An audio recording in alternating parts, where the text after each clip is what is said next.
You don't have to know the way. You just have to take the first step and keep walking. Thank you to my family, my friends, my colleagues, my schoolmates, my spiritual guides, my gurus. Thank you to my readers for trusting me with your time and attention when you go through my book. And thank you to Bhutan, my home, my teacher, my inspiration. May this book light a small fire in someone else's heart. And thank you to Bhutan Echoes, DLFA 2025, and the entire team, especially Tashitsiring, Kelly Doji, Rinzi Pede, and the host of the team whose names I think I would not remember to say it. But from the bottom of my heart, I really am so glad that you all have given me this opportunity.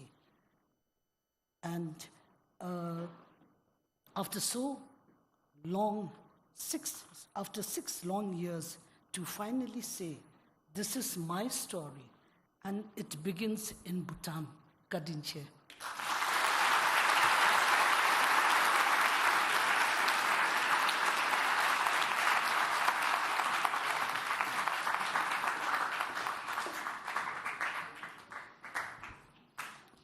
Thank you very much, Ampupsam. So now can we please welcome Namita Gokhale to the stage, please.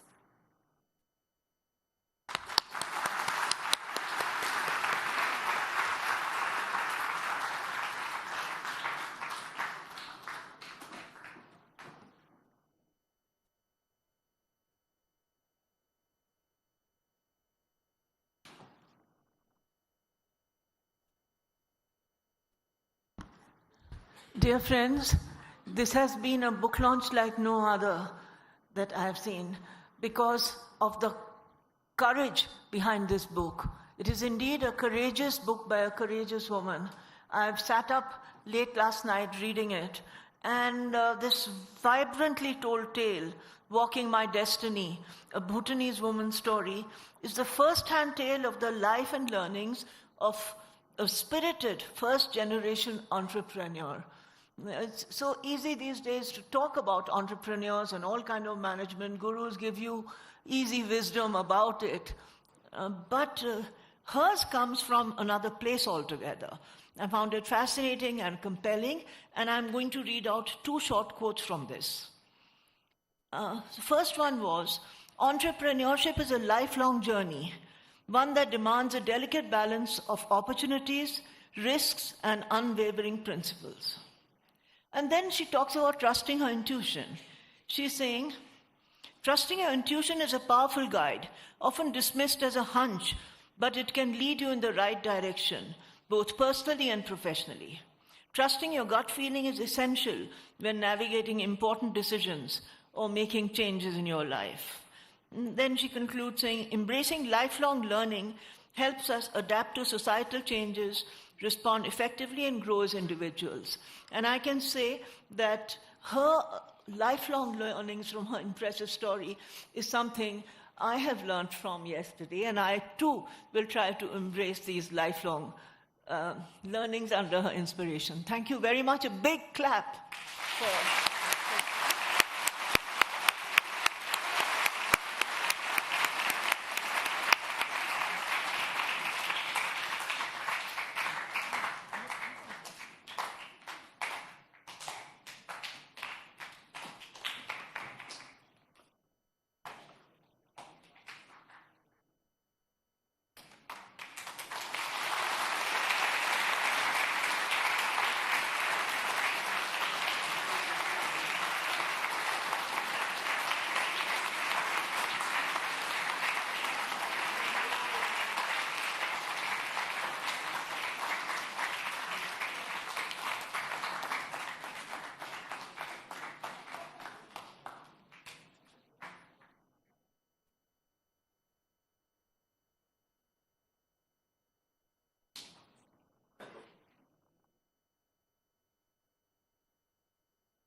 Next, we bring you to a conversation between two remarkable individuals whose work bridges art, leadership, and community impact. Marissa Cheverenant is a Thai-Korean social entrepreneur, philanthropist, and art collector. She is the founder of the Chef Cares Foundation and Kaoyoi Art, a patron of the arts and an advocate for social good. Her work celebrates learning in all forms, through creativity, compassion, and most importantly, connection. In conversation with her is our very own co-director of the festival, Kelden Sonam Dorji, popularly known as Kelly Dorji, and is considered one of Bhutan's most dynamic cultural voices. A musician, producer, and advocate for the arts, he was also one of the first Bhutanese people to pave the way into Bollywood for national representation in India cinema. Please welcome our speaker and moderator to the stage.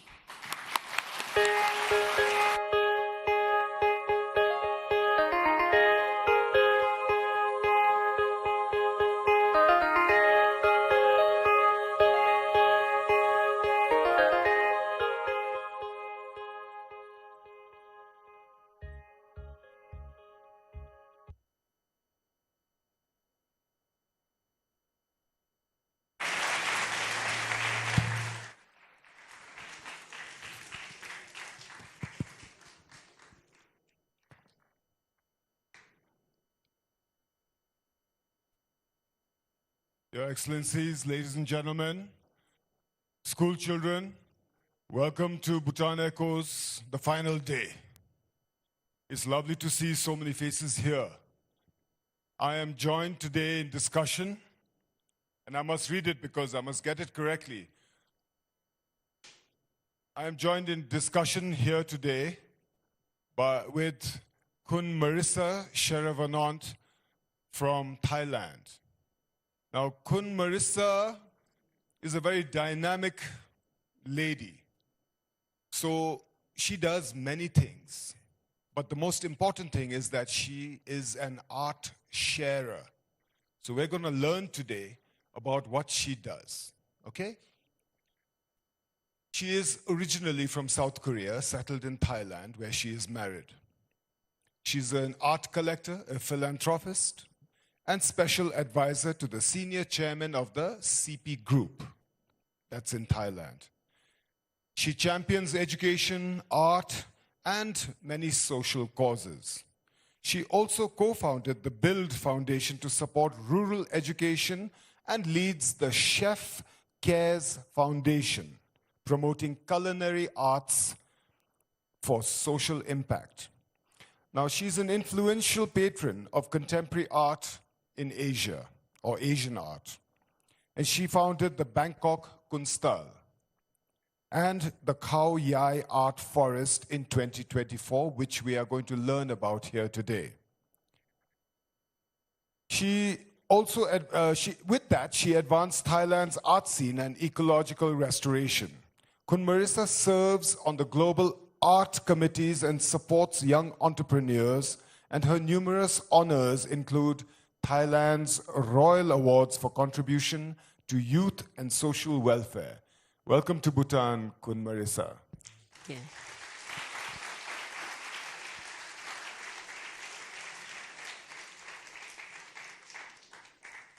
Right from the outset, I want to get down to the matter because everybody's dying to know, what is a philanthropist?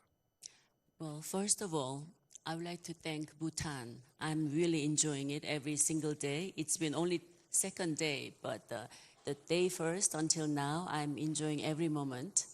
And also, I would like to thank Her Majesty, Queen Mother, the Queen Mother, Ashdoji Wangchuck, to create this wonderful festival for the art and the literature.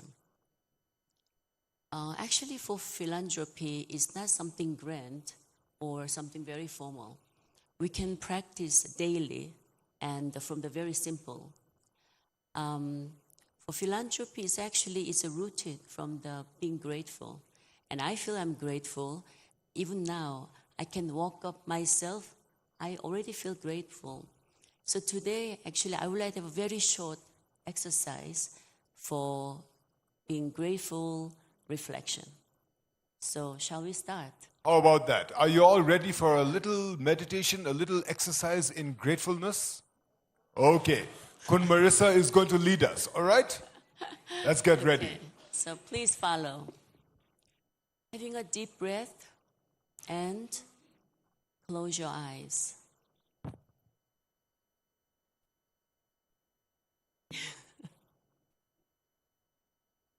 Now, you imagine this. You cannot see. The world is dark. There is no sunrise, no faces, and no colors. You cannot see the smiles of someone you love. You cannot witness the beauty of a tree, a mountain, a book, even your own reflection. You can no longer read the world, I love you. Pause and breathe. Now imagine you cannot speak. You want to say, I love you, but the words are trapped inside. You want to say, thank you, but your mouth stays closed. You feel something deeply that you want to express, but you can't. How do you connect? How do you explain? How do you comfort someone?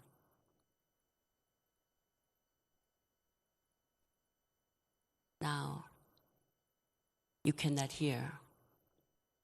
The world is silent. You don't hear the child's giggle. You don't hear music. You don't hear the birds, the wind, and the voice of someone calling your name. Only the silence.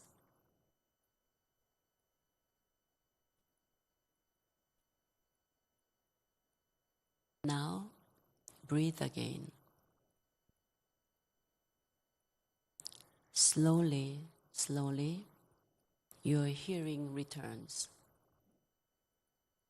You can hear the laughter of children, the voice of someone saying, I missed you. How does that feel?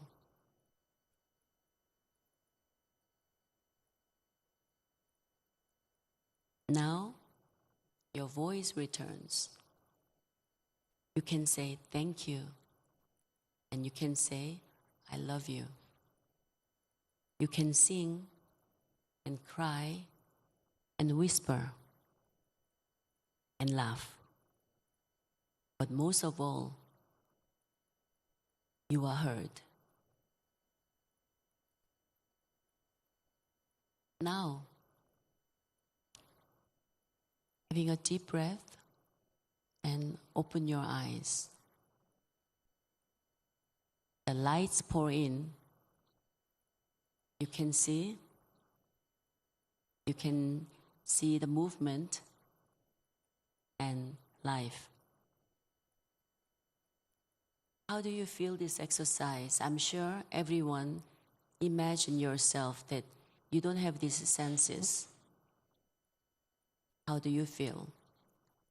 Now you get back all the senses. You never actually imagined that this is a blessing, but I'm sure that you feel very much blessed and share the deep gratitude.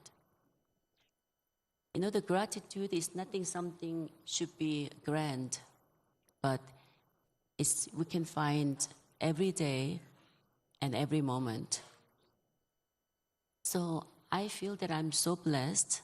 As I said, I can walk by myself, I can see you, and I can talk. This is my honor to talk in Bhutan. This deep gratitude will really lead to express. How can I share? How can I express my gratitude? And that is a philanthropy for me, that I feel I have a family, I have a good friends, and I have I don't know if it's strong, but I have a body, I have a senses, I have ability to connect, and that is a blessing.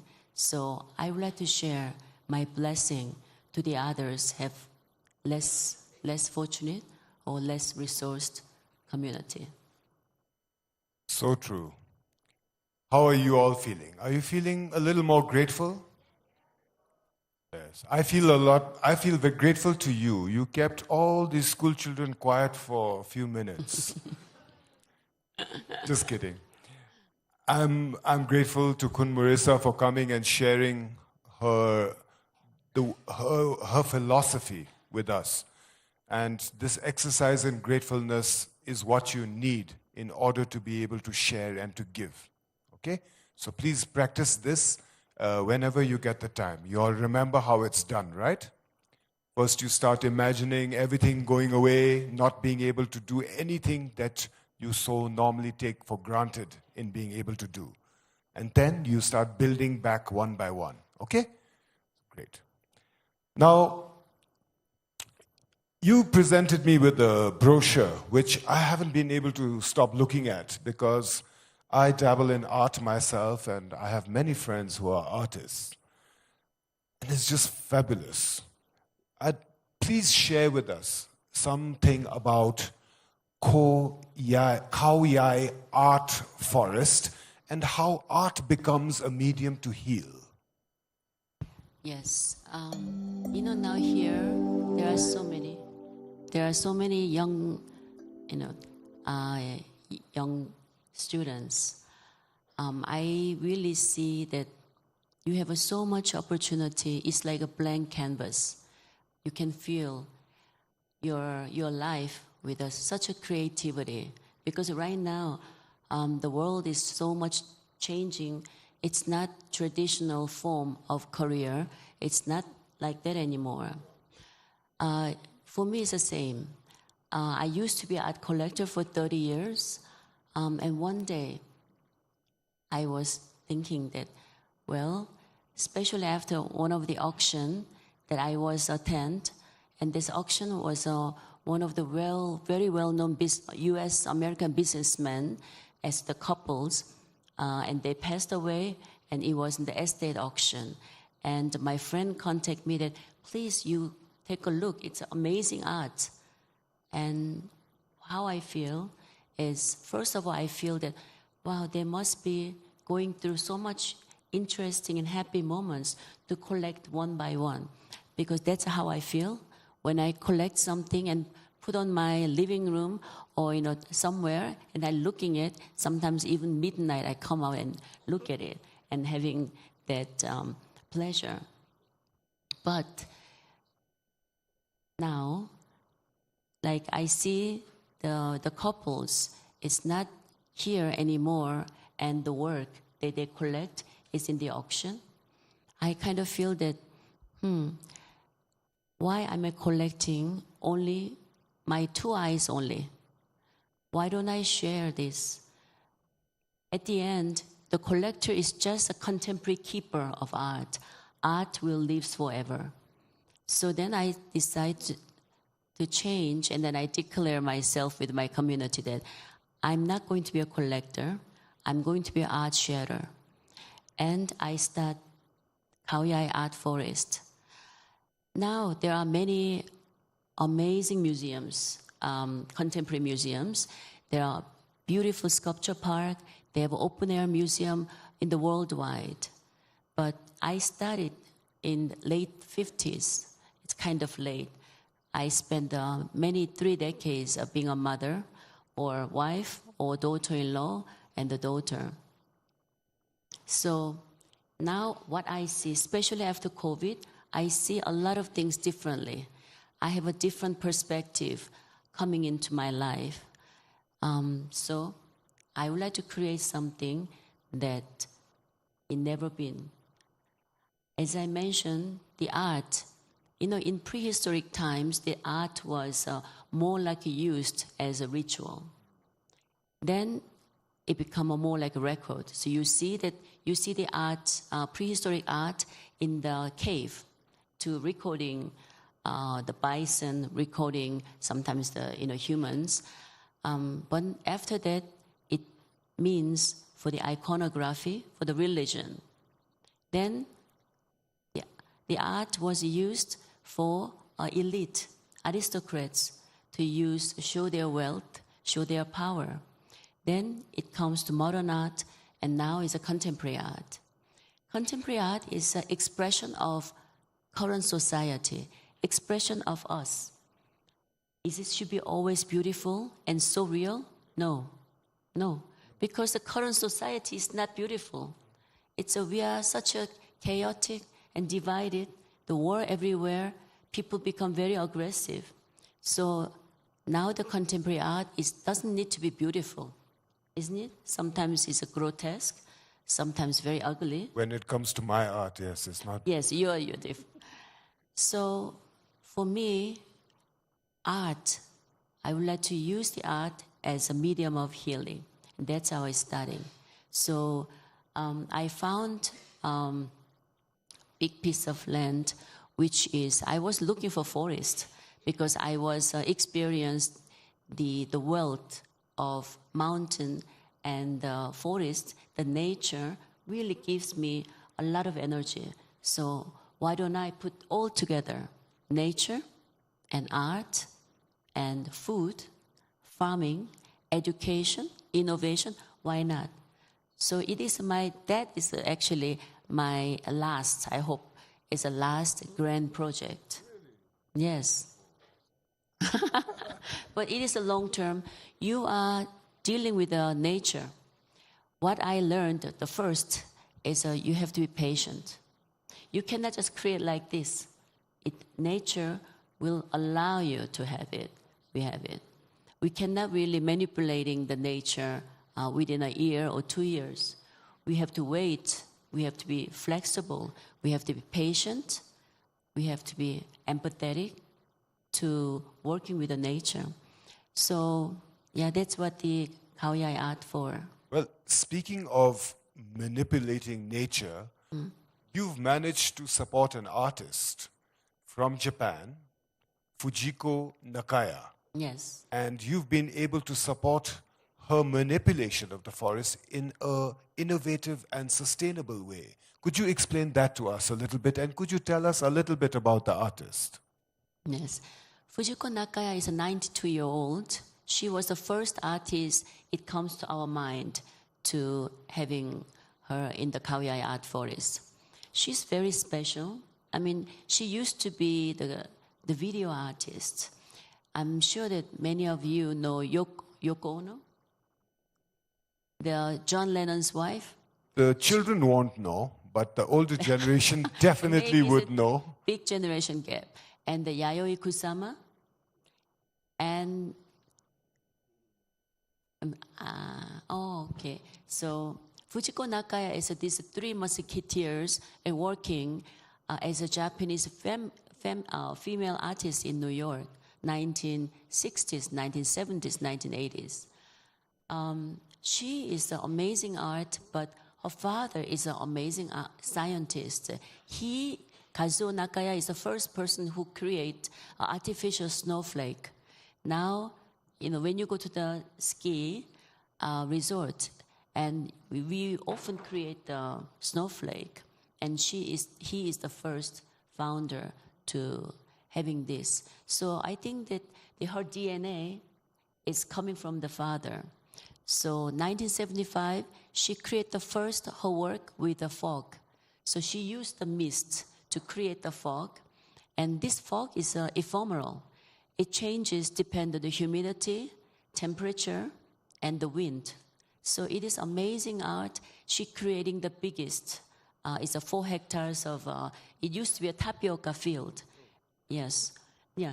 So the Kaoyai Art Forest, actually, one of the very important projects is that we are doing the reforesting because it was exploited by the refugee from the north, get away from the national disaster, which was a flood. So when the government gave the free land, the the first thing to survive was they cut the tree. So this land, a lot of trees are adapted tree and weed trees. It's a foreign species. So we are starting to reforestating with the original trees, which is about 160 different kind of original trees. We are start to reforestating, and this is the tapioca hills, tapioca farms. We made it in folk forest. So here the healing comes.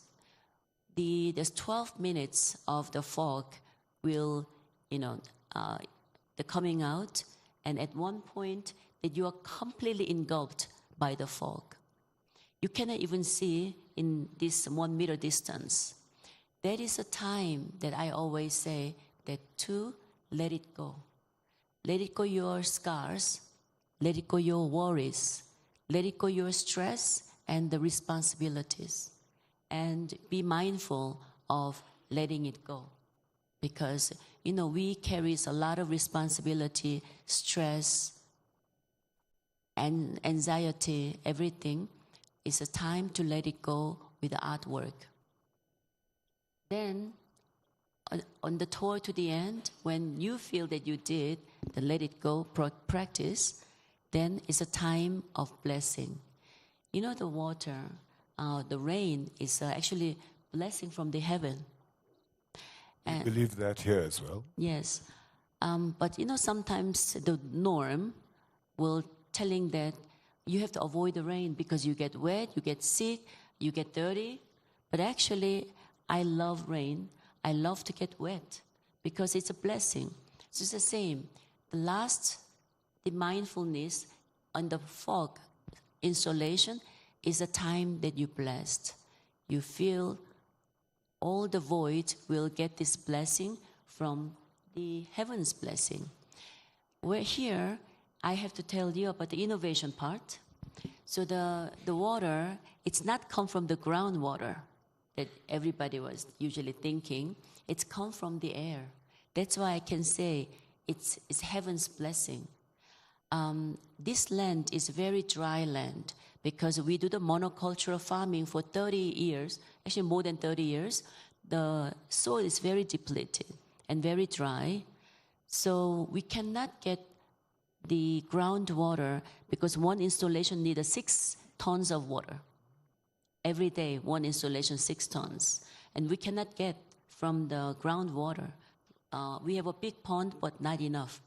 So, I love innovation. I love startups. I'm getting old. I don't want to be jaded, obsolete species that I cannot communicate with the young people. So one of my passion is talking with a young startup. They are brilliant. They are creative. I love. So I try to contact the startup founders who can create off-grid water, not from the ground. So I found the 3 startups, 2 from Japan and 1 from San Francisco. But 2 from Japan didn't work because they can using in the house. They only need 20 liters of water, and you can really live, shower, drinking, everything for 4 years because they can recycling it. But it doesn't work because this will be evaporating, dissipating it. So there's one company called Aquaria from San Francisco. It was just established early last year, and become commercialized. So we've been talking, and they sponsored. We brought 3 big pumps, and that pumps will creating the water from the atmosphere, from the air. And they're liquidifying and distilling to making a drinkable water. The artist Fujiko Nakaya, the condition is the mist should be drinkable because we're going into the mist and it should be safe. So it's a healing, but it coming with many different dimensions. Fabulous concept, don't you think? For us, water is so important, and for an artist to be able to use it like paint for her canvas, which is the landscape, I think it is a marvelous innovation of sustainability and environmental responsibility. I hope she uses her late father's technology and brings snow here as well. That would be quite nice.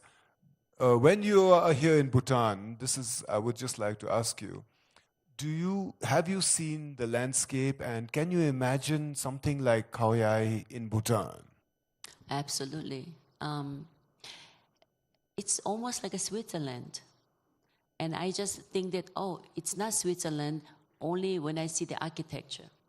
And you have Bhutanese unique architecture I also admire.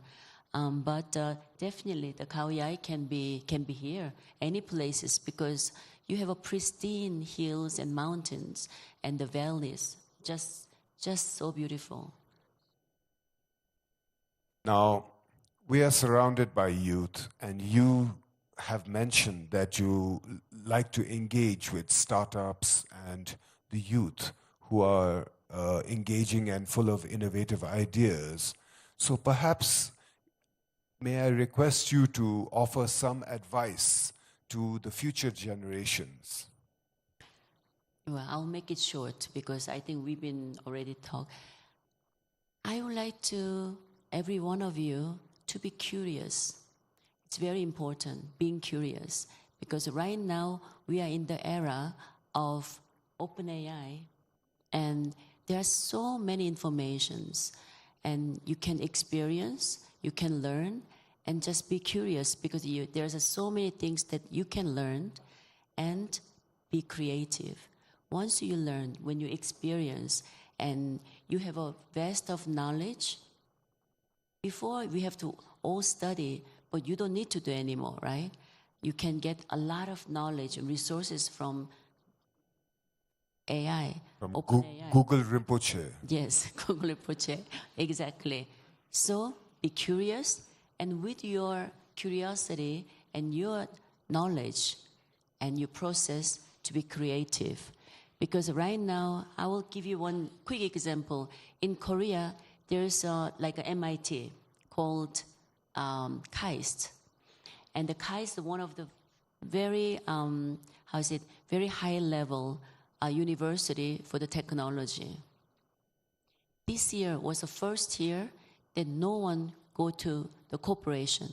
Everybody become entrepreneurs. Every graduate, it was first time. I encouraging everyone to be entrepreneur. I mean, I think you are the generation of the entrepreneur. And the last, be empathetic. Empathetic is very important. We went over the gratitude exercise, and the gratitude, you feel shared responsibility. You receive these blessings, then once you feel so grateful, you want to share, you want to give back, and be empathetic. And lastly, nothing is too late. Look at me, you know. I just start everything in late 50s, and still I'm going so strong. Every day for me is really blessing that I can do a lot of projects. I'm sure that I also feel that I'm gifted in a way, that creativity. And now, it's still so young. I mean, you have as I said, you have a white canvas. What you can going to feel with your white canvas, with what you learn, what you experience, and your creativity, it's just limitless. So I will give you all the blessings. Thank you, Kun Marissa. Thank you.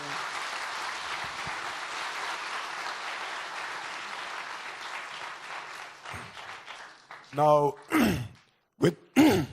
with that, I think we have to show a little bit of empathy to the timekeeper and keep with our schedule for today's program. I'd like to thank Kun Marissa for being here in Bhutan with us and sharing with us such a beautiful project and the work that you do. Before we leave you, perhaps we could open the floor to a question or two that could be directed to Kun Marissa. Is there anybody who would like to ask a question?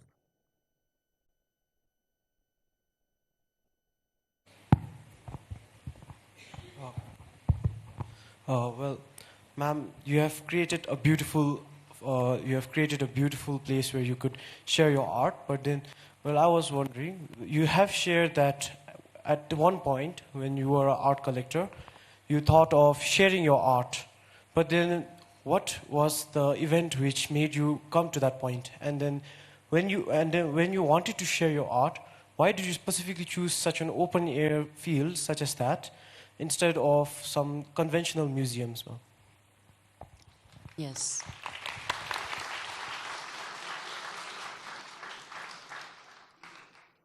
First of all, I live once, and I don't want to live only for my own pleasure. Again, it is come from the deep gratefulness that I'm blessed than others, and I feel grateful, and I feel that I should share with others. So it's a very natural expression of my gratitude to sharing it. Instead of, put the artwork in my home, I wanted to put in the public place to be shared.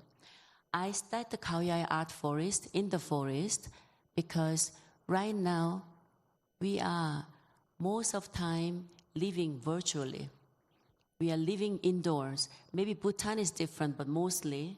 And I want people to go outdoor and connect with the nature. How many people really plant the seed and plant a tree? And most of the people that I know, they hardly have chance to plant the seed or plant trees. And also look at how does the seed look like? How does leaf look like? Right now, I think we have to balance with the high technology and also grounding the nature, because nature will give you a lot of energy. There is a white cube, amazing museums everywhere. Whoever wanted to build a museum, they invite top artists creating a lot of museums, and they put their own collection, or there's inviting the great artists. Usually you see, I would like to ask you, when you go to the museum, how many minutes you spend a time at one painting, where the wall is full of Van Gogh, full of Picasso, how many minutes you spend?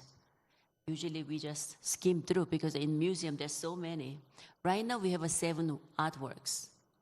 Yes, and what I want is I want to go to the artwork and to reflect why this artist creating this work, and everything's a size specific. Why this artwork is here?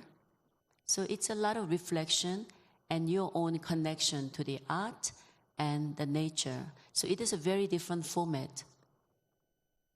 I think we can use today's event, having met Marissa, as an inspiration to go forward and share art and what you perceive as art more.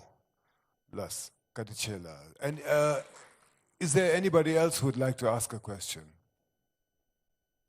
I don't see. I see a hand back there, a young scout.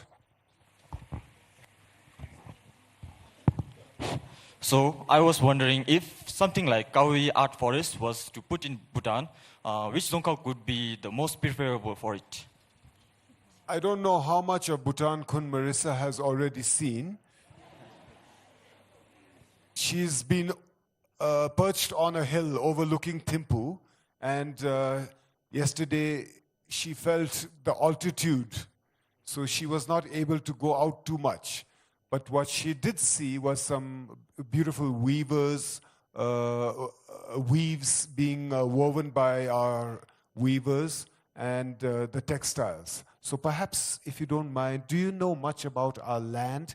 And what the young man is asking is, where in Bhutan do you think an art installation would be appropriate? Okay, maybe I will answer very practically. I know that it's a Kerala, right? New project, Kerala?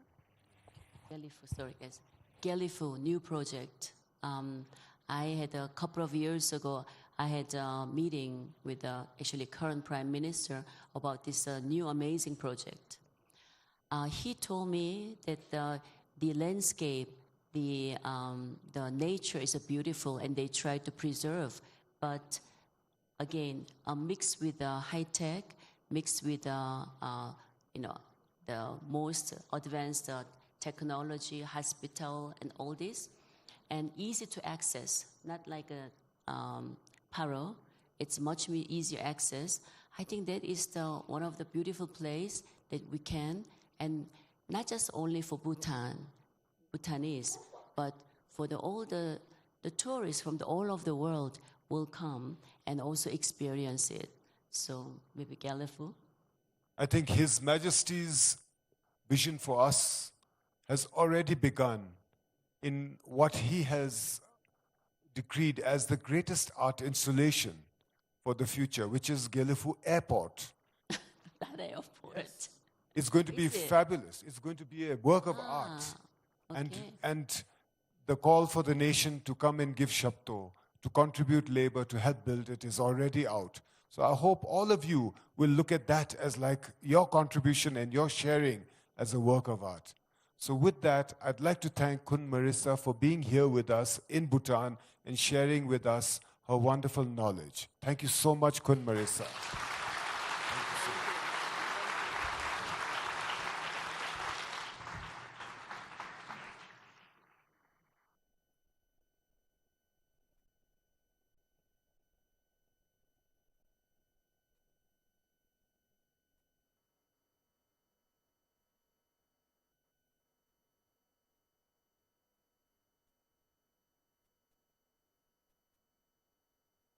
Thank you to our speaker and moderator. A very exciting news just came in.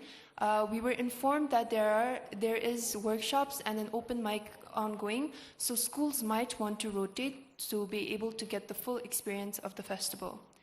But then moving on, we have a power-packed session featuring not one, but 3 incredibly inspiring speakers. First, we have Nicholas Thorne, an entrepreneur, investor, and author of Me, My Customer, and AI, The New Rules of Entrepreneurship, a book praised as a foundational text for the future of business.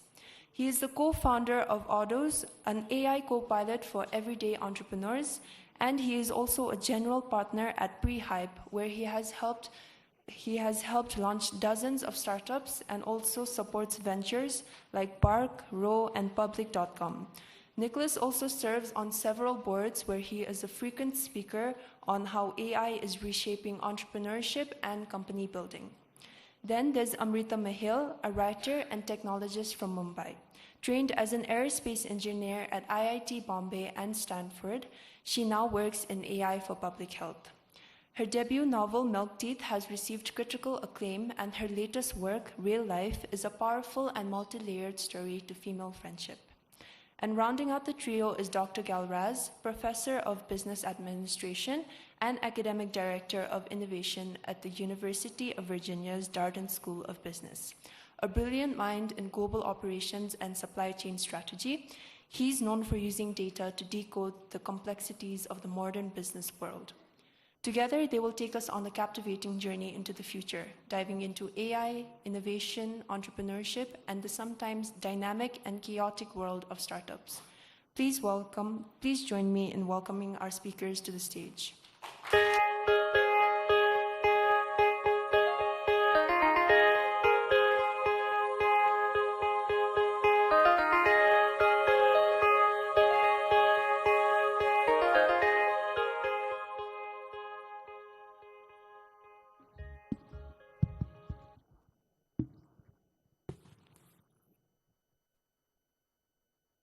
Okay, hello everybody. Hi Nicholas, hi Amrita.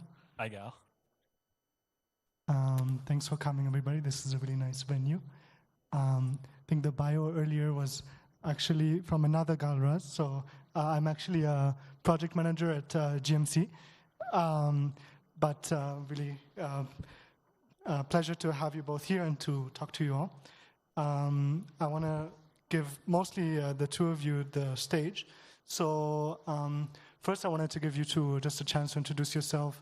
You all have a really interesting mix of experience, both in the media and literature side and also the tech side.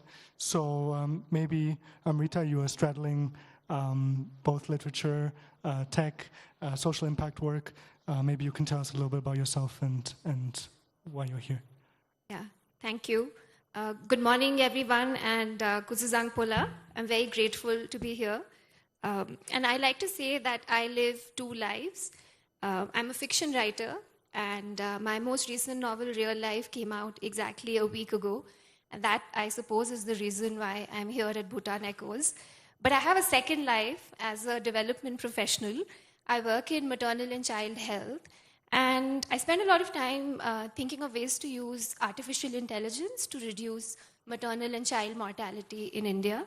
And I've worked in the field of AI for social impact for about 7 years now.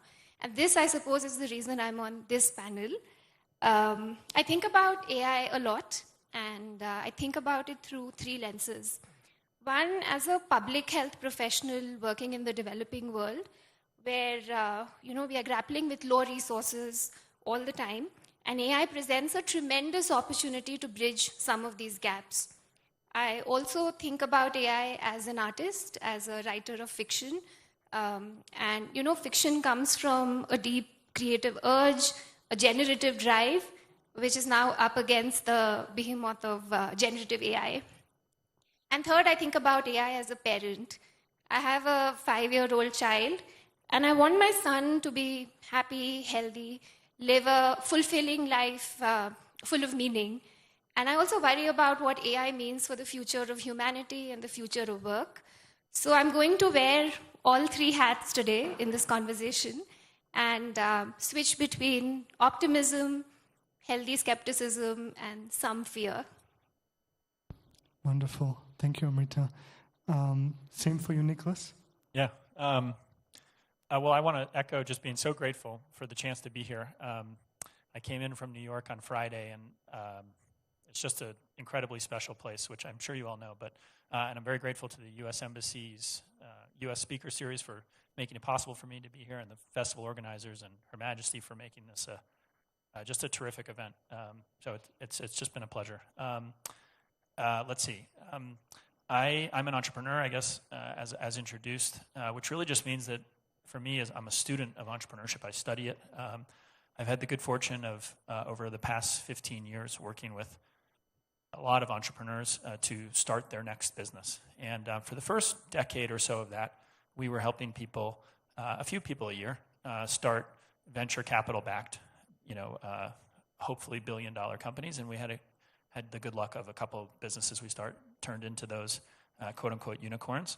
But in 2020, we arrived at an interesting moment, as I guess the whole world did. We were sitting at home, and we were spending a lot more time thinking about what we had done in the first decade of our career. And I guess when I say we here, I'm referring specifically to myself and my co-author of my book and my business partner. But and we really realized that we felt that the next decade, and maybe to echo some of what was said in the previous session and beyond, is going to be, if we do it right, a time when entrepreneurship should blossom much farther and more kind of broad spread than in these little pockets of innovation. And so we became passionate about how do we do that. And so we wrote this book, Me, My Customer, and AI, which is all about how you balance, in the spirit of this event, your humanity and the best of technology. Or at least it's about how maybe that could work. And then we started building AI agents that would help any entrepreneur get started with their next business, all the way through to making capital available to people within 30 minutes of getting going on our tooling to at least try to go find their first customers for something new. And so we are on a mission to help everyday entrepreneurs start their next business. And I guess that's how we arrive here. Wonderful. Thank you both. We had a brief discussion yesterday about what we want to talk about, and thing that stood out to me is that you both mentioned the kind of interface between typical human qualities and how those might be affected by AI. We spoke about compassion, and so a lot of the things that we see AI encroaching on are traditionally human-to-human interactions, things like healthcare, companionship. And Nicholas, you made the interesting point that you could see a future in which actually the people that are operating the AI that can still bring compassion to how they do so are the ones that might be able to steward AI in the most successful way. I was wondering if you could elaborate on that. Yeah. The businesses that we started in the 2010s, it was by mistake in large part that they had at their core not a technical innovation, which is also a terrific way to start a company. It's not available to everybody that they come up with some sort of breakthrough science discovery.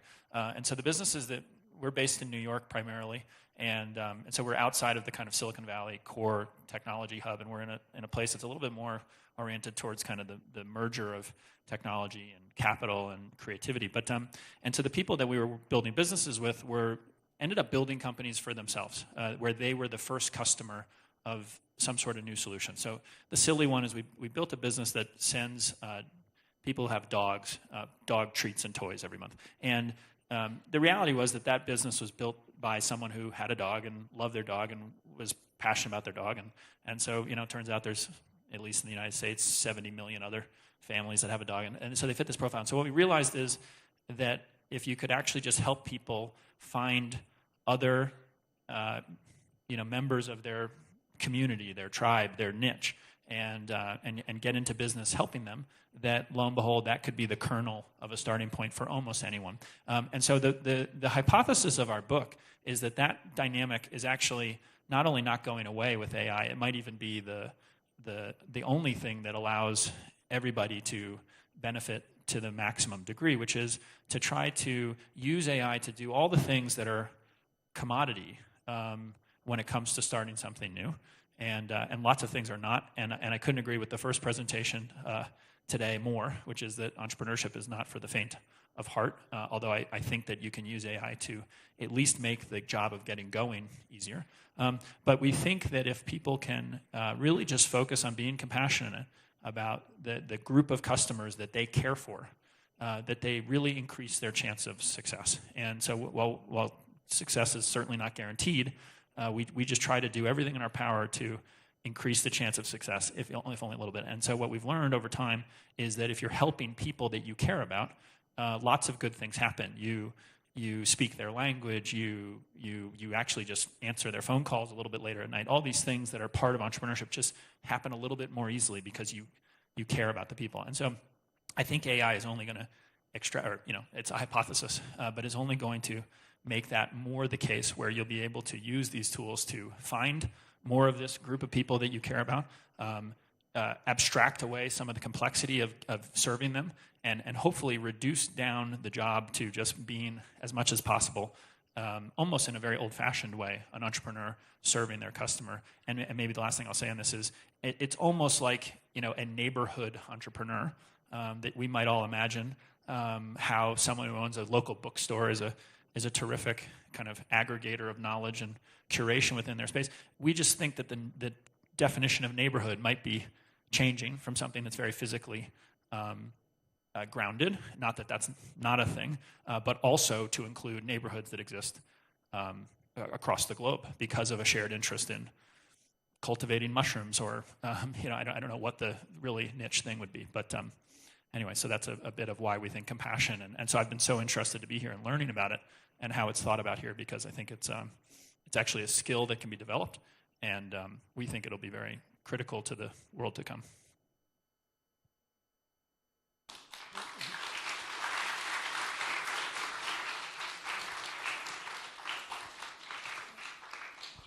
Yeah, and I think the word that's come up the most often in the last 2 days is compassion. And it's very clearly a core value for Bhutan and the Bhutanese people. And while there are shades of compassion in what I want to talk about, I think the more appropriate word is probably empathy, which is a core value in my work, both as a fiction writer and as somebody who works in tech for social impact. And like Nicholas also said, you need empathy, you need compassion, not just as a core driving value, but also to increase the chances of success of what you're building, right? And I would urge all innovators, especially those working on societal challenges, to use a human-centered approach to building technology, which means starting with, asking yourself, what is the problem you're trying to solve, and whom are you solving it for, and what is their articulation of what they need, and is AI really the answer or not, right? And then if you discover through this exercise that AI is indeed the answer, it's important to design AI solutions for safety, inclusivity, fairness as well. And when you talk about safety, that's where it's very important to have a human in the loop, especially in the low resource settings where I work. You need to make sure that users have access to a fail-safe, a human who can step in when the AI fails or when the AI does not solve the user's problem in a satisfactory manner. Can we touch on this human in the loop? Can you expand on what you mean by human in the loop? Because I think it's a really, it's kind of a buzzword maybe, but Yeah. I want to make sure everyone knows what it is, and because I Yeah. think it's a really critical part of why this is all relevant to this conversation. Yeah, I mean, most people here probably have experience with, customer care chatbots. And is there anybody in the audience who loves them? I'm sure not. And it's a very frustrating experience because when it goes well, it goes well. Otherwise, you just find yourself in a loop where you and the chatbot are talking at each other and you want to just speak to a human, but that's not possible, right? And that's where the human in the loop comes in. Someone who can step in when the user is not happy with what the AI is providing or when the AI itself fails. So for example, we are building a chat-based learning assistant for health workers where they can ask their learning questions and we give them user-friendly answers in the local language. But if they're not happy with the answer, or if the AI model thinks that the user is asking something that's not safe to answer, that's when there's a human, a medical expert who steps in, who takes over. And if I can just add, I think this is just an incredibly interesting concept because when you take it beyond support bots, which are like the place where lots of people have experienced this to begin with, and you apply it to building new technologies and businesses and products with AI generally, when we proceed forward from a place of like AI as part of the toolkit available to anybody, thinking about what role do I as an entrepreneur or as a designer of a product or a technology, because anyone can start to build with these tools. You can go online and start to make new things right now. And I think the really key question is, where do you inject yourself into it? Where are you different from what's just otherwise available? Where's your point of view? And so I think the human in the loop thing has started from this practical place, but we all know how wonderful it feels when you're talking to that chatbot and then the human arrives. But I think if you imagine that dynamic's not going anywhere. It's just, in fact, it might even be extrapolated further into so many other experiences that we all start to have with AI. So I think it's a word or a phrase. I guess it's not one word. It's 4 words. It's 4 words I think we'll hear a lot more of. Yeah, I think that's actually a really encouraging vision for us at GMC as well, because GMC has this tagline of wanting to integrate Bhutanese values, Buddhist values with cutting edge high-tech industry. And if your hypothesis is correct that what will really shine and be the kind of highest value is the ability of people to still bring compassion, kind of while having AI take care of the nitty-gritty logistics, I think that actually paints quite a optimistic picture for GMC, where the two are not at odds with each other, but rather the kind of heritage and culture that we're trying to bring to GMC is really can realize its full potential in that kind of setting. Okay, I want to ask. Maybe I'm Rita first about some of the maybe things that we need to be careful about when using AI. Particularly, you also mentioned in our conversation that although AI is making our lives a lot smoother in some ways, we need to be aware of who's represented when we hear from what an AI has to say about our problems. And so often AI amplifies a kind of average response, or often a majority's response, but some voices may not be heard. when we are relying on AI. So curious to hear your thoughts on that. Yeah. Yeah, so as we interact with more AI systems, as we let AI make more decisions for us, I think it's very important for all of us to ask who built this and whom was it built for. And I think there are two very commonly talked about examples of bias in AI systems. The most talked about one is probably the Amazon recruiting system. And Amazon was using an AI-based tool to screen resumes. So the AI would screen resumes first, and only those whom the AI let through would then be reviewed by human recruiters. And then thankfully they looked at the performance of the AI model, and they saw that it was favoring men over women. And when they double-clicked on the problem, they saw that this was happening because the AI model was trained on data of existing Amazon employees. And Amazon has more men than women. So the AI model was looking for employees who looked like the current employees, and hence was picking more men over women. And it was doing this by, most people don't put their gender on their resume directly, but it was penalizing resumes which had, terms like women's hockey or women's football. So it had found its own ways to, to display this bias. I think another use case that's talked about is how for a long time facial recognition systems worked better with Caucasian people than people of color. Again, this was because the data that the facial recognition systems was trained on had a larger proportion of white faces. And in many cases, you'll see that those for whom the AI models work better are also those who built the AI models, right? And I'm not saying that there is any malice in these teams, but humans have blind spots. We are flawed. And unless there is diversity in the room of the people who build it, some of these blind spots will then get amplified in the technologies that shape our world. In my own work, we've seen that we use a lot of voice-based AI, and we've seen that performance on Indian languages is much worse than English. And even within Indian languages, there are languages which perform better, like Hindi, which is spoken by more people, compared to, say, Assamese or Marathi, which is spoken by fewer people and are considered low-resource languages. And I think India has now started giving serious thought to building our own data sets, building our own AI models to make sure that the AI that works for us actually works for us. Yeah, and maybe Nicholas, similar question. So Amrita mentioned that the kind of things that are represented in the AI data sets kind of constitute a sort of average of all human text or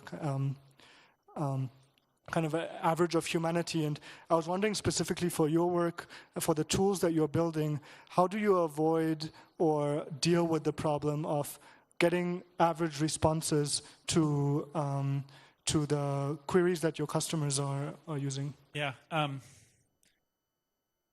guess the thing I would say is it's the main feeling I have in response, because there's nothing to say but that this is a problem that needs to be worked very hard on, right? We should not trust that this will get handled without people talking about it and working on it and applying themselves to it. And I think maybe I sound optimistic, I think is the word that keeps coming up. But I am optimistic, and mostly because every single person here could go and be prompting AI right now in their own way, and it might not be perfect, but it will feed the data set with a more diverse set of perspectives. And so I would just encourage anybody, not just to go to ChatGPT or whatever your preferred service is and use it, but try for the first time going to developer.openai.com and going into their playground and playing with making your own AI tooling. It's free to do, And if it's not, call me and I'll foot you the bill. But there's lots of tools around where you can start to do this for free. And you can express yourself through the creation of an AI product. And in doing so, you will be prompting it and you will be telling it, don't do that, do this. You can start to give feedback on that's not a good answer, that is a good answer, and you will be diversifying the gene pool almost. And that's at least how we view non-average to come and why we're both so interested in.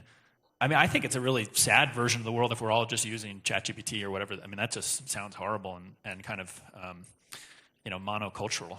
Even if it's quite talented at mirroring people, I think we know what the problems are. That anyway. So I just would encourage everyone to try to use these tools and not just as a person using it, but as a developer of them, because all it takes is written language to begin to feed it with at least a little more feedback on what good looks like, how to do it in your own language, and so an example for us is if you ask ChatGPT, and this is at the level of the agents that we create to help entrepreneurs get started, if you ask ChatGPT, how should I start a business? It'll give you like a point of view. I happen to think it's a B-. I don't know what the right term, it's kind of average. It's kind of like, oh, yeah, sure. It's kind of impressive that it comes out so quickly, but when you read it, you're like, And I think we've probably all had this experience, So ours starts with just a very simple question. Who's the customer you want to serve? What's their name? And to Amrita's point about being human-centric, the whole point of it is to anchor you in, you have to know, you have to at least be imagining a person for us. And so we have, and if you try not to do that, if you say, well, my idea is to build a rocket that goes to, Mars, it should, at least, and we've worked very hard to get it to say, well, that's great, but who's the first person who's going to be the customer of your rocket to Mars? I'm happy to talk to you about your rocket to Mars, but who's riding on the first trip, And so it tries to push back. But it's only because we as entrepreneurs have given more prompting and feedback to the model that it will do that. Because otherwise, if you ask ChatGPT that question, it'll just say, once you say, I don't want to do that, it'll say, you're right, great idea, let's not do that, Anyway, so I guess it's just a call to arms that, and if you are sensitive to what Amrita is talking about, which I believe we all should be, one of the ways that I think you could actually begin to shape this actively is to go and build tooling with these technologies. Great. Actually, that leads very nicely into the next question. It sounds like a little bit of what we need to build into these systems to be useful is a sense of friction, right? Like a sense that the user isn't necessarily always right, that maybe there is some value in having the user walk through things in a bit more of a self-directed and deliberate way. And I think that relates very nicely to the maybe writing process that you both have gone through, which is now I experience when I write emails or even long text, it's very tempting to try to remove that friction, have a first draft ready by just generated by ChatGPT. But Amrita, you expressed that sometimes it's actually useful to go through that friction, that it's difficult to stare at a blank page and not know where to start, but that there's some value in it as well. And I was wondering if you could speak to that in your own process.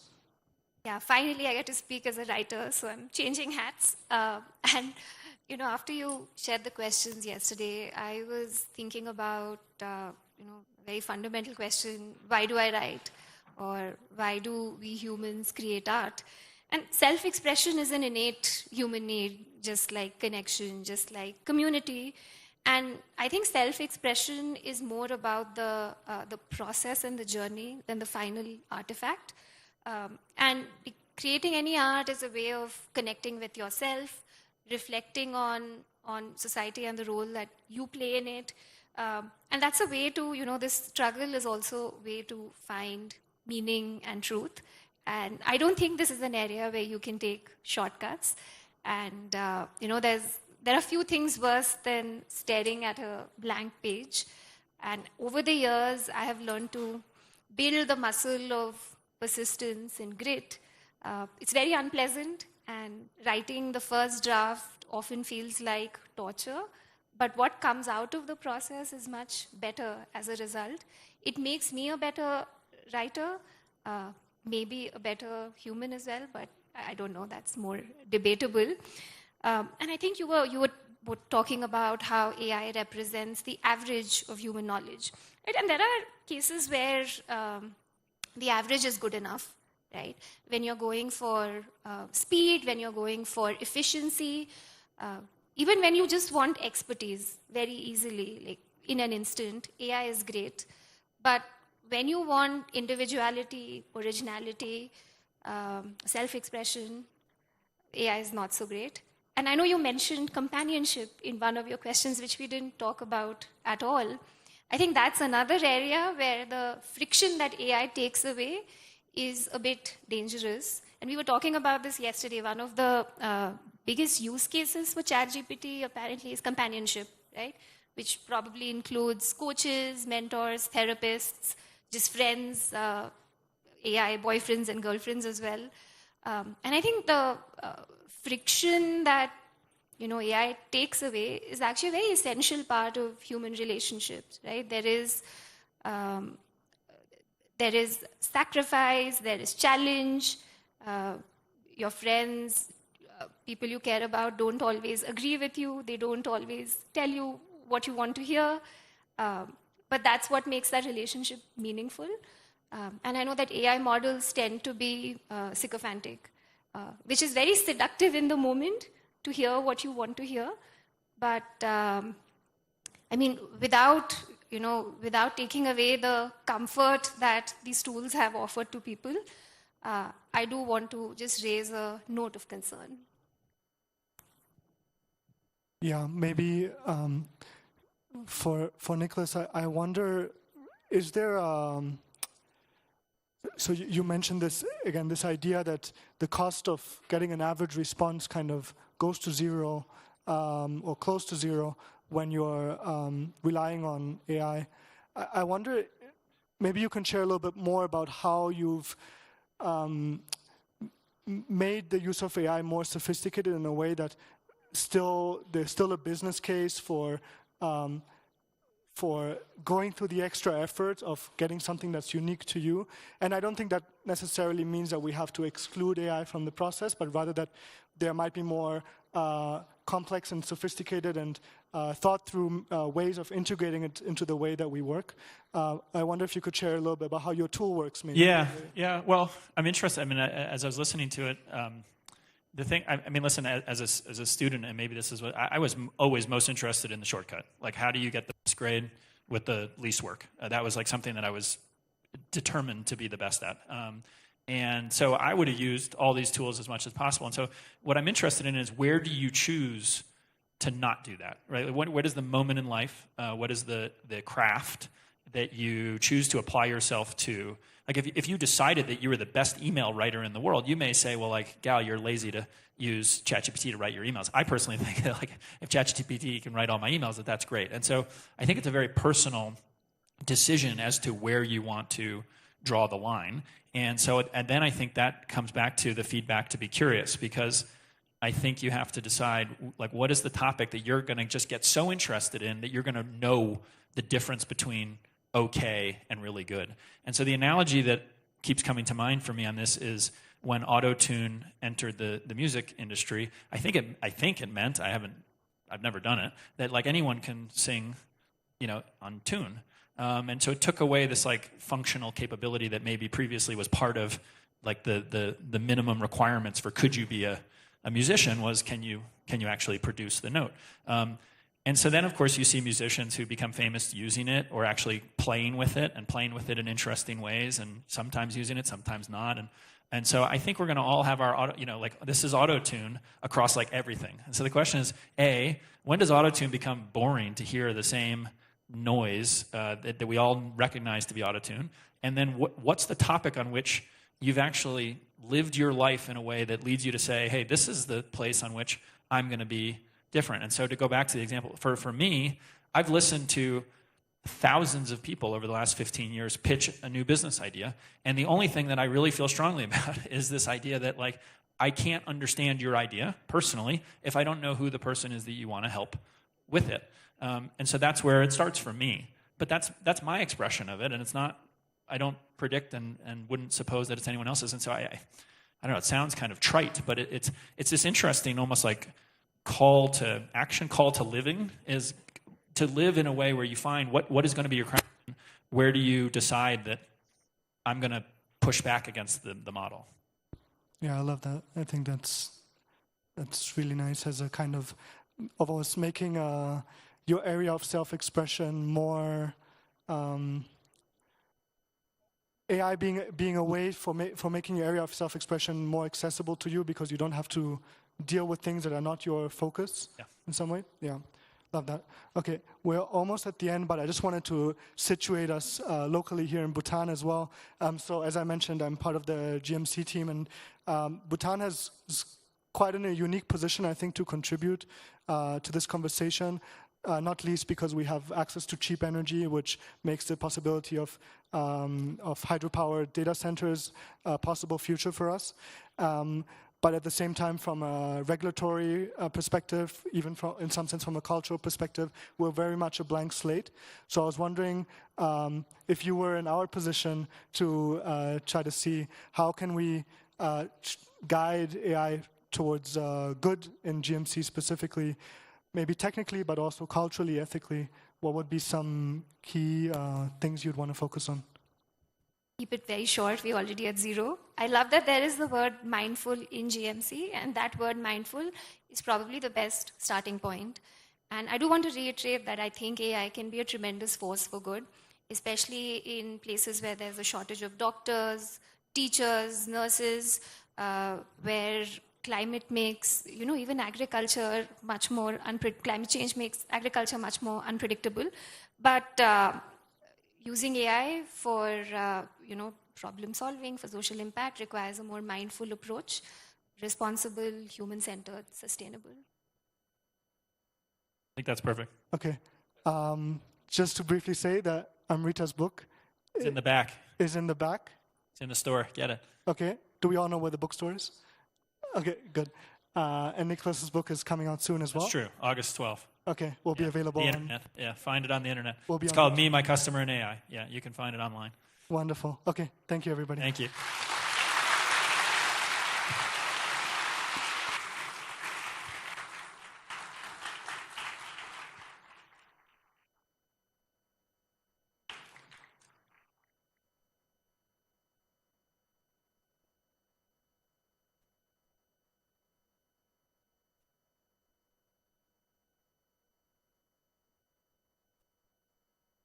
Thank you to our speakers. We have a reminder.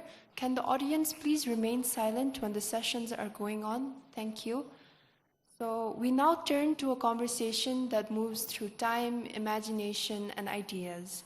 If DNA carries the code of life, then world literature carries the code of culture, linking us through shared stories and diverse voices. As requested by our speakers, we are pleased to introduce them very briefly. His Excellency Ambassador Philip Green is a senior Australian diplomat who with decades of global experience across 4 continents. Martin Puchner is a literary historian, philosopher, and Harvard professor whose work explores enduring questions of human thought. Tasho Kiladoji, Bhutan's first trained journalist and pioneer in media and public service, also fondly known as Tasho A. Skille. Tasho has also written and released his new book, Within the Realms of Happiness. So please join me in welcoming our panelists and moderator to the stage.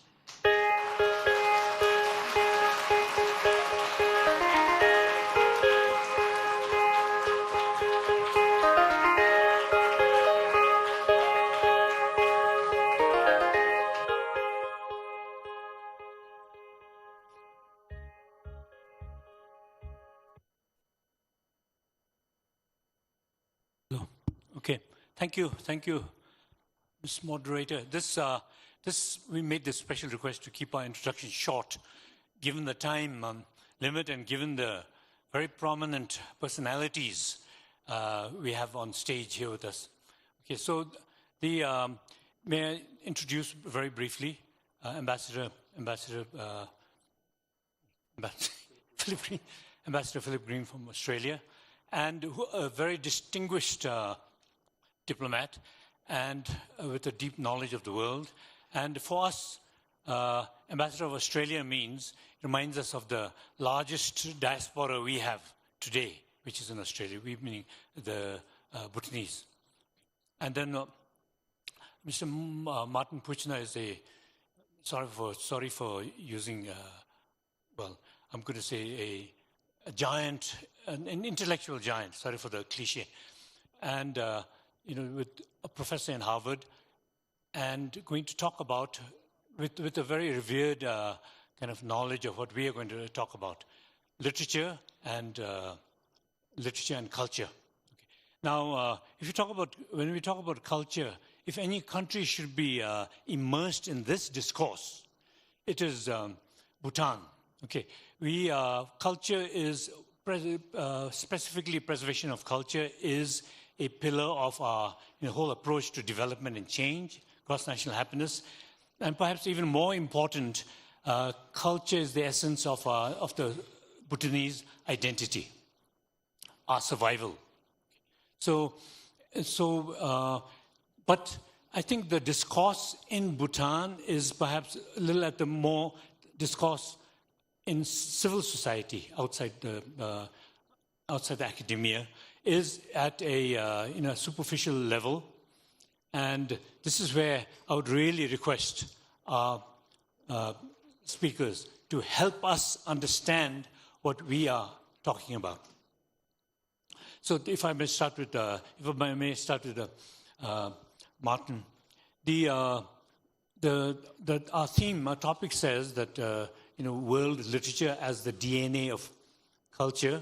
So, for a society which is largely still emerging from an oral tradition, what can we learn from the world, from world literature and world literature portrayal of cultures? Thank you very much. And I just want to say it's such a pleasure to be here. I'm an outsider, so I don't want to lecture you about what you should do, but I can share a little bit from my study of culture and literature, and maybe we can all together apply that to Bhutan. And it's been such a pleasure touring the country for the last 5 or 6 days. I would say the most important thing to keep in mind when we talk about orality and literature is that that's not a linear progress. I think every country, every culture in the world has a very particular combination of literature and orality. And I think Bhutan, from what I can see as an outsider, is just one of many cases, but a very specific one, where, of course, we are here at a literature festival and we've watched a lot of Bhutanese authors launch their books. You, as the editor of the first newspaper, here have been part of that literacy discourse and different forms of literature. But for me, the key here is Buddhism. Every monastery, as you know better than I do, has a special place for Buddhist scripture. Every prayer wheel has a prayer inscribed into it. And for me, most movingly, the prayer flags that are across the landscape, which means that you have literally inscribed your beautiful landscape with writing. So, and of course, this is part of Buddhism's literacy mission. The Buddha himself didn't write, but Buddhist monks, including the ones you revere here, were always bearers of scripture, right? Scriptures from India to Tibet, from Tibet to Bhutan, to China, to Korea, to Japan. And Buddhist monks have always been early adopters of new technology. For example, paper and print. The oldest existing printed text in the world is a Diamond Sutra, a Chinese translation of the Diamond Sutra. So I would say very much there's a very specific constellation of orality and writing that I see here that strikes me as unique. And that's not, I would not place Bhutan on some kind of progressive chart, but say there's a very specific combination, and this is changing, and maybe we can talk about it in a second. Technology is changing the relation between orality and writing yet again, and maybe we'll have to talk about that later. So that would be my initial answer to your question. Thank you very much. We'll follow up on that. So if I may turn to Ambassador Green for the first question. By the way, with your permission, sir, can we drop Ambassador and talk to Philip Green, the Australian? Okay, Philip the Australian. Okay, so talking about on the same topic about literature and culture, can you tell us a little about the culture or cultures in Australia and how Australian literature portrays it? Well, thanks very much, Dasho Kinley, and it's my great pleasure to be on a panel with such distinguished people, including Martin, some of his work I've read and very much enjoyed. It's also a great pleasure to have so many people in the audience, including so many young people. It's a very good thing that in Bhutan you're exposing young people to issues such as this. So I would trace three main threads of Australia's population, which in some ways inscribe the three main threads of Australian culture. So the first is our Indigenous people. You may know them as the Australian Aborigines and Torres Strait Islanders. They are a continuing culture for 65,000 years. Many people say that's the longest continuing culture anywhere in the world. The second strain that I would trace is people like me, people from an Anglo-Celtic background who came mostly from the British Isles. And then the third strain is the group of migrants that have come to Australia since the Second World War. Very many people from Vietnam, from China, from India, from Turkey, from the Middle East, and now, as you say, Dasho, from Bhutan. Now, these three strains have their own culture, but I think what is more important is that a fusion and a mixture of those cultures is going on. For me, as an Australian, my life has been enormously enriched by the other two cultures that I have come to experience. Now, some of the literatures of these three strains operate within their own dynamic. That is to say, we have great Indigenous authors like Sally Morgan, whose book, My Place, is about finding her role as an Australian Aboriginal. We have books by people like Nam Le, who is a person of Vietnamese origin who talks about the migrant experience. But also we have authors like David Malouf, whose family comes from Lebanon, who writes books about the world. So there is a cross-pollination of these three cultures, and I would say a dynamism that evolves from the fact that these three cultures are constantly intersecting in Australia. Thank you very much. I think we'll also follow up on this evolution of culture in the context that in Bhutan we talk about preserving culture, referring to old culture. But and in this case, if I can open up the conversation generally, we're talking about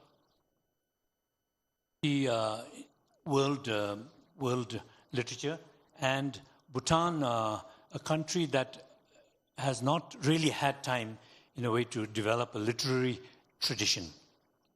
So now I want to come to today's Bhutan, if I may. We're talking about when we in Bhutan we always looked at the past. We tend to look at the past, and in terms of cultural identity, now we have a new king, a young king, the fifth king of Bhutan, defining his era, and that is a kind of transformation, major transformation, and with the emphasis on science and technology. So, what's going to happen? Are we doomed? I mean, with our oral culture more or less fading in the past, what happens? How do we preserve this? Well, how do we move forward? Yeah, I think this conversation about technology really follows on the earlier conversation because writing and orality are always questions of technology. And so let's just think about what we do with this. This is called a phone, perhaps a misnomer, but we we speak into it, so that's oral. We text and receive texts, that's writing. The fastest growing part of the book industry is audiobooks, so I can listen to audiobooks. I can watch TikTok videos that can document oral performances. I can send them around with little clever text captions to my friends. So all of this is to say that this technology is really, in an interesting way, and maybe also in a scary way, scrambling the relationship between text and orality. It's very hard to know. It's going back and forth, and with text to speech and speech to text. And with AI now, I can take an entire text corpus and basically have a conversation with it. So a text base that with AI becomes an oral conversation. So all of this is to say, I think that in some sense, this is great for Bhutan that has such a rich oral culture in addition to the, let's say, Buddhist-based written culture. And so I think this is just, this means that there are unique opportunities and perhaps challenges for how this oral culture and written culture both going to be reconfigured through this new technology. Sure, if I can pick up on that point, the Hegelian concept of the dialectic occurs to me here, of two poles of thought which seem at first to be discontinuous or contrary to one another, but can be thought of as happening together and causing what Hegel would have described as a synthesis. So two opposing poles of thought being engaged until you reach a particular end. So the reason why I say this is that I'm not an expert in your country, but you asked the question about the direction of this country. My guess is that you are on a journey where the pole of thought which says that Bhutan should remain as it has always been and that harks back to ancient tradition, I think that will remain a very lively part of your society. But when I speak to your elite, I see people who are very worldly. When I speak to their majesties, the kings I have an opportunity to engage with, these people are they're deeply rooted in understanding the ways of the world and thinking about the way in which Bhutan navigates through an increasingly complex world. And when I think about Gilfu, mindfulness city, this is a way in which Bhutan will be, in a way, opening to the world. I hear that it's open to investors from all places, including perhaps Australia. And that will inevitably bring international trends into your society. My guess is that these two poles of your thinking will each be more lively going forward and will eventually form some synthesis together. Thank you. So you're saying that there is a chance for the screen ages of today. We need to tell our stories in the changing media. Well, can I just, on that, I mean, I just want to make a parallel here with Australian Indigenous people. And as a result of the impact of colonialism, and I want to be clear that involved violence and exploitation, and we as Australia are on a reconciliation journey with our Indigenous people to try to right those wrongs. But the important point here is that many have lost their culture and many have lost their languages. There were 250 Indigenous languages at the time of first settlement in Australia. Now there are about 12. But in the current moment, a huge amount of work is being done by Indigenous and non-Indigenous people to recapture the culture and recapture languages that has been lost. And in fact, Indigenous languages in Australia are growing now, and an understanding of Indigenous culture is growing now. So, I mean, you were at a much higher point where your culture has remained very lively. In my country, we are seeking to recapture culture that has been eroded over time. Thank you. Would you like to add to that, Martin? Yeah, it's interesting. I agree that, we just heard a session on AI, and I think AI can be used in very interesting ways, both to document and provide new access to culture, both written and oral. There are challenges in that AI is used, it is mostly based on availability of digital texts. So there is a challenge to introduce specific, in this case, Bhutanese material into create databases, document culture, document languages, and feeding that, customizing these nebulous, mostly English or Chinese-based large language models in ways that would be culturally appropriate for Bhutan. But I think that is absolutely possible, and a really interesting project, I think, that would make, that would be both a preservation of culture, which is such a priority here, but also would create the dynamism that I think you talk about, because it would make this material accessible in a new way. It would make it much more interactive. Anyone, young people, can interact with it in a much easier way. So that's maybe a thought that I could share here. Okay, thank you very much. This is something now which I can't resist, a question which I can't resist. Particularly with people like prominent personalities like the two of you here. Bhutan talks very often about the identity.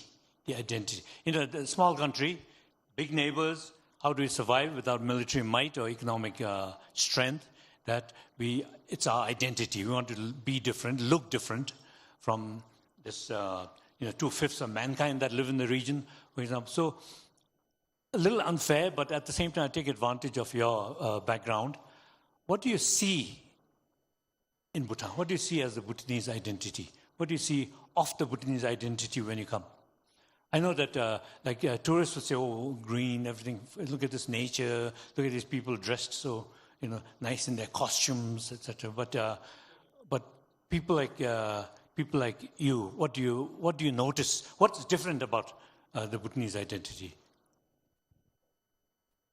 There's a calmness and a gentility and a very welcoming character that is that is a wonderful part of this society.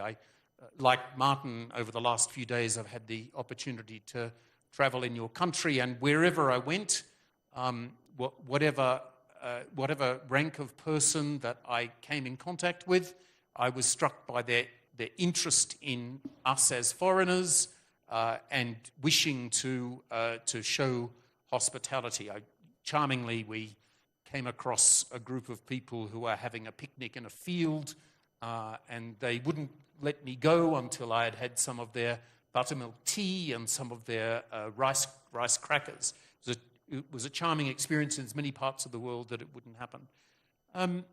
I think there is a sort of confidence and self-centeredness about people here. I think you described yourself as a country wedged between other very big players, and that is, of course, true. But I think one of your successes is to make Bhutanese people feel proud and confident of what they are. So those are the things that I would say, as well as the charming buildings and landscape and the way in which people dress. But certainly the human interactions I have are very warm and thoughtful. Martin talked about the depth of this Bhutanese culture, which is there in our scriptures, for example. But what are the threats, and how do we survive in this big world? Yeah. I mean, what I've been struck, and I want to second everything you've said, Philip, what I've been struck is, and it's maybe a version or continuation of what you described just now, such a careful and deliberate, non-rushed, non-panicked approach to modernization over the last 60 years. And that, I think, is exemplary, because we can all think of so many countries where, societies have gone from one extreme to another and back and forth, and there are these incredible tensions that are out in the open. I'm sure there are also tensions here. Every country, every complex society has them. But overall, I see just such a, through thoughtful leadership, a very deliberate approach to modernization. And I think, from what I can see as an outsider, you should continue with that. I mean, it seems like an incredibly successful model to me, especially given the difficult geopolitical situation that you mentioned. Thank you. Thank you very much. I particularly ask this because sometimes I think we have a tendency to sell before we produce something. And even I'm speaking now as a journalist. We have, whether it's gross national happiness, mindfulness, we tend to, even some of us even think we can teach the world, teach others about our culture. But I think we all know it's more important that we make it work here first. I've seen a sign. Are there any questions, by the way? We can't see from here. Yes, there's a question from a student, please. Yeah. First student. This is a question for everyone on stage. Right now, I would like to hear your thoughts on cultural invasions, such as Western cultures slowly encroaching in our country. It's not that noticeable, but then we could see it in the small habits, such as languages which they prefer and so on. So what are your thoughts on that type of cultural change? Cultural invasion, the invasion. I think he's talking about our experience, like when we first introduced television, for example. As a media, we asked reporters to go and talk to the people, children, about their values. So the one question was, who is your hero? So until June 1st, 1999, it was His Majesty the King. No question, no need for reflection. After a few months, it became David Beckham because the soccer was on. And then Hollywood, Bollywood, with the incoming, because television was introduced, by the way. That's what I meant in June 1999. So that started changing. Those values started changing. I think that's the implication of the questions. So I think we are talking about invasion. What are the threats? Thank you very much for the question. I can't answer it for the Bhutanese context, but let me try to answer it for the Australian context. The first thing to say is that the effect of other cultures in my country has been enormously enriching. The Australia that I grew up in as a young person was culturally barren and dry.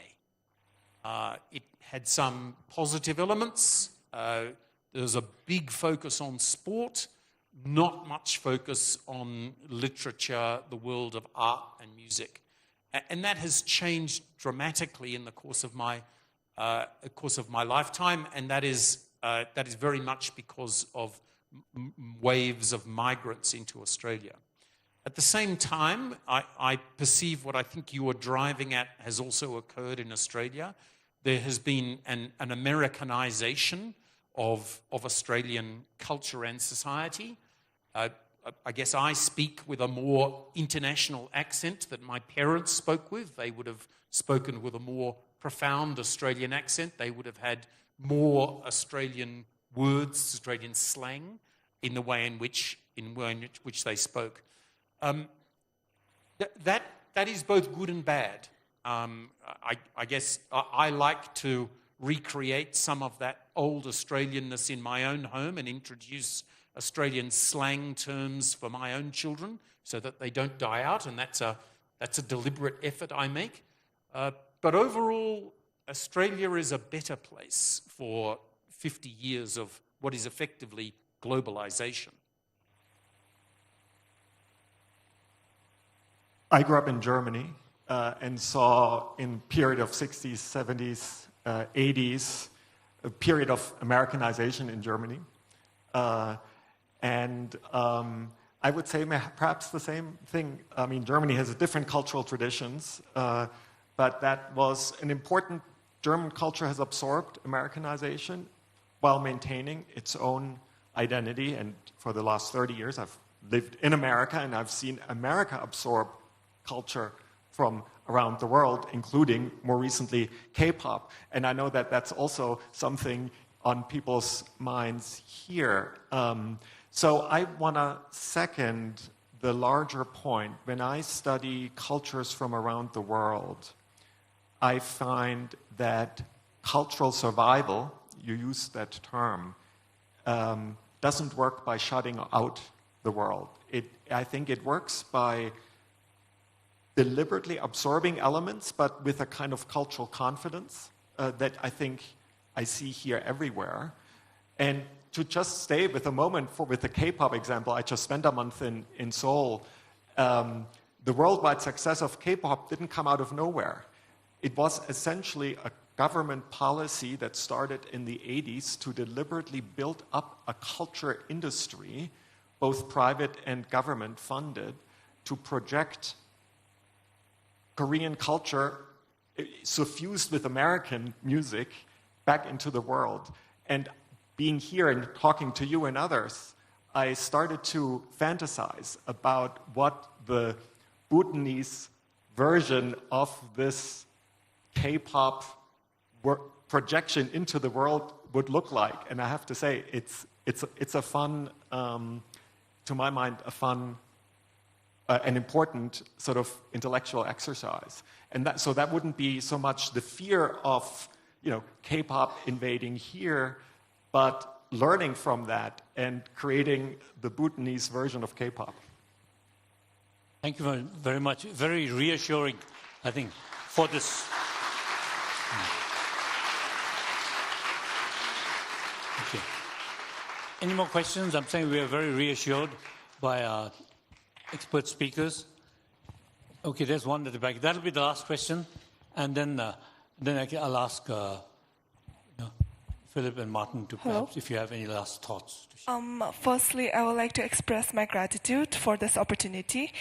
And now my question is, in an age where AI has taken over, of course, figuratively speaking, how do we really preserve our culture? Like, how do we actually convince people to take care of their own identity instead of others, especially the youth who get manipulated by social media?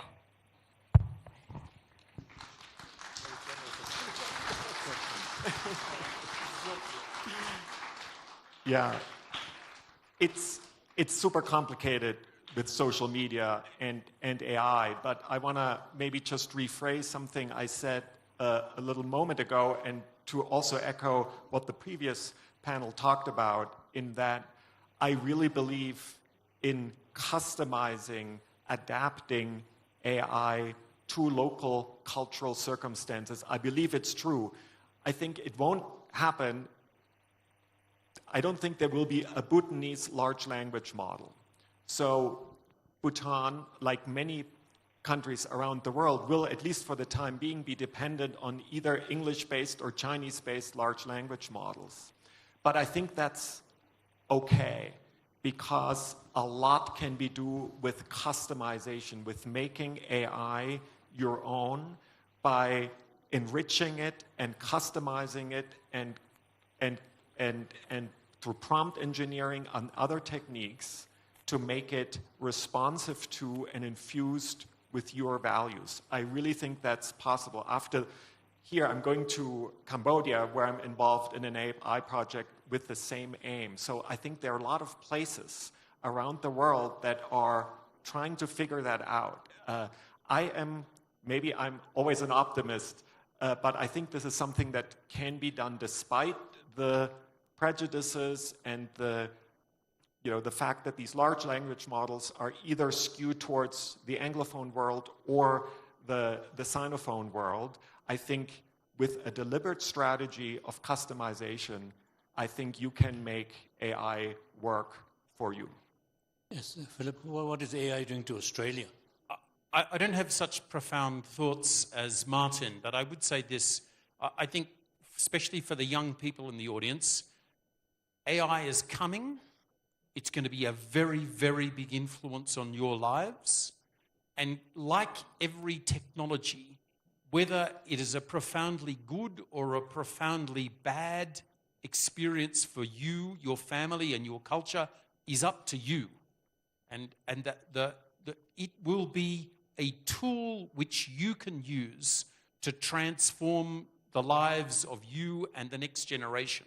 And so I don't know how successful you will be, but I can only urge that you try to grapple with it and find a way to use it in ways that suits the needs of your own community. Thank you very much. Remember, Bhutan, little Bhutan has been through these changes. We had, in a very short time, we've had motor vehicles coming in, we've had media coming in, we had television, radio, internet, all the digital technology, and now AI. And I think we go back to the conventional wisdom that we need to remind ourselves that we are the users, and as Philip said, AI is the tool. If we let the tool take over, we do the wrong things more efficiently, as I say. So we remember that you are the one making the decision. You are the one who should be using AI. Okay. So we've got two zeros pointed at us. So thank you very much. Thank you very much. Oh, yes. You said I could have one last comment. My last comment was this. In preparation for this session, I asked my team to find out whether the diaspora of Bhutanese people in Australia had produced literature. And the answer is not much yet. And so I wonder what a diaspora Bhutanese literature in Australia will look like.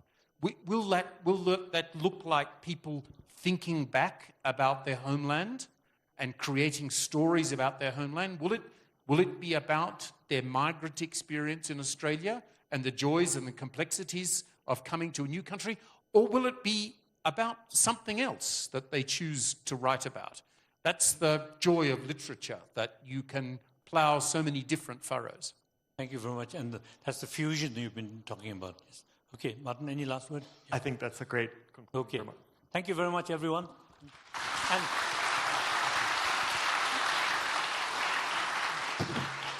okay, remember that these 20 minutes we don't, we don't expect to change any lives and all that, but food for thought. Thank you.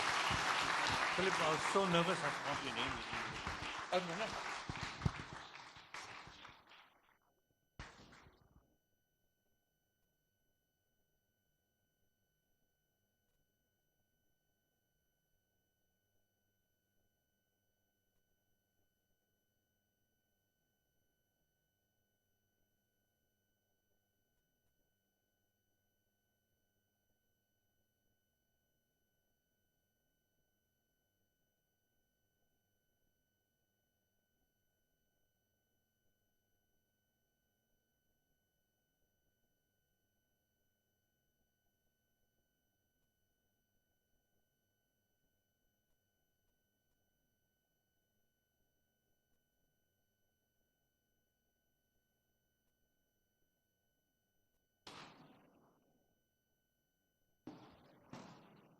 Thank you to our speakers. I think that was a wonderful and interactive session.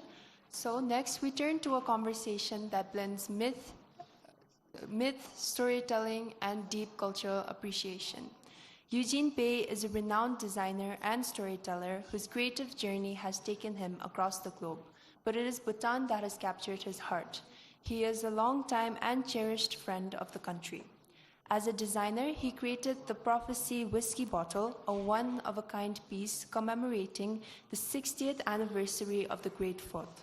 His latest work, The Tale of Two Ravens, is a fable born from over a decade of connection with Bhutan's people and traditions. Joining him in this conversation is Theden Doji, Managing Director of PBS Channel 3.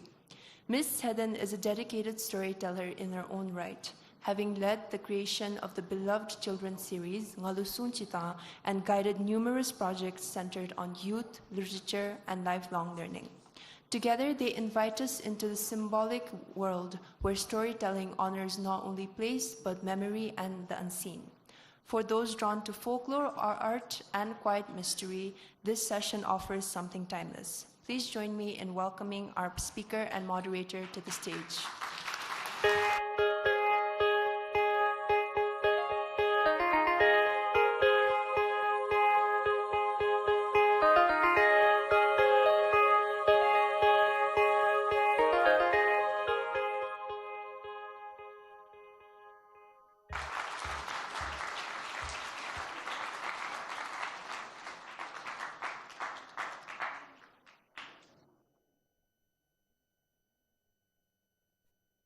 Thank you so much, Shine, for the wonderful introduction.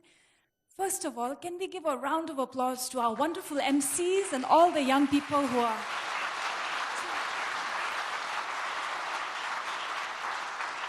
And before I start, I just wanted to recognize them. This has been such a wonderful festival, powered by the youth of Bhutan. Okay, very briefly, ladies and gentlemen, young people in the crowd, so happy to see so many young faces. Fellow storytellers, Imagineers, Kuzuzangpola. So, as Jine has mentioned, I serve at Channel 3, but I'm also a civil servant, and I've just entered my 18th year at His Majesty's Secretariat. So I am very happy today to represent, I'm wearing my Channel 3 cap, and Channel 3 is the third national television station in Bhutan, and we were established in 2021 as a completely not-for-profit and non-commercial television station to inculcate lifelong learning. We are a team of 15 young, not me, but my team is young, and very dedicated media professionals, and we are very honored to be one of the media partners for Bhutan Echoes. Okay, enough about me. Today we're all about Mr. Eugene Wenlock Pei. I'm delighted to welcome Eula. You are a man whose resume is truly inspirational and impressive. You are a brilliant graphic designer, also a trained pilot, and now a published author of this wonderful book called The Tale of Two Ravens. I have the very special copy. I wanted to also share that Mr. Eugene is a son of a British diplomat father. He spent his early years in Turkey, Italy, India, Singapore, and now you are based in the Netherlands. You also studied at the London College of Printing and co-founded the innovative design firm VBAT with your fellow partners in the Netherlands.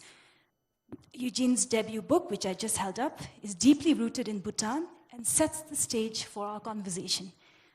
Could you tell us a bit about your childhood? You are truly an international man of mystery. And we wanted to know, how did growing up across such rich cultural landscapes influence your thinking and creative direction?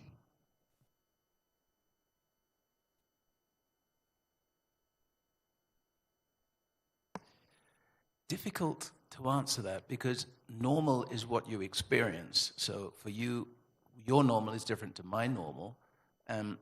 I was blessed or inflicted on a childhood where I grew up all over the world. But I'm going to give you one little metaphor which has shaped me. I went to a school in Singapore when I was 10, 11, 12. And we used to, at St. Andrew's School, I don't know if anybody knows that, but it's a wonderful school, I enjoyed it. In those days, there was no international schools, you had to go to the local school, but I was very happy, it was a very nice place. But there were Malaysian children, Chinese children, Europeans, Indian children, mix-up of different races and cultures and religions, all mixed up together. As children, you don't really see all that difference, except the food. What you eat is always the difference between the cultures. So I remember as a kid going out with my mixed bag of friends, sitting under a big tree, having lunch. And we all had our lunch boxes, or the Indians called it a tiffin box or something. And I had a plastic Tupperware box with my sandwiches. And everyone had their different foods. And we all used to laugh at each other and say, oh my God, how are you going to eat that? That looks awful. So what we did is we started trying each other's food and then realizing how delicious it all was. So it's a start to understanding different cultures and different ways of seeing things. I think that's the best metaphor I can give you about what started opening my eyes to different cultures. We're not so different to how we think we are. But Bhutan is very different, special. Thank you. That sounds like a very multicultural start for you. Eugene, you're very honest with your dyslexia as well as your initial dream of flying. I know this is something dear to you and you're very open about it because you feel you have a message to share. Could you tell us, how did these challenges and dreams shape your decision to pursue arts and design? My end station of being a creative person, a concept thinker, somebody who works in the creative arts, is actually an accident.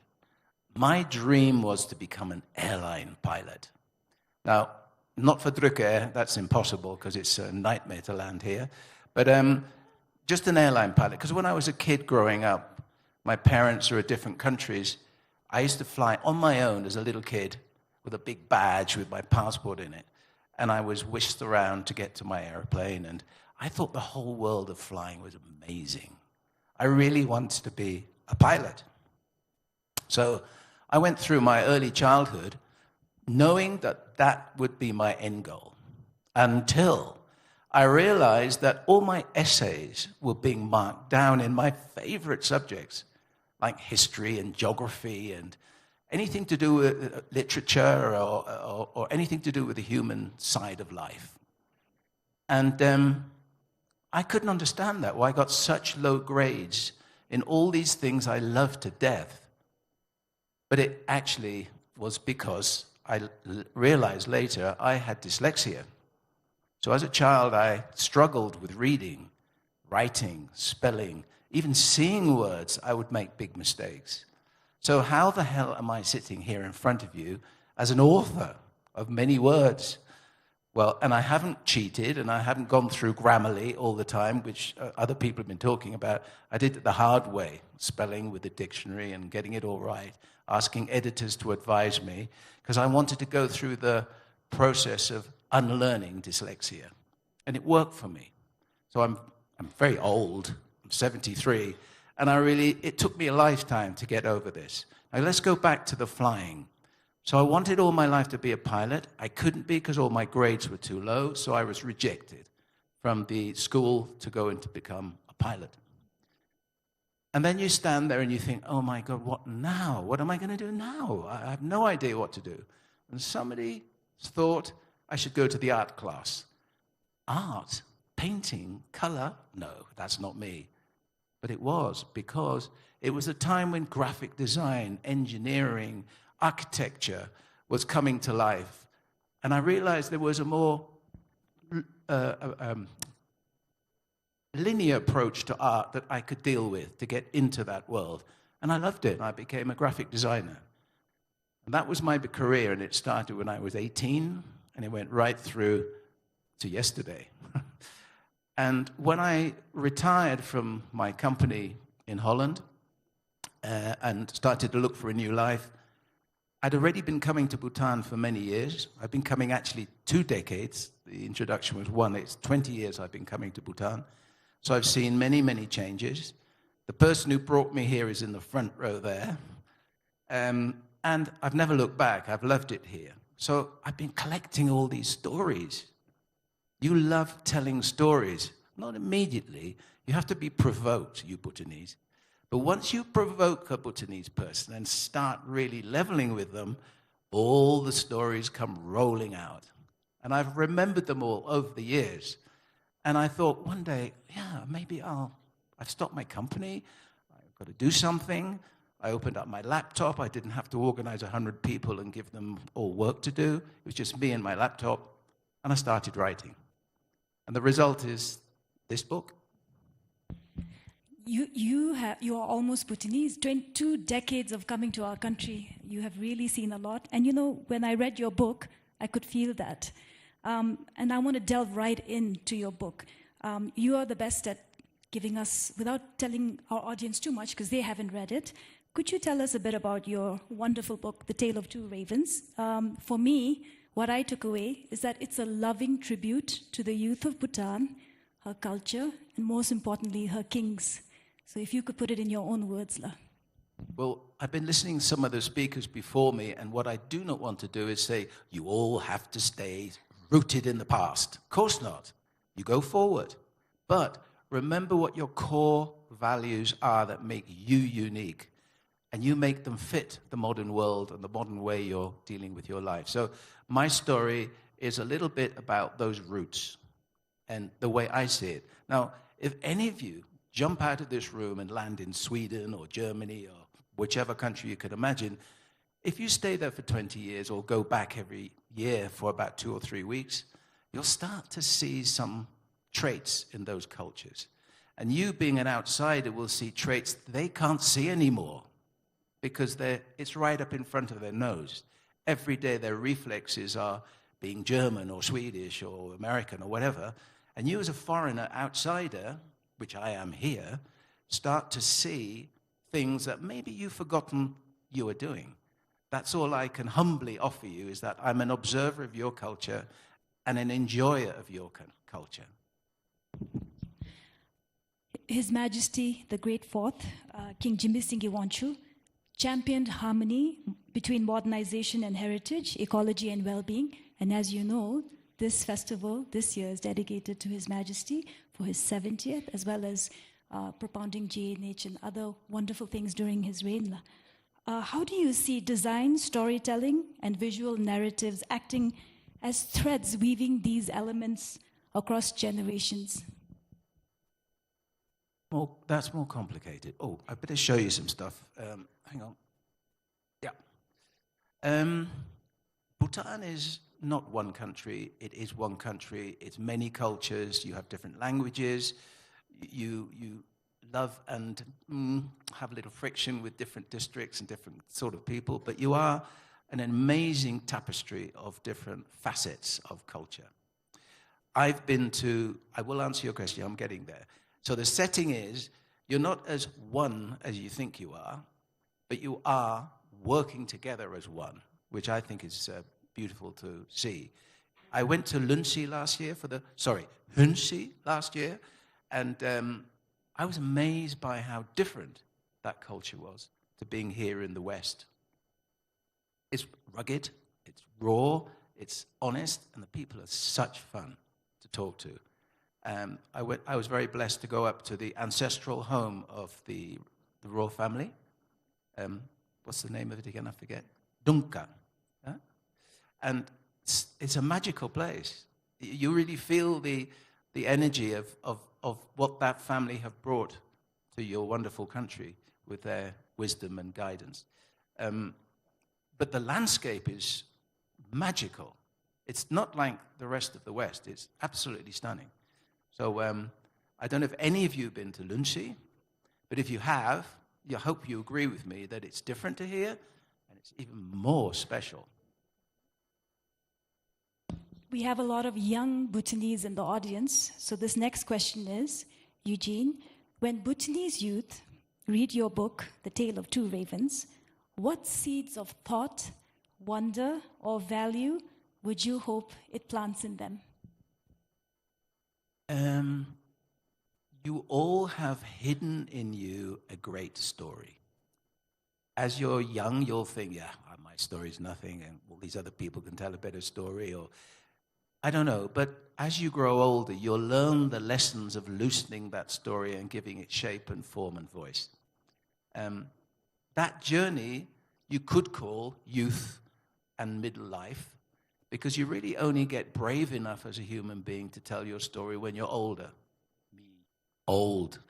But you guys at the back, you're on your start of your journey to know who you are and how you see things. How exciting is that? Don't be frightened. Go for it. I like that. Okay.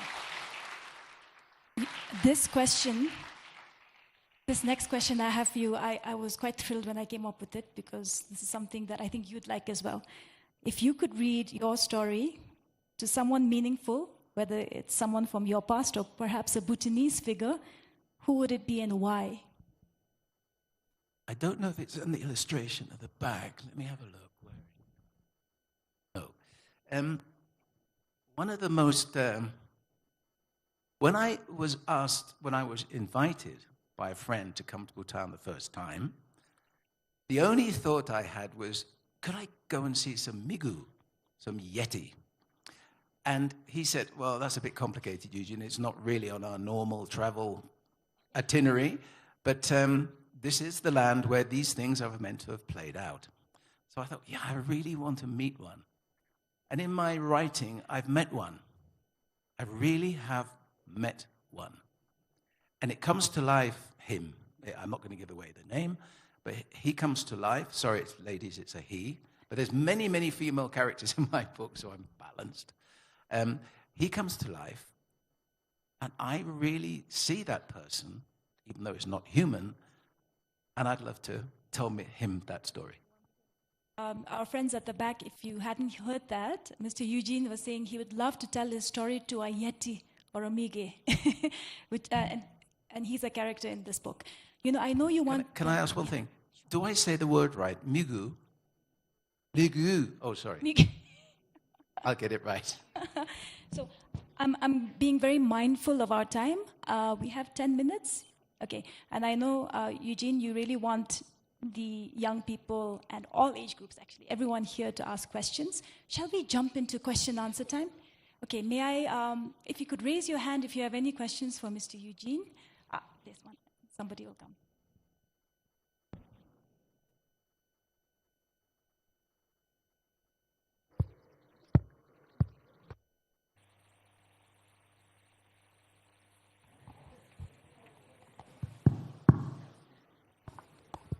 Mr. Eugene, you as a dyslexic person have overcome that challenge, as you said, through a more difficult way, through dictionaries and learning through unlearning. And you have traveled across the world, I understand that. And now my question to you here is, as a dyslexic person who has traveled the world, as you have seen the world with your own two eyes as your unique experience, can you share to us some of your experiences in that way? How some of the troubles you face, how you found solutions to it, and some of the morals you learned from your journeys.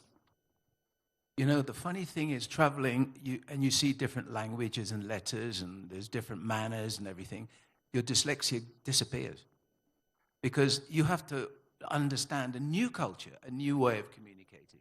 So if you have the right state of mind, you see and feel energies from people. You feel, yes, they're happy with what I'm saying, or I haven't been rude, or I've eaten with the right hand, or whatever it is. You actually have to learn a different way. So dyslexia is the least of your problems. Your dyslexia comes strongest when you're amongst your own kind who judge you in the wrong way. Now, I know that many young people are lucky now because there's many help. There's a lot of help for dyslexic people. Maybe if any of you are dyslexic in a room, you think, not enough. But it's more than it was when I was young. So you were ill, you were backward, you weren't very clever when you were dyslexic when I was young. And now I don't think that's the case. I hope not. So my answer to you is, being in another culture, I'm free of all those judgments. And then you can just enjoy meeting people. Is that a sort of answer to your question? I think that's a no. Is there any other questions for Mr. Eugene? I see a few hands. Hello. I really loved how your books weaves memories and myths together.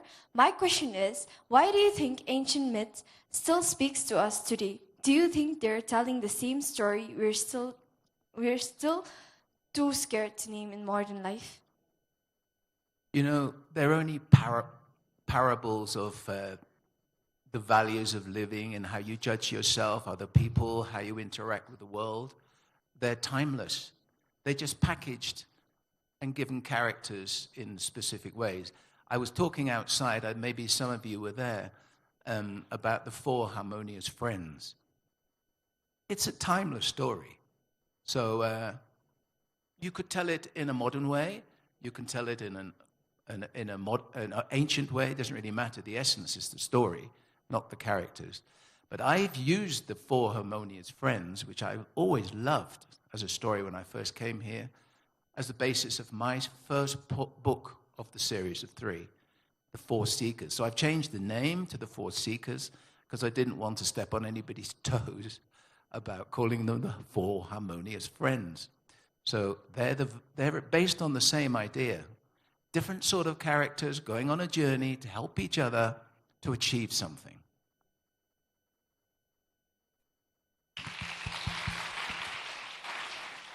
Any more questions, Lo?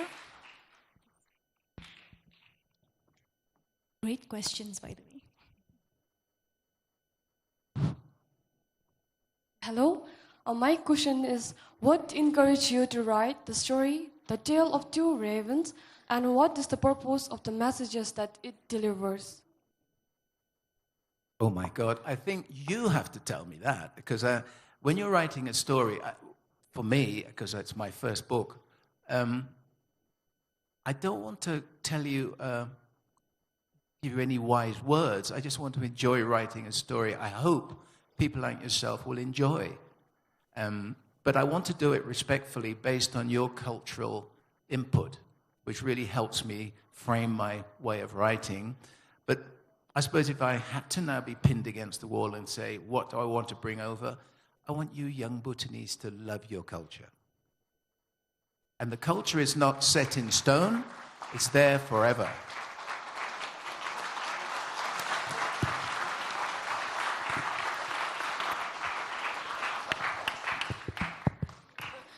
Some more questions? The young lady. Oh, lots of hands. Hello.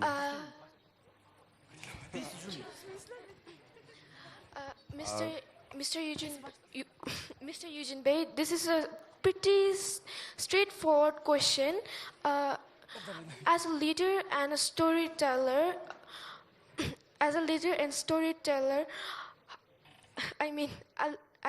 and a creative person, what inspired you to start storytelling, and how do you think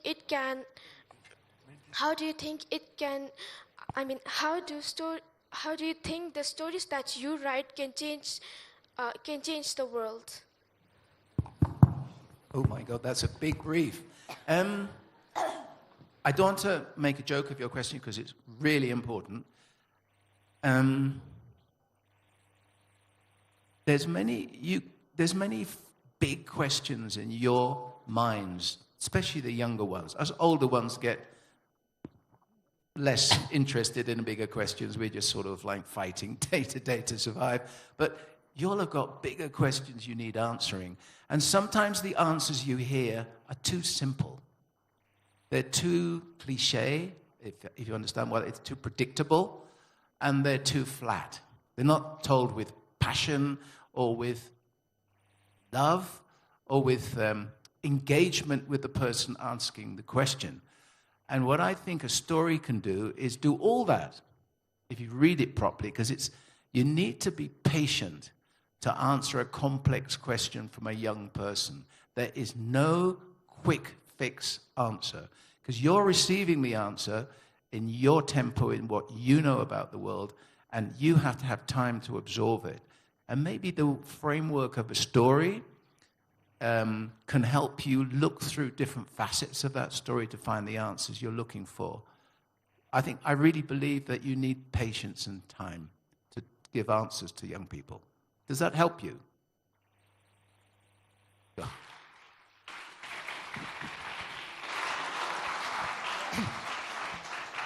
Hello. Thank you for finally giving me the chance. So mine's just a simple question.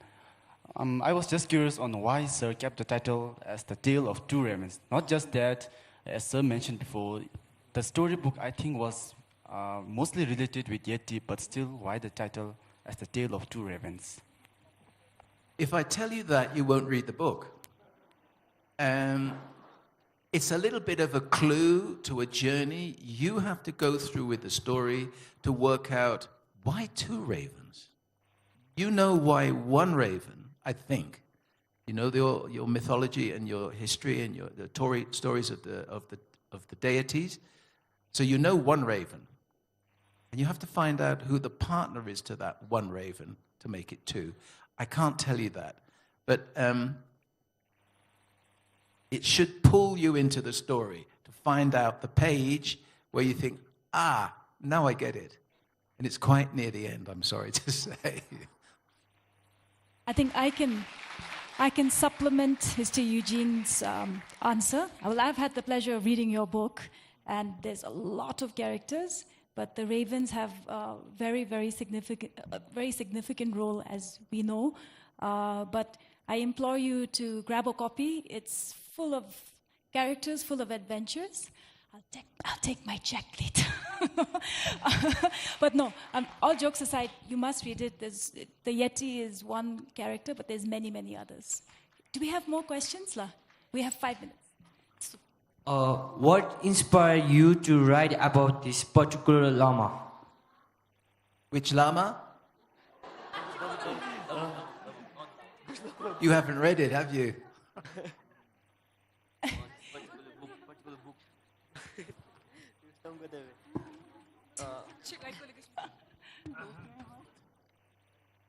I think it's a quiz. Is that a trick question? Trick me up? Yeah, you're one of those type of guys, right? I get you. No.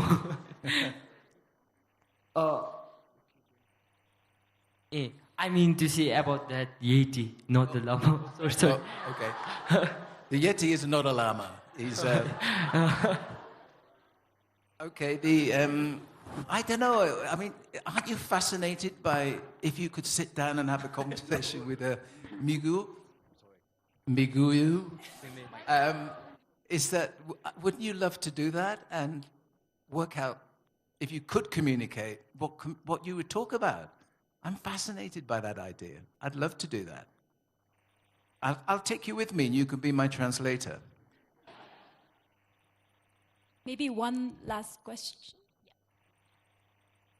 We have a young lady in the front that her hand shot up.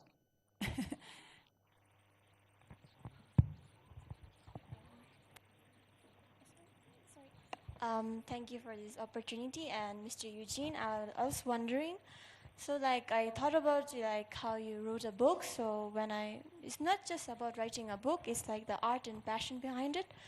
And I feel like there's many artists nowadays and writers, and AI is taking away their chances. And me as an artist, I sometimes lose the passion to draw. So I would like some words from you, so you could give some hope to some people who are very passionate about what they're doing, but the opportunities are not given to them in this current modern day. Thank you.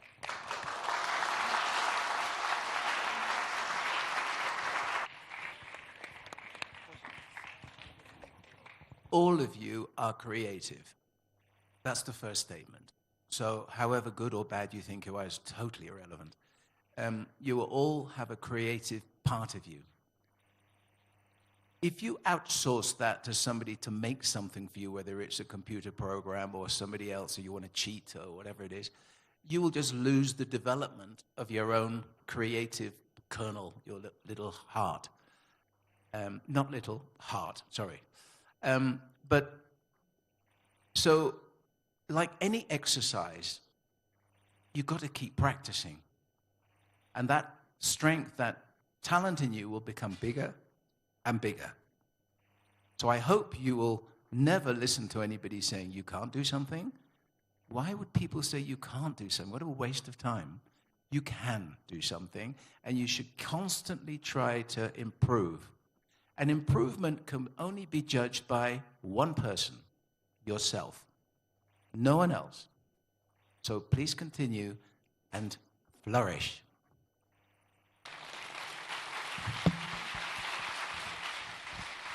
So, perhaps one last quick question. If there isn't, then I think I will wrap it up now.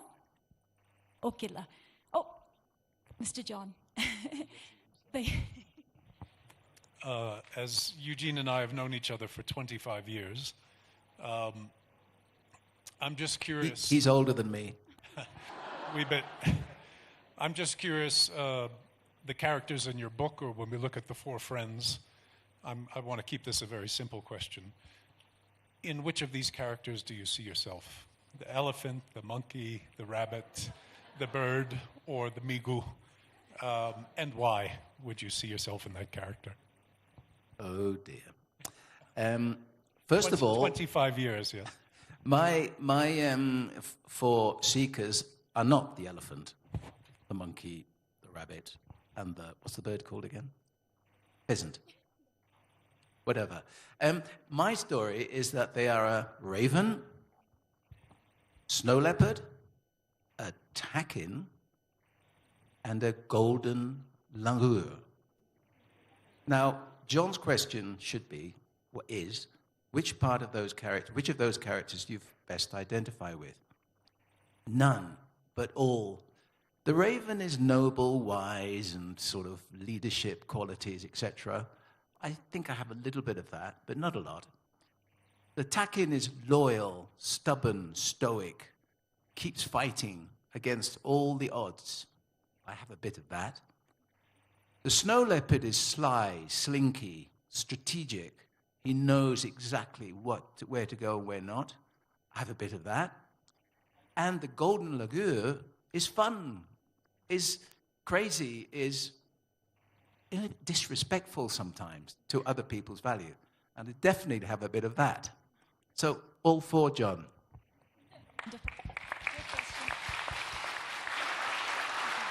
That was a great question. Okay, well, on that wonderful note, I want to just say, Eugene, it was such a pleasure to meet with you and to read your book and to get to know you a little bit more. I want to thank the Bhutan Echoes team for making me a small part in this. It's truly an honor.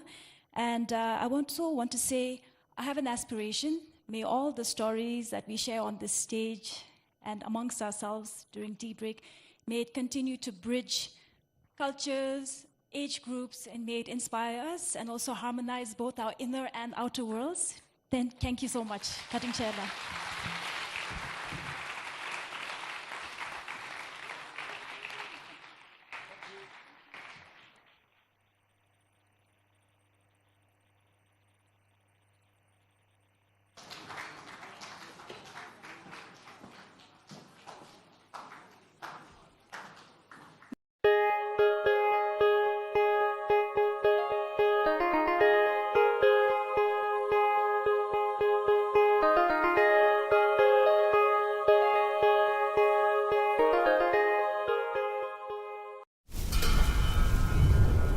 In the land of the Thunder Dragon lies a special place where wisdom and compassion have forged a unique way of life.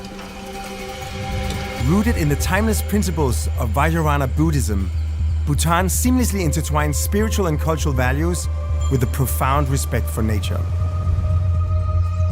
A green sanctuary where national parks and forests absorb more CO2 than the country emits. Bhutan harnesses the power of its rivers, making it one of the cleanest nations in the world.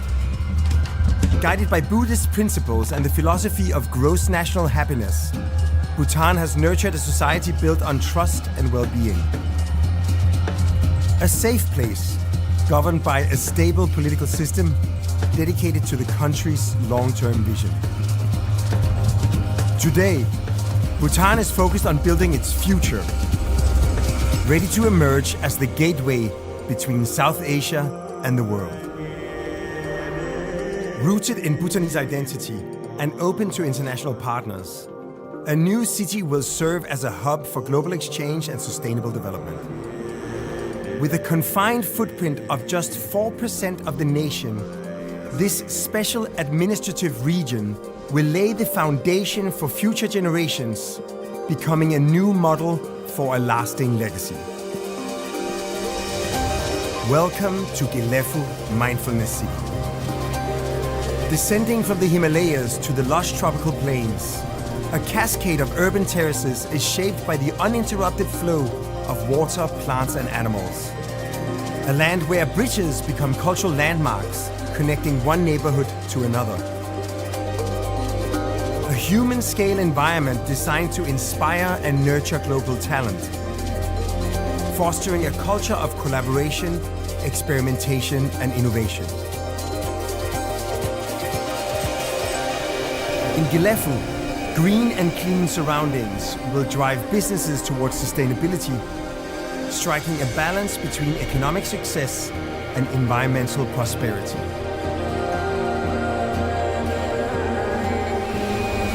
Built with locally sourced river stones, timber and bamboo, the Mindfulness City blends tradition with modernity, preserving heritage while advancing progress and cultivating resilient, self-sustaining communities.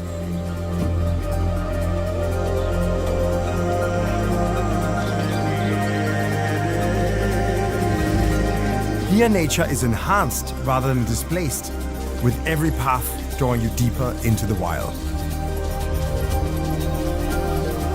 This sanctuary for spiritual and physical rejuvenation evolves with its ever-changing landscape, integrating infrastructure with social activities and nature-based solutions. A constellation of public spaces will gather residents of the Mindfulness City to share a life of learning and happiness. In the Vajrayana Buddhist capital of the world, people of all cultures will unite and practice compassion, kindness, and inner peace, revealing Bhutan's greatest teachings.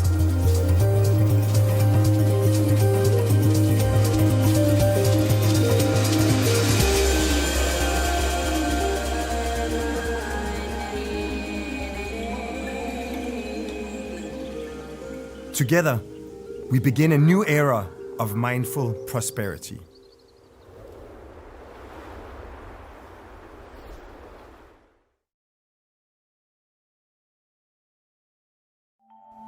My dear children of Bhutan,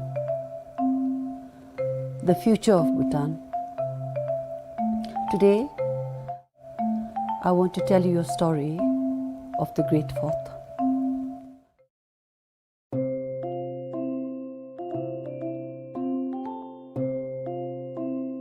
As prophesied by the great treasure revealer Terten Jukta Dorji, His Majesty Jigme Singye Wangchuck was born on 11 November 1955 in the Chenchuling Palace, Thimphu.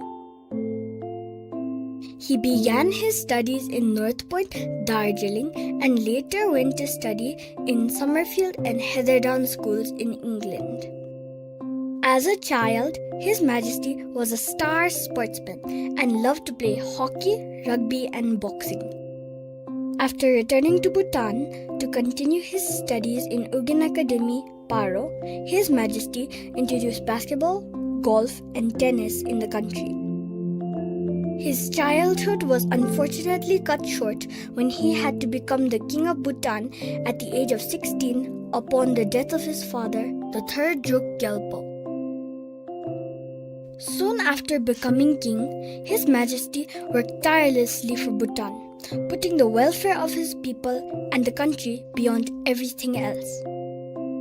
At the time, he was the youngest and best-looking king in the world, but he spent all his youth constantly working towards the progress, peace, and prosperity of Bhutan.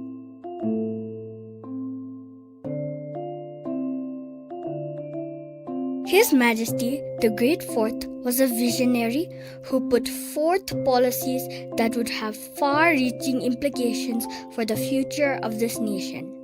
His Majesty took pride in being Bhutanese and accorded the highest importance in preserving our culture, national identities, and our spiritual tradition. He was also concerned about the well-being of his people, and very early on during his reign, he propounded the philosophy of gross national happiness, putting happiness at the center of development. It was one of the most challenging times for Bhutan when some Indian militants who were illegally encamped in Bhutan's southern borders refused to leave the country, despite all the efforts made by the 4th Drukyul.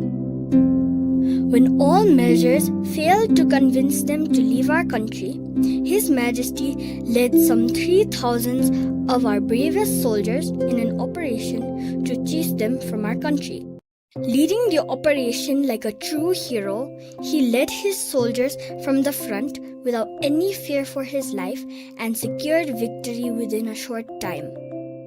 After the successful operation, all of us in Thimphu, including the government, was excited to give a hero's welcome to His Majesty. We wanted to line up the streets and hail him a hero. But His Majesty came home quietly. He didn't want any hero's welcome, like a true bodhisattva. He believed that in war, nobody wins. His Majesty was an absolute monarch with absolute power. He was not just the head of state, but also the head of government. But he realized that it was time Bhutan became a democracy, and that introducing democracy would be in the best interest of the people and the country. He set about the process of decentralization as early as the 1980s, starting with gradual devolution of power from the capital to the districts and then to the geogs. His Majesty also set about preparing the nation's new leaders for the new system. 5 ministers were elected from the parliament who assumed the role of Prime Minister for 1 year, each for 5 years. Then he held many meetings with the people all over the country, where he explained to the people about his plan to introduce democracy in Bhutan. Most of the time, the people were surprised and shocked to hear this and begged His Majesty to continue with the current system and not to introduce democracy.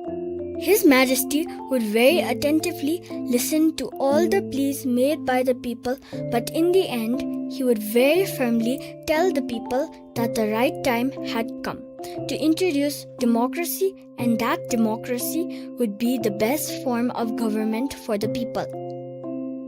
His Majesty retired in 2006, and the nation celebrated 3 historical milestones: the 100 years of monarchy in Bhutan, the introduction of democracy, and the coronation of our present king, Jigme Singye Wangchuck.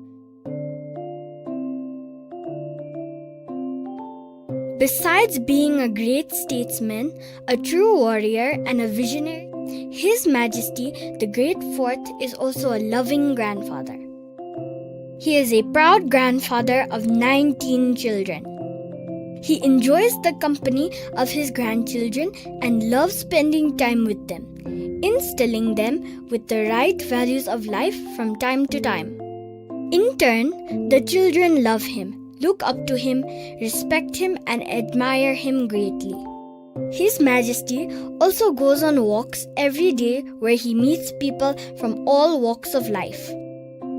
One of the amazing qualities of His Majesty, due to his deep compassion for his subjects, is that when he meets people, he can instantly sense if they are suffering from any ailment. To ease their sufferings, His Majesty sends them to his doctors and refers them to hospitals where they can be treated for their illnesses. Thousands of Bhutanese have benefited through such grace and compassion of His Majesty the Great Fourth.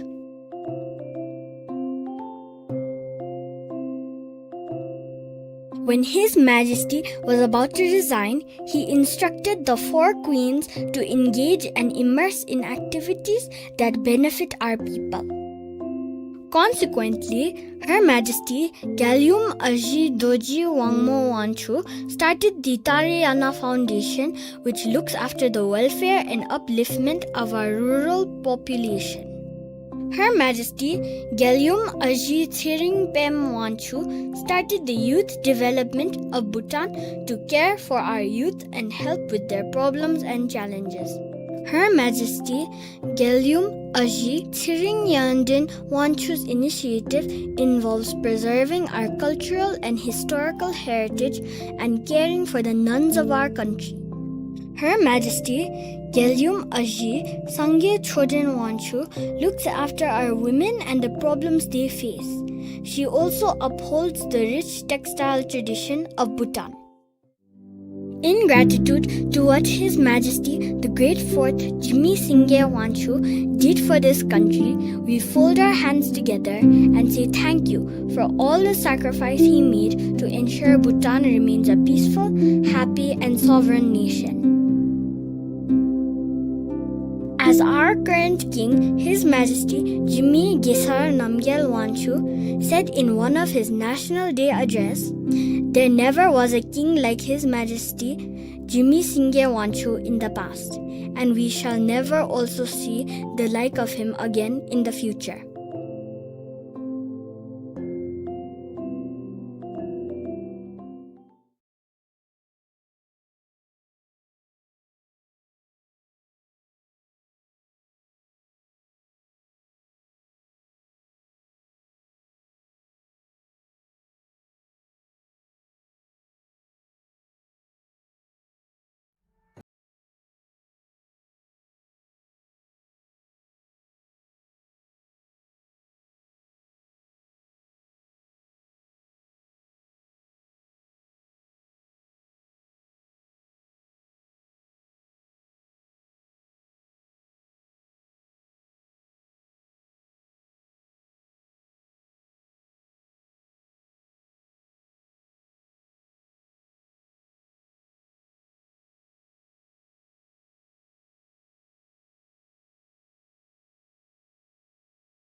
Forever. He was a selfless ruler.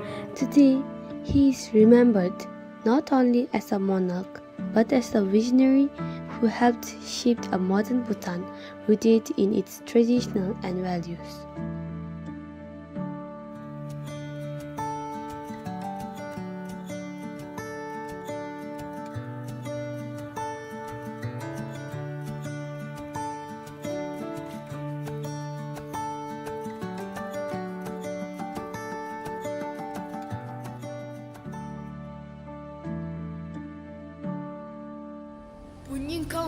The Runyan, Hobeyu Rongsum Jubine, Yamchaxin Odong Mingzina, Nidi Ruke Pishing Lupa, Shinmili Sunkar Solekpa, Tipang Lutena Lochuni, Gagme Tempa Chergeshing, Larsen Chenki Deki Lenchida.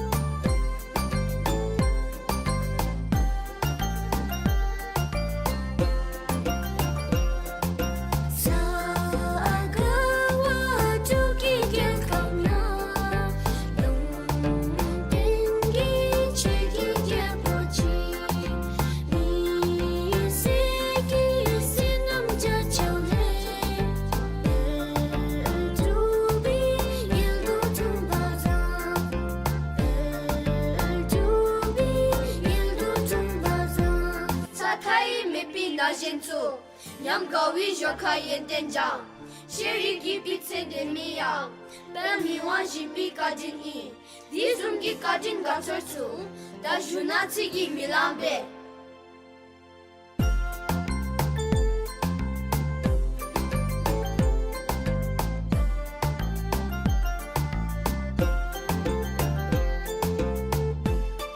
I will serve my people, my heart, my soul.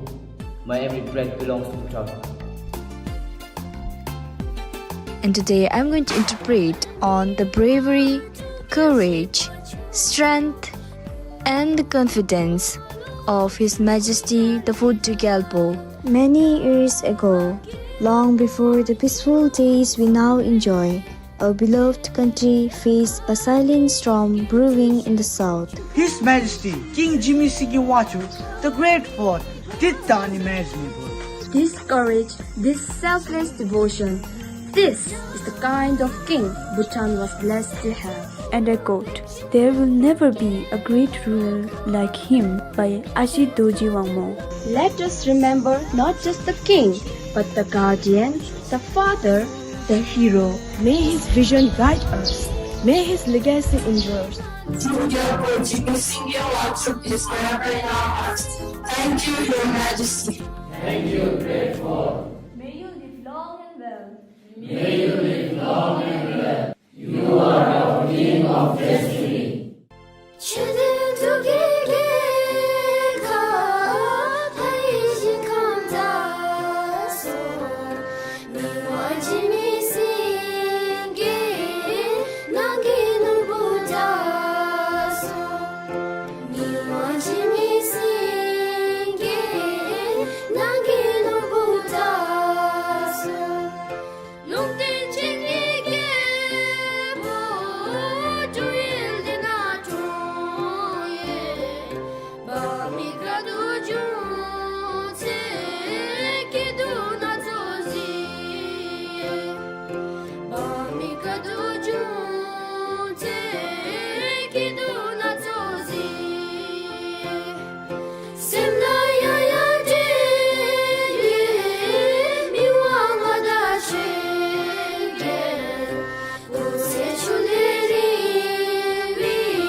When the nation needed them most, they stood ready. They left their homes, their families, their personal ambitions to serve selflessly during the darkest days of the pandemic. Desuks stood at the front lines, embodying the true spirit of service. But amidst their unwavering service, a concern lingered. Many of these brave men and women faced an uncertain future. His Majesty the King, ever compassionate and visionary, asked them a simple yet profound question: what lies ahead for you? From this moment of reflection, a gift was born. A gift from His Majesty to his people, the Desuk Skilling Program. A program designed not just to reward selfless service, but to shape futures, create opportunities, and uplift the lives of everyday soup who had given so much. With tireless dedication, the founding team, under His Majesty's command and guidance, laid the foundations. Training centers were built, curriculums developed, and a new era of skill development for Bhutanese youth began. What started as a response to a crisis has evolved into a movement. Today, the Desuk Skilling Program is a beacon of hope, equipping Desuks with skills that not only secure livelihoods but build the nation. Over 8,500 Desuks have been trained in more than 157 different courses, across sectors like construction, technology, hospitality, and agriculture. Each skill learned, each lesson mastered, is a step toward a self-reliant and skilled Bhutanese workforce. Before this, I was uncertain.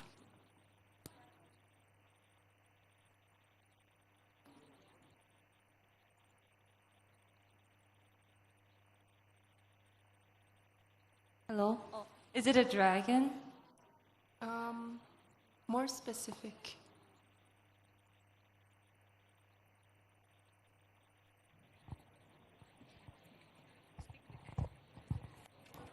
The land of the thunder dragon.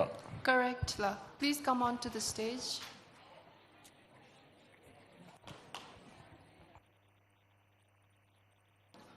The land of the thunder dragon is the correct answer.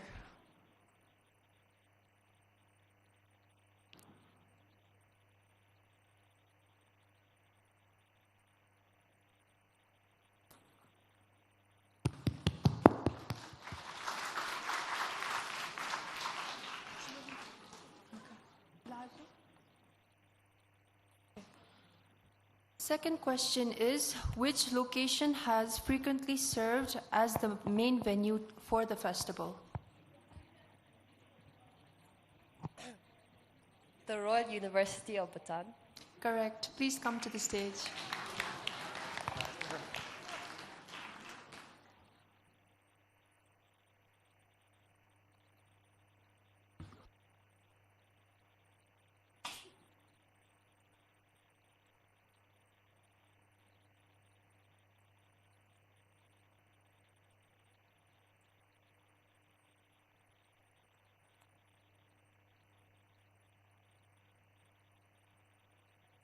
The last and final question, and possibly the most valuable prize, is, the question for that is, what does the festival's name Echoes symbolize?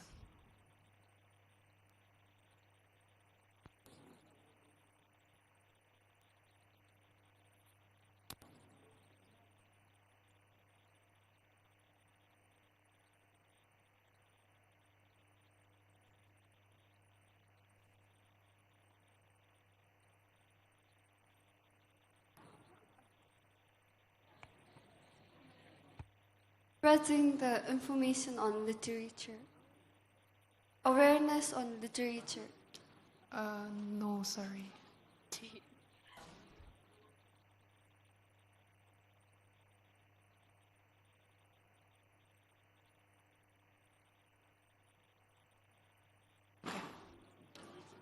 Looks like this question cannot be answered, so we will keep this. Oh. Yes, please.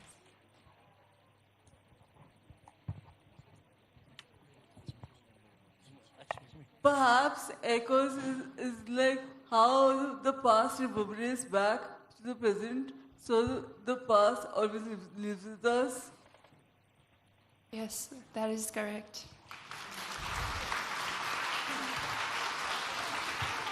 So the special prize that Ma'am Tarini Mohan has won is a dinner at Shiwaling.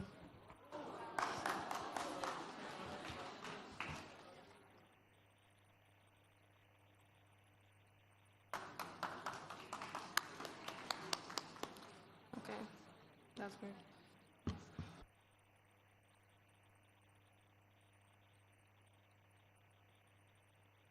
So we'll move on with our sessions. So next up, we have a heartfelt session featuring 3 incredible voices.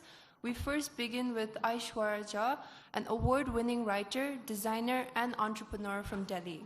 Her debut novel, The Scent of Fallen Stars, has been widely praised for its emotional depth, lyricism, and powerful exploration of grief and resilience.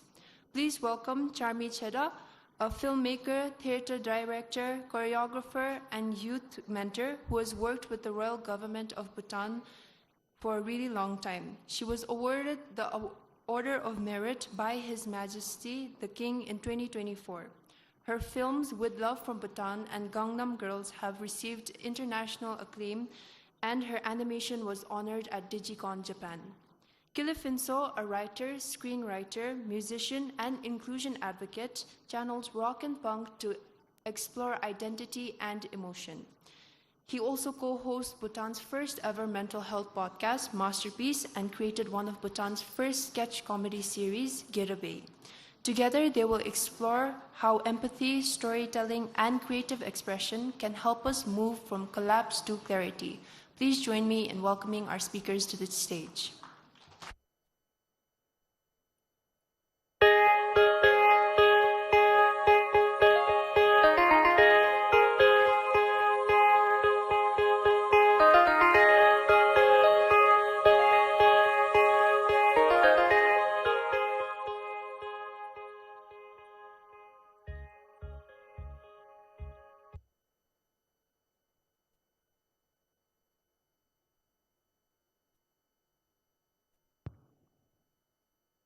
A very good afternoon to everyone. This is truly a very interesting and a great honor and pleasure for me to talk to Aishwarya and Kinley. I would call them artists first, writer, songwriter, musician, designer, podcast host, writer, so many things. And I think when we talk about artist, we're first talking about the human within. We're talking about identity. We're talking about sharing. And we're talking about a journey that starts within, and then how, with a lot of courage, we decide to share this with the world. And that requires, I think, a lot of resilience. And that sort of is going to be the tone of our session today. So, as Shakespeare said, what's in a name? But then I think sometimes a lot is hidden in a name. So we're going to start asking, I would like to know from both of you, Aishwarya's first book and award-winning book, The Scent of Fallen Stars. And, well, Kinley does many things, but he also hosts and has crafted this podcast called Masterpiece. So I want to know why The Scent of Fallen Stars and why it's called Masterpiece. Thank you so much, Charmi. It's so lovely to be on the panel with you and to be in Bhutan. So the Scent of Fallen Stars, the fallen stars refer to this Mulsari flower, which is a very fragrant and beautiful flower that you find in the monsoon in India. And that flower is actually what inspired the whole story. And for the longest time, as I was telling you, I only thought of calling the manuscript Mulsari. And you know how as creative people, sometimes we tend to get very rigid. And it's like, no, there's no other name, nothing else that I can call it. But I also wasn't sure whether it would be relatable for people, whether they would get it. And then over time, I always say this about writing, that it's like a clogged tap, because for a while, nothing comes out. It's all blocked up. And then slowly, drop by drop, a little bit starts coming out, and suddenly it all rushes out. So then one day, it came to me, The Scent of Fallen Stars, because of the shape of the flower, and also because of the mystique of a star, which I've always found fascinating, because a star is something that you can only see in memory, right? Because it's so many hundreds and millions of light years away that by the time we see it, it's changed, it's gone. So just the idea of memory and nostalgia and fragrance and how it's so evocative and transformative, that is really where the title came from. Beautiful. I mean, I never thought that, you're associating it with a flower. Of course, you shared this with me, and that's exactly why I think that everybody needed to hear this. Thank you so much, Aishwarya. Kinley, would you like to enlighten us with Masterpiece? It is Masterpiece, P-E-A-C-E. Thank you, Charmi. I'd like to say that the Masterpiece is not just my podcast. It's with my co-host, Tsering, who is supposed to be here today but could not make it due to some unavoidable circumstances, but she's here in spirit. And Tsering, if you're watching, we miss you and take care. And I'll do my best to talk about what we created together and the reasons we created it. So one thing that Tsering and I noticed is that while Bhutanese people, we are so compassionate and we are very giving and we love and we are very hospitable people, we also tend not to necessarily take care of ourselves the way we take care of other people. And we do not necessarily embody the vulnerabilities that we expect from other people. We want other people to embody towards us. I mean, we expect other people to embody towards us. And with that in mind, we sort of wanted a podcast that spoke about taking care of yourself, taking care of your mental health, taking care of yourself, and also reevaluating your beliefs, reevaluating your opinions, but doing it in a way through your lived experience, not necessarily to say like, this is the way you have to do it, but more so like find the way that works for you. And the only way you can ever really do that is through vulnerability, through really sitting with yourself, or as what I like to call mud sitting in the mud by yourself in your own muck of your mind and try to understand who you are. And that was, we decided we wanted to do a podcast around that. And so when it came to the name, we were like, I love puns, so I'm very glad that Tsering came up with a name like that. And it's also, I understand, it's very ambitious as a name, Masterpiece. Are we able to masterpiece? Maybe not immediately, but I think it's a process that requires a lot of work, a lot of self-analysis, and a lot of being able to see yourself with kindness.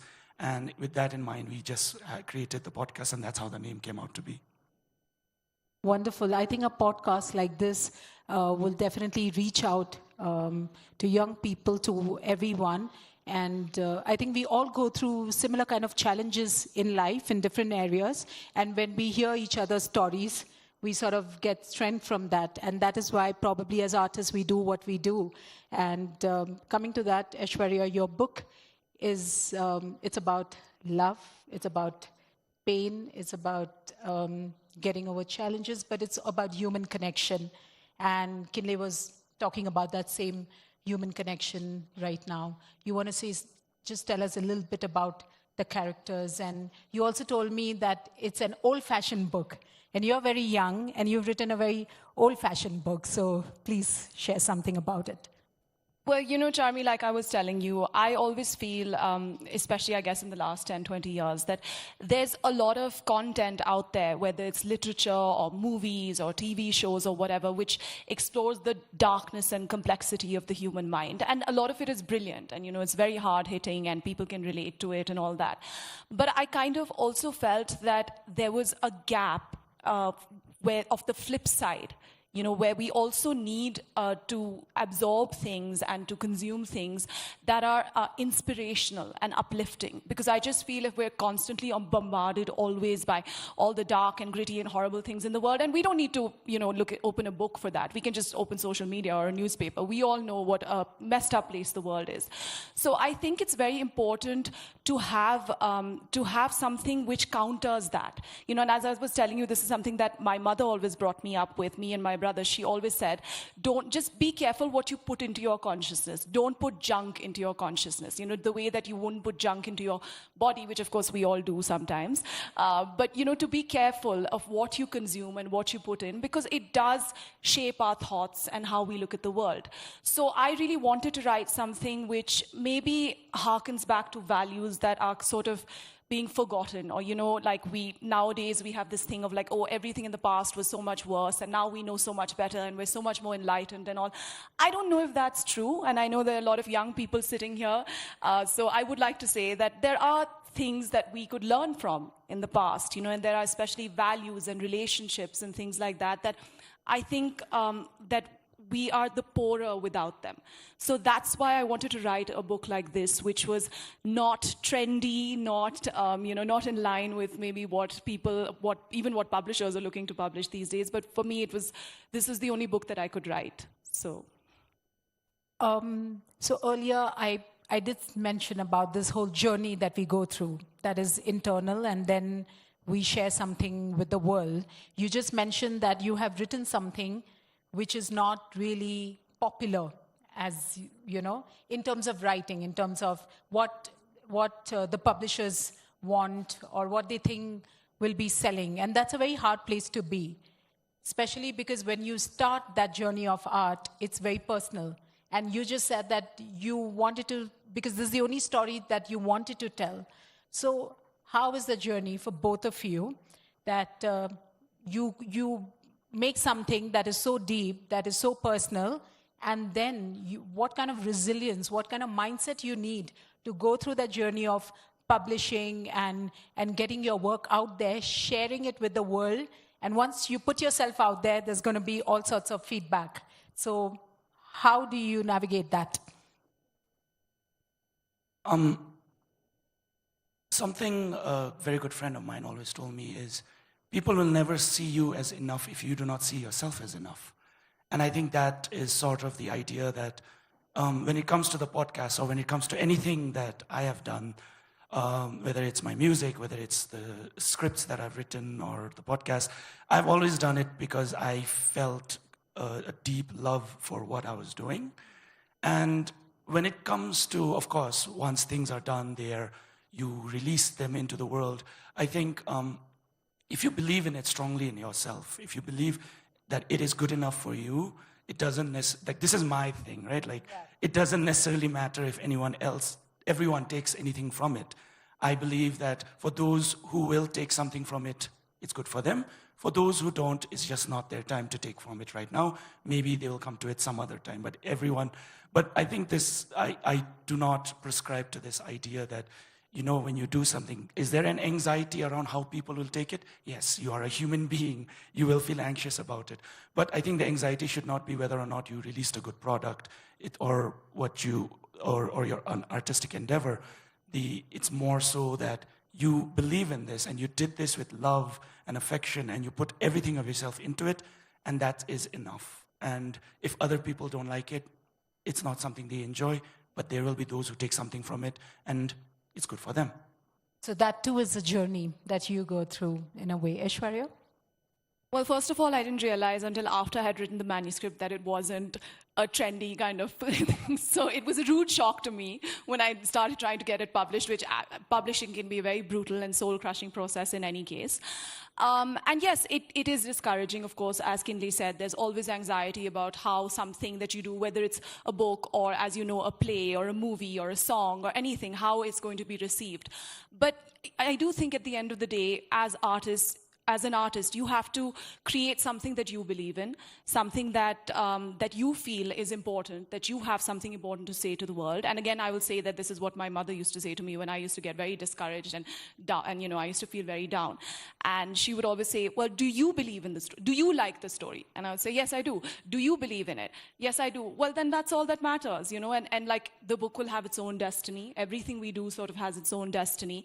And yeah, you can't control how people are going to take it. But I think the beautiful thing is that I have found that every book, I can speak for books, it always finds its readers. And there is nothing more fulfilling than getting a message or seeing yourself tagged in something or a review, or just somebody comes up to you and it's like, your book really meant something to me. And it really spoke to me. And I think that that is the best that you can hope for as an artist, because like I was telling you again, when you write or when you do any sort of creative endeavor like that, it's a very solitary process, right? A lot of it, it's just me sitting in front of my screen and with my characters and all that. And when you put it out there in the world, it's like you're sending a message out into the universe, like, hello, can anyone hear me? Is anyone else feeling the same things that I felt? Or is this resonating with anyone else? Because that's why I love to read, because I love to discover that an author or someone from centuries ago or a completely different context, completely different life from me, and it's like, oh, but I know exactly what they're talking about because I've gone through this too. And I don't think that you can ask for more. So whether you have one reader who loves your book, whether you have 10, whether you have 100, whether you have 1 million, it doesn't matter, because what really matters is that somebody should understand what you're trying to say, and it should help someone to deal maybe with what they're going through. So I think it would be safe to say that first, enjoy the journey, enjoy the process. We have a lot of young people here, and I'm sure there are many future artists, filmmakers, writers sitting here as well. So I think it's very important for them to hear that nothing comes easy and it's going to be a journey. But if you believe in it, that's what Aishwarya and Kinley are trying to say, that if you believe in it and if you believe in what you're doing, you must just be on the path. Yes, please. Something that we talk about a lot on the podcast is melam, your intention. Yes. So it's also what is the intention with which you do something, right? And I'm not going to tell, I know there are a lot of young people here, and I think when I was in high school, I was very deeply motivated and quite worried about what other people would think. And I'm not going to tell you all that it's going to come easily, that you all are going to be able to find that within yourselves. For some of you, it's going to come as easily. For some of you, it's not. But I think while you're in that process, while you're enjoying that process, it's also important to look upon yourself during that process with a bit of kindness and with a little bit of empathy for yourself. Like I said earlier, we can give a lot of empathy to other people, a little bit of that to yourself as well when you're in that process, when you're in the thick of it. Because I think when you're in the thick of it, that is when you might face the most difficulty in putting out something that you truly believe in. And everyone has their own journey in that. And I think it's very important to say that your journey is different to someone else's journey, so you can't, like, if I can say anything, just don't compare your artistic, creative journey to somebody else's journey. Wonderful. We use a lot of words. We talk about empathy, we talk about compassion, we say these things, but sometimes words, while words are a lot, and especially at a festival like this, we're talking about words, but at the same time, sometimes you cannot put certain experiences to words. And we have different medium of expression for that. But what I'm really trying to get at is grief. A lot of art comes from, I'm not saying everything, but a lot of it comes from a space of grief or personal experiences or heartbreak or some challenges that we've gone through. And then do you go through a path of liberation through that, through your work, through the arts? And the reason why I'm going there is also, again, I am focusing to the young people in the room, that arts is not just a career, but it is something you indulge in for yourselves, for your growth, for your expression, for your mental health. So can we hear from you guys? I think there's no doubt about it that any kind of creative pursuit can be very cathartic. And speaking for myself, when I started writing the manuscript, I was also at a very low point, and I was very, I wasn't very happy in life with things that were going on. And it was definitely very, very therapeutic to start writing, because also it gives you something to occupy your mind. And sometimes that's the best thing you can do. If something is bothering you a lot and, you're not able to do anything about it, then all you can do is distract yourself. And if anyone, and I know there are writers here in the audience, you all know that whenever we're writing a story, it's very consuming, and in fact, you're not a very fun person to be around then, because, everybody else around you is like, okay, so we have to go here, we have to do this, and you're just like, what? No, but my character here, there, I'm lost in a different world altogether. So it is very therapeutic. It is very helpful. And again, that also speaks to what we were just talking about how your work is received, where at the end of the day, we have to have this balance between, yes, I know these days where everybody's looking for validation and everybody's looking for numbers and those social media likes and shares and reels and whatever. But I think, like we were discussing yesterday, I kind of miss those days where we hear, those stories of like filmmakers like Raj Kapoor or Rishikesh Mukherjee, or someone who, he mortgaged his house because, he believed in this movie and he just wanted to put everything into it and all. And I think as artists, we have to have a little bit of that, because you're also doing it not just for, okay, I'm going to have success from this, but your success also comes from the process of it and what you get out of it. And if you feel proud of something that you've done and something that you created, I think that really is success in itself. And I think again, there's a lot of compassion and love in the process of art and storytelling. When you share, even if it makes an impact on one person, I think that's truly a victory. I'm already there showing time. Really, it just started 5 minutes ago. It feels like it's really 5 minutes. Okay, because we do want to take questions today. So I would like to get actually more into the book and the characters and the plot, but we really don't have time for that. But her book is available. It's called The Scent of the Fallen Stars. So please do pick up, and Aishwarya will be around for any kind of discussions and talks. And watch Masterpiece podcast on YouTube. As well as my band, Resisting Misery. Sorry, what? I'm just going to plug my band as well. Yes. Kinley sings really well, so yeah. Yeah, you want to sing something for us? Oh, okay. He refuses. It's very unfair, yeah. Resisting Misery. Kind of came out from a point of grief in my own life, and this is what Aishwarya says, and what Charmi says goes to that as well. I was going through a very difficult time in my life. I was talking with a friend of mine who happened to be a therapist, and we were talking, and I was just casually talking about how grief plays such a big part in our lives, and how instead of sometimes letting ourselves feel grief, we resist it. And then my friend just said, yeah, that is the human condition. We resist misery. And all I took from that was, that's a nice band name. I'm going to note that down.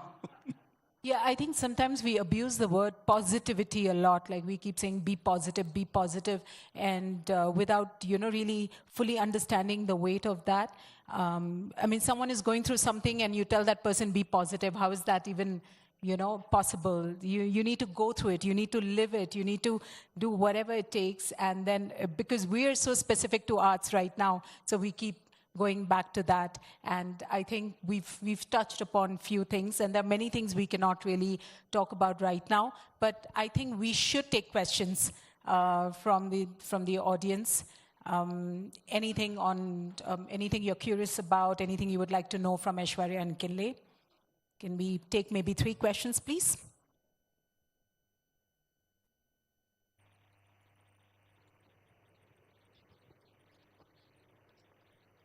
Anyone, anywhere? Oh, yes, please. Have a mic here.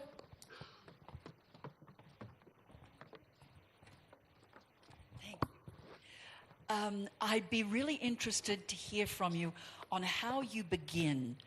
I mean, the very essence of beginning, because the beginning of writing is always very hard. And a lot of young people, perhaps, I don't know if journaling is something that helps start the flow. How did you begin to write? Because sitting down is really difficult, and just putting the first words down are hard. Can you share, some ideas on that beginning, that seedling process? Yes, it is always the toughest part, how to begin. I don't keep a journal, but I do keep a note on my phone wherever I think of something that I want to write, or I see something like the way the light is falling on the road, or if I meet someone and they have a mannerism that's very interesting. I always make a note of it because I never know where I'm going to use it in my writing. And in terms of beginning, I always say about writer's block, it's basically just the fear that I'm going to write something that's not going to be good enough, right? Because we all want to write something. You want to write something and you want to think, oh, wow, it's brilliant, it's great. I think the only way is to move through it, is to write through it. And it's like, it's okay. I'm going to put down some words today. Maybe they'll be terrible, but it's all right. I'm going to put them down. And later when I revisit them, or you just do like a free writing kind of exercise, where for sometimes when I feel stuck, I'll just set a timer for 10 minutes or 15 minutes, and I'll just keep writing, and it doesn't matter what comes out. And then in the middle of all that junk, you'll find like a kernel of something that may be very, very valuable. So I think it's like a muscle. You just have to exercise it. And don't be afraid if something you write isn't good enough to begin with. You can always work on it. You can always polish it. Just don't send out your first draft.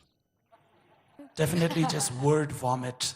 In terms of ideas, I think a very good friend of mine who is actually a writer, she told me, when you want to write, don't worry about what the paragraph looks like. Don't worry about the structure. Just get the ideas out. Note down all the ideas and think about the editing process later. For now, just get out everything that you need to get out, whatever ideas you've got. Doesn't have to make sense to you right now. Doesn't have to look pretty. You just need these ideas out. And I think that's where you would always want to start. Yeah, it's like that. There's that lovely quote. The first draft is just you telling yourself the story.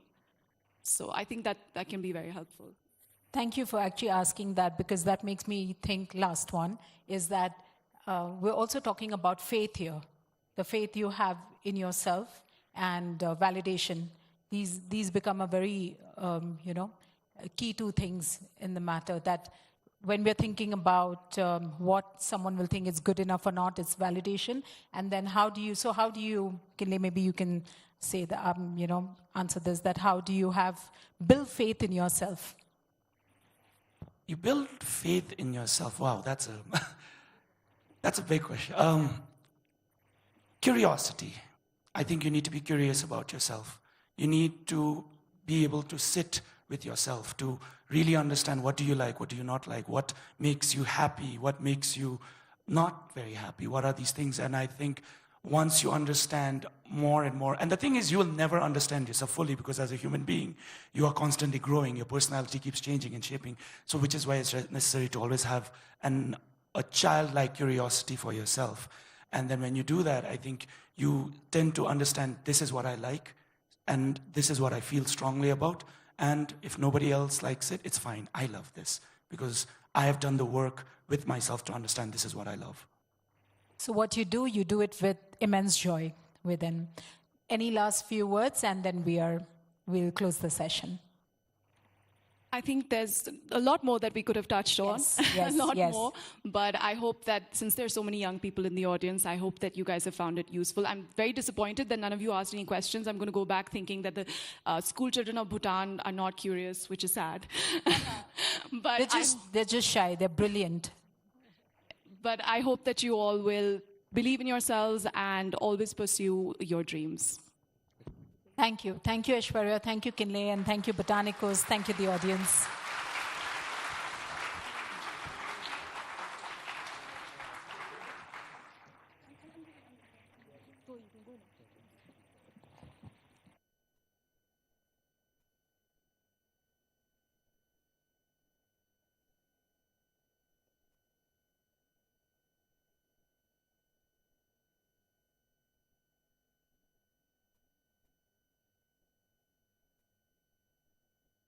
That was a very wonderful sessions with the speakers. So to close out the morning, we bring you a heartfelt and thoughtful conversation. Tarini Mohan is a writer and development professional whose debut work, Lifequake, explores life after a sudden accident and her experiences living with changes in her mobility, speech, and cognition. Through personal stories and shared social insight, she reflects on resilience, inclusion, and redefining strength. She'll be in conversation with Sok Sianpek Dorji, Founding Executive Director and Advisor to the Bhutan Center of Media and Democracy. Together, they offer a meaningful dialogue of life's challenges with honesty and courage. Please join me in welcoming them to the stage.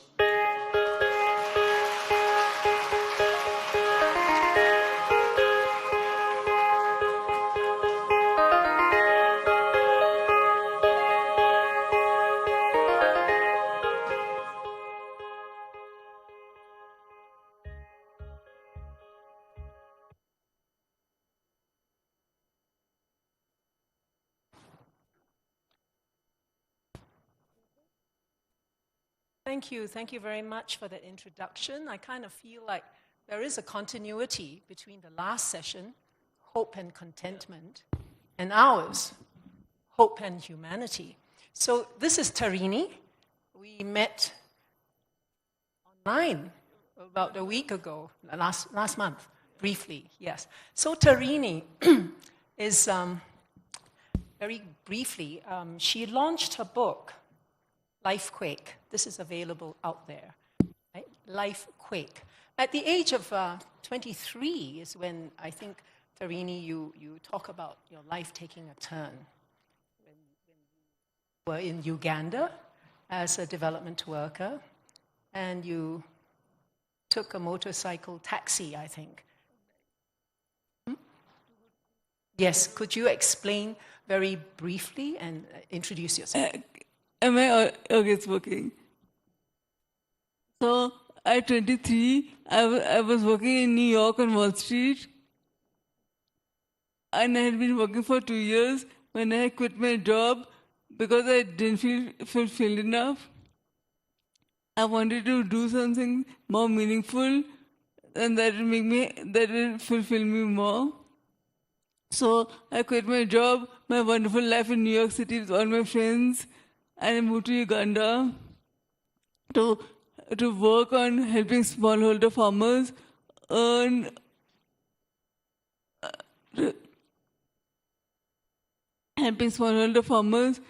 have better livelihoods. But unfortunately, I had been there only 6 weeks before one night, with another expat friend, an Indian American man, we decided to take a motorcycle taxi to go to a bar at night with all our other friends. And everyone was waiting for us at the bar on the way there. As we were cruising down Yusuf Lele Road, a vehicle hit us from behind.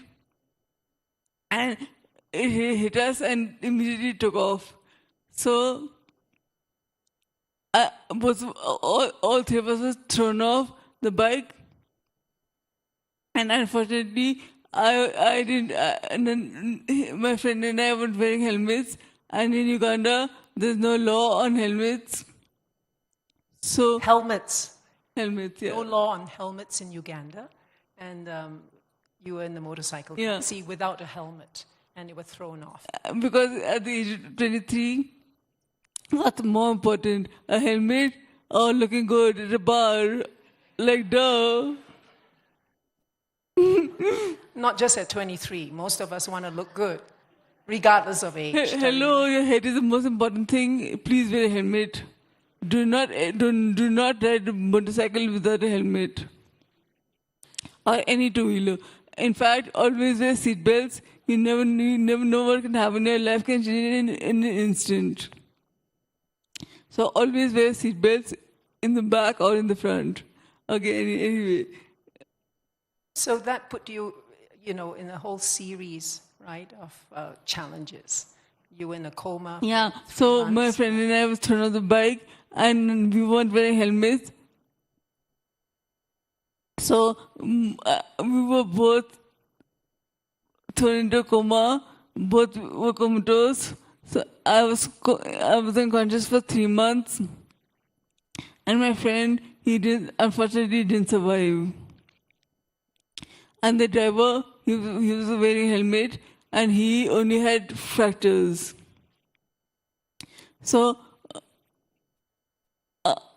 after I woke up, so I was in Uganda for 1 month.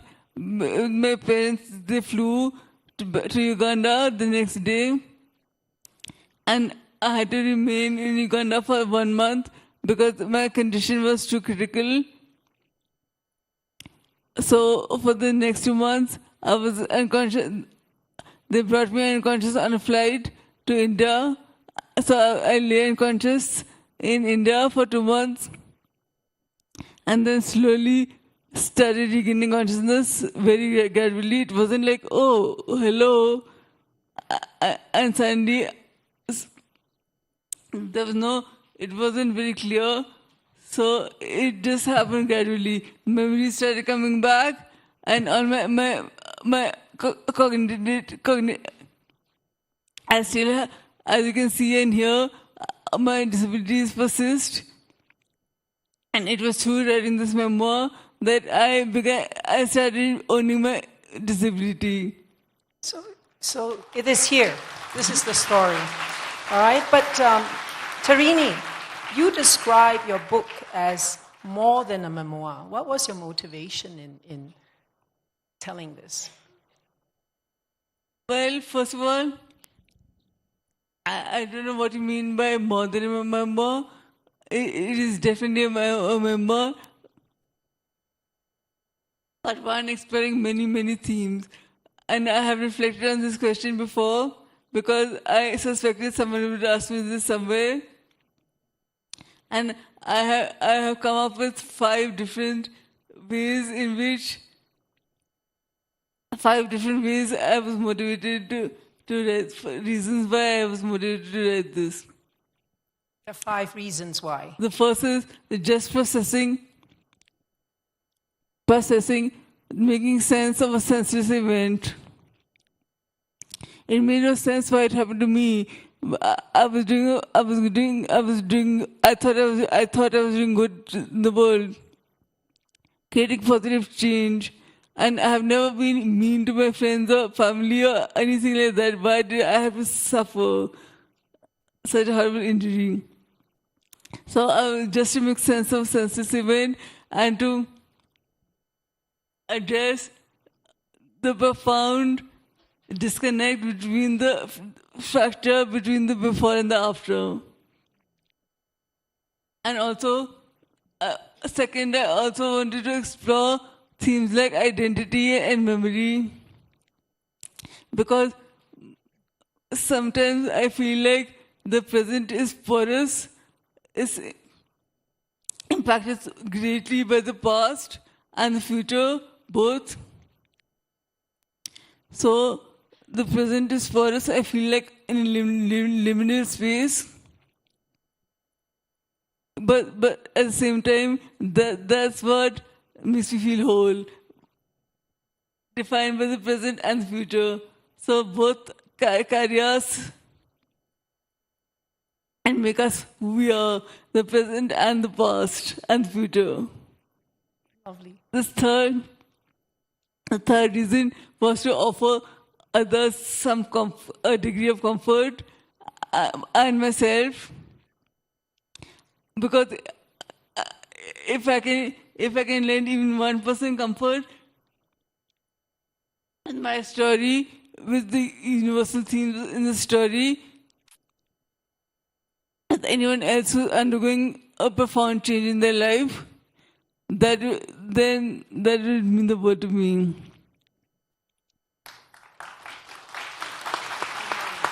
Yeah. Okay, 2 more. The fourth,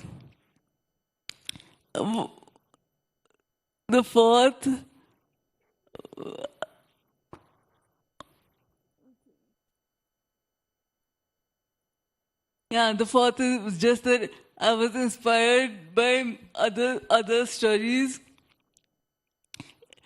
Well, the catalyst for my memoir. Okay, not the catalyst, but the first motivation I had was meeting Trisha Meili, the author. Her and my life overlap in so many ways. We both went to Wellesley College. We had the same professor. She also worked on Wall Street. She also suffered she also experienced a head injury. And then she also went to Yale School of Management like I did. So we have many commonalities, and she wrote her memoir. So reading her story made me feel like, oh, I can. Why don't I do it? But then, 6 years later, I decided I can do it too.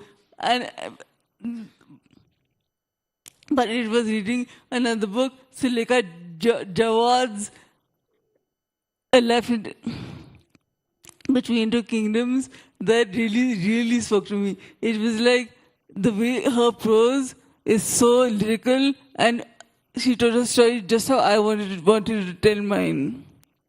So that's how. And the fifth point, I forgot. That's okay. It's here in the book. All right? But what's interesting is Tarini was inspired by another writer, she said, from her school. She went to Wellesley College, where she also met with some Bhutanese girls, right? You were students. They're here. How wonderful. So when we were chatting, when we were introduced, Tarini was very forthright. She said, please do not describe me as being inspiring. So I was, oh, okay, But I think, we've been talking about these words, even the previous group, empathy, pity. Why do you not want the word inspiring? Because that comes across too in your book, right? Would you want to talk a bit about this? So I've been reflecting a lot on this point that's been asked me many times. And I don't have any very negative feelings about the word. It's just me and other disabled people, I know other people with disabilities and don't like being like people with visual disabilities don't like it when people don't know anything about them and just see them in a wheelchair or something and say, oh, that's so inspiring. It's like, hello, you just reduced me to struggle. See, a wheelchair, you just reduce my existence to a struggle. See, like, you don't know anything about me. What if I'm the silliest human on earth? What if I'm hilarious? What if, I don't know, like, what if I'm the most privileged? So, with that context, how can you say I'm inspiring?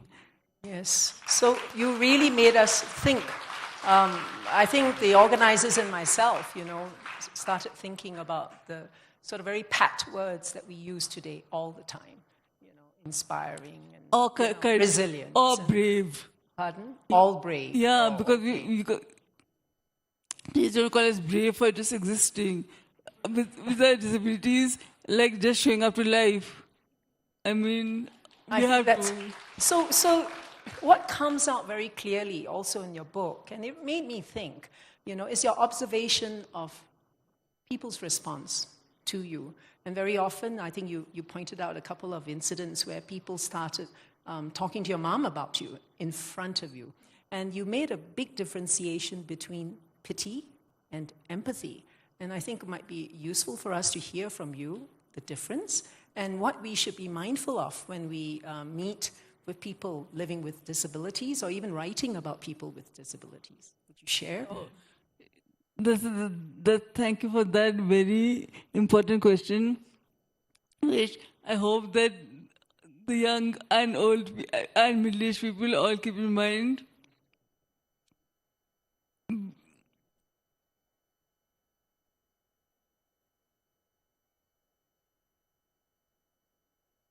I think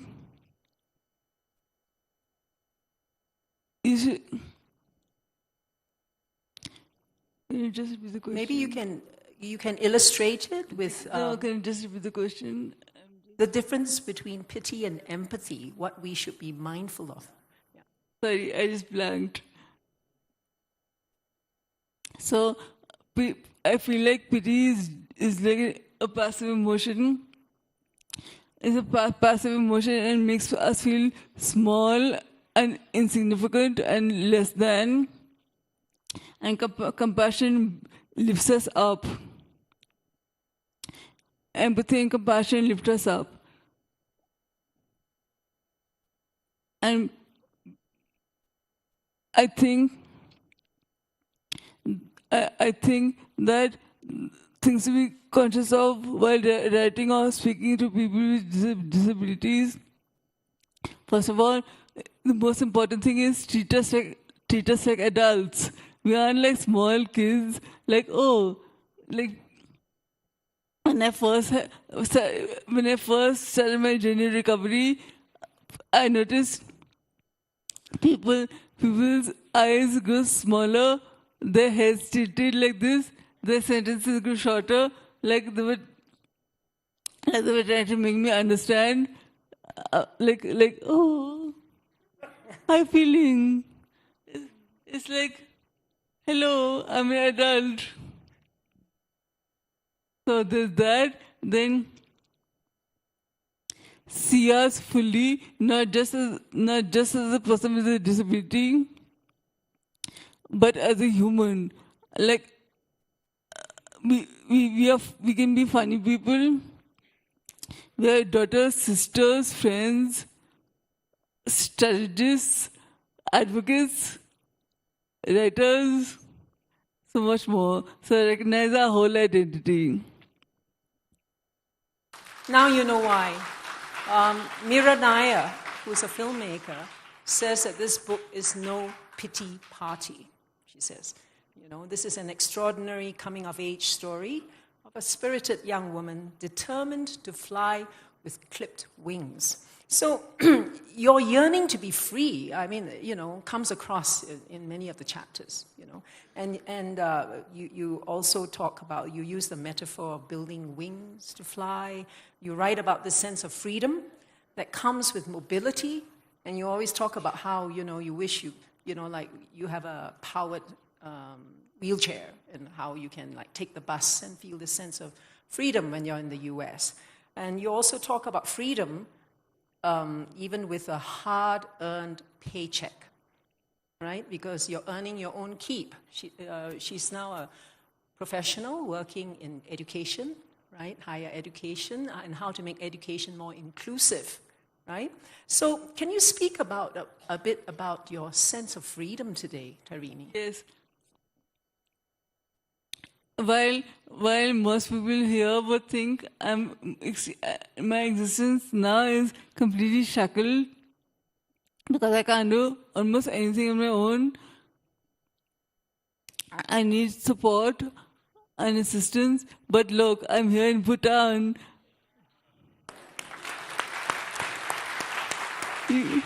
Yeah. And that's what that's the primary theme of my book, is just expansive love in a communal form. And that's actually the heritage of us, our part of the world. It's not, we don't celebrate the individual as, I mean, I guess we do, but the individual is a more of a Western concept, while ours is more of communal love. So, a primary theme, as you know, of my book is expansive communal love. Yeah. Expansive love. Yeah, in its most communal form. So, as you can see, Tarini you've really kept your sense of humor, right? And hope. And hope, despite everything. And it's interesting because, Tarini, you continue to contribute articles, right, to online sites, newspapers, etc. And one of the articles that I read is, the title is, How to Party in a Wheelchair on a Friday Night. And I thought, oh, wow, you know, I need to get out there too. I don't party enough on a Friday night. But tell us, you have been through some difficult times, and I do notice that you also have a sense of, you talk about the sense of community around you. What is it that motivates you today, that drives you, that makes you want to continue to do all the things you want? Well, we have only one life, so there's only one life, so make the most of it. I mean, how can I not want to do everything I want to do? This is my one chance. Well, for me, it's my second chance because I was saved I was saved. I don't know how I was saved, but it was. So this is my second chance. So I want to make the most of it. Good.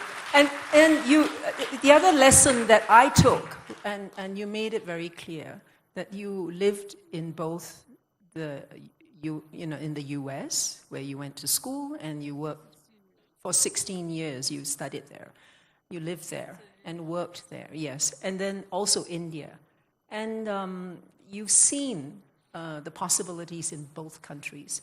But here you also mention the moral dilemma that it, reflecting on, living in the two places.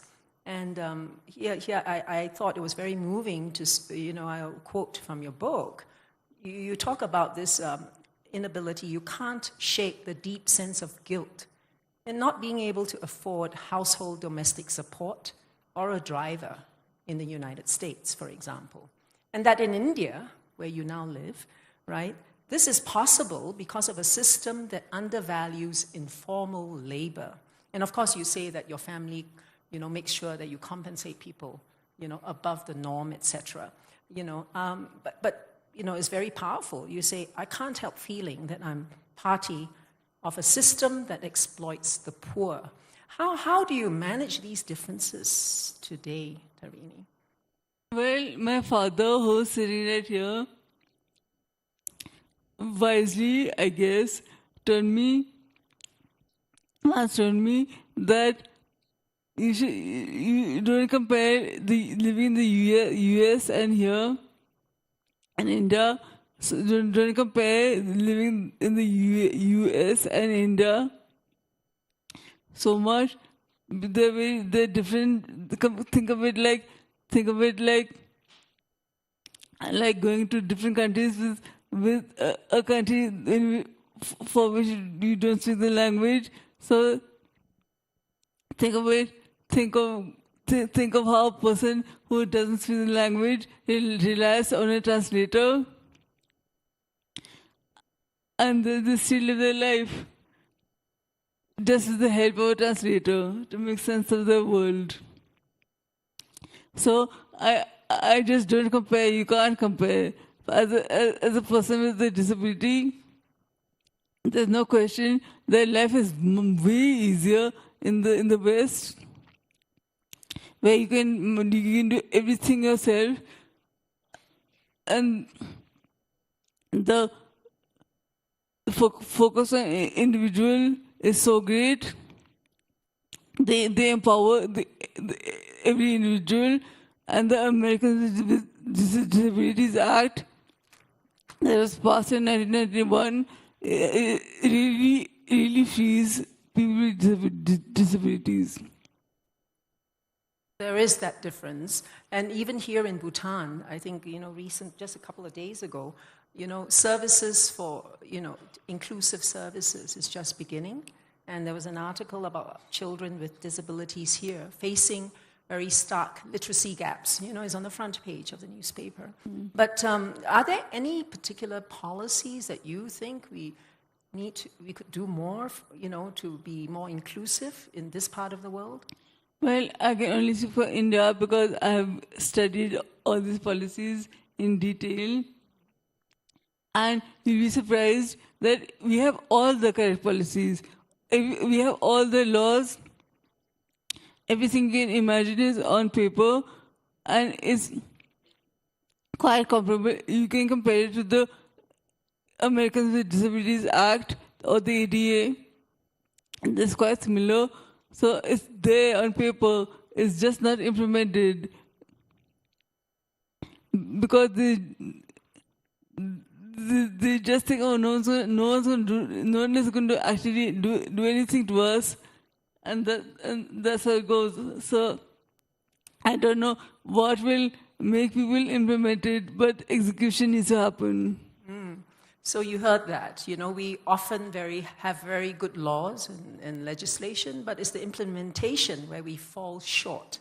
And I know that, Tarini, you continue to advocate, for example, for wearing of helmets, you know, on motorbikes.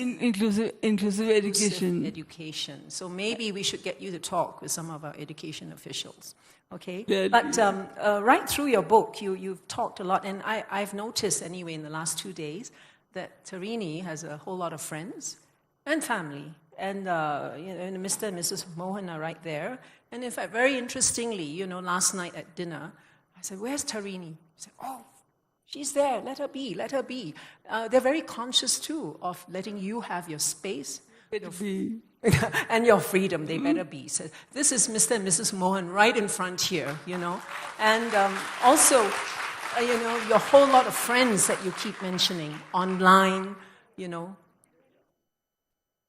Oh, all the friends and more. She's got a lot of friends online and on your graduation. By the way, Tarini also finished an MBA, you know, after, you know, the fact.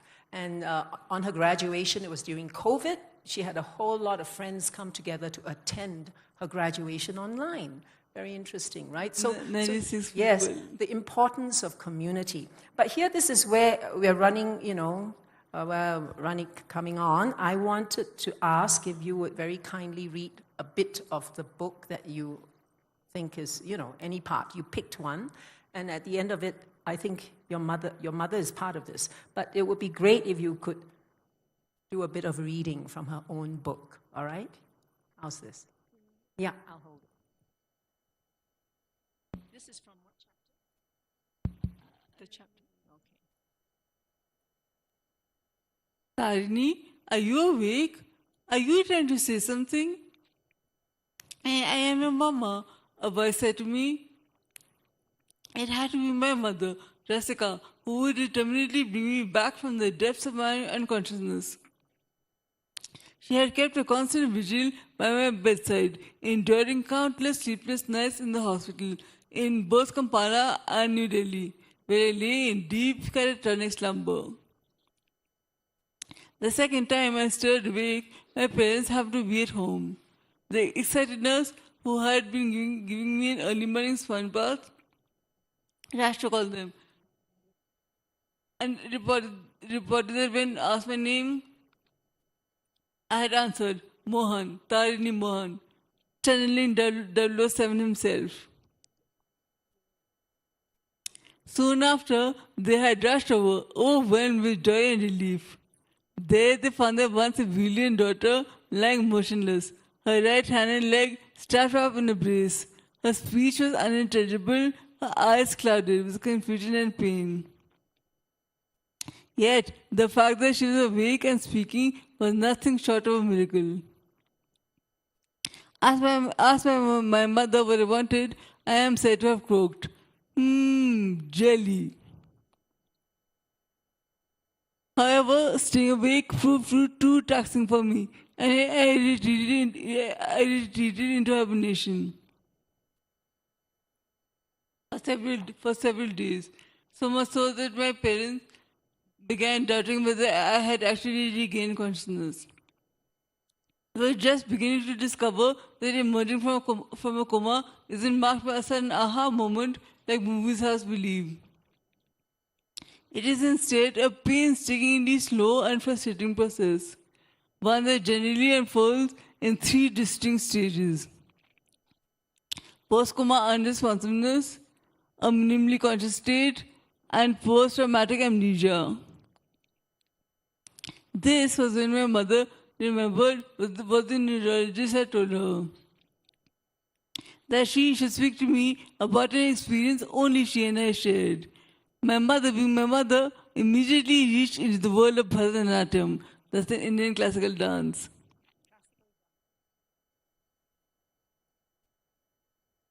But for me, growing up with a strong-willed mother who who was also my dance teacher, wasn't always easy, especially during her rebellious teenage years. Looking back, I realized it must have been a struggle for her too. She must have hoped that her daughter would share her passion, but had the joy of contending with an obstinate teen instead. But unquestionably, Bharatanatyam was a source of shared connection. So she began singing in the notes of the Kalyani Jatiswaram, a dance which she had taught me when I was 11. Now, in the hospital room, she started tapping a complex rhythm with a teaspoon on the bed frame, each note a gentle summons.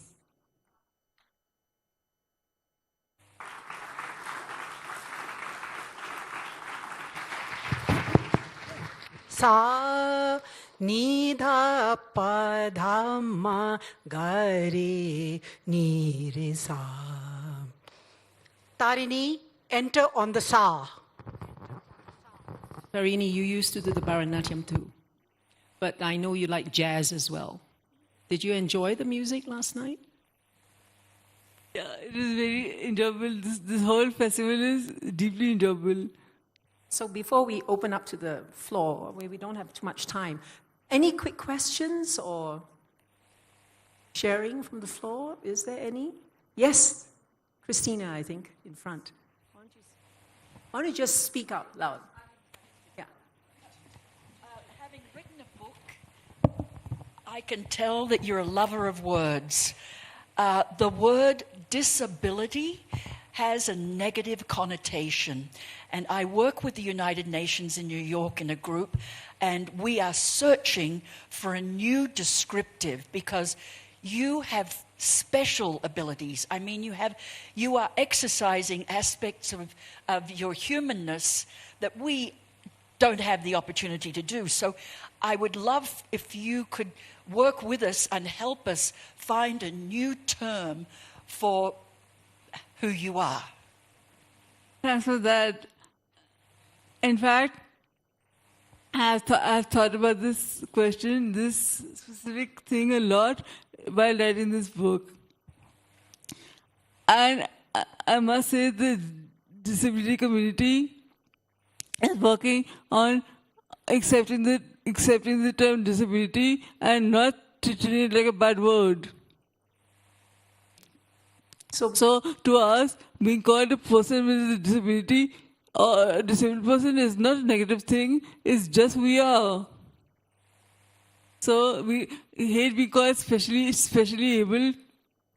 There's nothing special about us. We're just like you and your friend. Amazing. Any more? One more, quick one. That lady, yeah, that student there in pink.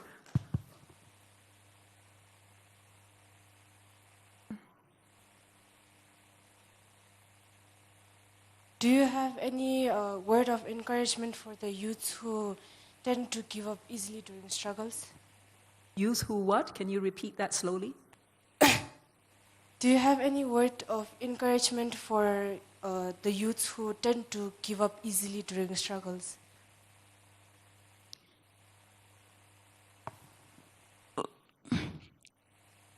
I would tell anyone not to ever give up, because there's a whole world out there that is yet to be explored, and there's so much. It's very exciting. There are so many possibilities, especially for the youth. The world is open, so go out there and explore. There's a lot to look forward to. Thank you. I think we will wrap on that note. Thank you. Because Tarini is here, so any of you who want to talk to her, please, And for all of us, and for Tarini, may we all continue to live, love, and laugh to the fullest. Thank you very much. Thank you, babe. Thank you.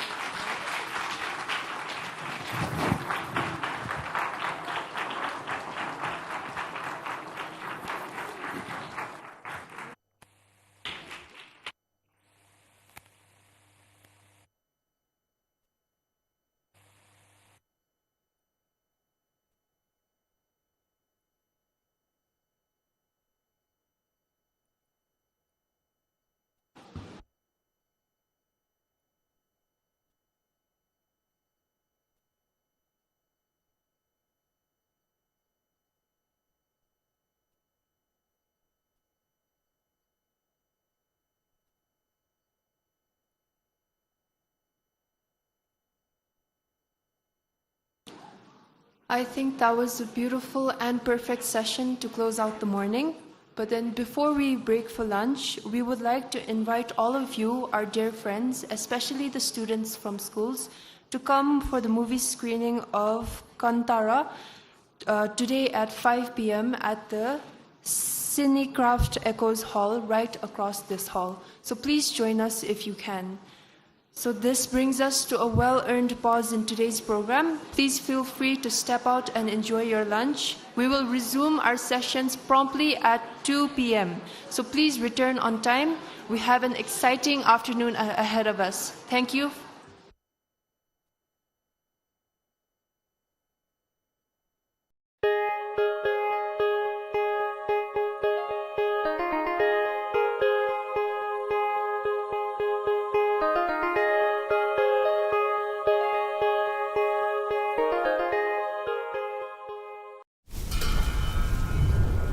In the land of the Thunder Dragon lies a special place where wisdom and compassion have forged a unique way of life. Rooted in the timeless principles of Vajrayana Buddhism, Bhutan seamlessly intertwines spiritual and cultural values with a profound respect for nature. A green sanctuary where national parks and forests absorb more CO2 than the country emits. Bhutan harnesses the power of its rivers, making it one of the cleanest nations in the world.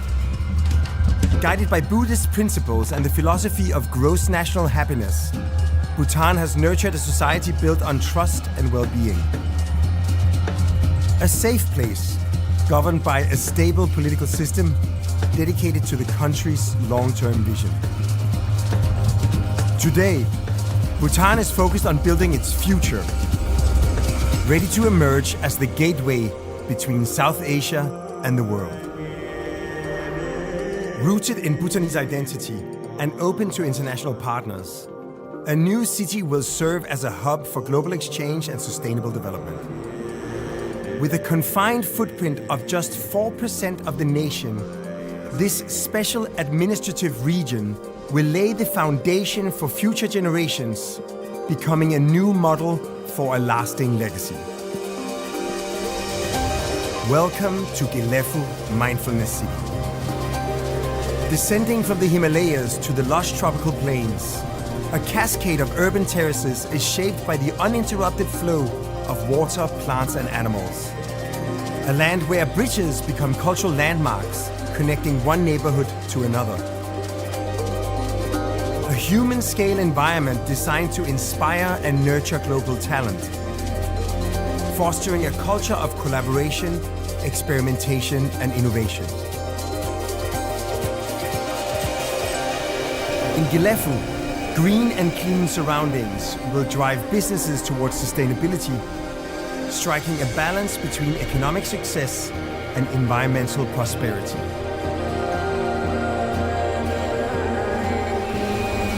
Built with locally sourced river stones, timber and bamboo, the Mindfulness City blends tradition with modernity, preserving heritage while advancing progress and cultivating resilient, self-sustaining communities.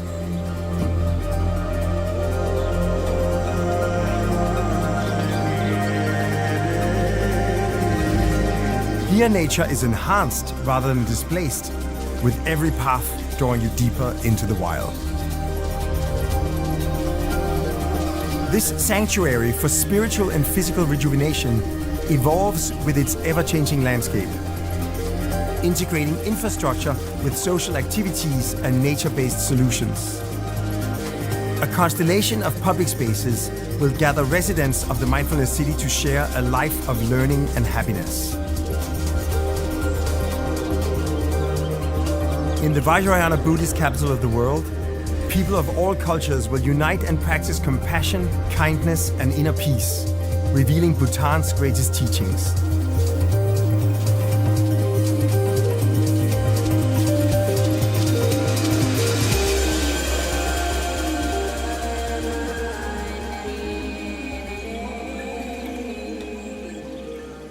Together, we begin a new era of mindful prosperity.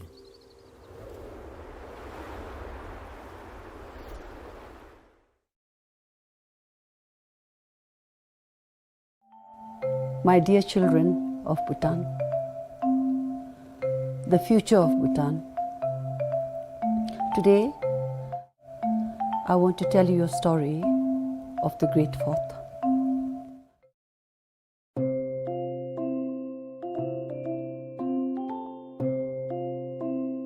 As prophesied by the great treasure revealer Terten Jukta Dorji, His Majesty Jigme Singye Wangchuck was born on 11 November 1955 in the Chenchuling Palace, Thimphu.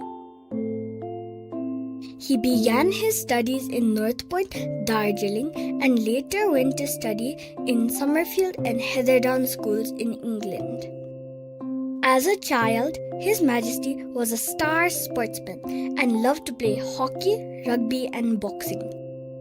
After returning to Bhutan to continue his studies in Ugin Academy, Paro, His Majesty introduced basketball, golf, and tennis in the country. His childhood was unfortunately cut short when he had to become the King of Bhutan at the age of 16 upon the death of his father, the third Drukyul. Soon after becoming king, His Majesty worked tirelessly for Bhutan, putting the welfare of his people and the country beyond everything else. At the time, he was the youngest and best-looking king in the world, but he spent all his youth constantly working towards the progress, peace, and prosperity of Bhutan.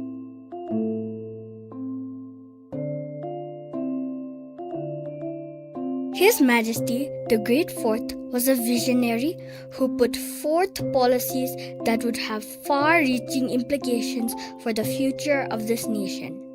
His Majesty took pride in being Bhutanese and accorded the highest importance in preserving our culture, national identities, and our spiritual tradition. He was also concerned about the well-being of his people, and very early on during his reign, he propounded the philosophy of gross national happiness, putting happiness at the center of development.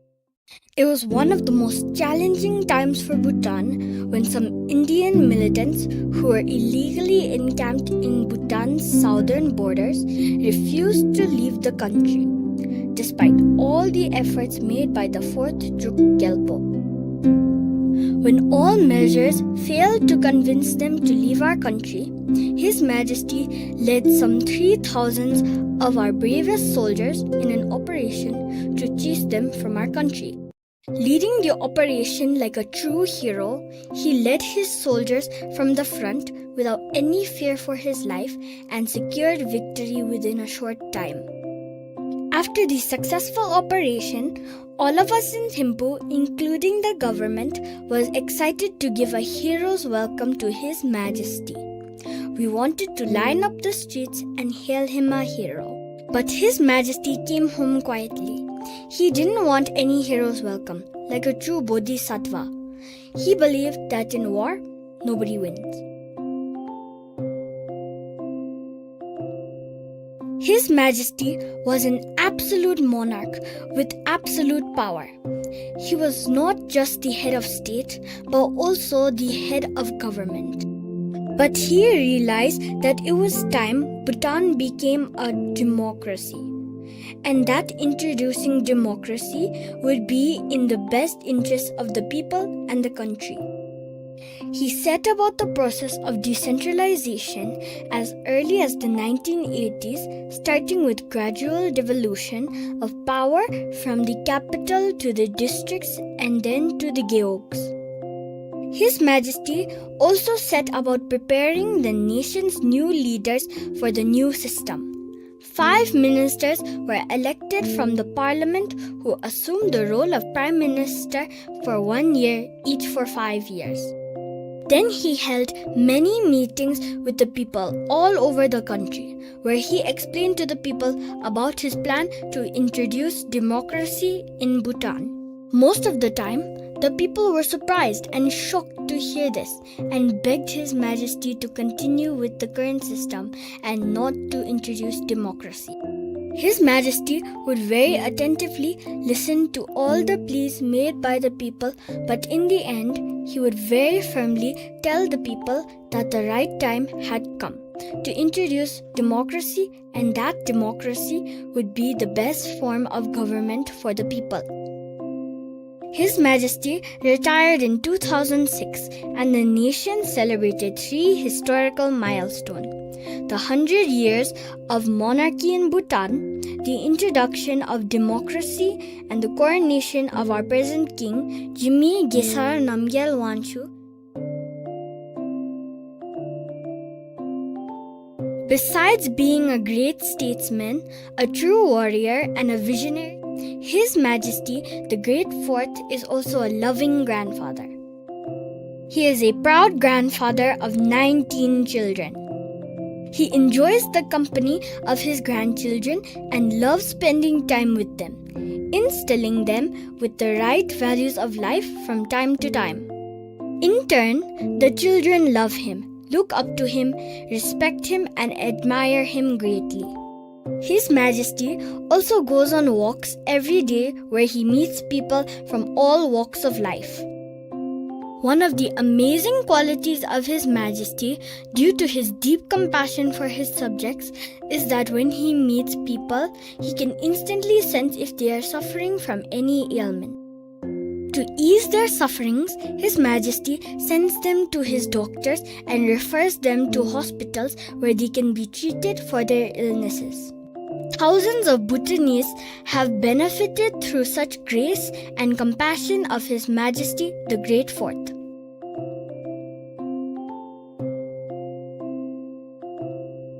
When His Majesty was about to resign, he instructed the 4 queens to engage and immerse in activities that benefit our people. Consequently, Her Majesty Gyalum Aji Doji Wangmo Wangchuck started the Tarayana Foundation, which looks after the welfare and upliftment of our rural population. Her Majesty Gyalum Aji Thiring Pem Wangchuck started the youth development of Bhutan to care for our youth and help with their problems and challenges. Her Majesty Gyalum Aji Thiring Yandin Wangchuck's initiative involves preserving our cultural and historical heritage and caring for the nuns of our country. Her Majesty Gyalum Aji Sangye Chodin Wangchuck looks after our women and the problems they face.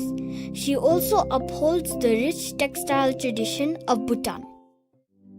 In gratitude to what His Majesty the Great Fourth Jigme Singye Wangchuck did for this country, we fold our hands together and say thank you for all the sacrifice he made to ensure Bhutan remains a peaceful, happy, and sovereign nation.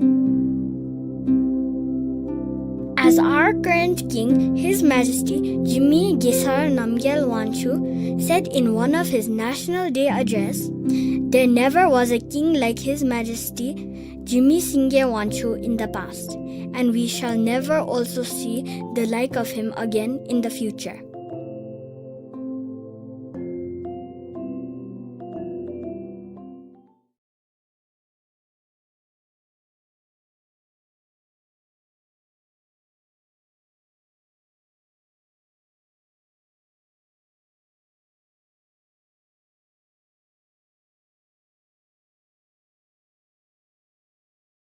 Dear children,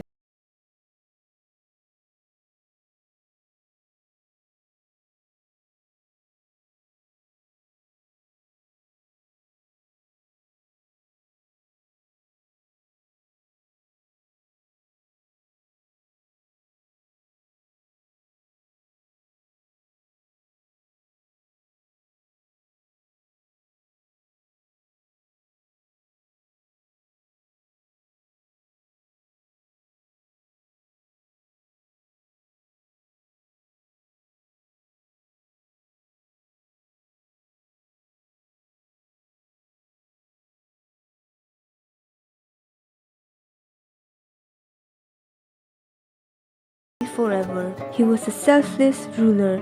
Today, he is remembered not only as a monarch, but as a visionary who helped shape a modern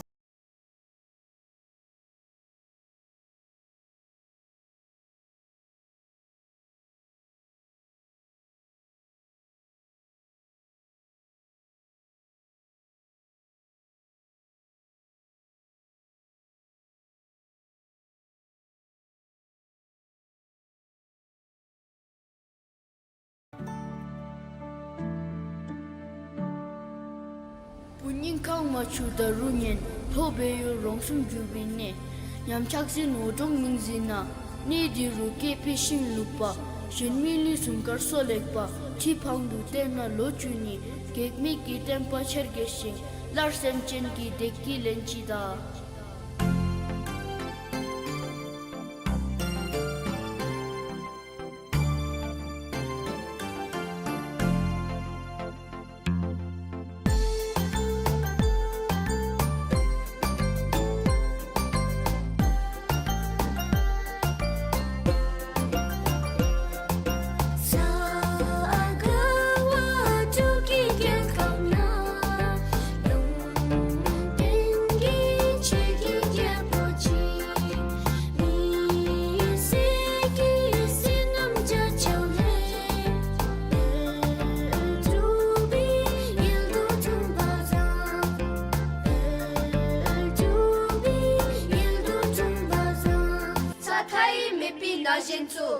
Nyam gawi joka yenten jang, sheri ki pitse de miyang, ben miwan jipi kajin I, dizum ki kajin gatortu, da junatsi ki milambe.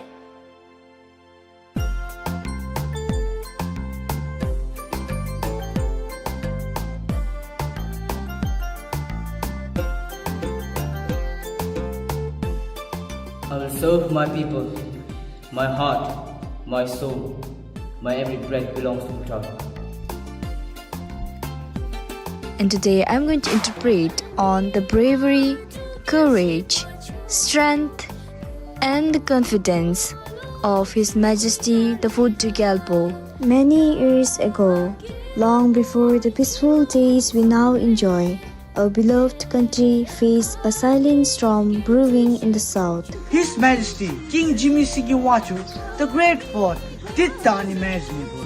This courage, this selfless devotion, this is the kind of king Bhutan was blessed to have. And I quote, "There will never be a great ruler like him" by Ajit Doji Wangmo. Let us remember not just the king, but the guardian, the father, the hero. May his vision guide us. May his legacy endure. Jigme Singye Wangchuck is forever in our hearts. Thank you, Your Majesty. Thank you, great Fort. May you live long and well. May you live long and well. You are our being of destiny.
When the nation needed them most, they stood ready. They left their homes, their families, their personal ambitions to serve selflessly during the darkest days of the pandemic. Desuks stood at the front lines, embodying the true spirit of service. But amidst their unwavering service, a concern lingered. Many of these brave men and women faced an uncertain future. His Majesty the King, ever compassionate and visionary, asked them a simple yet profound question: what lies ahead for you? From this moment of reflection, a gift was born. a gift from His Majesty to his people, the Desuk Skilling Program, a program designed not just to reward selfless service, but to shape futures, create opportunities, and uplift the lives of everyday soup who had given so much. With tireless dedication, the founding team, under His Majesty's command and guidance, laid the foundations. Training centers were built, curriculums developed, and a new era of skill development for Bhutanese youth began. What started as a response to a crisis has evolved into a movement. Today, the Desuk Skilling Program is a beacon of hope, equipping Desuks with skills that not only secure livelihoods but build the nation.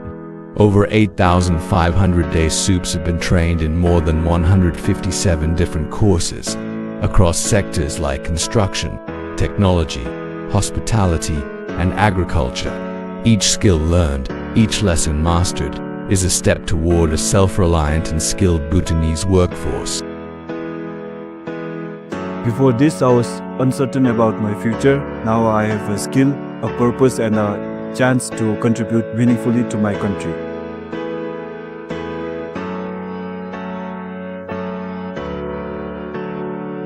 Each Desuk who walks into a skilling center walks out transformed, technically capable, emotionally resilient, and inspired to serve. This is not just about training. It is about empowerment, about ensuring that those who once served to protect Bhutan now have the means to build it. Today, on DSP Inception Day, we celebrate not only the courage to serve but the courage to grow. This program is a testament to His Majesty's unwavering commitment to his people, a promise that Bhutan's future is not just protected but prepared. The journey does not end here. It begins with everyday soup who dares to dream, who chooses to learn, and who steps forward to build a stronger Bhutan. Join the journey, build the nation, become the future.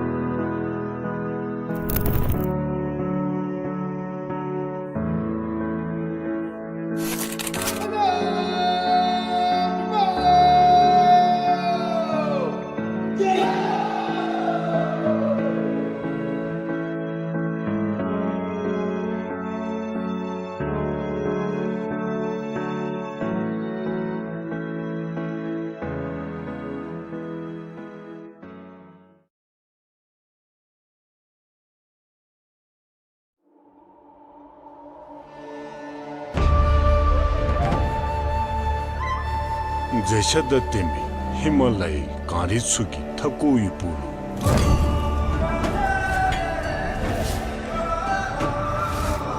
Towi Rida, Wajam, Kesalda Tembi, Yungshuchina. Ganewa, Ichetotoda, Dunyam Kavi, Kakapchichadi.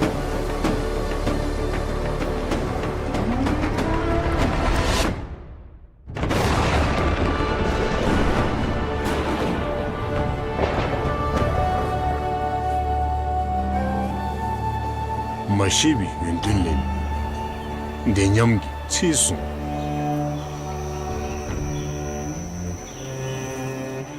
Rangi Juluyumi Sawi Nubasu Chikatuniki Takul Beole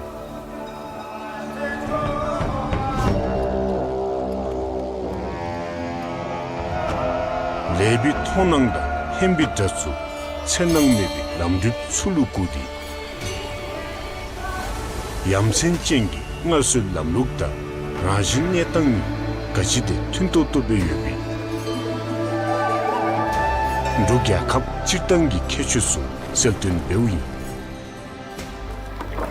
Gawi Drukyul, Geljugi Kakap Nalu, Jomba Lesu.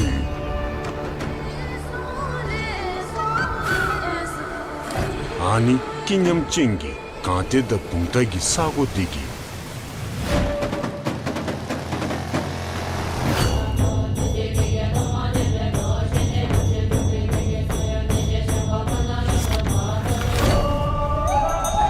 Dashisu Lungiya Bitada, Katinda, Chuyang Tsugi Bulu.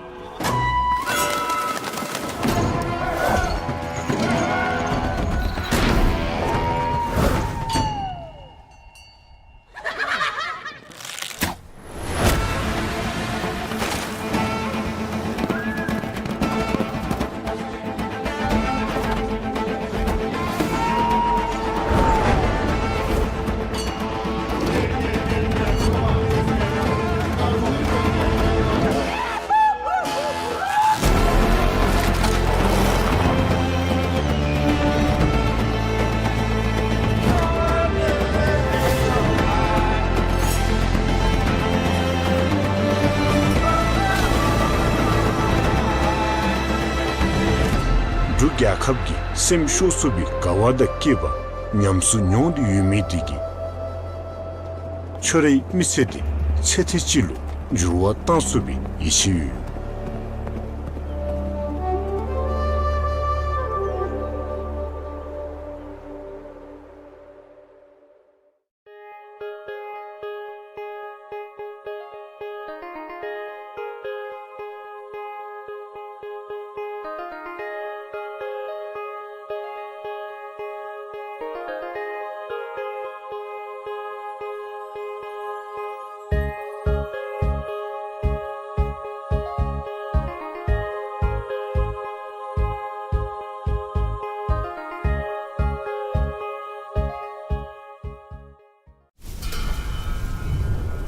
In the land of the Thunder Dragon lies a special place where wisdom and compassion have forged a unique way of life.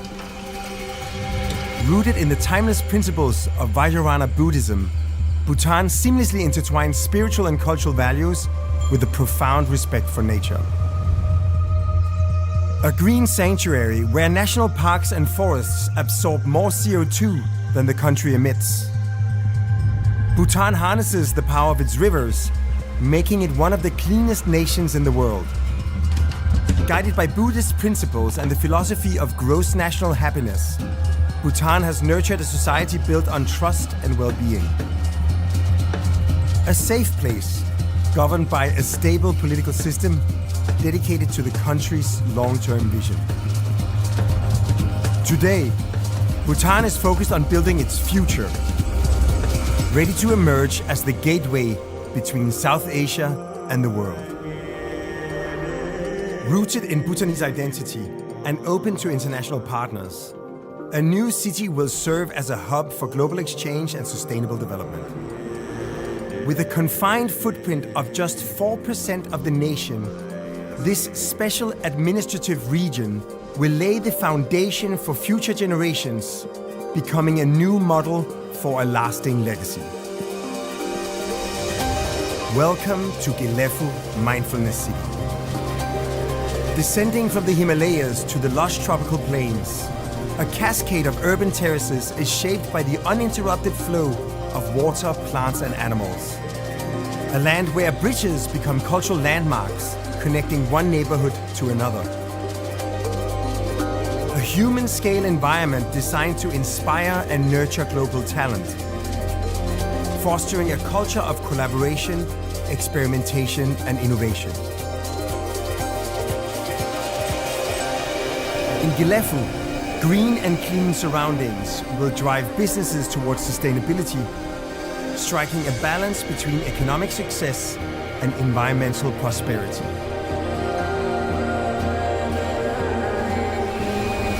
Built with locally sourced river stones, timber, and bamboo, the Mindfulness City blends tradition with modernity, preserving heritage while advancing progress and cultivating resilient, self-sustaining communities.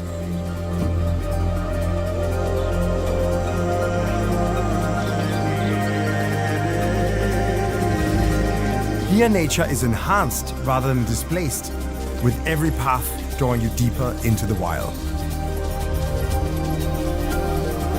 This sanctuary for spiritual and physical rejuvenation evolves with its ever-changing landscape, integrating infrastructure with social activities and nature-based solutions. A constellation of public spaces will gather residents of the Mindfulness City to share a life of learning and happiness. In the Vajrayana Buddhist capital of the world, people of all cultures will unite and practice compassion, kindness, and inner peace, revealing Bhutan's greatest teachings.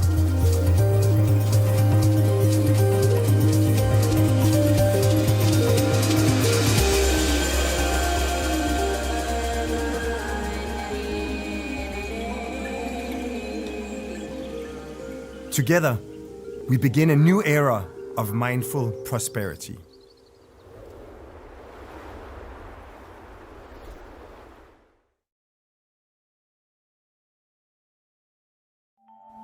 My dear children of Bhutan, the future of Bhutan, Today, I want to tell you a story of the Great Fourth.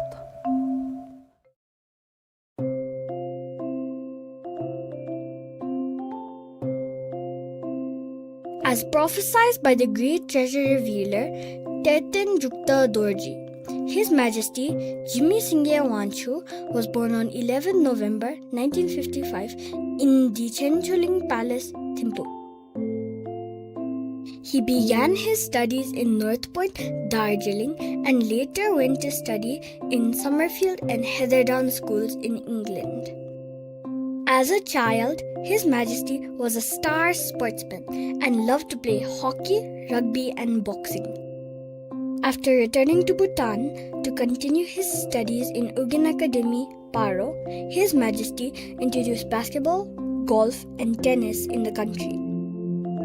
His childhood was unfortunately cut short when he had to become the King of Bhutan at the age of 16 upon the death of his father, the third Drukyul. Soon after becoming king, His Majesty worked tirelessly for Bhutan, putting the welfare of his people and the country beyond everything else. At the time, he was the youngest and best-looking king in the world, but he spent all his youth constantly working towards the progress, peace, and prosperity of Bhutan.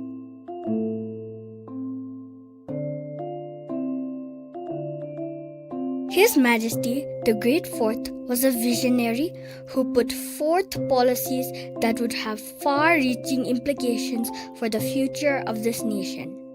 His Majesty took pride in being Bhutanese and accorded the highest importance in preserving our culture, national identities, and our spiritual tradition. He was also concerned about the well-being of his people, and very early on during his reign, he propounded the philosophy of gross national happiness, putting happiness at the center of development. It was one of the most challenging times for Bhutan when some Indian militants who were illegally encamped in Bhutan's southern borders refused to leave the country, despite all the efforts made by the 4th Drukyul. When all measures failed to convince them to leave our country, His Majesty led some 3,000 of our bravest soldiers in an operation to chase them from our country. Leading the operation like a true hero, he led his soldiers from the front without any fear for his life and secured victory within a short time. After the successful operation, all of us in Thimphu, including the government, was excited to give a hero's welcome to His Majesty. We wanted to line up the streets and hail him a hero. But His Majesty came home quietly. He didn't want any hero's welcome, like a true bodhisattva. He believed that in war, nobody wins. His Majesty was an absolute monarch with absolute power. He was not just the head of state, but also the head of government. But he realized that it was time Bhutan became a democracy, and that introducing democracy would be in the best interest of the people and the country. He set about the process of decentralization as early as the 1980s, starting with gradual devolution of power from the capital to the districts and then to the geogs.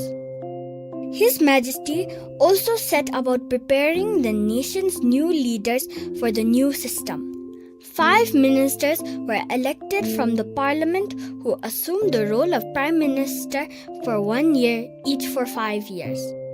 Then he held many meetings with the people all over the country, where he explained to the people about his plan to introduce democracy in Bhutan. Most of the time, the people were surprised and shocked to hear this and begged His Majesty to continue with the current system and not to introduce democracy. His Majesty would very attentively listen to all the pleas made by the people, but in the end, he would very firmly tell the people that the right time had come. to introduce democracy, and that democracy would be the best form of government for the people. His Majesty retired in 2006, and the nation celebrated 3 historical milestones: the 100 years of monarchy in Bhutan, the introduction of democracy, and the coronation of our present king, Jigme Singye Wangchuck. Besides being a great statesman, a true warrior, and a visionary, His Majesty the Great Fourth is also a loving grandfather. He is a proud grandfather of 19 children. He enjoys the company of his grandchildren and loves spending time with them, instilling them with the right values of life from time to time. In turn, the children love him, look up to him, respect him, and admire him greatly. His Majesty also goes on walks every day where he meets people from all walks of life. One of the amazing qualities of His Majesty, due to his deep compassion for his subjects, is that when he meets people, he can instantly sense if they are suffering from any ailment. To ease their sufferings, His Majesty sends them to his doctors and refers them to hospitals where they can be treated for their illnesses. Thousands of Bhutanese have benefited through such grace and compassion of His Majesty the Great Fourth.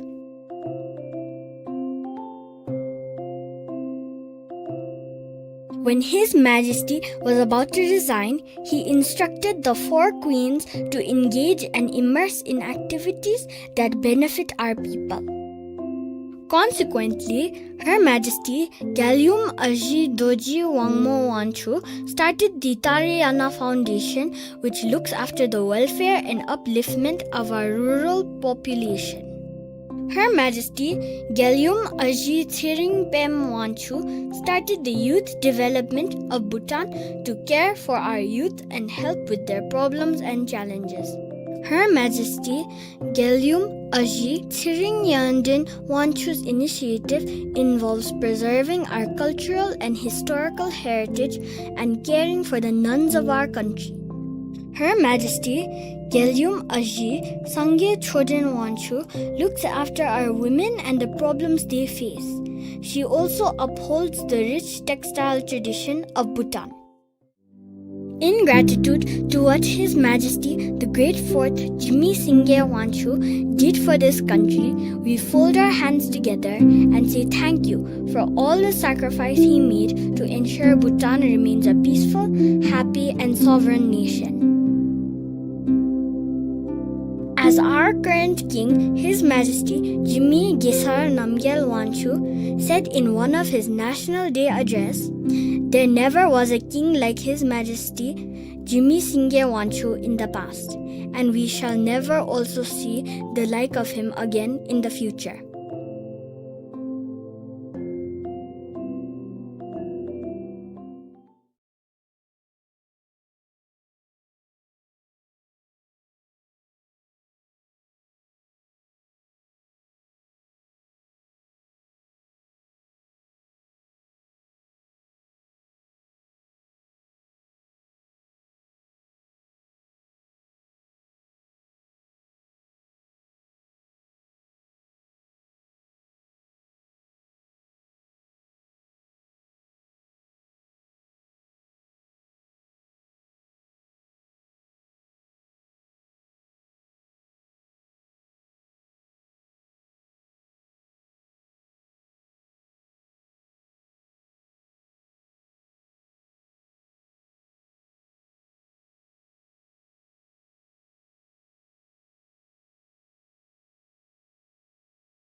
Forever, he was a selfless ruler.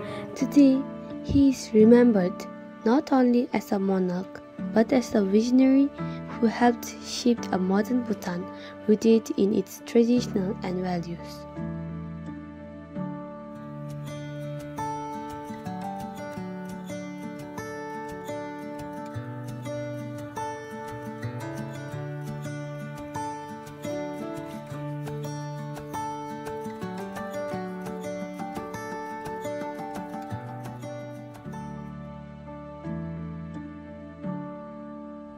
Bunyin kang ma chu da runyen ho be yu rong sum ju bin ne nyam chak sin no dong ming zina ni di ru ke pe shin lu pa shin mi li sun kar so lek pa thi phang du te na lo chu ni ke mi ki tem pa cher ge shin lar sem chen ki de ki len chi da.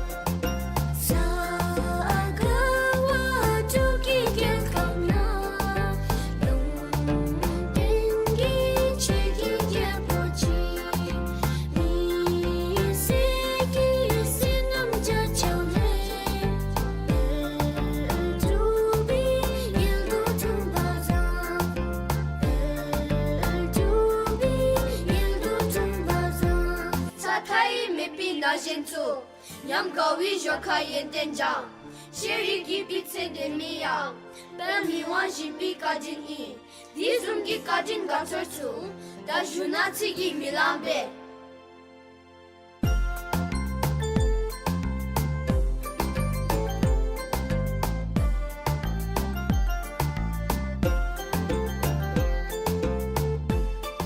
I will serve my people.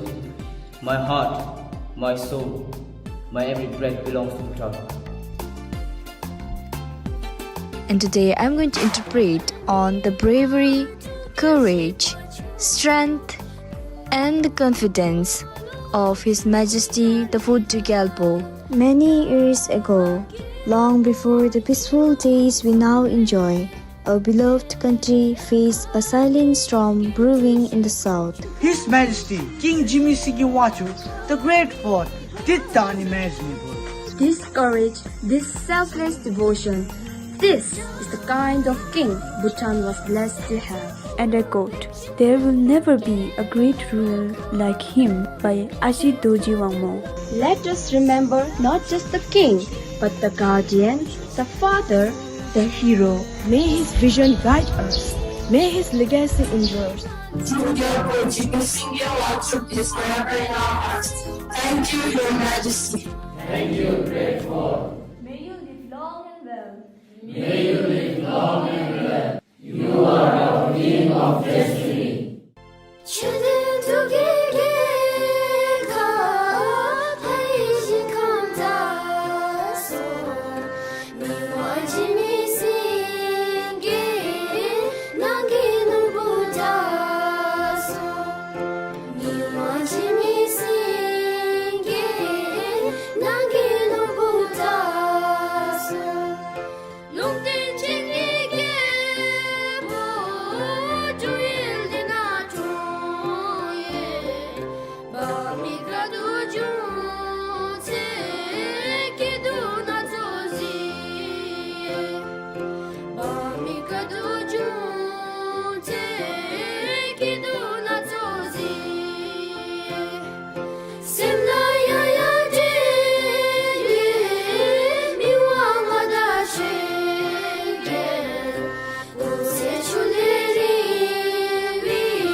When the nation needed them most, they stood ready. They left their homes, their families, their personal ambitions to serve selflessly during the darkest days of the pandemic. Desuks stood at the front lines, embodying the true spirit of service. But amidst their unwavering service, a concern lingered. Many of these brave men and women faced an uncertain future. His Majesty the King, ever compassionate and visionary, asked them a simple yet profound question: what lies ahead for you? From this moment of reflection, a gift was born.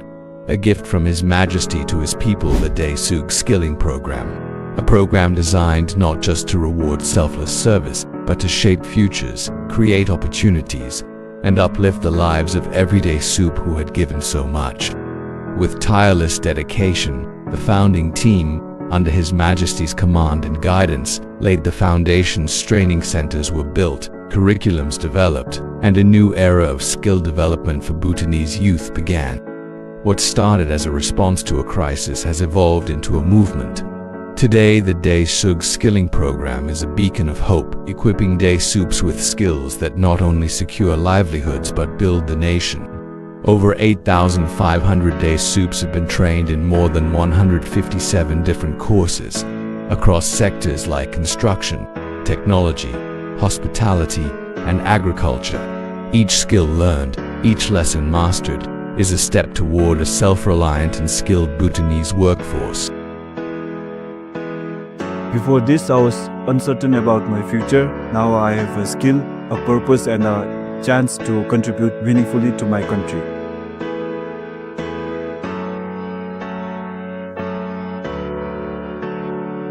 Each Desuk who walks into a skilling center walks out transformed, technically capable, emotionally resilient, and inspired to serve. This is not just about training. It is about empowerment, about ensuring that those who once served to protect Bhutan now have the means to build it. Today, on DSP Inception Day, we celebrate not only the courage to serve but the courage to grow. This program is a testament to His Majesty's unwavering commitment to his people, a promise that Bhutan's future is not just protected but prepared. The journey does not end here. It begins with everyday soup who dares to dream, who chooses to learn, and who steps forward to build a stronger Bhutan. Join the journey, build the nation, become the future.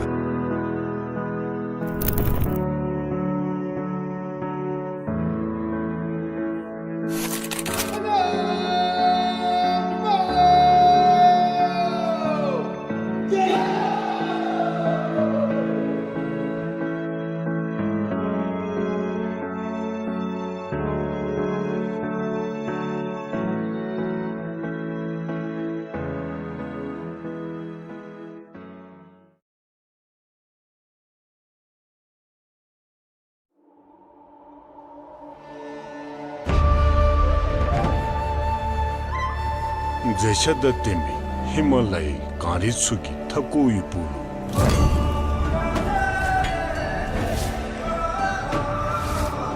토위 리다 모장 깨설다 템비 용슈치나 가네와 이체토토다 뇌냠금 개갑치 차디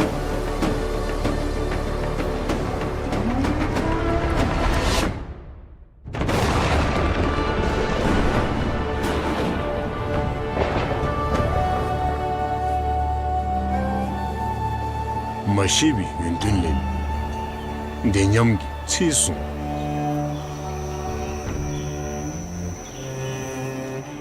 랑기 줄루예비 사위 뉴바수 치카뜨니기 다귤베올레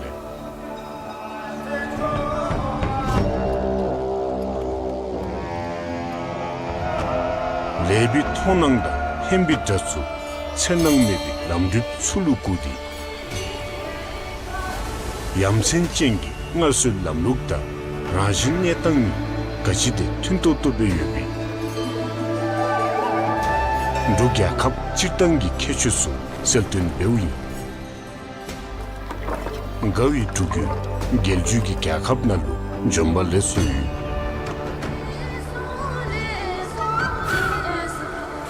ani kinyam chengi kante da puntagi sago digi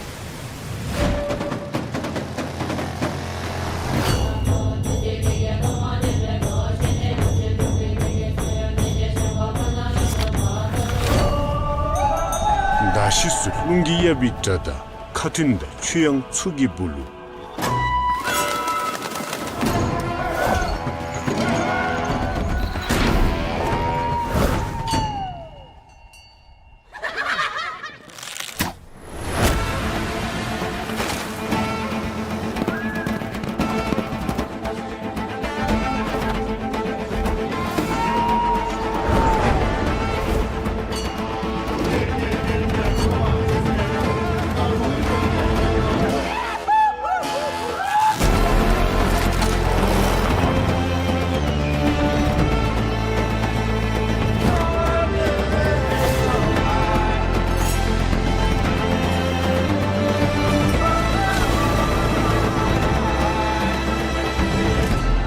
gyakhabgi semsho subi kawada keba nyamsu nyond yumidigi chorei misedi chetichilu juwa tansubi ishiyu.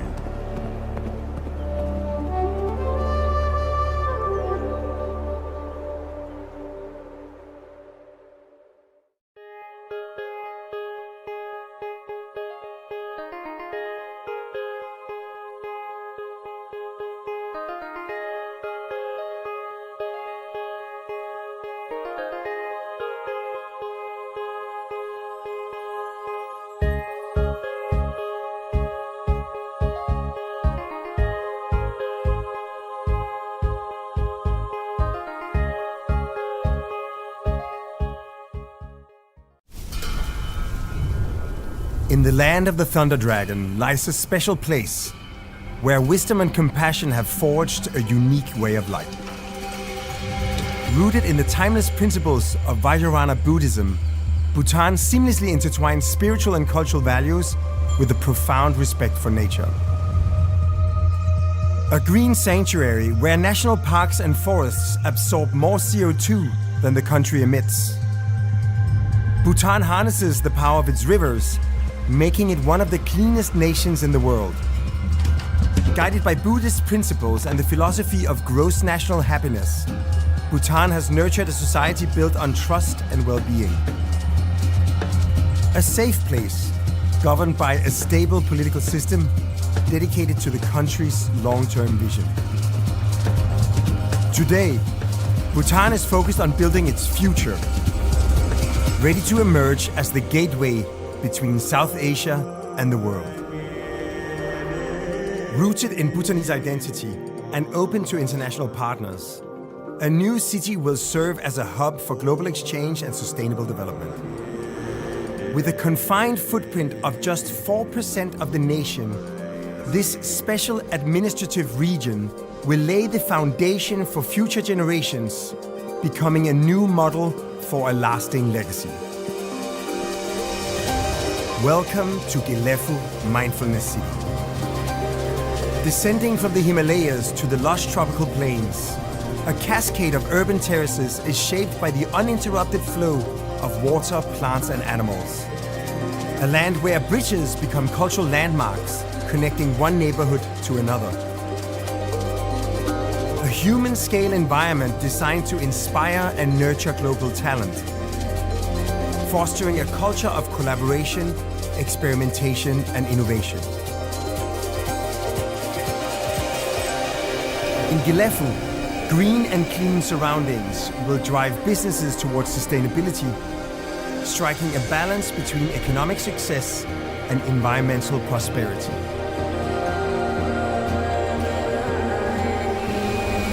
Built with locally sourced river stones, timber and bamboo, the Mindfulness City blends tradition with modernity, preserving heritage while advancing progress and cultivating resilient, self-sustaining communities.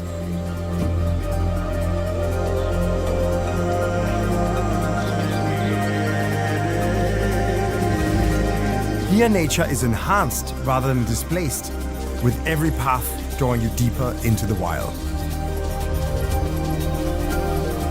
This sanctuary for spiritual and physical rejuvenation evolves with its ever-changing landscape, integrating infrastructure with social activities and nature-based solutions. A constellation of public spaces will gather residents of the Mindfulness City to share a life of learning and happiness. In the Vajrayana Buddhist capital of the world, people of all cultures will unite and practice compassion, kindness, and inner peace, revealing Bhutan's greatest teachings.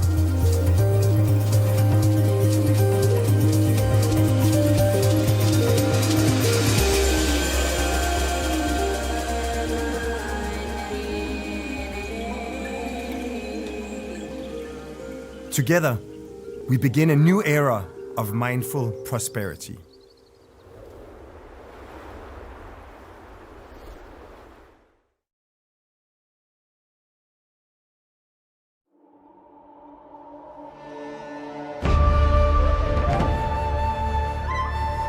Zeshada tembi Himalaya Karitsuki Takoyu Pulu.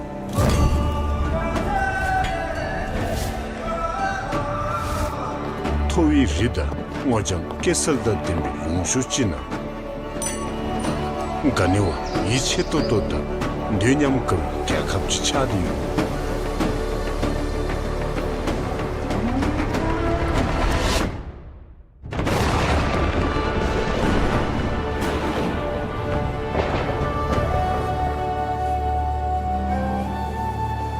Mashibi Yundunlin Denyamgi Tsisun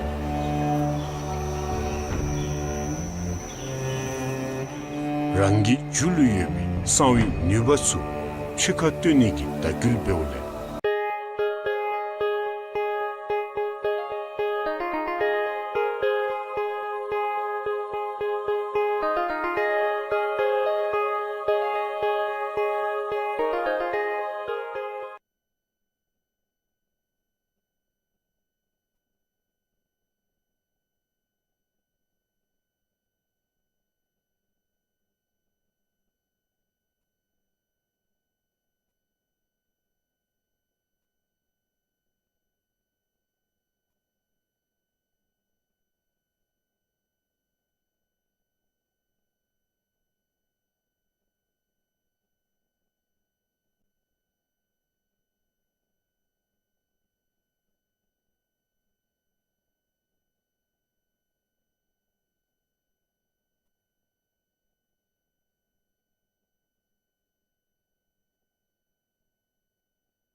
Good afternoon in Kuzuzangpola.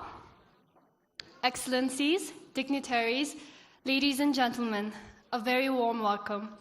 Allow me a quick moment to introduce myself. My name is Yishet Zam. I am 19 years old, currently studying economics and data science at the University of British Columbia, and also an author. I've actually been part of Bhutan Echoes for quite a while now. I first came here as a speaker in 2017 when I was just 11 years old. And looking back now, that's about 8 years ago. It still feels a little bit surreal, and it's such a joy to be here with you as your MC for the final afternoon of Drukyul's Literature and Arts Festival 2025. I know lunch was delicious, but I hope it didn't tempt too many of you into sneaking off. In fact, I'm hoping even more of you are joining us now, because this final stretch may just be the most powerful part of the festival. Up next, we turn our attention to something quietly magnificent, the trees that have shaped the ecological, cultural, and spiritual landscapes of India. With us is Dr. S. Natesh, a botanist and a passionate conservationist who once served as senior advisor at India's Department of Biotechnology, helping craft the country's national bioscience vision. He taught at the University of Delhi and has published widely on rare and endangered plants.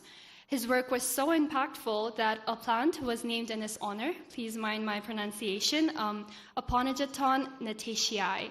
a legacy that quite literally lives on in the natural world. Joining him in conversation is Ms. Namgye Choren, a development professional working at the intersection of climate and health with UNDP Bhutan. Her current work focuses on building climate-resilient health systems in the Himalayan region. The floor is now theirs, so let's welcome them to the stage. A big round of applause, everyone.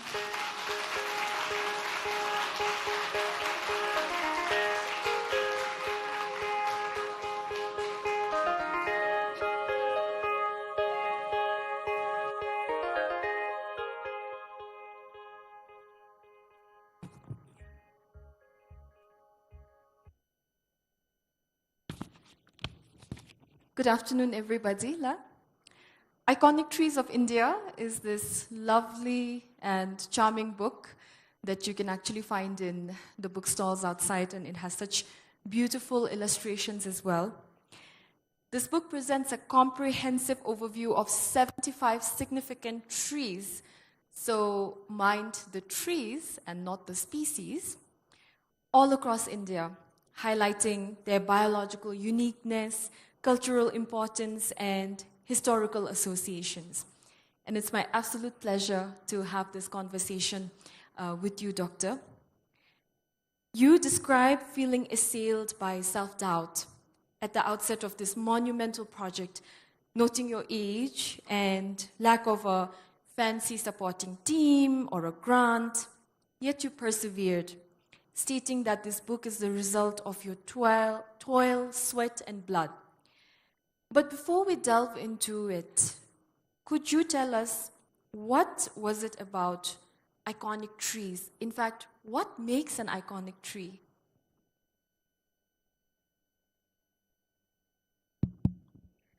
Good afternoon to everybody, and I thank the organizers of Bhutan Echoes for inviting us to this country, a lovely country, and to make us a part of this great festival of Bhutan Echoes, both of us here. Thank the organizers. Now to come to your question on what exactly is an iconic tree. We look at trees, and when we look at trees, we take them so much for granted that we treat them as a green background to everything else in nature. The rest of the life plays out in their background. Let me say that no two trees are identical. No two trees are similar. So to say, every tree has, quote unquote, a personality of its own, if you really look for it. And individual trees can be recognized because of some reason or the other. And several individual trees acquire special status in the midst of communities because of either they have a cultural value, a religious value, a historical significance, or scientific reason to single them out. And local communities recognize such trees and single them out. Unfortunately, the knowledge about such trees is endemic either to the village or the state or the region. And most of us, in India at least, we are not aware of more than 3 or 4 trees at the national level which are really iconic. Why are they iconic? Because they are symbolic of our heritage, shared heritage with them. Because trees are capable of living for hundreds and often thousands of years. They take us back to our ancestry. They act as a bridge to our past, and they remind us of happy events in our life or our ancestors' life. They also actually reflect upon historical events. Some of them may be very happy, some of them may be black and gory. So whatever those reasons are, they deserve to be admired, appreciated, protected, and then passed on as a heritage to the next generation. Such trees, I have called them iconic. If you look at the literature, there are more than 60 terms applied to such trees, actually telling you how many features you can actually look at to categorize such trees. And for the convenience of this book, I have categorized such trees into 6 types. I have used age or ancestry or lineage or age as a criterion. Trees of very great age, bygone era. For example, the oldest tree that we know in India, scientifically certified, is about 2040 years in age. And I understood from a very cursory investigation of Bhutan's tree heritage that the oldest tree they have recorded through scientific studies is a 638-year-old tree here. So age could be, there could be others which are less than that, and so on. The more you look for them, the more you study, the more will come out. Then secondly, champions in size, tallest, largest, widest, and so on.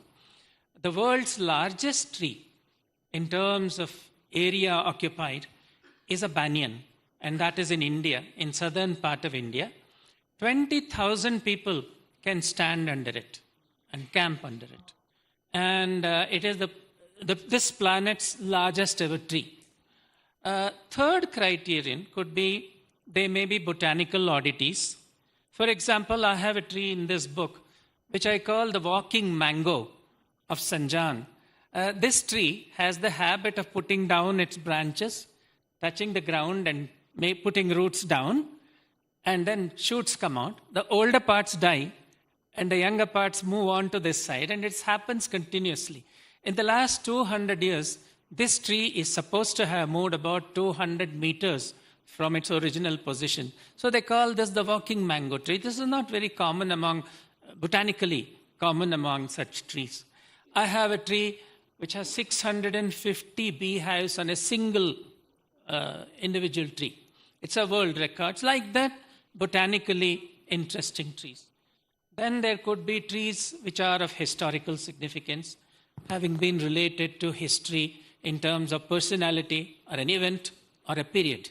So it could be, say, Mahatma Gandhi was associated with it in some way, or some other scientist or culturally important person could have been associated with it. There are several examples of those. There are those which were used as gallows by the British to hang freedom fighters during our freedom struggle. So there are those which bring back those gory deaths and black moments in our history. Then there are those which are religiously or culturally important, having been worshipped themselves as abodes of God's spirit, gurus, and so on and so forth. I'm sure you are familiar with those even in Bhutan, because you have a very religiously minded culture as well. Then I have also included trees of cultural significance, which may not be exactly religion, but something else. And lastly, even groups of trees. For example, the oldest teak plantation, the oldest cinchona plantation, and so on and so forth. So these are the categories for iconic trees. I hope this makes it a little clear. That's an extensive description of what could potentially qualify as an iconic tree. And just two things while I was listening to you.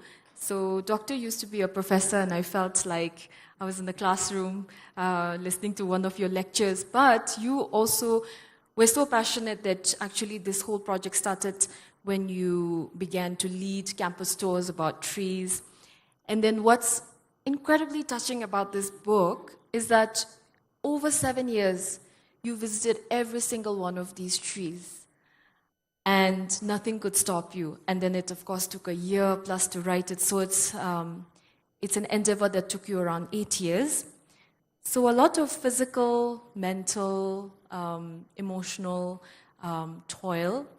And I wanted to ask, what was it that gave you this conviction that this was an effort that was worth it? And again, in the interest of time, I'll also ask the question on, when you see these trees beyond their documented ecological and historical importance, what is an intangible yet deeply felt value that these trees offer, speaking to the human spirit, particularly in India?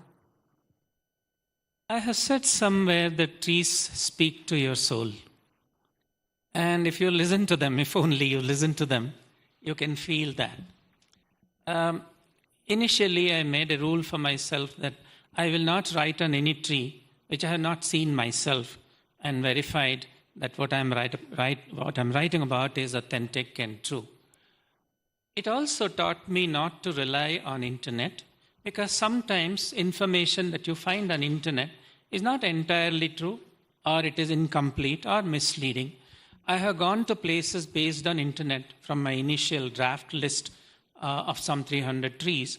And when I go there, there was a tree which was supposed to be yielding, say, 5 tons of fruit. I said, this must be some tree colossus. I must investigate this. So when I go to this little village in the Himalayas, in the Uttarakhand district of state of India, I find a very puny mango tree. And I ask the owner, is this the tree somebody wrote about on the internet? He says, no, I don't know who wrote about it. This tree doesn't even give 100 kilograms of mango. About 5 tons. So I thought, I went to this village in the middle of nowhere, spending time, money on taxi and everything. And sometimes you don't find the thing. And I said, who wrote it then? He said, I don't know. The only guy who's literate enough to do this is the village schoolmaster. I'll check with him. So I came back. And so it's best to go there and look for yourself that what you're writing about is really true. So that is one advantage of going and seeing things. Actually, nothing can replace the actual joy of tracking and mapping an actual majestic tree. You stand in front of it and it's 800 years old or 1,000 years old, and you stand in front of it, you are here, and the tree's top is there, and its girth is maybe 10 people can embrace it with stretched hands, and you begin to think, what am I in the scheme of the universe? And for the tree, imagine it is standing there for hundreds and possibly thousands of years. It's another day in office for it. And remember, another interesting thing, trees have to stand where they are, rooted to the ground. They can't run away from stress. They cannot run away from predators. Animals can run away. We run away from stress. There are predators, there are diseases, there are floods, there are fire, any number of things. So, trees represent strength. They represent resilience. They represent endurance. And to me, much more than all this is, a tree keeps growing until it drops dead. Why? Because it has special cells called meristems at the tip of the branches or at the periphery of its trunks and branches. And these cells never die. They are immortal cells.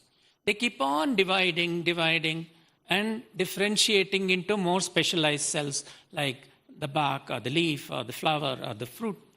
And until the minute this happens, the tree is growing, learning, adapting. So what does it tell us as human beings? The day you stop learning, you are anyway dead. So keep learning until you are alive, until the minute you are, no more. So I think that's a great message to take from these trees as human beings. And there are many other tangible, intangible experiences. And I thought I'll mention them. I also recall us talking about the people you met along the way. You've had some mishaps. You lost your camera. It got stolen. You fell down many times. But you also met people who were willing to share their living stories and their memories and the reverence that they have for these trees. Now I'm thinking of a session we had the opportunity to attend yesterday with Tilijamto and Professor Michael on digitizing heritage archaeological sites. And I'm happy that we get to have a conversation on the other aspect of green living heritage. And you lament that often these green living heritage is undervalued compared to archaeological and architectural heritage. I think not just in India, but from all the places that we come from, we can resonate. From your extensive travels, what was the most frustrating encounter of this aspect? And on the flip side of it, what gives you enduring hope for a significant mindset towards better living tree conservation? In India, I'm sure it is in most other places, at least in the developing part of our world, built heritage is somehow much more valued than living heritage like trees. I'll give you a couple of examples. There is a place in Karnataka in the southern part of India. Part of it was ruled by a man called Tipu Sultan, who was very famous. The British had to fight him thrice before they could conquer him by deceit, not by valor. And he was also responsible for inventing rockets in warfare, which the British took and they improvised and then they renamed it as Congreve rockets and so on and so forth. Now this Tipu Sultan built impregnable forts across Mysore state. One of them was a place called Nandi Hills near Bangalore. And this Nandi Hills is a place where he also introduced several plants from abroad. He was an avid horticulturist. And during his time, and he died in 1799 fighting the British. And because of his interest in horticulture, he introduced plants from all over the world into his domain. And one such introduction was the eucalyptus. And this must have been introduced around 1790s. And he introduced apparently 16 species of eucalypts from either Tasmania or Australia or somewhere. We don't know. We don't have any records of where he got them from, why he got them from, why was he interested in them. He didn't leave back any notes on that. But 16 species of these. And this place is now being looked after by the horticulture department of the state. And there is also a small guest house where Tipu Sultan used to stay whenever he visited that place. Now, among the eucalypts that he introduced, about 1 or 2 were leaning towards the guest house. 3 of them, actually. They thought it is much more important to protect that little guest house, which was already dilapidated, and nobody was staying there. You're not allowed to go in there. It's filled with dust. And they said they cut off 3 trees among those, the first introductions of eucalypts into India by Tipu Sultan. Most of them don't know that Tipu Sultan introduced them to India. So the horticulture people cut off 3 trees of eucalyptus there, which is very frustrating. You would expect them to be more knowledgeable or more, caring, and they should not have done that. There are cases like this in Mumbai. There's a place called Rani Bagh, which was established by the British, 150 years old. Lots of beautiful trees have been introduced. Suddenly, around 2008, the then government got into its head that they must make a Singapore-style zoo in the place of the botanical garden. And they said they will cut off many trees and then raise a zoo buildings to bring animals and display them. And there was sustained efforts by civil society. They fought tooth and nail for about 8-9 years. And they made sure that they agreed to a change in building plan. And this is one case where civil society has been very successful in resisting. Governments have compulsions. And they are also very happy that trees cannot vote. So they're very secure in that knowledge. But that's where civil society has to be much more vigilant and make sure that we protect these natural heritages. So this is an example where they were actually successful. It's actually losing battle, but we can't give up that battle. And it has to be fought in order to preserve our heritage. And these trees are so valuable. I'm not saying don't protect architectural or built heritage. Do that. But at least give as much importance to living, breathing heritage as you do. Absolutely. And there are 75 stories on these individual significant trees in the book. For us Bhutanese here, what would be of interest would be the story of the Bodhi tree, the people tree under which Siddhartha Gautama gained enlightenment. Very interesting also to read about the coronation cypress commemorating the beginning of the Namgyal dynasty in Sikkim. And as all of us know, this particular monarchy has enduring ties with our own monarchy here in Bhutan. Now, in the interest of time, because I see we just have 5 minutes, and I also want to take perhaps one question.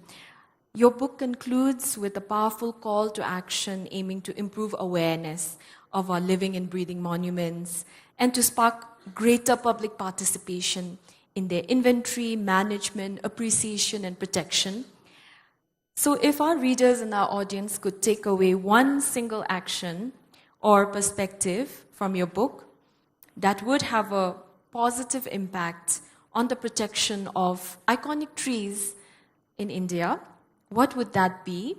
And would that also apply to a place like Bhutan? I said in the beginning that, we don't even know what we are losing because many of these iconic trees, whether they are in Bhutan or whether they are in India or in any part of our world, we are not aware of them. Because within India, I myself as a botanist, I started off as a botanist. If you had asked me about 10 years before, which is the oldest tree in India, I wouldn't have known because this is not part of our teaching and learning process in our universities and so on. So the first thing is, we are also cutting down trees. Canada has 10,200 trees per capita. How many does India have? India's per capita number of trees is 28. Look at the disparity. I don't know how many Bhutan, what is the per capita trees for Bhutan. The world average is 442 trees per person. So there is a huge disparity in this number. Trees are disappearing because of any development project. The first casualty are trees. As I said, governments have compulsions, population increase, urbanization, agricultural expansion, and numerous justifiable causes. But, and we cannot stop and say don't cut any trees either. But what is that sustainable thing? And which trees do we sacrifice an 800-year-old tree? Or do we sacrifice an 8-year-old tree? Can we replace a 100-year-old tree by cutting it and then replacing it 20 other young trees? Will that be the same? Certainly not. So we are losing things without even knowing what richness we have in this part of our world. And therefore awareness, creating awareness is the first step here. And existing laws in India, and I was looking up cursorily, I'm not sure, I may be corrected if I'm wrong, Bhutan doesn't have any laws, existing laws, to protect special trees like iconic trees or heritage trees in its legislations. And that's true of many of our countries. And therefore, there are many things, many angles from which you can attack climate change, environmental erosion, and many other ills that plague us, our planet. But what I have taken as a thing to do is to celebrate the richness of our trees and heritage trees in India. And I'm sure that should be true for Bhutan also. And therefore, by creating awareness, awareness leads to appreciation. Appreciation, if you are able to appreciate, that leads actually to ownership by the community and the government and everybody. Ownership then leads to protection measures, putting proper appropriate measures for protection. And only through proper legislation, you can then, it's a chain reaction. So my book is an attempt in celebrating the richness of our trees. And I hope that is the first step, and people will be encouraged to look at trees from a different perspective, appreciate them, and therefore protect them, embrace them, value them, and then pass them on to the next generation for safekeeping. That, I think, is the message Absolutely. That I would like to go from this tree. And just a quick clarification for our audience. When Doctor said there isn't legislation in Bhutan, we do have a lot of legislation on forests, but not on these specific trees. So if I may request our timekeepers, can we take one question from the audience? Yes. enlightening. Thank you very much, sir, for the enlightening talk. There are enough unique trees in Bhutan, which, if you got time, you should visit 2 of them. One is close to Pagri Zampa, where you have a walking stick, which has now become a tree. And I'm sure there would be trees in India also, which has become, And the second one is on Paro, where there's an orange tree, and people stand behind, underneath the tree, that if the orange falls on you, then you're blessed. So if you got time, keep standing under the orange tree. You might find an orange droppings. These 2 trees are unique trees in Bhutan, and I'm sure there are many more. And coming back to legislation, one thing which is unique about Bhutan is because of the culture, automatically gets protected because it's connected to religion and a little bit of history. So that's how it gets protected more than legislation, which sometimes, like you said, new legislators can come and make a botanical park or Singapore-style park. But something related to religion, people don't cut trees, and that's how it happens. The only thing I would like to add, you are absolutely right, is that iconic trees don't occur only in forests.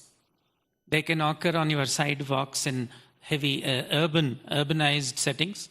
For example, I have described several trees from Mumbai or Delhi. If they are in a religious place, protection is ensured. If they are in a protected area within forests, you can be sure that they will be protected. But they could be on the sidewalks, in your parks, in private holdings of lands. So you need a special mention of such trees. City trees are very different from, non-city trees.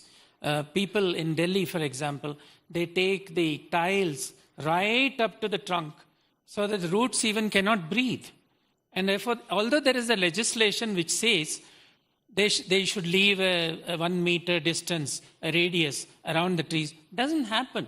So having a legislation on paper is one thing. You must also have acts and rules and regulations to protect them. So, and in these acts, heritage trees or iconic trees are not even mentioned. So we must add something and, modify some of these rules. To include trees of all kinds of trees, not only forest trees, but also those which occur in non-forest and urban and other settings. Thank you. Ladies and gentlemen, this was Iconic Trees of India. Doctor will be sticking around, so you can grab a copy of the book, perhaps get it signed as well. Thank you so much for your attention. Thank you very much.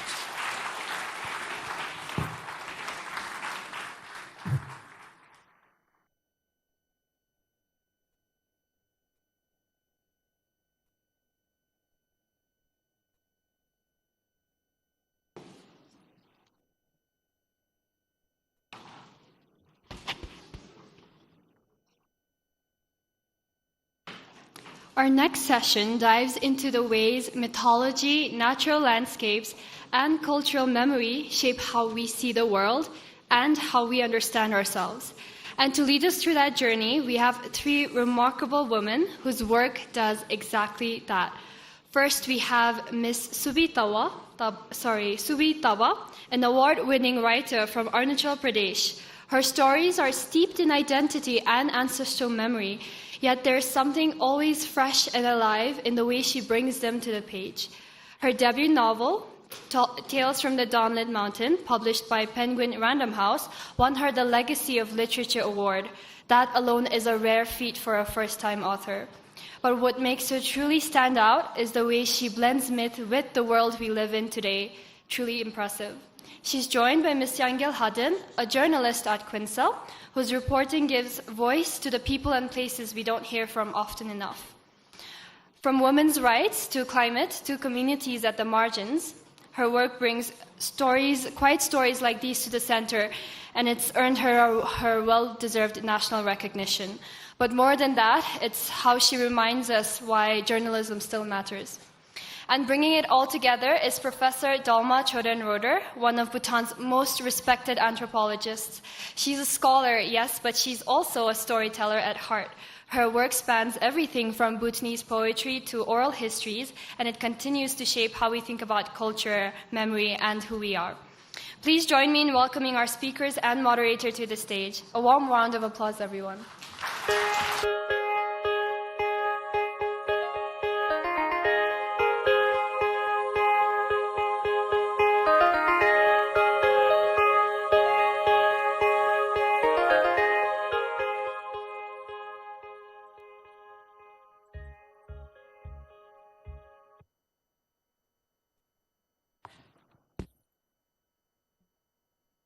Okay.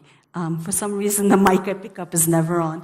I think this is such a great session to follow up on the last one. We're going to stay in the natural world with two really amazing writers. We don't have a ton of time, but I've asked both of them to read a little bit from their work to give you a flavor of what it's like and how well it lends itself to this topic.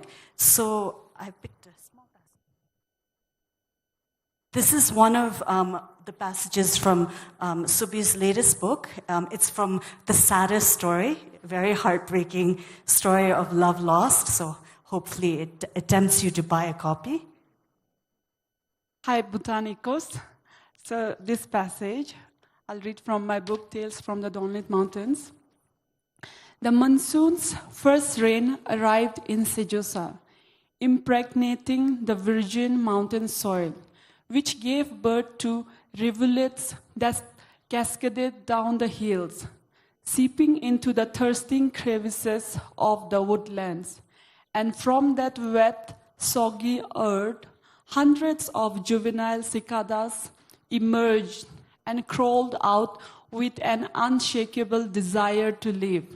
The cicada nymphs, after undergoing dramatic metamorphosis into adults with wings, set off in swift flight to conquer the world. Thank you. Thank you. That was so beautiful. I hope you'll read the rest of this. And I want to tell you that Yangyal is often reporting news, but she is such a beautiful writer. I mean, I hope now you will keep an eye out for her byline. I don't know if you want to read this, or should I read it? Do you want to read it? So this is from an article about tree rings. You found it? That's quite dry. She does a great job of explaining why tree ring data is so important. And then she has these two really beautiful sentences just in the middle. Good afternoon. So my line reads like this. Beyond science, there is something deeply poetic about reading a tree's rings. These silent witnesses have lived through centuries, outlasting human lifespans and carrying within them the story of their environment. Thank you. Thank you. That was so beautiful. So hopefully that will tempt you all into becoming Consol subscribers. So to start with, we thought we would just ask a group of shared questions because there's so much wonderful overlap in their work. So either of you can answer or both of you can. So the first one I wanted to ask is, of course, linking back to our theme of myth, nature, and heritage. And I wanted to ask how these three are connected in the context that you write in, myth, nature, and heritage. The topic myth, nature, and heritage really resonates with my debut fiction book, Tales from the Dawnlit Mountains, because I come from a community in the easternmost part of India called Arunachal Pradesh, which shares a border with Bhutan. So in our community, we have this philosophy that everything that you see in the nature, be it the mountains, rivers, stone, trees, everything has life and everything has meaning, and all the souls are intertwined with each other. For example, in our community, we still practice animism called Donyi Polo, which translates to sun, moon, god. So as our senior speaker was also talking about trees, if we plan to cut an old tree, what the shamans used to do is they'll go to the tree at night, whisper to the tree that we are going to cut you tomorrow, so that the tree doesn't get shocked the next day. So our philosophy is such that I cannot differentiate or take away myth away from the nature and nature away from the cultural heritage. So it's like if I want to invoke myth, then I will have to, take nature with me. And all together with the myth and the nature, the fabric of, cultural heritage comes alive.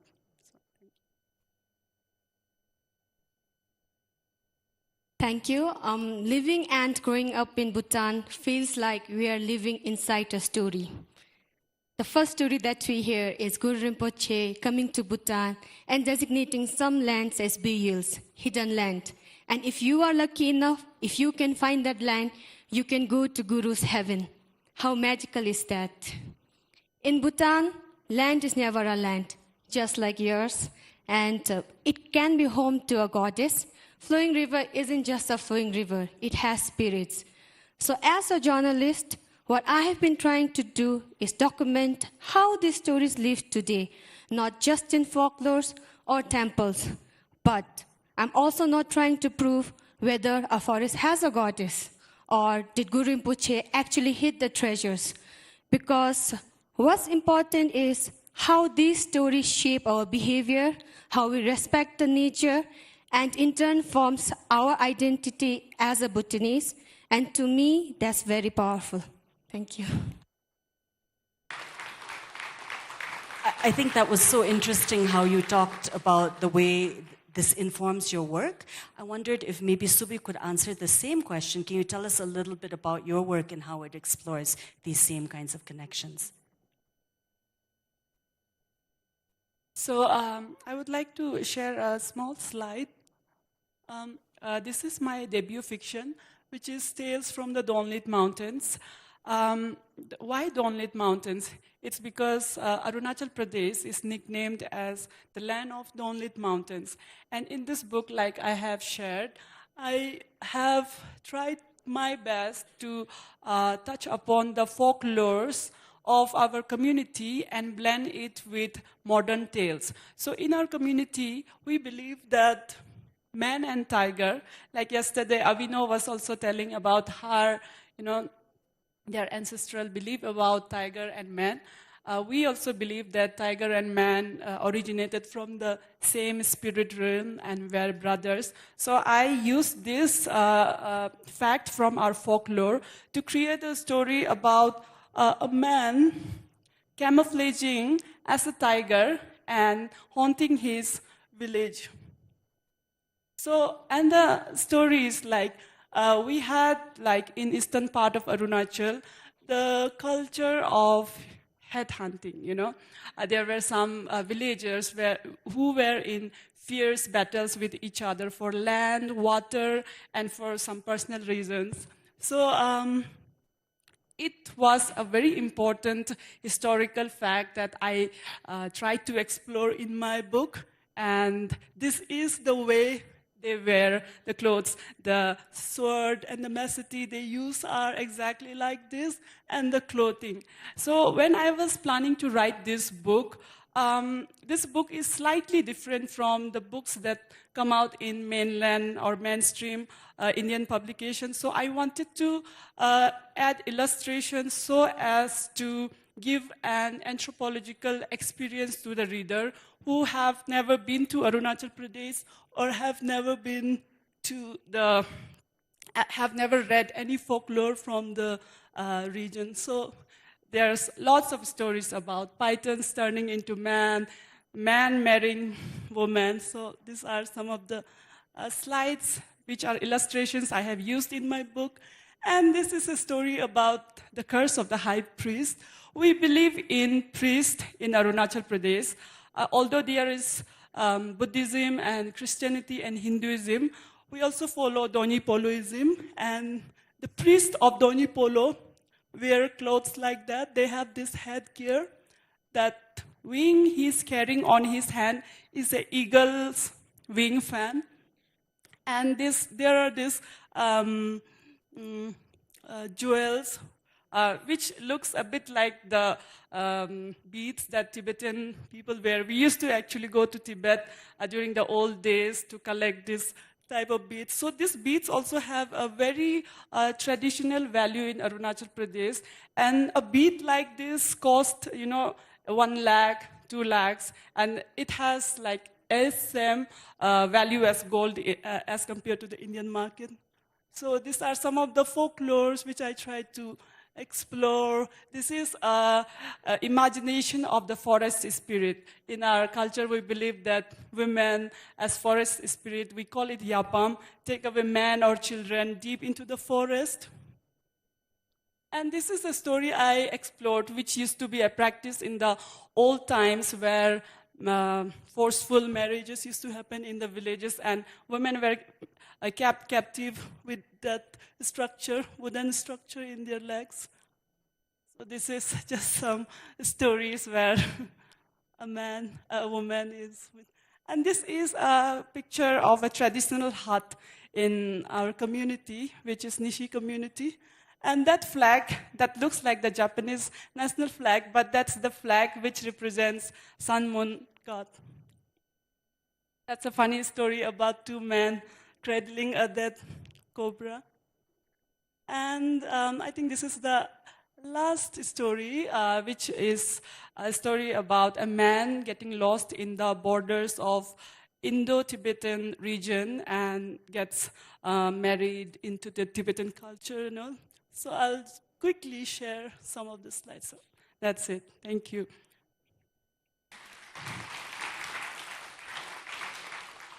So I think the pictures were so great, not only because they're beautiful, but you get a strong sense of how you have sort of explored the different communities in Arunachal Pradesh to tell their stories. So maybe my next question will be to ask the two of you, and I think this is true for Yangyal too, you often find really interesting ways to tell stories. So I wondered, how do you find the stories that are there in your book or there in your journalistic writing? What draws you to them?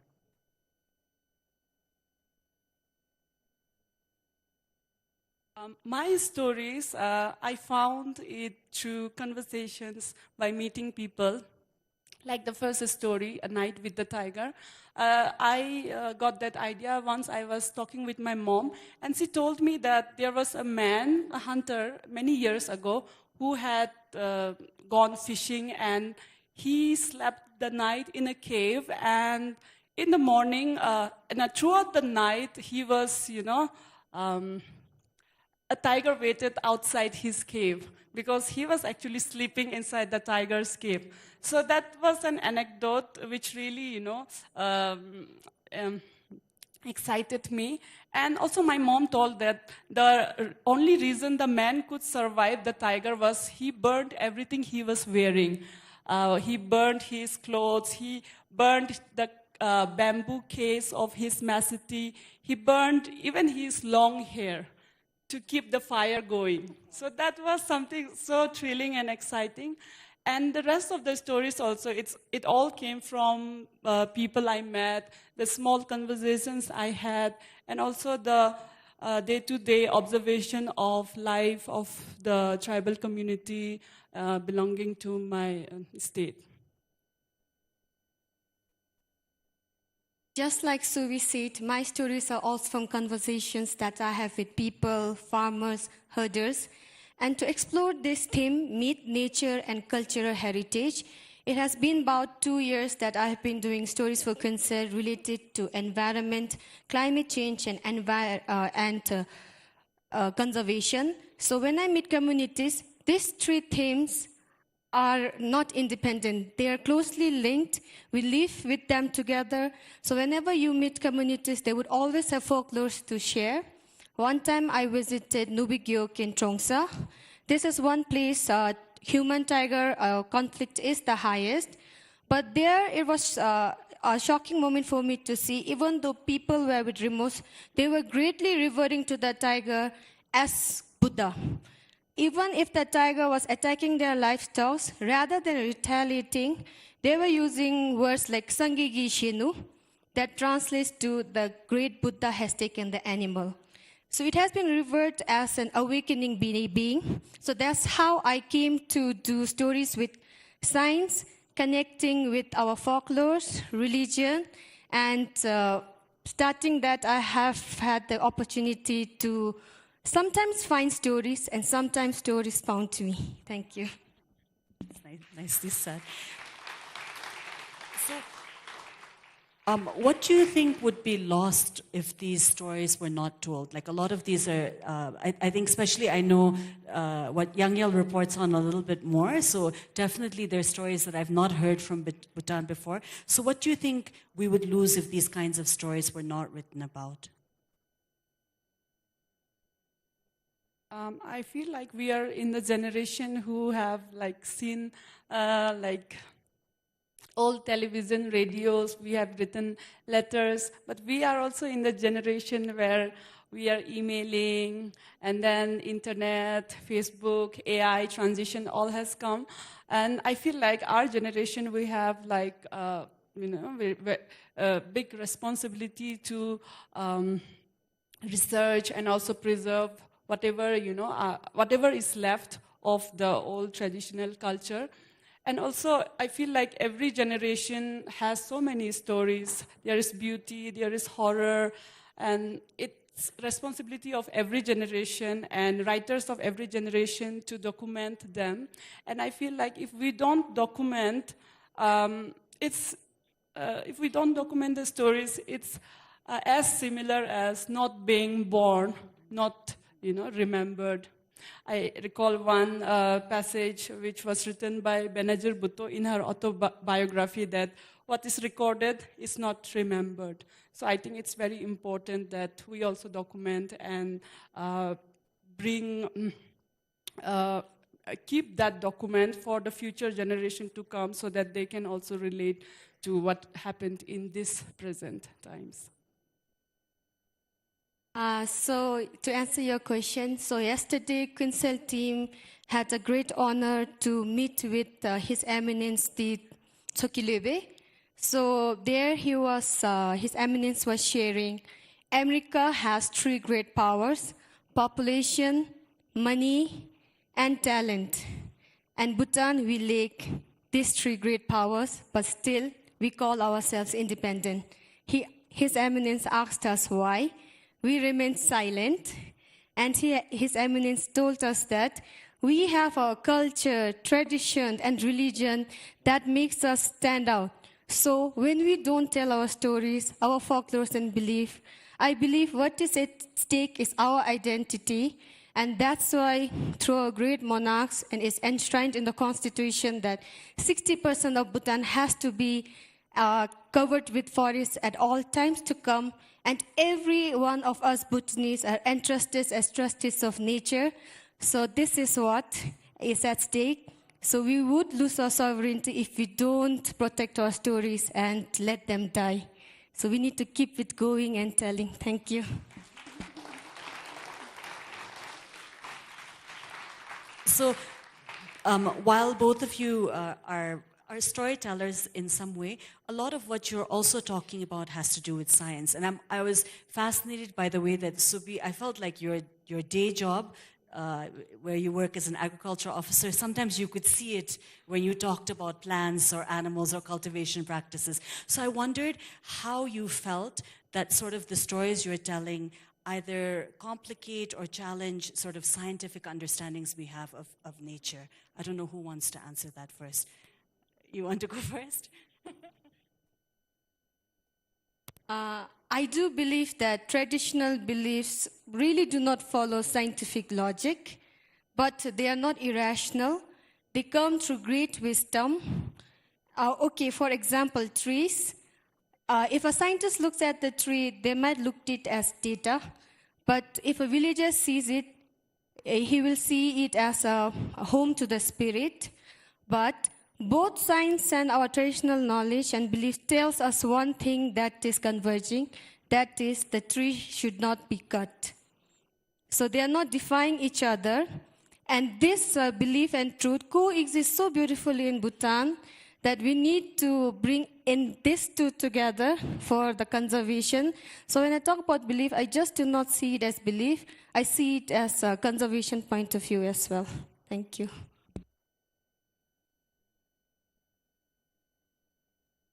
So as for me, I come from plant sciences background. I work as an agriculture development officer, and then my transition into writing actually shocked a lot of people. So in my work, like as a plant sciences student, I have used all my, like, when people read my book, some of them asked me, how do you know so much about like ecology, plants and all? So I gave, like maybe I didn't realize, but I gave all I knew, like the scientific knowledge in most of my stories.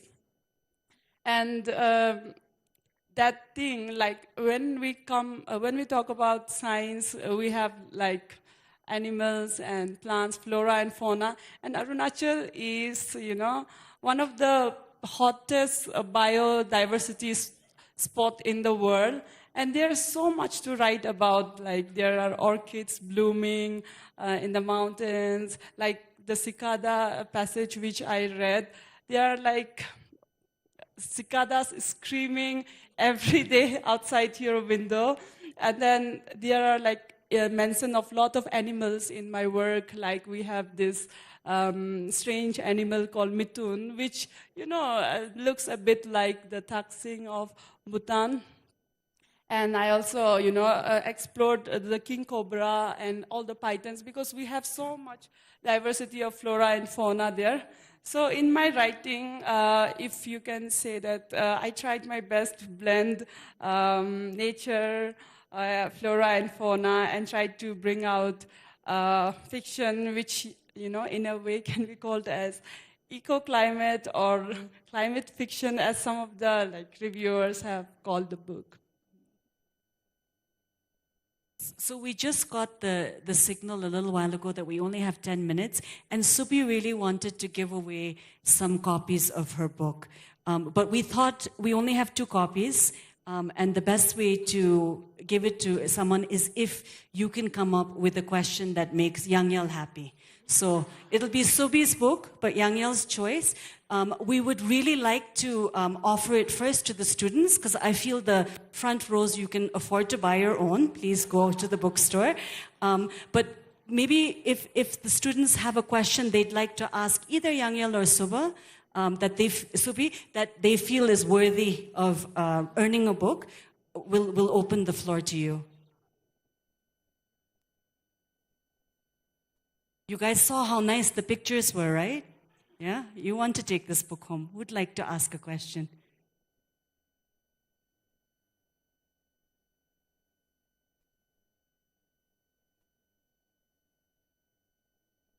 Oh, spotlight is on you guys now.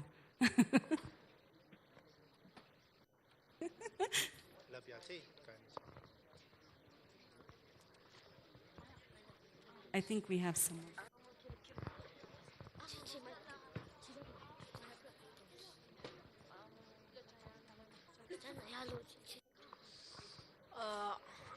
Are you Buddhist or are you Christian?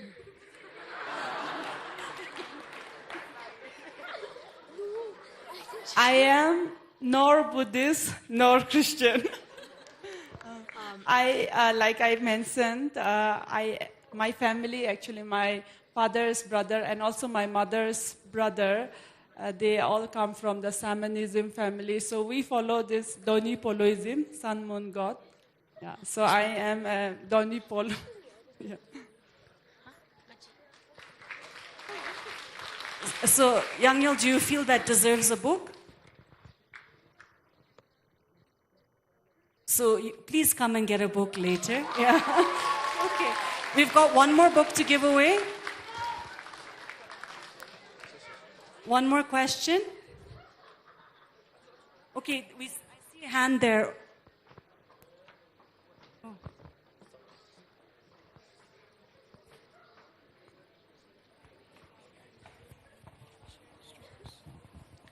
Hello, La. What has been the biggest inspiration and motivation for you to share all the stories from the rural villages, La? Thank you. When I was given the chance to write this book, actually my book was written as a part of mentorship program, Southeast Asia mentorship program. So I just thought, I looked around and I felt that there is so much stories to be told within my community. And I thought that I want my first fiction to represent where I was born and which community I belong to, and also present my state, Arunachal Pradesh, amongst the literary scene of India. So that was the inspiration of my book.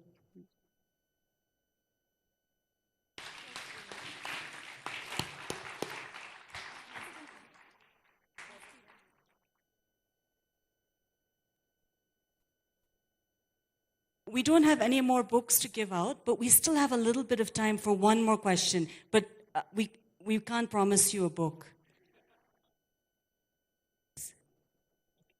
But I don't need a prize.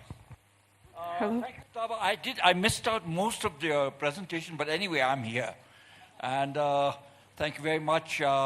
In Bhutan, we have many tales of the Yeti. And some of us still believe that it is, the Mige, as we call it, is still found in Bhutan. And in the old days, the stories used to be around Western Bhutan. And as the years of development grew, it started going, and these stories disappeared from Western Bhutan, started going further and further east, where it was more remote. Now we have the last sightings, or so-called, maybe would be around Eastern Bhutan, very close to where you are. So I'm wondering whether you have any stories of the Yeti or the Mige in Arunachal. Thank you, sir. It's a very interesting question because recently I read a book written by one Arunachali writer. I forgot the name of the book, but she had written a story about Yeti. Yeah, so there was this girl, modern girl, who goes to the mountains and gets carried away by a Yeti, and they have this romance. So yes, in Tawang, I think there are stories of Yeti. And also, like something similar to Yeti, I heard some folklores about Bigfoot, which is, I think, similar like Yeti, like very big man, Bigfoot. So yes, there are like folklores about Yeti in the like high altitude alpine regions of Arunachal. I think we're out of time, but I know that Yangyal and Subi will be here. Thank you so much for sharing your stories, and I think we all look forward to more from both of you.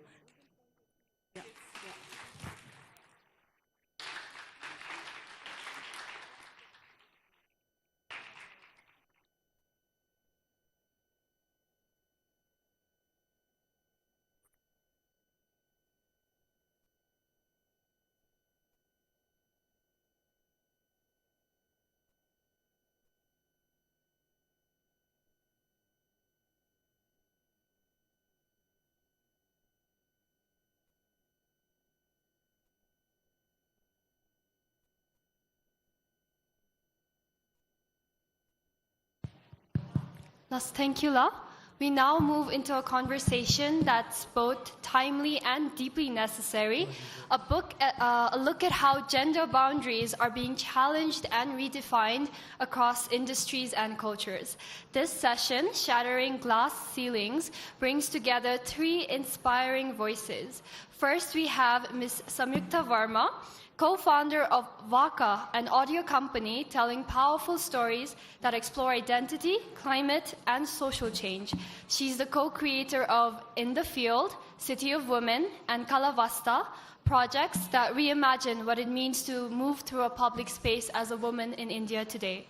Joining her is Ms. Radhika Viswanathan, an award-winning audio producer and the other half of Vaka. She's worked on projects that span gender, climate, and cultural storytelling, using sound to connect deeply with listeners. And completing the trio is Ms. Hanze Paldin, founder and creative director of Mapcha, whose work reinterprets Himalayan craft through a minimalist contemporary lens. Based in Delhi's Tibetan enclave, she champions sustainable fashion and the visibility of Himalayan artisans. You're in for a treat. Please join me in welcoming them to the stage.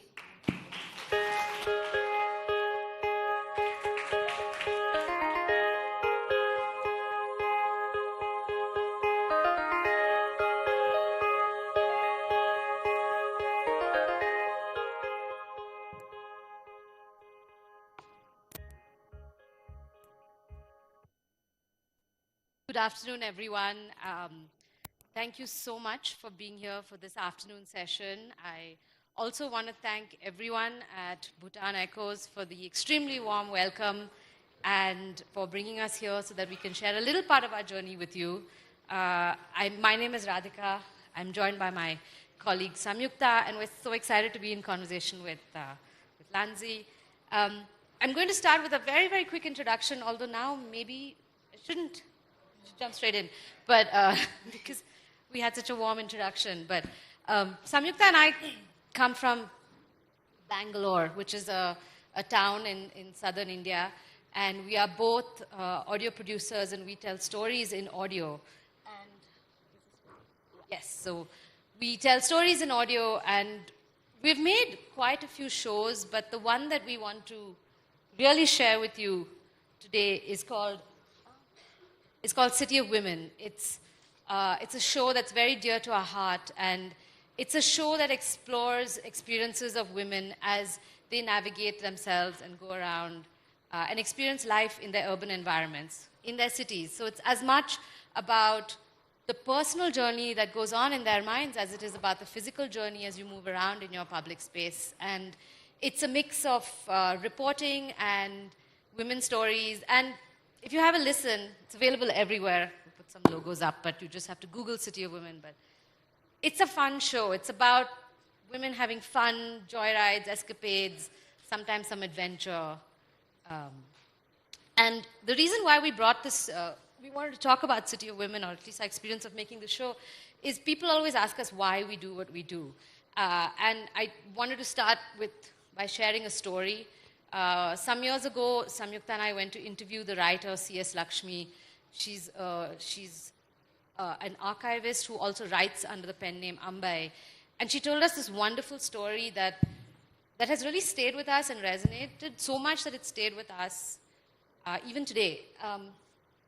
And she spoke about a Maharashtrian family. And she said, a Maharashtrian family, I mean, she was explaining to us why she does what she does. And she said, a Maharashtrian family approached us, and they told us that they have a grandmother. And their grandmother walked from Burma during the Second World War. She walked from Burma and crossed the border and came to India. And would you like to record it? Of course we went and recorded it. And then a lot of my feminist friends asked me, what is so feminist about walking from Burma and crossing the border and coming to India? And C.S. Lakshmi then told us, so I said that crossing the border and walking all the way from Burma and coming to India may not be feminist, but wanting to record it is feminist. And I think that's really stayed with us over all these years, and it really forms a very important part of what we do and why we do and why we make City of Women.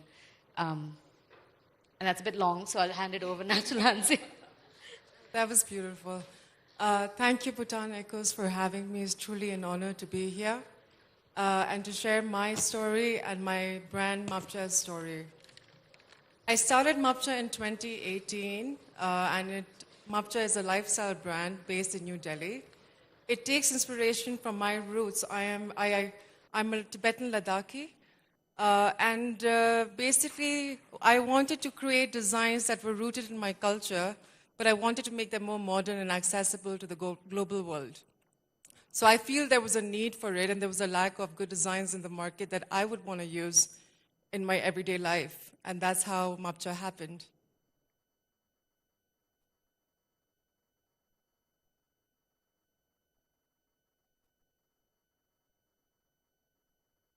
Yeah, these are a few products from my recent collections. Yes, that is a little bit of Mapcha for you. Really beautiful. So, yep, sorry, go for it. Radhika and I were very excited that we were going to be on this panel with Lance because we are actually big fans of the brand. But I'd like to start with a question that sort of takes you back a little bit. In an interview that we read, you mentioned that Mapcha was a dream of yours.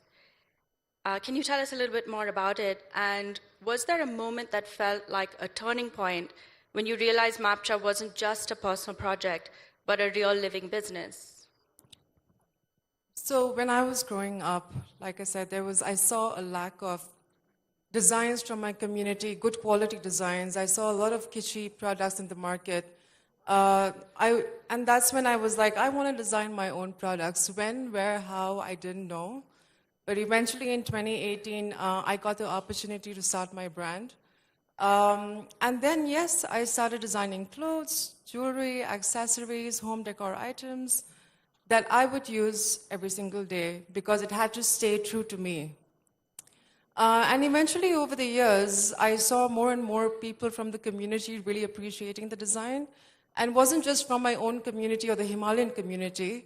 It was also being very well appreciated by people outside the community who could appreciate it, relate to it to a certain extent.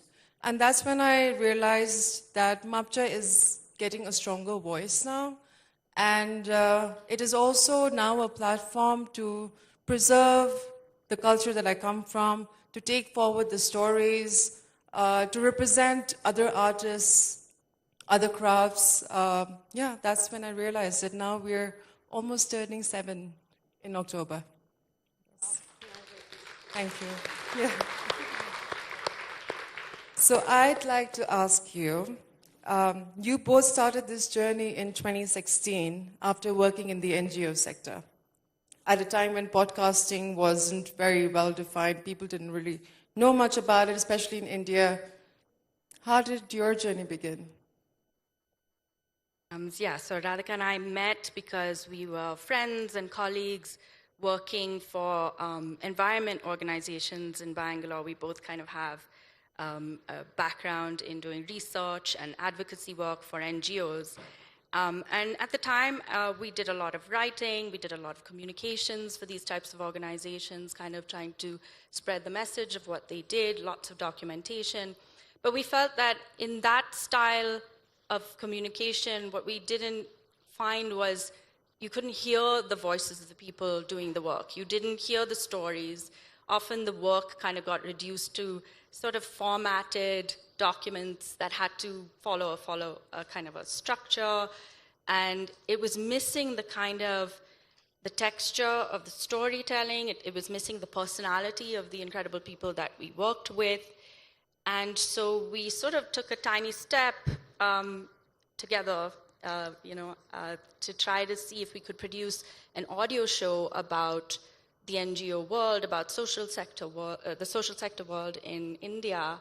And we got a little grant, and we produced our first show that way. And it was a kind of an amazing experience because we'd never produced audio before. But I think we were looking at a point in our lives. I think many people can relate to this when you're like, you've done a job for a really long time, but you kind of want to change it up, learn something new. And audio just felt very natural. I think we were a little bit overconfident. We thought we could just kind of take our writing and research skills and very easily translate it into audio. What we found was that it was way more challenging, obviously, than that, but it is a beautiful medium. And I think so many of the conversations today have talked about recording, documentation, stories, and audio is an incredibly powerful medium for, the sort of sharing of that kind of thing. And that's kind of how we got started. And then we really just fell in love with the medium. I think it was a great advantage that we worked with each other because we kind of, it's great to have a buddy when you're learning something new. And that's kind of how we got started. One show led to the next, to the next, to the next. And yeah, that's really where it all began. That's beautiful. For us, our focus was always on, let's learn something. Like, I think we were too old to go back to university. We didn't have the money. So then it was like, we'll just teach ourselves. So let's just reverse engineer. It was like how your dads take a radio and take it apart and build it back together again. We were like, we'll just learn audio that way. And we did. So it's fun. It was extremely rewarding. And I think that focus on let's just learn something helped it grow and then grow into a viable business. But I think I'm jumping ahead. So come back to you. Question for you, Lancy. we're doing this back and forth because we thought it'll be more fun. So today, congratulations, MAPCHA's turned 7. As MAPCHA aims to reach audiences beyond its cultural roots, as you mentioned, how do you navigate that tension between preserving the nuances of your heritage, but also translating them for those who may not fully understand it? In your kind of work, what do you feel is negotiable and what isn't? I often say that MAPCHA is not just a brand, it's a living entity of its own. And I feel like values and design is something that we think about every single day when we work at MAPCHA, what we're doing. For my team, when we're working together, we always go back to something called MAPCHA Mind. Mind stands for mindfulness, intentional, narrative-driven, and design. So, these values are very important to us, and so we stick by them in everything that we do, how we work, how we design, how we come up with new products. And then when it comes to design, I feel like, yes, I take inspiration from the culture that I come from, and we try to incorporate design elements and staying true to what the craft is, the story behind it. But, translated into new medium. It's like, you can say, staying rooted in your traditions, but opening your arms to modernity, new things. I think values, design, but translating into a new design language in a new medium, in a new format that is not just accessible to us, but it also makes it easy for people not from the community to understand and adopt in their everyday lives. So I feel like those are the things that I often think about. All right, now coming back to you guys. So creative and entrepreneurial journeys are never linear, right? Like we go ups, there are many ups and downs that we have to face. So I want to know what values or grounding principles have kept you aligned through it all. That's a good question. This session is about, entrepreneurship and running a business and shattering glass ceilings and whatever. But I think for us, we started podcasting in India at a time when people in India didn't really know what a podcast was. They knew radio, but radio was something that people had kind of told, it's fuddy-duddy, it's like nobody listens to it except in the car. And then, nobody listened to, All India Radio anymore, except maybe at night. And then, cut to, 9 years, 10 years later, we're in a space where everybody knows what a podcast is. Everybody has some understanding of what they think a podcast is, and that's great. And it's been a sea change for us. And I think for us, really, if we do have to connect it back to this business thing we're supposed to be talking about, is really focusing on what is it that we want, and what is it at its heart, what is it that you want to do? I remember when in my first job, when I didn't understand anything, one of my mentors told me that, success is being able to do the work you want with the people you want. And I didn't know what that meant. And I think when we started VACA, for me, it became very clear that it is the ability to continue doing what I'm doing for as long as I can with the people I want to do it with. With Samyukta, that's incredibly rewarding to actually just get up every day and play with audio. And so for us, what is the question? A grounding principle is to just do the same thing every day, to keep at those foundational skills, to keep always trying to learn something from the same practice. I think there's so much value that doing the same thing over and over again has brought us, and it's so rewarding. And I think that has really helped us sort of steer the boat through this, this rocky sea of, oh, we don't know what a podcast is. Oh, everybody has a podcast. Oh, you got to have a podcast with, I don't know, with this guest or that. Every day there's something new. But I think just going back to the creative practice, not letting go of that, because other than that, then you just become, I don't know, make podcasts in AI or something. It's always important to stay true to yourself, isn't it? Or do you Yeah, want to? absolutely. And I think the non-linear part, I mean, just to address the more kind of prosaic parts of running a business, you're never going to, I mean, it takes a while to get things off the ground. And so you're going to have to do some of the stuff you don't want to do. You're going to have to do some of the consulting you don't want to do necessarily. Yeah. But I think there is a kind of a long game perspective that's very useful to have. And, you know, we've been very stubborn about wanting to do that. And I would also like to say one more thing about that, which is that, you know, you can put your signature on anything that you do. And I think it's important to remember that the dullest job that you are forced to do for the most practical reason can still be a reflection of who you are. And I think holding on to that idea gives you a sense of feeling of ownership and a sense of feeling of grounding. And I think that's a really important part of it as well. Find someone to pay you to do it. Yeah. So Lanze, can you tell us about a moment that felt like a quiet win? I think this is sort of speaking to the theme of the session as well. Yeah, I feel it's just been very overwhelming being here in Bhutan. It's my first time here, and I do know that like our cultures, we have so much similarity. And coming here, the hospitality and also meeting people from here, and everybody, like not everyone, but then like a lot of people know about Mapcha. And a lot of people that I've met are actually wearing Mapcha.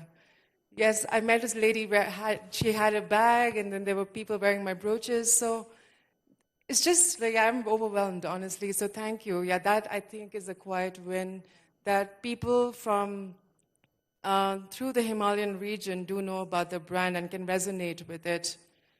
So I feel like that is definitely a win. So Kadinche, thank you.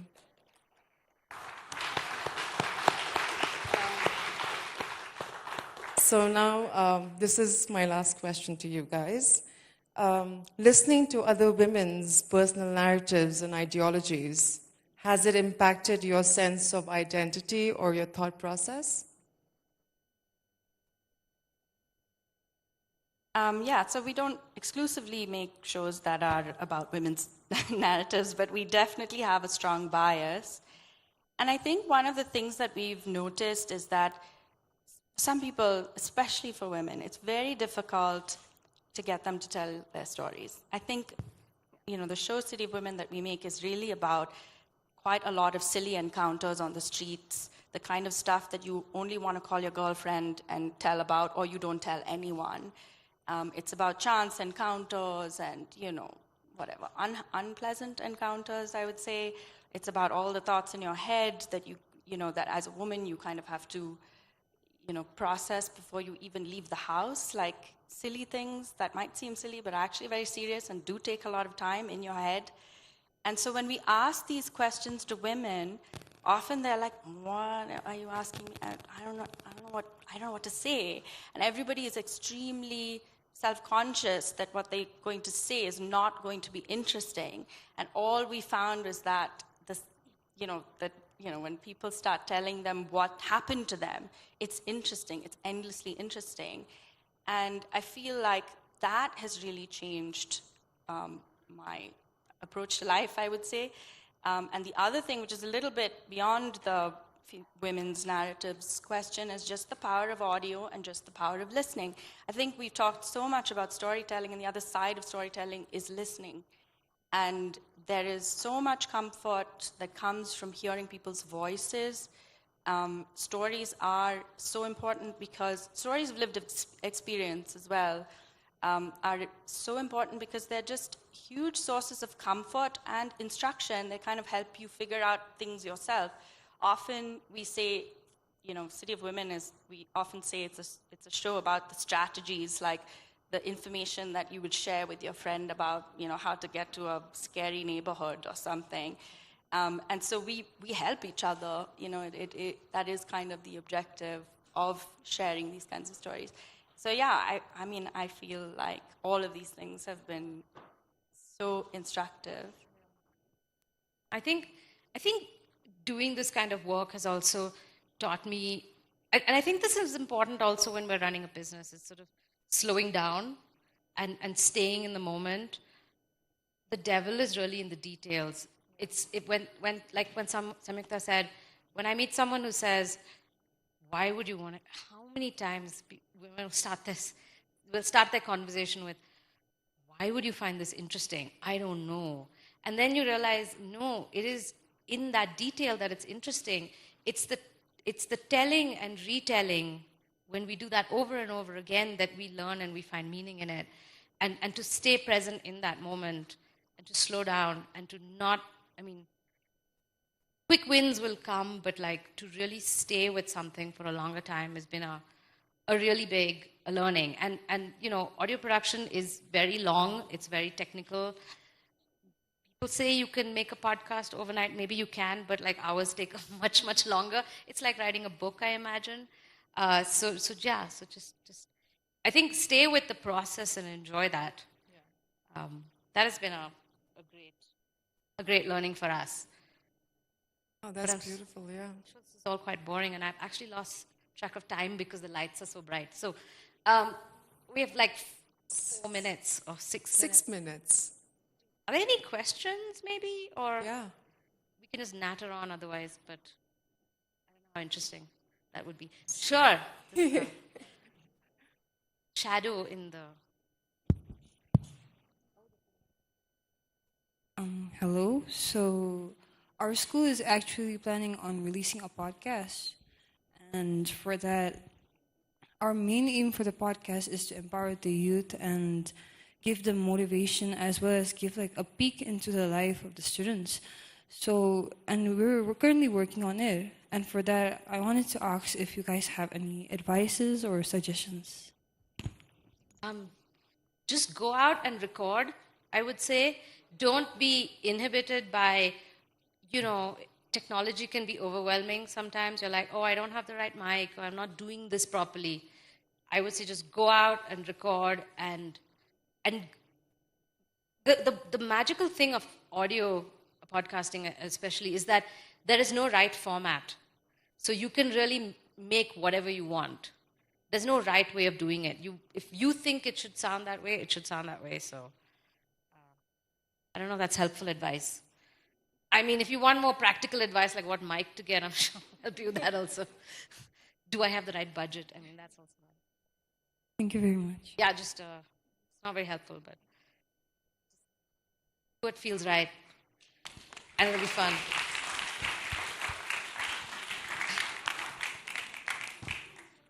We may have time for one more question.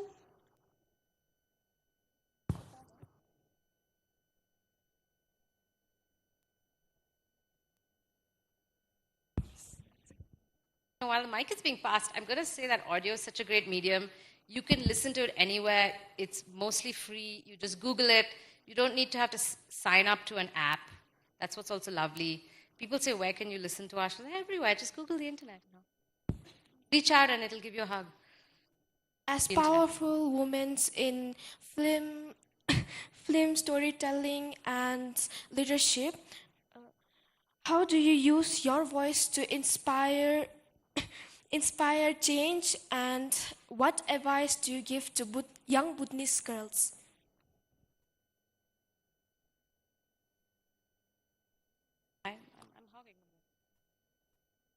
I would say that never be in a rush to do things.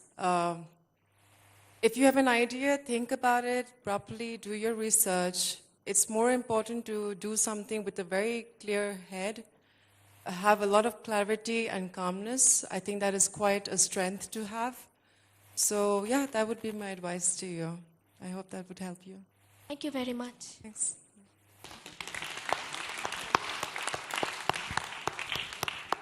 I have a piece of something that might be helpful for whoever's making a podcast, which is, we were taught many years ago when we were in a program, show, don't tell. And I think that's quite useful.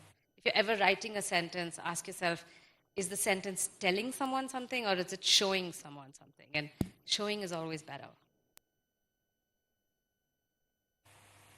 Any more questions? We would love to answer. Sorry, it's very bright, can't really see. Kunsang la.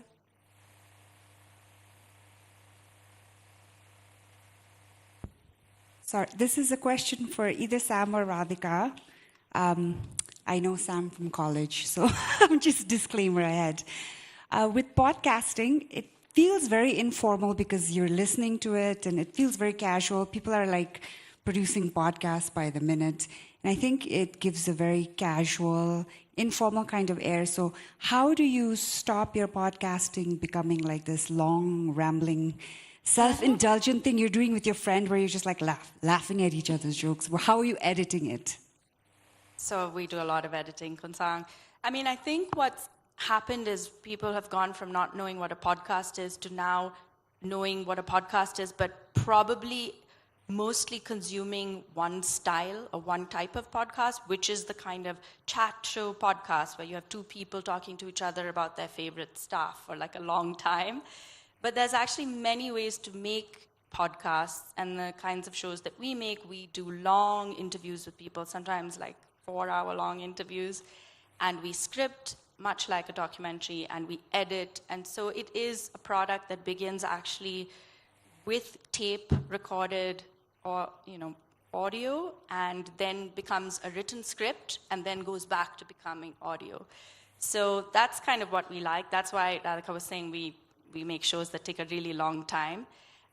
We use music, we use sounds that we collect, we use a lot of field recordings, we create sounds sometimes and do sound design.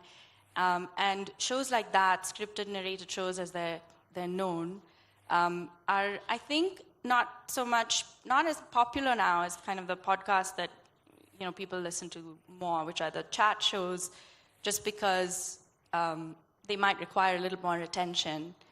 But yeah, we spend a lot of time on the editing process, and really the stories are made in the editing process, in when you choose what words to put in the piece.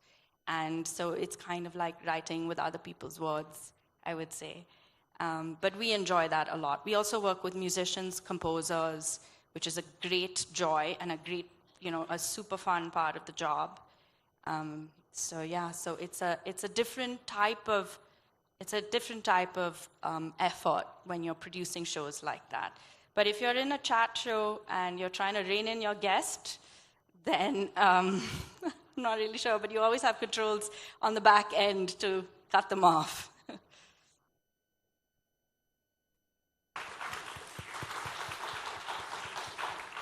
All right, time's up.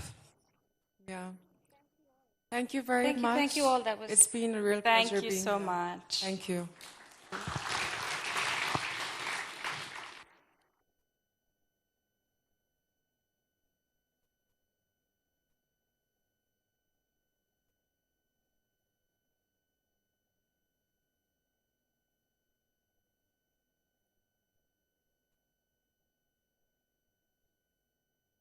Thank you, La. Before we move on to our next session, I have a few trivia questions for any of you who would like some prizes or gifts.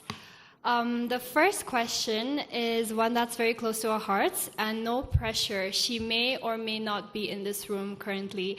Who was the first Bhutanese woman to publish a novel in English? Oh, we've got an answer here if you have my...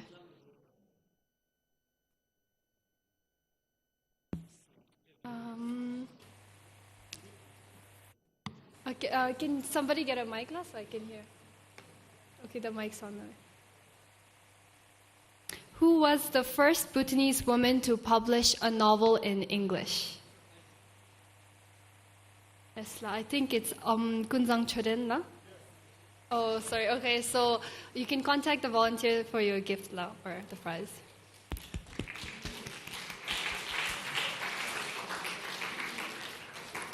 One more question before we move on. What does the name Drukyul mean in English? Maybe some of our foreign friends, if there are any, could answer for us. We have one here. Is it the land of the dragon? Yes. You can contact our volunteer for the prize. Okay. Our next session brings to the stage a literary force whose voice has really shaped South Asia's literary landscape for decades. Miss Namita Gokhale is a celebrated author and publisher with over 25 books spanning fiction, non-fiction, and translation. She is also the co-founder and director of the iconic Jaipur Literature Festival, widely regarded as one of the world's most influential literary gatherings. Through her work, she has championed linguistic diversity and brought Indian and Himalayan storytelling to global attention. Though she's based in New Delhi, it's often said that her mind is rarely there. It's usually found to be wandering through the valleys of Bhutan, plotting literary revolutions and dreaming up of new excuses to come back. And rightly so, because here's something many may not know. Namita Gokhale is also the co-founder of Bhutan Echoes, a festival she helped envision and bring to life alongside Her Majesty, Gilfu Wangchuck. And moderating this session is Nidrup Sangpo, a writer, translator, and longtime advocate for Bhutanese media and literature. He served as editor-in-chief of Bhutan Observer, Bhutan's very first private newspaper, and later led the Bhutan Media Foundation. He is the author of Drukpa Kinle, Sacred Tales of a Mad Monk, and has edited several major Bhutanese works in English. Please join me in welcoming our panelists to the stage. A warm round of applause, Lam.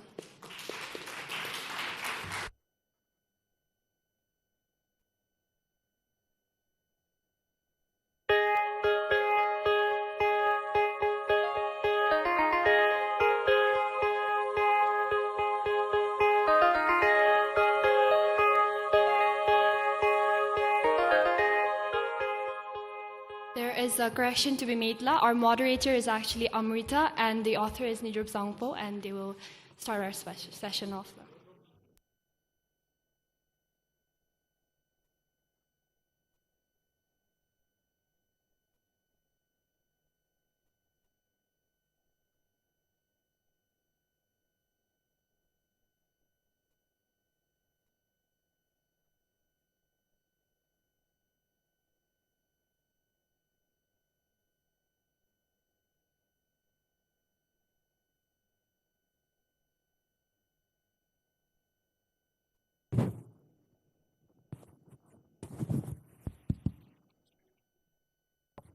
Hi everyone, welcome to what promises to be a very insightful session on books, writing, and the impact of books and writing.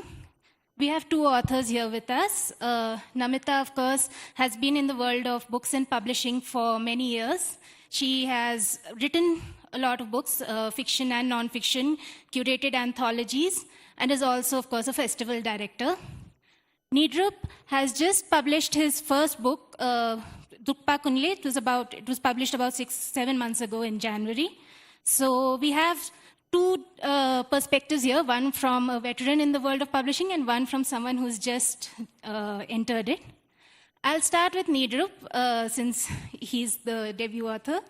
Nidrup, tell me what inspired you to write, first of all, and how come you chose Drukpa Kinle as your subject?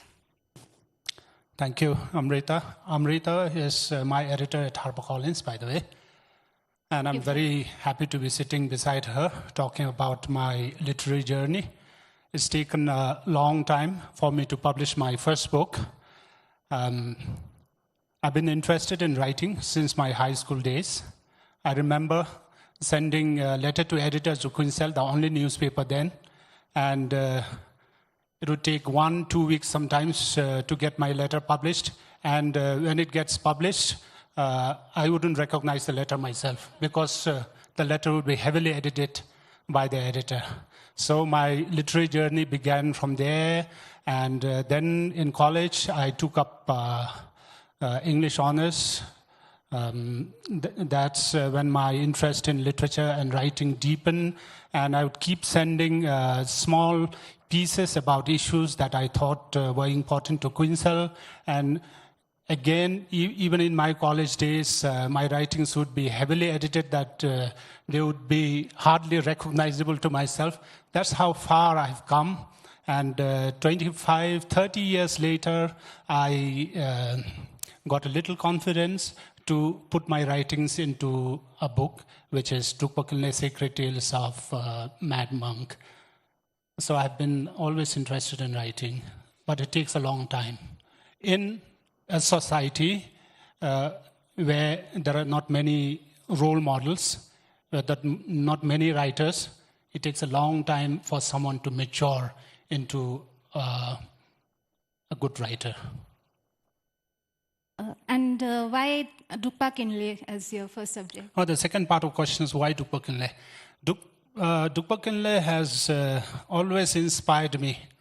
I've, as a Bhutanese, born and brought up in a rural village.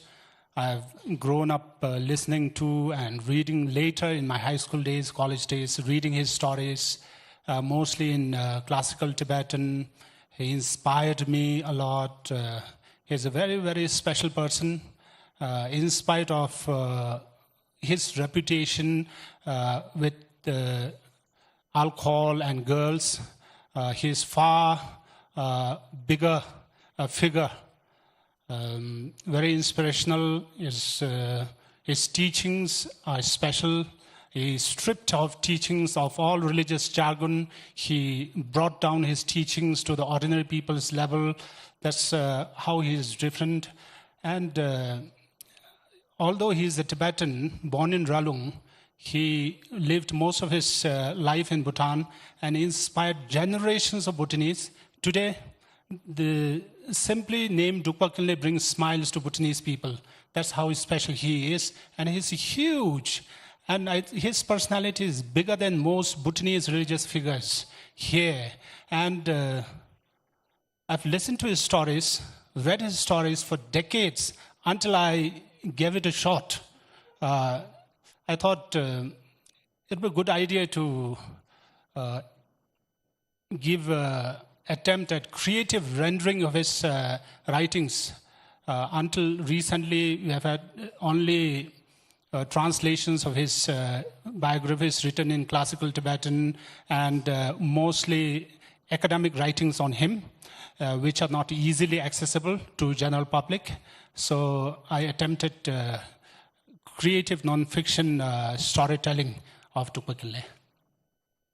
Yeah, that's a really wonderful story. And for everyone in the audience, the copies of the book are available in the bookstore. It's a beautifully produced edition, even if I say so myself, with lovely illustrations accompanying each story. So please do check it out. Coming to you, Namita. Mountains are, a recurring feature in a lot of your work. I mean, we've of course worked on anthologies related to the Himalayas, but it's also there in your fiction. Things to Leave Behind is set in Nainital. And of course, as your bio said, that your mind is always wandering the mountains of Bhutan and elsewhere. So can you tell us a little bit about your connection with the mountains and how they inspire and impact your writing? Amrita, my hometown, where I wasn't born there, but I was brought up there, and I go there every year. It's a place called Nainital. And it's a hill station, now a very ugly tourist hill station, but still in a beautiful part of the Himalayas. And not my first novel, but my second novel, and after that, out of the 25 books I have written of fiction and non-fiction, I would say 8 or 9, I haven't counted, are set in the mountains. And I keep trying to move out of it, but somewhere there are 2 or 3 of my books which began in cities and all. Sometimes they end in the mountains. And it's not just the geography of the place. I hardly recognize the very crowded tourist town of today. So I don't write about that too much. But a little bit, and it always goes back, your childhood memories, you can play with them all the time. It's great material. But I also wanted to say, in connection with what Nidrup said, that in the mountains we have some good spiritual and religious, not even religious, some unconventional religious traditions there. And the conventions of the mad monk or the crazy wisdom are very much part of the mountain ethos. And the reason why is because many places, religion or spirituality becomes very dull, very boring, very hierarchical. But in our mountains, there are lots of very eccentric people who break away with convention and tell you to look at things. They are the bad boys or the bad girls, in the sense they don't easily listen to whatever is so boringly and without meaning repeated. They make you look at things afresh. And every time I write a book on the mountains, I like to look at the story afresh from the beginning. Thanks, Namita. That was actually going to be my next question about... And still ask it. About mystics in the mountains and how they have shaped your writing and inspired you, but I think you... I can then. I wrote an anthology which again this young lady edited. It was called Mystics and Skeptics, Searching the Himalayan Masters. And when I was very young, I had a religious sort of slightly crazy uncle. And he told me, don't ever be rude to anybody you meet on the road. If he looks like a madman, it's probably he's not a bad man. Maybe he's a big guru and he'll get offended. So I was told from childhood never to make fun of what somebody else might find not funny, but just eccentric people. That's all. Speaking of eccentric or mad monks, back to Drukpa Khinle, I have to share this story with you that he's not that well known in India. In Bhutan, of course, everybody knows him, but in India, they don't. So Drup's book was perhaps the first introduction for many people, especially in my organization. And I have to say, everybody who worked on this book, me included, and then people in my team, the people in the marketing team, was so moved by this book, and they all came to me and said, "This is so unusual and yet so amazing." It was, and not even nobody was offended. They were just like, "What an unusual perspective, and this is so amazing." So, Nidrupa, I wanted to ask you, what has been the impact of the book so far since it released? Have you got any feedback, and what has it been like, basically? Thank you. The book has been received very well, generally, across India, Nepal, and Bhutan. Here in Bhutan, Drukpa Khinle is the beloved Lama. Therefore, whatever the quality of book, everybody takes interest in him, and people have said and written good things about the book so far. And what has book done? What's been the impact so far in Bhutan as far as my observations go? One, the Bhutanese as well as foreigners have got some clarity on the person of Drukpa Khinle. So far, mostly in English literature, Drukpa Khinle has been portrayed as a philanderer, womanizer, alcoholic, aimless, purposeless wanderer, and so on. And all of these, while partly true, is not who Drukpa Khinle was. Drukpa Khinle, as I said yesterday during the launch of my book, is far, far more than how people describe him today. So, one good thing that has come about because of my book is clarity on Drukpa Khinle. A few months back, I met an American friend, a journalist, who, after reading the preface to my book, said, "I feel very guilty that all the while I have totally misunderstood Drukpa Khinle. Thank you for clarifying my doubts about Drukpa Khinle." Second, my book has brought a kind of native voice to the stories of Drukpa Khinle. Drukpa Khinle has been widely written about, mostly by academics, but I'm the first Bhutanese who has attempted to write creative stories of Drukpa Khinle, did quite a bit of research for many years, and tried to write his stories in creative ways. Therefore, this is a Bhutanese who has grown up listening to and reading his stories, trying to tell his stories, more authentic, native voice, perhaps, from Bhutan.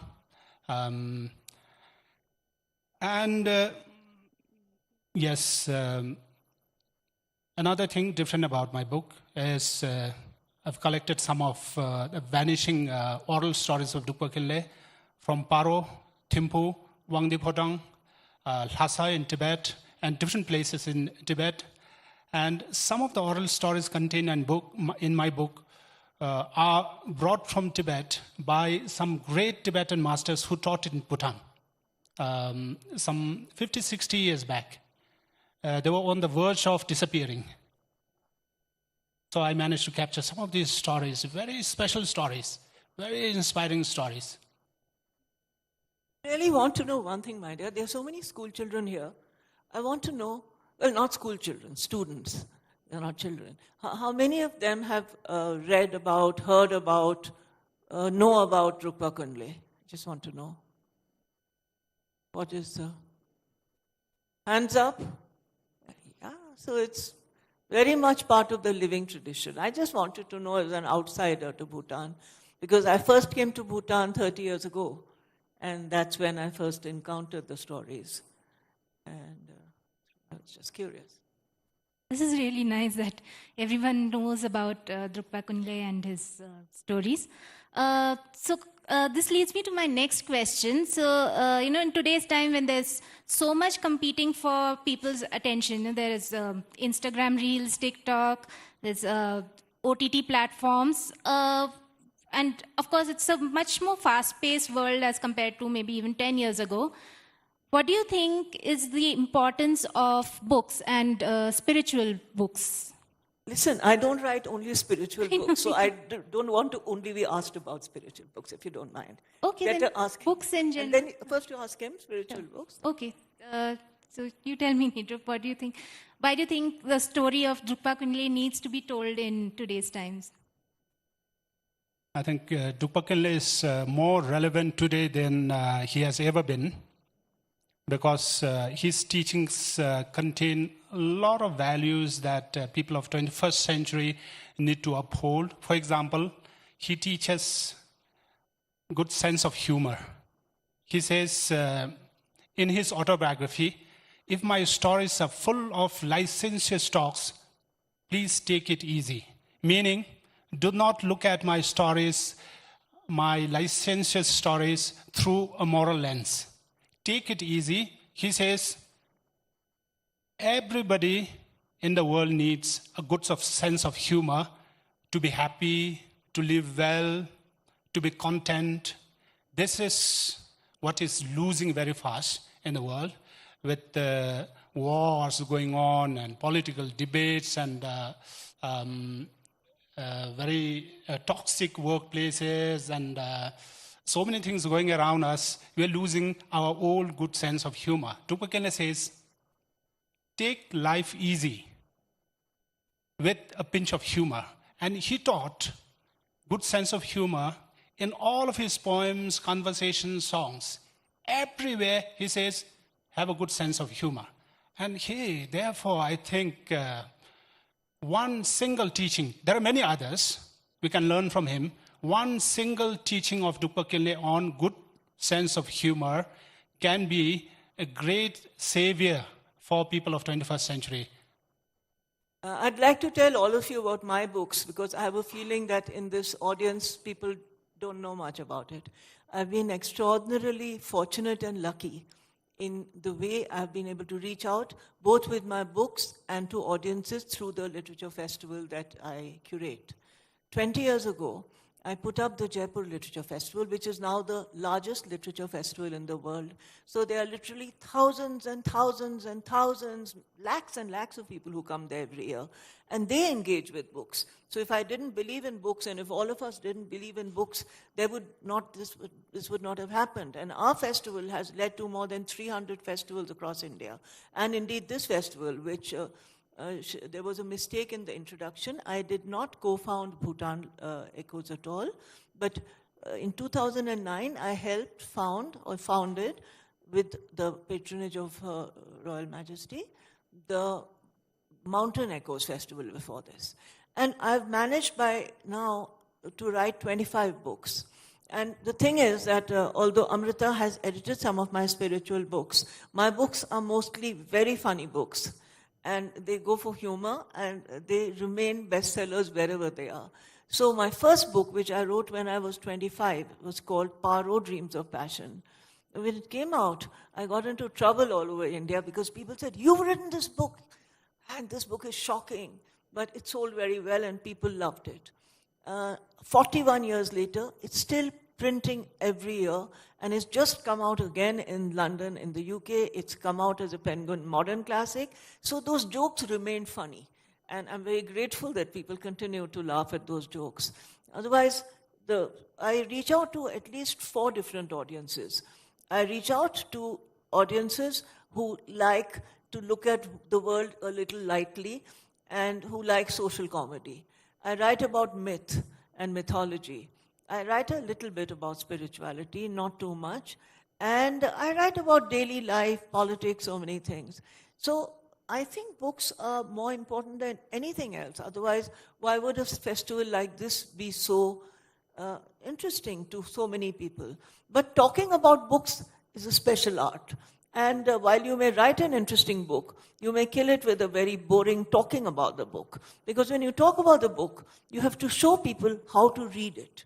You don't have to boast about yourself or tell them what a great writer you are or anything like that. You have to try to teach people how to read.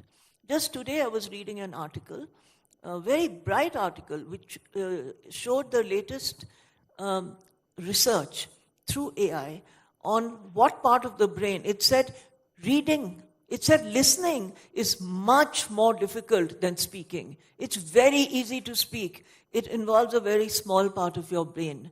But listening to somebody speak and understanding what they're saying, because you have to absorb it, takes up much more of your brain. Similarly, watching or just listening, they were talking about podcasts. Podcasts are wonderful, but most of all, the thing that absorbs the brain is reading. Because when you read something, those words don't mean anything, those squiggles in the page.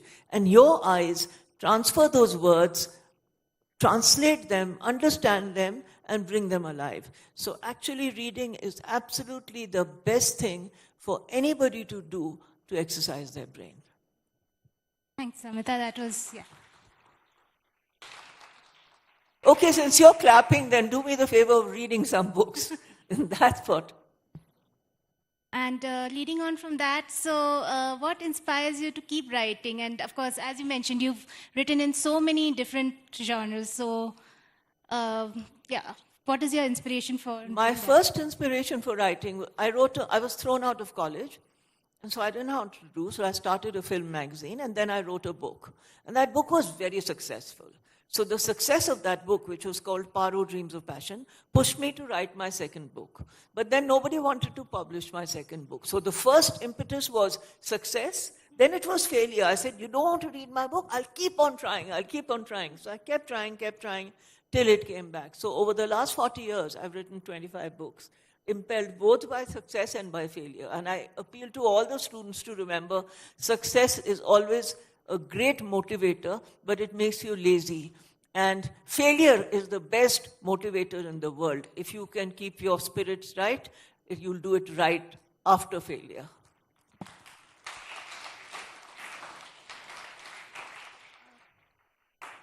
And are there any takeaways from your writing journey that you'd like to share with the audience? I mean, anything apart from the ones you've already shared, of course? I'd say one thing which I've learned from a lot of people who are famous writers: never try to impress anybody by using big words. Because big words, appropriate words, the right word, that's important.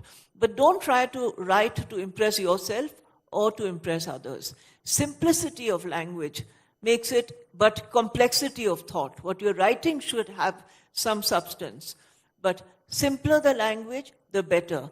And one way to do that is, after you've written an essay, is just to read it aloud.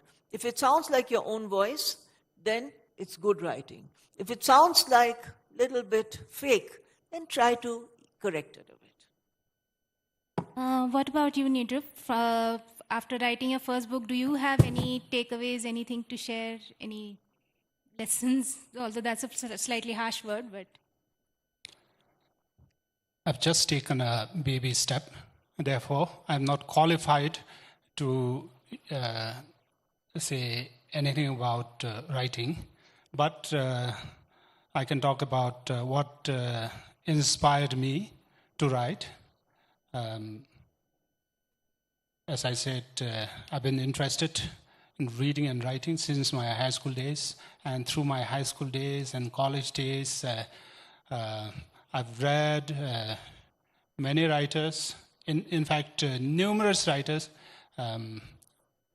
including the Greek literature, the Iliad, the Odyssey, and the great Indian writers. My all-time favorite, Rabindranath Tagore, who comes from our neighboring state, and modern writers like Amitav Ghosh and Namita Gokhale, and many others. And back at home, I've grown up reading the writings by Ashikunzang Choden, for example, in my college days. And Dashukinde Doji, the editor-in-chief, he was the editor-in-chief of Quinsel. I read all his editorials and beautiful stories, and my old teacher, Limpo Thakur Singh Paudil, and these are all inspirations for me, and they shaped my writing journey, and it's taken a long, long time to publish my first book. I hope to keep going, and I feel a very strong obligation to tell Bhutan's cultural and spiritual stories. We have so much to tell the world, our value system, our culture, our spiritual values, etc. So I hope to keep going. But that is what you said, is the one thing I didn't mention, but for good writing, one of the most important things is exactly what Nidrup said. It is to read and read and read with attention and with inspiration. And I think we have... you earlier talked about substance and form, right? We have a lot of substance, mostly in classical Tibetan language, in Cheke. We need to give these classical Tibetan writings new structure, new form. That's what I've tried to do with Tupakinle's stories. I gave it a new structure, but substance was there, and it's very difficult because it's spiritual, cultural, and a lot of things that I haven't learned. So, very challenging journey, but inspiring, and a long learning journey for me for many years. Yeah, so I think we have about 5 minutes left. I'd like to ask is anybody in the audience, if they have any questions, please go ahead and ask.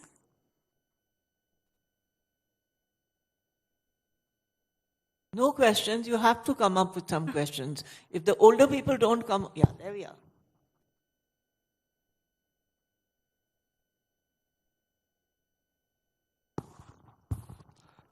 Hello, good afternoon, and Kuzampo. As we all know, Drupa Khinle was a Buddhist saint who didn't act like a saint at all. He drank, he sang, flirted, and even peed on sacred texts. But somehow he still awakened people's mind. But the question is, why do you think people still respect someone who broke every rule?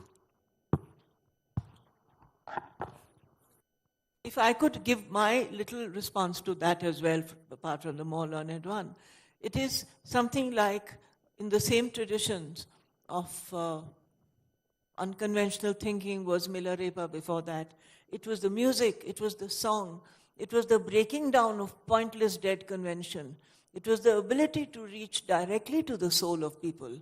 And when he still reaches directly to the soul of people, that's my thought. You begin now. It's a very good question. I don't know whether I can answer this, but I think despite all the unconventional anti-establishment things he did, he was still able to appeal to the masses. I think because he was very, very honest. He did not have any inhibitions. He said what he thought was correct. He did not care about cultural, spiritual, moral norms. He said, just guard your mind, and it's tantamount to observing all moral vows. So people found him very, very honest, brutally honest, He said, hypocrisy is the biggest flaw of humanity. Particularly in Tibetan Buddhism, he said hypocrisy is canker eating away at the quintessence of the Buddha Dharma. Therefore, any behavior, he said, without hypocrisy is worth prostrating to. Meaning, an honest human being like himself was, despite all the flaws, worth prostrating to. So, therefore, the Bhutanese people like Drukpa Khinle and still like him. I think he is still around us in spirit some 5 centuries later. Any other questions?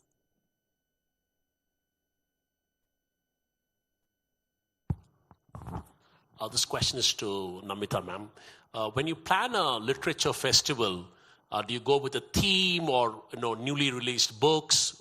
What do you want to give as a platform? Is it new authors, or is it a marketing strategy that you want to have a literature festival, or some themes like this literature festival this year is 70 years of His Majesty the Fourth King and things like that? So how do you plan a literature festival? See, this festival I no longer... I'm not talking about your But ones. in the Jaipur Literature Festival, I know exactly how we plan it. There's me, there's my co-director William Dalrymple, and there's also Sanjoy, who's the producer. We have a very clear idea who our audience is. We know that they are book lovers who come from across the world and from across India. They are the students who come from Jaipur and everywhere else. So I try to get different sessions programmed around these different audience needs. And the only crime is boredom for me. There are lots of people who want to come and speak in literature festivals, and I become very unpopular sometimes because I don't always choose the most persistent writers or the most famous writers. I choose those who speak well, who reach out to the audiences. Everybody that I program, everything, I say, what will it do for the audience? And I especially watch out for new names and faces. And there's been so many writers who I have watched before my eyes. They were not well known or not at all known or not published before they came to the Jaipur Literature Festival. But there, when they found an audience, when the press found them, when something happened, they began reaching out because word of mouth is, and a little press is the most. So it's really trying to understand what are the concerns of audiences, where are they, what are they worried about, what are they anxious about, what do they want to celebrate. And we have such wonderful audiences. I learn from them all the time. I think we have one more question. Let me just... First of all, I would like to thank you for this wonderful opportunity. So I'd like to ask, why did you choose Drukpa Khinle? Why not more inspirational gods such as Buddha or Guru Rinpoche? Very, very good question, I think. I would like to pose this question to you. You don't have to answer this. If I wrote about the Lord Buddha or Guru Rinpoche, would you be interested to read? Or would you be more interested to read about Drukpa Khinle? I suppose the latter. Also, can I reply for him 1 minute? You haven't said this, but I think it's true that Drukpa Khinle chose you. You didn't choose Drukpa Khinle. I think I joke with my friends. My friends started calling me Drukpa Khinle. So I joke with them. Probably Drukpa Khinle and I had some relationship in one of our past lives. And I tell them, when Drukpa Khinle roamed around Bhutan, particularly Western valleys, probably I was a little girl offering him chang. That's why I happened to write about him many, many centuries later. And I keep thinking about this, and I think there's some real connection between Drukpa Khinle and me. That's the real. So I think Thank you. Thank you. We'll end it here. Thank you all for being such a wonderful and engaged audience. And please do check out Namita's many books and Nidrup's book in the bookstore. Thank you.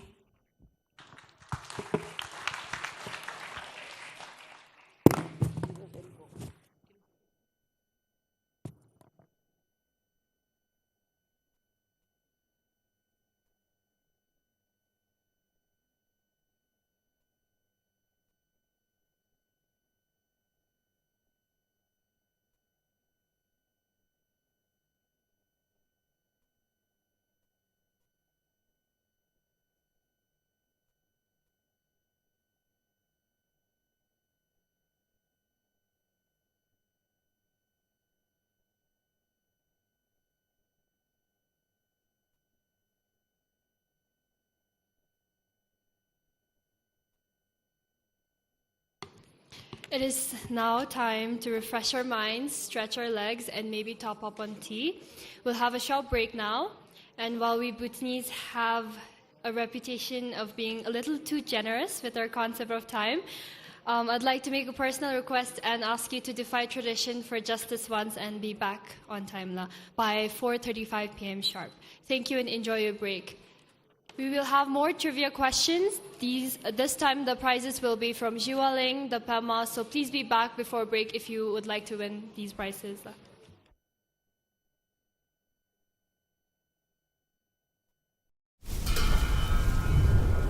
In the land of the Thunder Dragon lies a special place where wisdom and compassion have forged a unique way of life.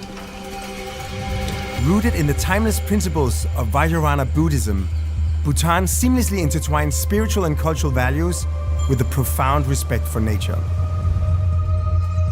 A green sanctuary where national parks and forests absorb more CO2 than the country emits. Bhutan harnesses the power of its rivers, making it one of the cleanest nations in the world. Guided by Buddhist principles and the philosophy of gross national happiness, Bhutan has nurtured a society built on trust and well-being. A safe place, governed by a stable political system dedicated to the country's long-term vision.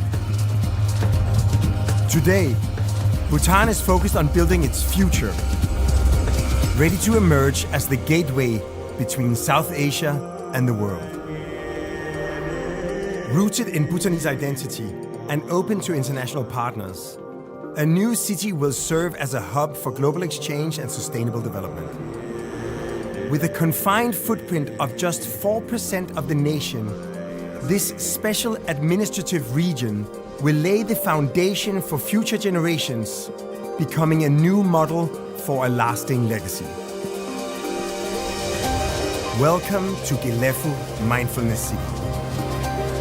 Descending from the Himalayas to the lush tropical plains, a cascade of urban terraces is shaped by the uninterrupted flow of water, plants and animals. A land where bridges become cultural landmarks, connecting one neighborhood to another. A human-scale environment designed to inspire and nurture global talent, fostering a culture of collaboration, experimentation and innovation.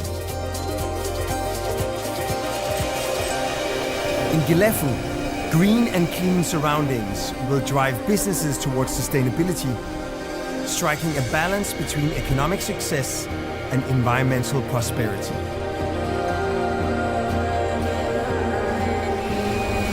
Built with locally sourced river stones, timber and bamboo, the Mindfulness City blends tradition with modernity, preserving heritage while advancing progress and cultivating resilient, self-sustaining communities.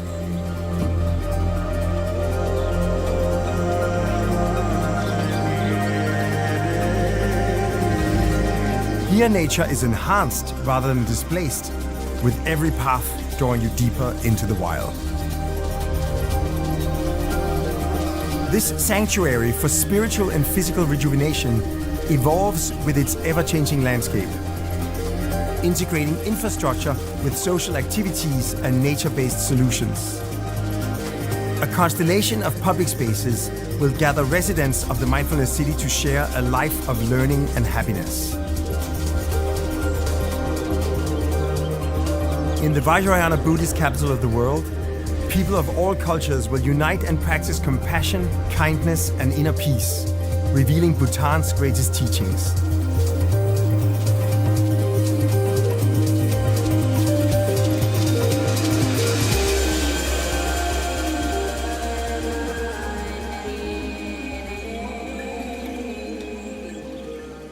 Together, we begin a new era of mindful prosperity.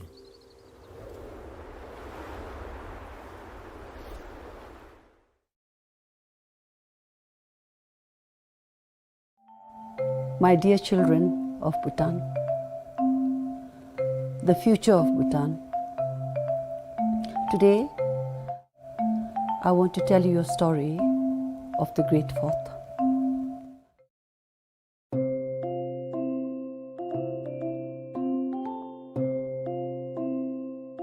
prophesied by the great treasure revealer Terten Jukta Dorji. His Majesty Jigme Singye Wangchuck was born on 11 November 1955 in the Chencholing Palace, Thimphu. He began his studies in North Point, Darjeeling, and later went to study in Summerfield and Heatherdown schools in England. As a child, His Majesty was a star sportsman and loved to play hockey, rugby, and boxing. After returning to Bhutan to continue his studies in Ugin Academy, Paro, His Majesty introduced basketball, golf, and tennis in the country. His childhood was unfortunately cut short when he had to become the King of Bhutan at the age of 16 upon the death of his father, the third Drukyul. Soon after becoming king, His Majesty worked tirelessly for Bhutan, putting the welfare of his people and the country beyond everything else.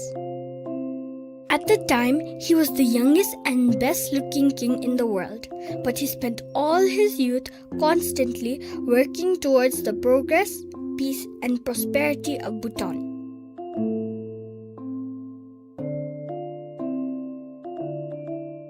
His Majesty, the Great Fourth, was a visionary who put forth policies that would have far-reaching implications for the future of this nation.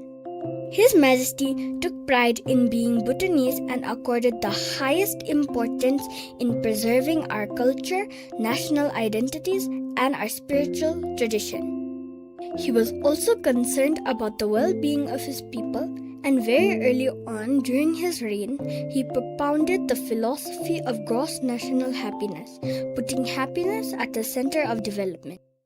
It was one of the most challenging times for Bhutan when some Indian militants who were illegally encamped in Bhutan's southern borders refused to leave the country, despite all the efforts made by the 4th Drukyul. When all measures failed to convince them to leave our country, His Majesty led some 3,000 of our bravest soldiers in an operation to chase them from our country.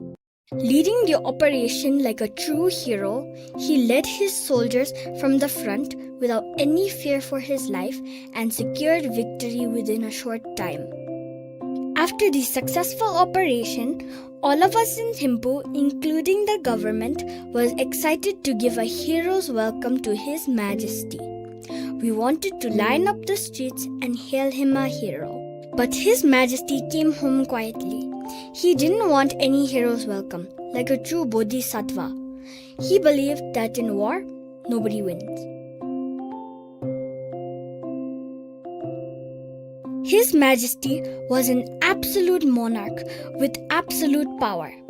He was not just the head of state, but also the head of government.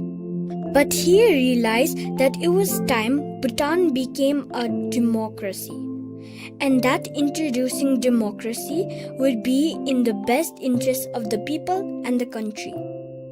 He set about the process of decentralization as early as the 1980s, starting with gradual devolution of power from the capital to the districts and then to the geogs.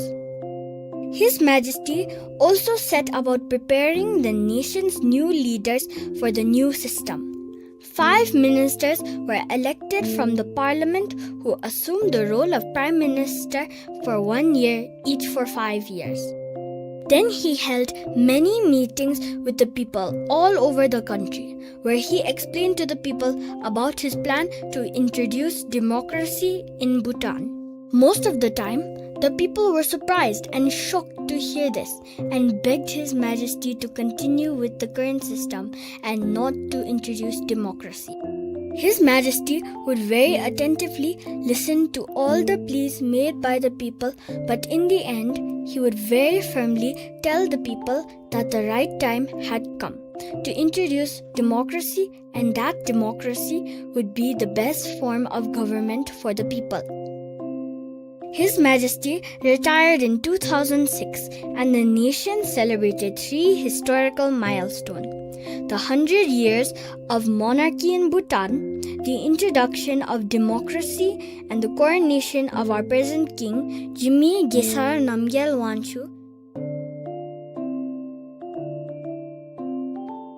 Besides being a great statesman, a true warrior, and a visionary, His Majesty the Great Fourth is also a loving grandfather.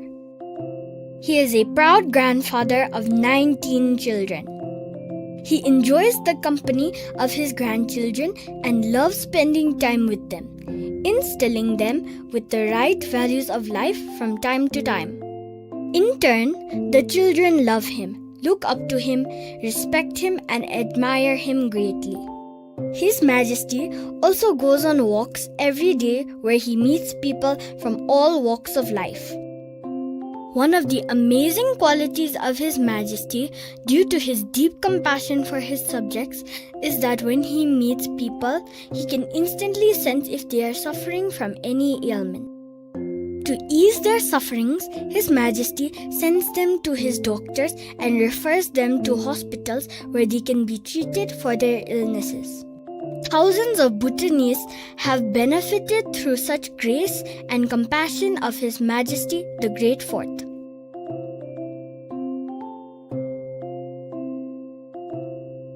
When His Majesty was about to resign, he instructed the 4 queens to engage and immerse in activities that benefit our people. Consequently, Her Majesty Gyalum Aji Doji Wangmo Wangchuck started the Tarayana Foundation, which looks after the welfare and upliftment of our rural population. Her Majesty Gyalum Aji Thiringpem Wangchuck started the Youth Development of Bhutan to care for our youth and help with their problems and challenges. Her Majesty Gyalum Aji Thiringyandin Wangchuck's initiative involves preserving our cultural and historical heritage and caring for the nuns of our country. Her Majesty Gyalum Aji Sangye Chodin Wangchuck looks after our women and the problems they face. She also upholds the rich textile tradition of Bhutan. In gratitude to what His Majesty the Great Fourth Jigme Singye Wangchuck did for this country, we fold our hands together and say thank you for all the sacrifice he made to ensure Bhutan remains a peaceful, happy, and sovereign nation. As our current king, His Majesty Jigme Wangchuck said in one of his National Day address, "There never was a king like His Majesty Jigme Singye Wangchuck in the past, and we shall never also see the like of him again in the future."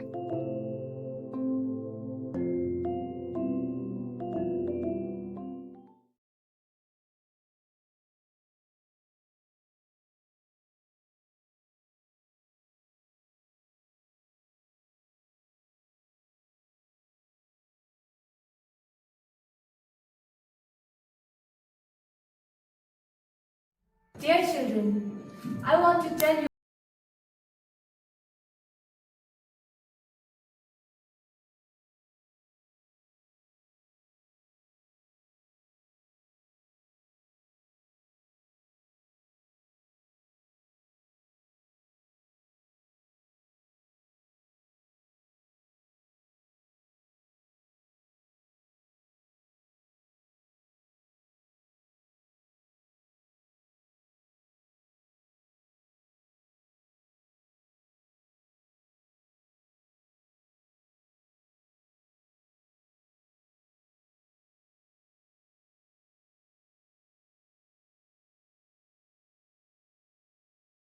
country forever. He was a selfless ruler.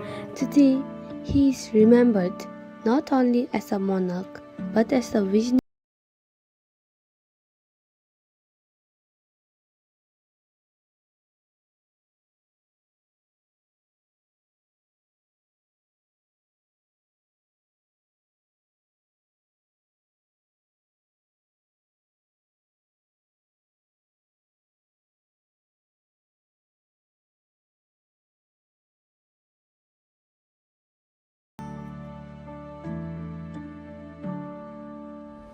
Ninkang machu the runyen, Tobe Rongsum Jubine, Yamchaksin Odong Mingzina, Nidiru Kepishin Lupa, Shinmili Sunkar Solekpa, Tipang Dutena Lochuni, Gekmiki Tempa Chergeshing, Larsen Chenki Deki Lenchida.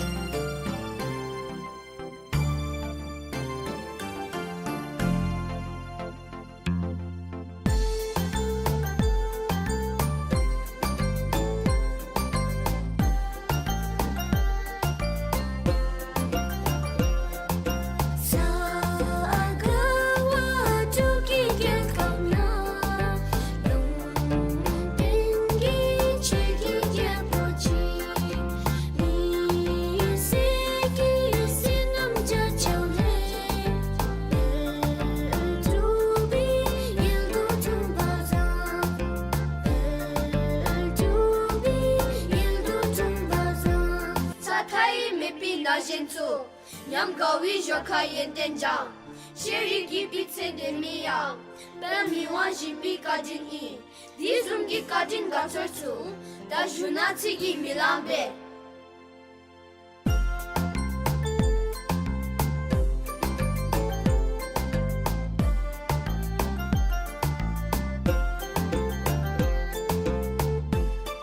I will serve my people, my heart, my soul. My every breath belongs to Bhutan. And today I'm going to interpret on the bravery, courage, strength, and the confidence of His Majesty the 4th Gilfu. Many years ago, long before the peaceful days we now enjoy, our beloved country faced a silent storm brewing in the south. His Majesty King Jigme Singye Wangchuck, the Great Fourth, did the unimaginable. This courage, this selfless devotion, this is the kind of king Bhutan was blessed to have. And I quote, "There will never be a great ruler like him" by Ajit Doji Wangmo. Let us remember not just the king, but the guardian, the father, the hero. May his vision guide us. May his legacy endure. Jigme Singye Wangchuck is forever in our hearts. Thank you, Your Majesty. Thank you, Great Fourth. May you live long and well. May you live long and well. You are our being of destiny. Children together,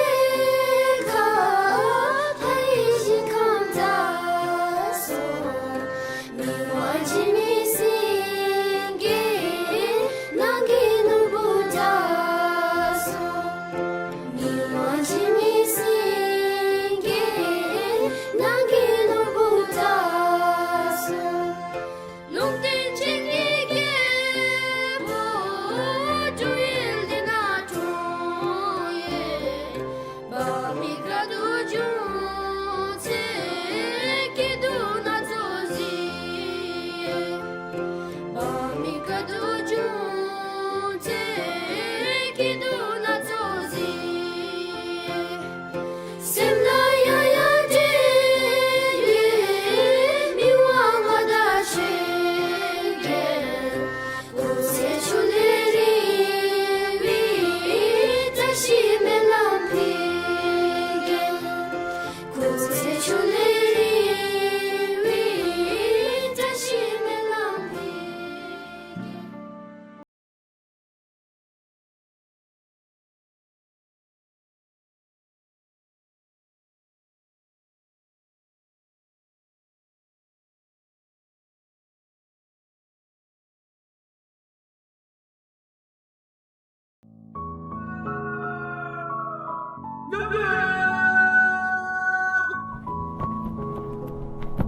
When the nation needed them most, they stood ready. They left their homes, their families, their personal ambitions to serve selflessly during the darkest days of the pandemic. Desuks stood at the front lines, embodying the true spirit of service. But amidst their unwavering service, a concern lingered. Many of these brave men and women faced an uncertain future. His Majesty the King, ever compassionate and visionary, asked them a simple yet profound question: what lies ahead for you? From this moment of reflection, a gift was born. a gift from His Majesty to his people, the Desuk Skilling Program. A program designed not just to reward selfless service, but to shape futures, create opportunities, and uplift the lives of everyday soup who had given so much. With tireless dedication, the founding team, under His Majesty's command and guidance, laid the foundations. Training centers were built, curriculums developed, and a new era of skill development for Bhutanese youth began. What started as a response to a crisis has evolved into a movement.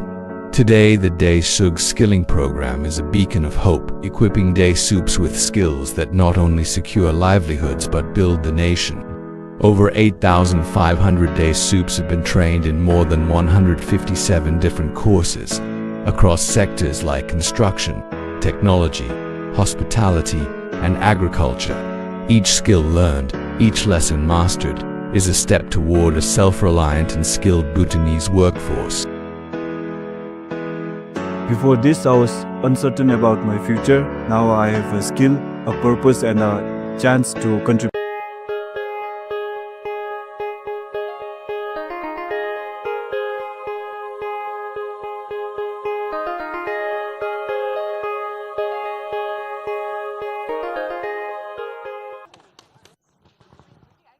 And you will be giving the voucher too? Can we have the name now?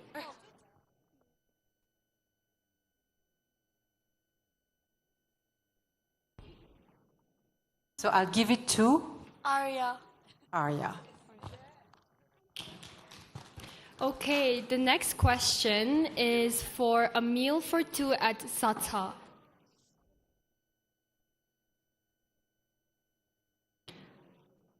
The question is, in what year did Mountain Echoes officially transition into Bhutan Echoes, Drukyul's Literature and Arts Festival?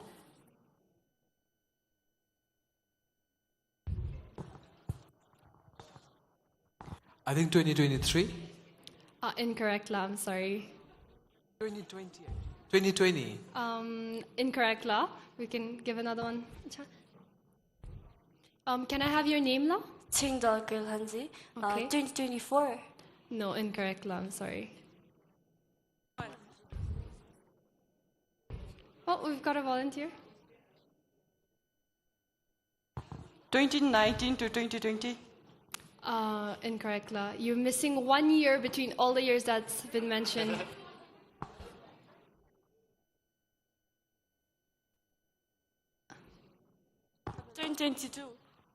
Incorrect.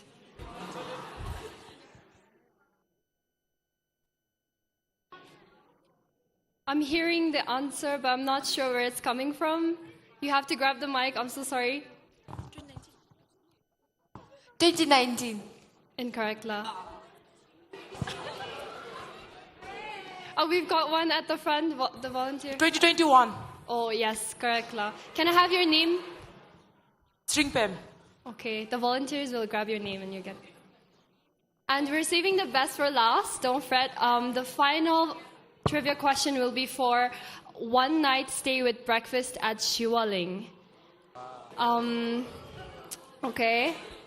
Let me grab a very, very hard question. Okay. What is the name of the original tree under which the Buddha attained enlightenment? This was mentioned before. The mic, volunteer, don't call. Oh,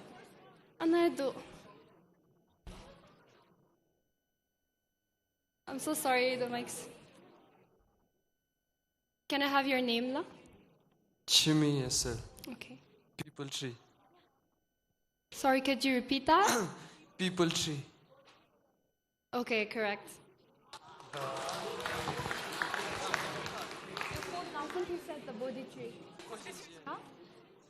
The Bodhi tree. Oh, I'm so sorry. Could you repeat your answer once again, La? Just to confirm. People tree. Oh, I'm so sorry. That's incorrect, La. We've still got up for grabs. Volunteer at the front here, La.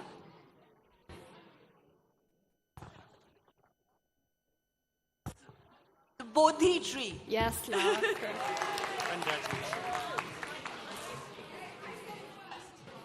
I'm so sorry. Okay, we'll give you credit, but I'm so sorry, La. Okay.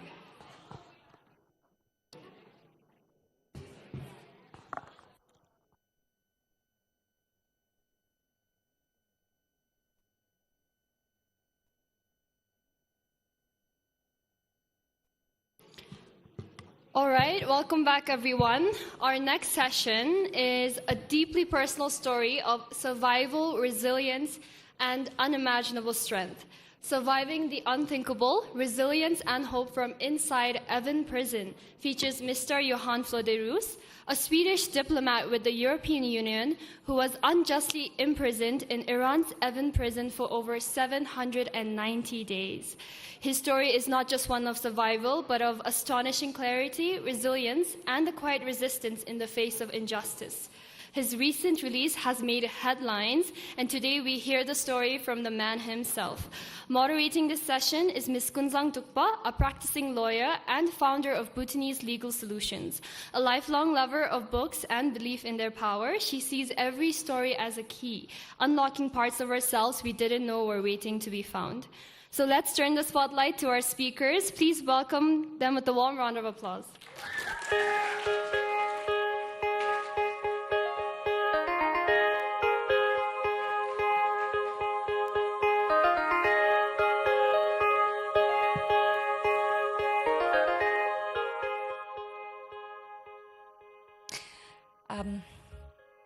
Distinguished guests and fellow lovers of the literature and arts, I am so proud and privileged to introduce you to Johan Floderus for this session. Johan is a Swedish citizen and a European Union official who inexplicably got caught up in what political analysts have called hostage diplomacy with the Islamic Republic of Iran. In April 2022, he was arrested at Tehran's airport while traveling privately, and what followed was 2 years of imprisonment in Iran's notorious Evin prison. And inside those walls, Johan suffered, unimaginable hardships. For the first 10 months, he had no contact with family or friends, and he was held under conditions that the United Nations deems severe violations of prisoners' minimum rights. Most strikingly, Johan had to spend almost 8 months in solitary confinement. This is apparently a psychological tool that the Iranian government uses to break detainees while they're in detention.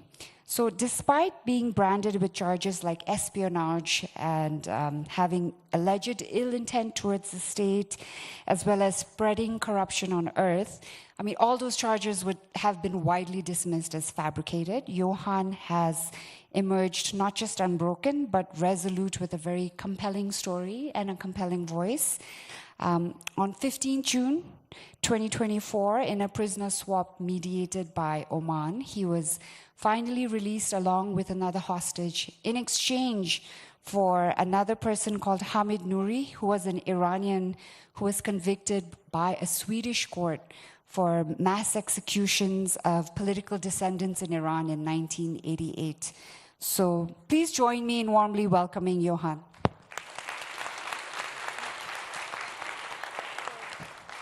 I think we'll jump into the questions now. So you were held in prison for over 2 years. This is a picture. And you spent more than 6 months, you spent 8 months of that in solitary confinement. Can you describe what a day in solitary confinement is like? Well, I'll do my best, but let me begin by saying thank you to the festival organizers for inviting me. I feel very honored. Thank you to the audience for being here, to the Swedish Embassy for making this possible, and to Bhutan and the Bhutanese for giving me such a very warm welcome, and also for waiving the tourist fee. I'm going to answer your question, but first I'm going to begin by taking a leaf out of the book of a brilliant speaker who was on the stage earlier today. I hope you were all here for Tarini Mohan, who made brilliant use of her 30 minutes on the stage, and one of the great things she did was that she began by sharing an important message. She said, always wear a helmet. I'm telling you, don't go to Iran. No, actually, don't do it, but my message is not that. My message is a bit of a cliche. You've heard it all before. It's the stuff of Hollywood cinema. Anyone who follows an Instagram influencer knows it. If you have an aunt who hangs inspirational quotes on her living room walls, you've seen it. It's simply this. A difficult experience doesn't need to be a bad experience if you allow it to make you stronger. What was the question? A day in solitary confinement. Okay. So I don't have a picture from inside any of the cells, but I found this. It's one of the many, many corridors in the infamous Evin prison. So that's what apparently what it looks like. I didn't really get to see the corridors because whenever I left the cell, I would have to cover my eyes. But regardless, so each one of these doors, and there's hundreds of doors like that in Evin, on the other side of one of those doors, there's a cell. And every cell is the size of, we're kind of in front of this sofa, this carpet, all the way to the back of that stage, something like that. And so solitary confinement is designed to break a person down psychologically. The United Nations says that 2 weeks or more can be seen as torture. They kept me in solitary for 8 months. And so I'll just demonstrate a day in the life. Basically, that's the door over there. There's a window or two the size of those lights, kind of up there. You can't see out because the windows are covered by a thick sheet of plastic, so you can tell if it's day or night, but no more than that. And then there's nothing, there's no furniture or anything. There's a wash basin. You can wash your hands sort of over here. And there's a hole in the floor where you perform your daily sort of functions. There's a camera, of course, so everything is surveilled all the time. And I would put my blanket in this corner, so I would sleep here on my blanket. Like so. And then around 8 in the morning, there'd be a knock on the door, and a little hatch would open, so I would just wake up, and I would run over here. And there would be a little tray with breakfast. So I would take this tray, and I would sit down, maybe somewhere here, and I would eat my breakfast, which would be a bit of flatbread that came in wrapped in plastic, sort of factory-made. A cup of tea, some butter, maybe a tomato. And I would spend maybe half an hour just eating it slowly, slowly, slowly to make time pass. And then I was ready for my first walk, so I spent most of the time just walking. So I'd get on my feet, and now it's maybe 8:30. So I would spend half an hour walking in this direction. There was a clock usually, so I knew what time it was. And then I would spend another half an hour walking in this direction. And I would do that for maybe 2 hours or something like that until I was tired.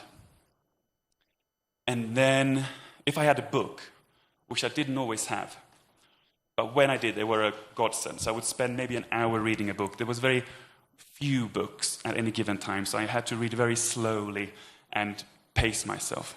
So maybe a book would last 2 weeks, 3 weeks, 4 weeks or something. So I would read for an hour.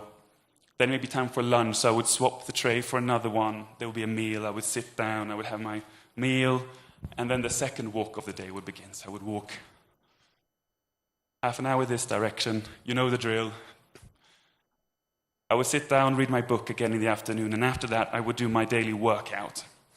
And I'm used to going to the gym and stuff and having all the facilities and equipment, you know, at my CrossFit gym, my yoga studio.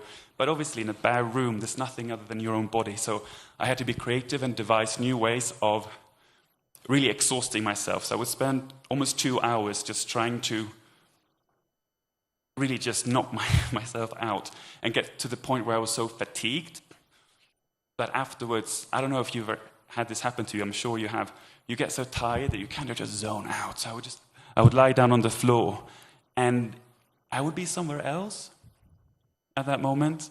So I would be at home, you know, with my family. It would be summer. I'd be going for a swim in the sea.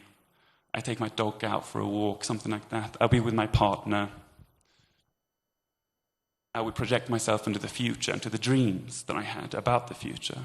Or I would remember something that happened a long, long time ago.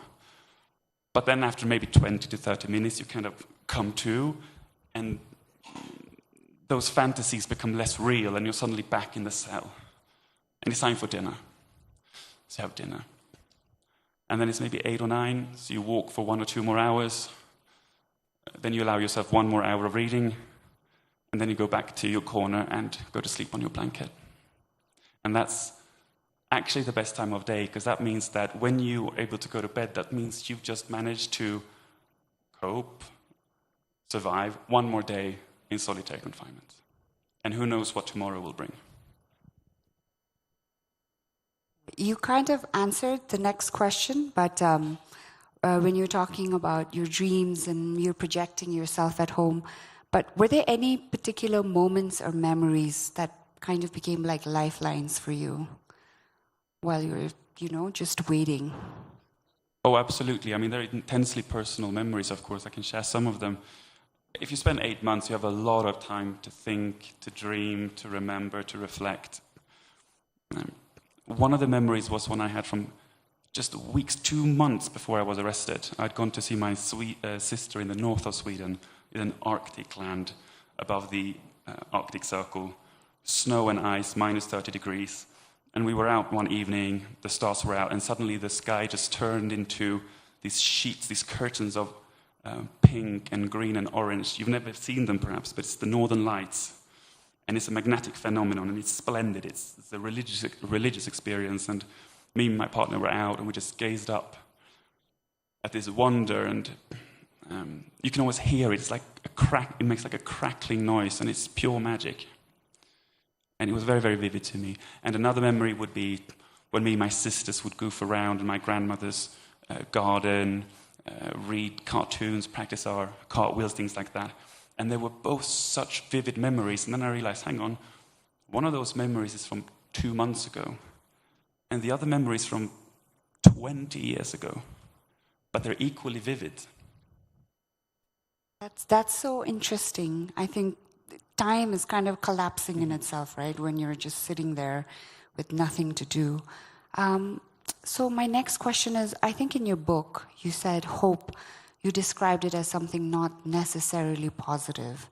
And, can you elaborate on that? What did you mean by that? Yeah, and I'm not the first person who goes through an experience like this and says that hope is almost like a drug.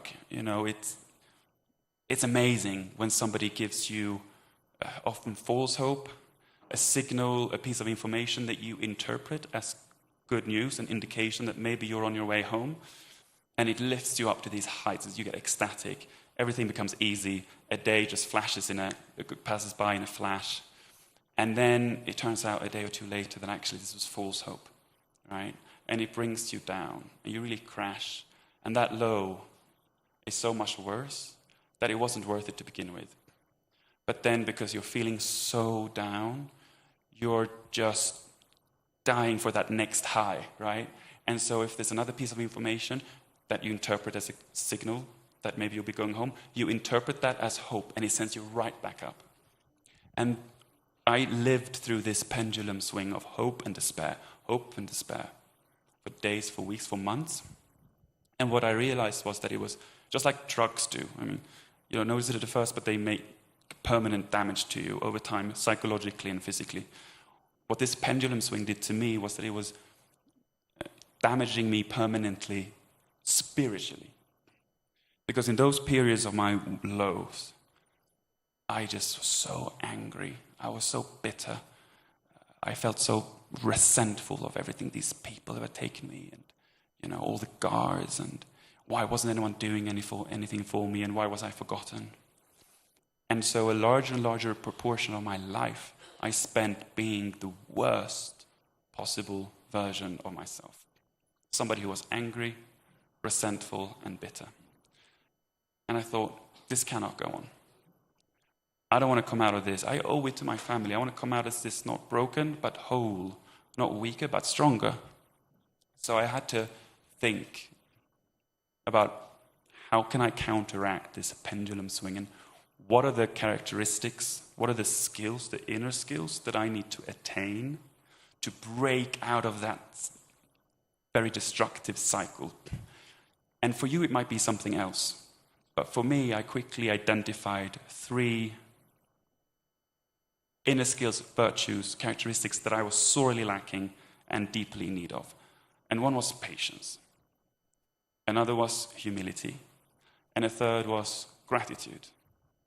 So I set out on a very conscious effort that,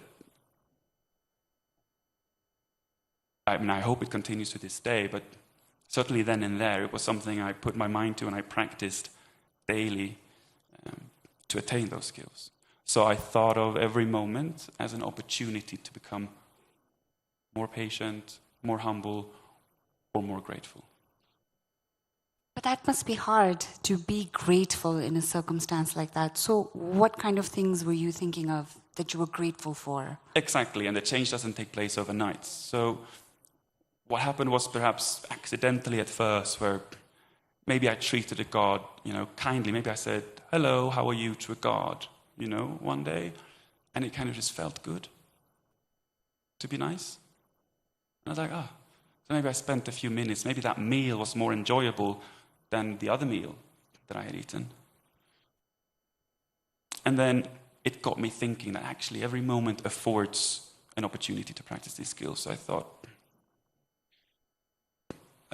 okay, so I don't have the facilities, I don't have the equipment to work out. That makes me creative. It forces me to think about new ways of engaging my body, for example. Great, I can hone a skill, Gratitude is not that hard to practice.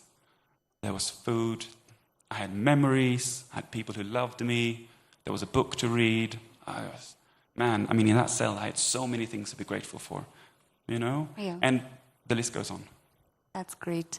Now, this being a literary festival, I think I have to ask you, since you're in your mind so much with nothing to do, was storytelling and having an internal dialogue constantly, did that play a role in keeping you kind of grounded and tethered to reality? Oh, absolutely. There's a lot to be said about the role and meaning, I think, of stories and storytelling in times of suffering and hardship. First, and most obviously, the books that I had. That afforded me the means of escape, putting things into perspective. I read the autobiography of Nelson Mandela. Suddenly, when you read about somebody who spends 27 years on Rilke's Island, 2 years in a Wien prison doesn't seem that bad.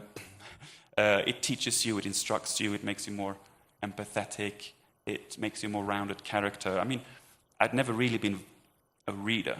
I knew of Charles Dickens, I knew of Jane Austen. I'd never read them. Now I have.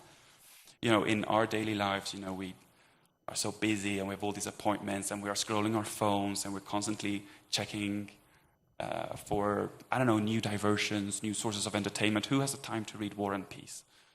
Who honestly has read, the Brothers Karamazov, in adult age? I don't think many people do that. I did. I discovered authors I would never have read. Anthony Trollope, So I realized that actually a life spent reading is always a life well spent. Another facet about storytelling was that I realized, and I had realized before, that my creative outlet is storytelling. So I was lucky in the sense that I'm not a painter or a photographer or something, because I could practice that outlet in myself. I'd been thinking for a long time that I wanted to be a screenwriter, but I'd never had the material to work with. I'd never had any very good ideas. I had one idea that I'd been laboring over for years and years and years. But I never seemed to have those great ideas or concepts for stories. But when I was in solitary confinement, these ideas would just come to me. From heaven, like little angels, just a plot, a concept, a world, a character, and suddenly I had something to do. So while I was doing my daily walks, 6-hour walks, I could develop those stories into big pictures, plays, maybe future novels, who knows. But lastly and most importantly, I got to think about the story that I was living.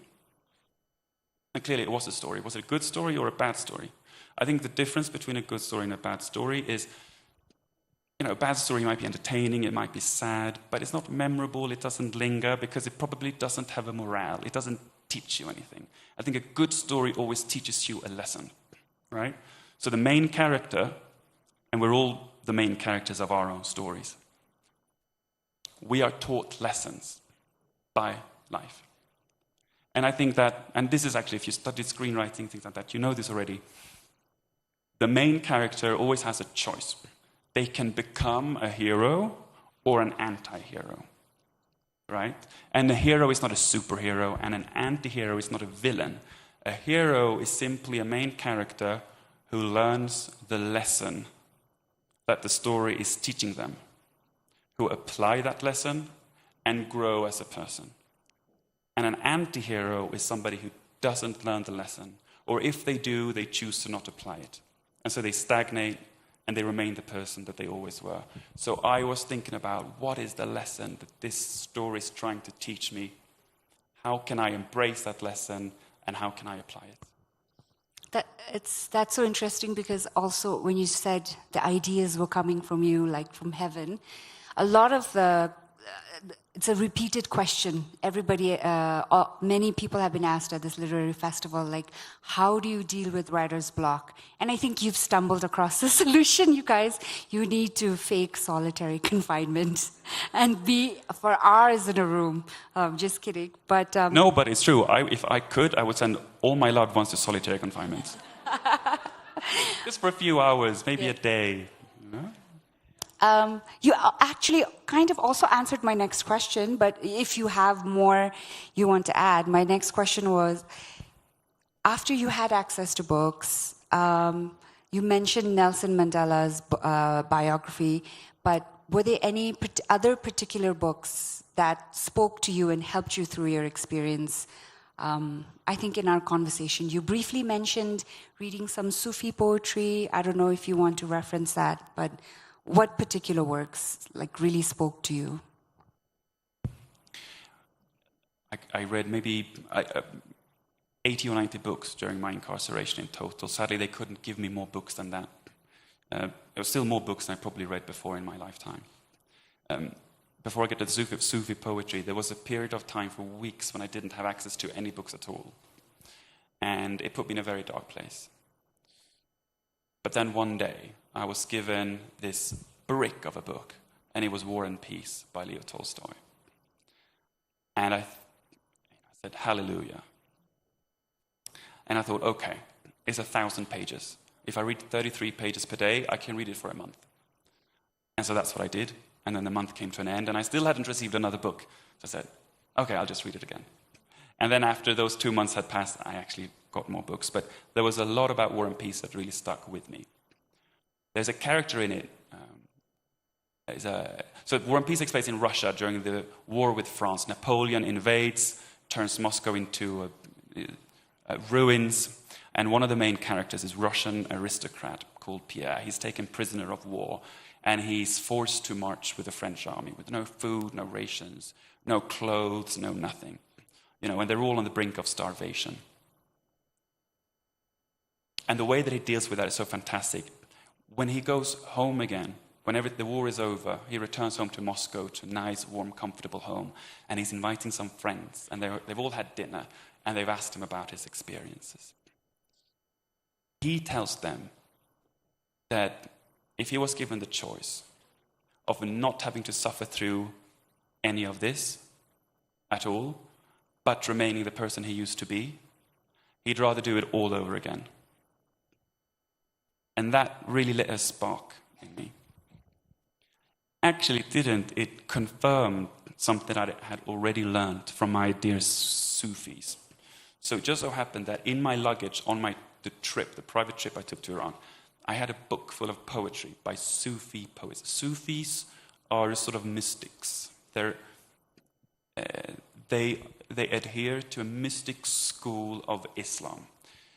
They are religious, but they don't put so much emphasis on the rules, and there was 5 minutes left. On the rules and the dogma and the doctrines. They emphasize the personal connection you can have and develop with the divine and with God. And they say that a life in comfort and wealth and luxury is never going to take you there. You need to shed all of that. You need to shed your riches. You need to shed the appearances of what's real and important social status and prestige, and you need to go out there with essentially no clothes, no possessions, out into the desert, live in a cave, and that's the only way that you can transcend yourself and get closer to God. And they say that when things appear to go well for you, they might, in fact, be going very, very poorly. And vice versa, when they appear to go poorly for you, they might, in fact, be going very, very well because of the opportunities that this apparent misfortune affords you. And that lit a spark, and that made me realize that, hang on, maybe there's a different way that I can approach this situation. And that was kind of the beginning of my journey. I think we only have a few minutes left, so I'm going to have to skip a few questions. We'll get to the last one. But you've become a voice for others still imprisoned. What message would you want to leave with us today, both for those who are still in captivity and maybe for those of us who want to help somehow? Yeah, definitely. So there's a big responsibility also to speak out on behalf of those who remain incarcerated, especially those that I met during my time in Iran. Some of them have been freed and some of them haven't. These cases are usually very politically sensitive, so it can be difficult to grapple with. For those who find themselves in that situation, I would tell them what I've been telling you. Maybe you cannot change your circumstances here and now, but maybe they are in a way that you haven't realized. Maybe they are affording you an opportunity to grow as a person. And maybe, just maybe, you will be able to find meaning, purpose, and even joy despite them. To the people who are helping, campaigning, who have got loved ones or people that they care deeply for in jail, in prison, I would refer you perhaps to my ex-campaign manager, and since 2 months ago, my spouse. I found that also my friends and family who were fighting so hard for me. Can we maybe go back to picture 2? I don't want to minimize the suffering that they went through, but I do also want to highlight the new connections they made, the friendships they struck, and the strengths, the inner strengths that they didn't know they had, but have found within them during this period of hardship. And for all of you, I want to say this. Maybe you have already been struck down by tragedy, by catastrophe. I know for a fact that some of you have. And for the rest of you, it's going to happen one day. And I want to help you prepare for that. One thing you can do is before that day comes, if you know in your heart that there's somebody out there that you have hurt, right, that you have treated in a way that you regret, seek them out and apologize to them now, before it is too late. You may not get another chance. Secondly, if there are people out there that you love and care deeply for, let them know it. And I just want to remind you that just like the dear Sufis, 11th, 12th century mystic madmen in the desert taught me, it is this, that what may appear to you as a catastrophe may actually be a blessing in disguise.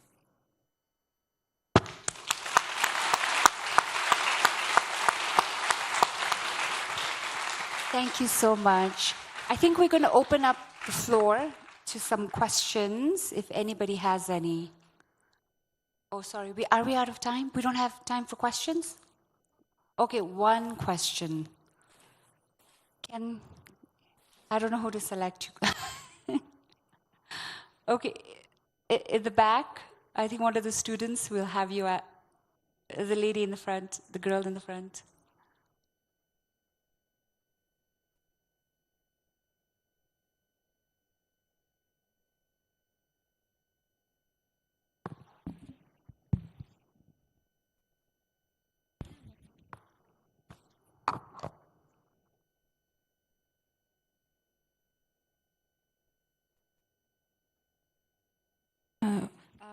So there is this story that we have learned in our class. It's actually a short story called The Bed. I don't remember the author, but the character in this story is very reminiscent to your story. So while reading the story, there was a question that was brought up, and I'd like to ask you this question. If you were to go back to the moment where you were held captive, and the people who held you captive gave you two choices, would you rather stay in solitary confinement for the rest of your life, or would you choose the death sentence, and why?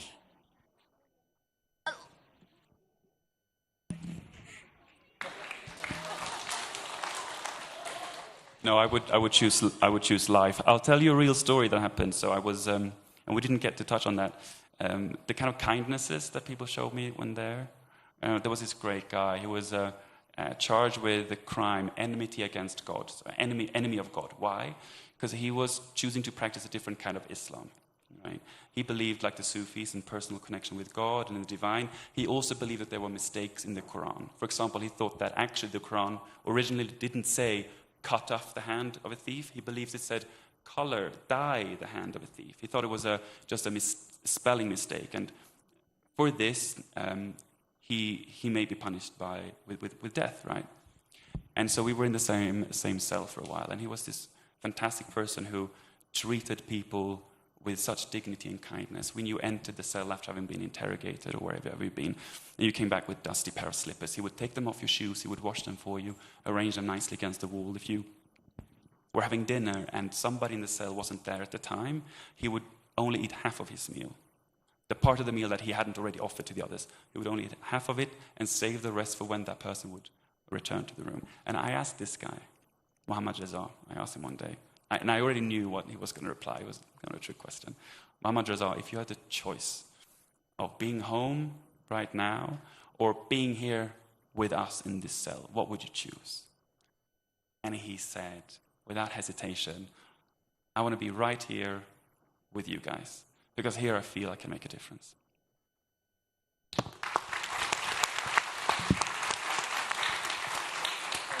Thank you so much. We actually ran out of time. I had a few more questions for him, but thank you, Johan. I think it was so wonderful to have you here and share your story with us. I think you taught us the power of storytelling, of creating our own narratives, to help us understand what happened to us and what do we do with what happens to us. So thank you so much. Thank you so much. And if you speak Swedish, buy the book.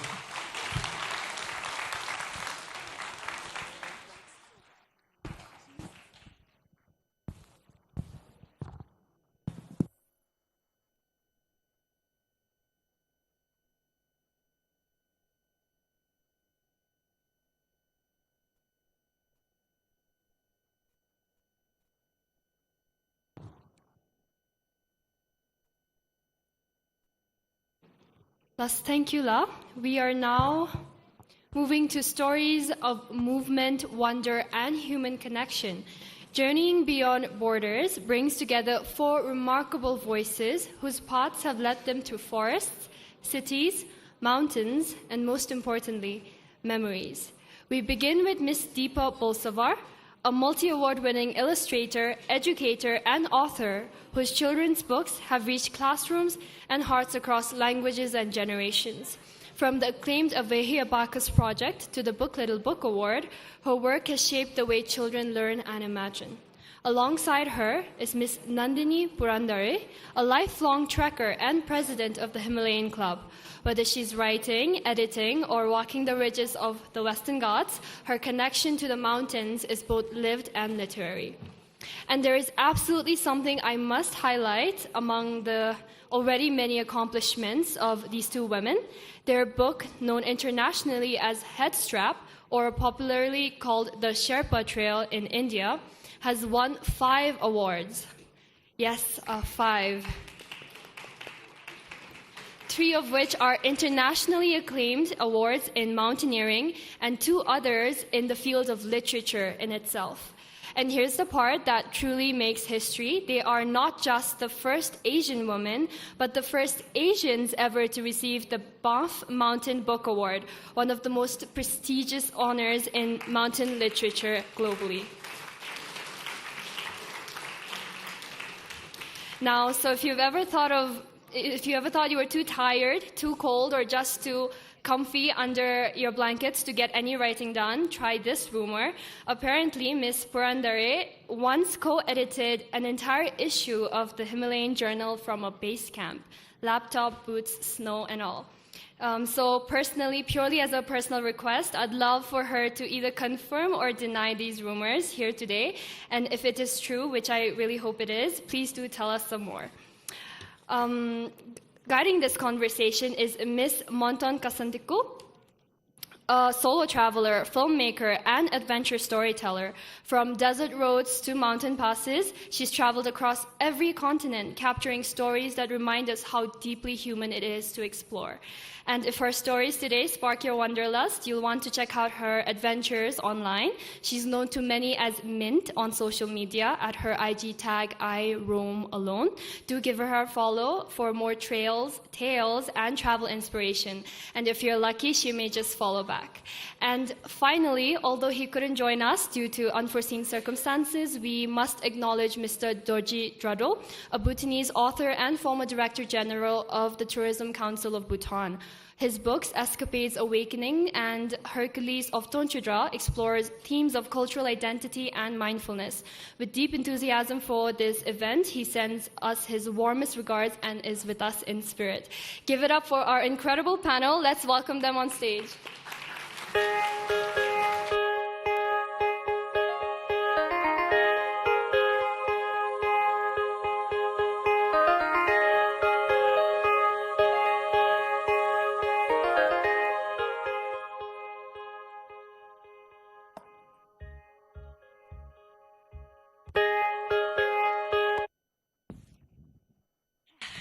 So good evening, everyone. Thank you for being here, and I'm very honored to be here with you guys as well, and with you too. So the topic today we will explore is Journeying Beyond Border, Tales of Exploration, Resilient and Cultural Connections. We all have once, if not many times in our life, that we're journeying beyond our borders, whether it's physical borders or our own limitations. So my first journaling beyond border was like my first day at school, which I really hated it. But with resilience and cultural connection, I got through it. And from then on, I've been traveling like full time for the last 15 years. And I have documented stories of many humans beings whom I met along the way. I met them maybe for a few minutes, a few hours, or sometimes a few days, but mainly very a short period of time. But even though during those short periods of time, as human beings, we're able to form a kind of connection, a bond, and share a story together. But what if we spend 10 years together? What more can we learn from each other? And this is the story of the Sherpa Trail, where these two magnificent authors, they travel back and forth to Darjeeling for 10 years to document and interview the Sherpa community there. So this here are with us, Nandini and Deepa, very honored to be here and got to talk to you before as well.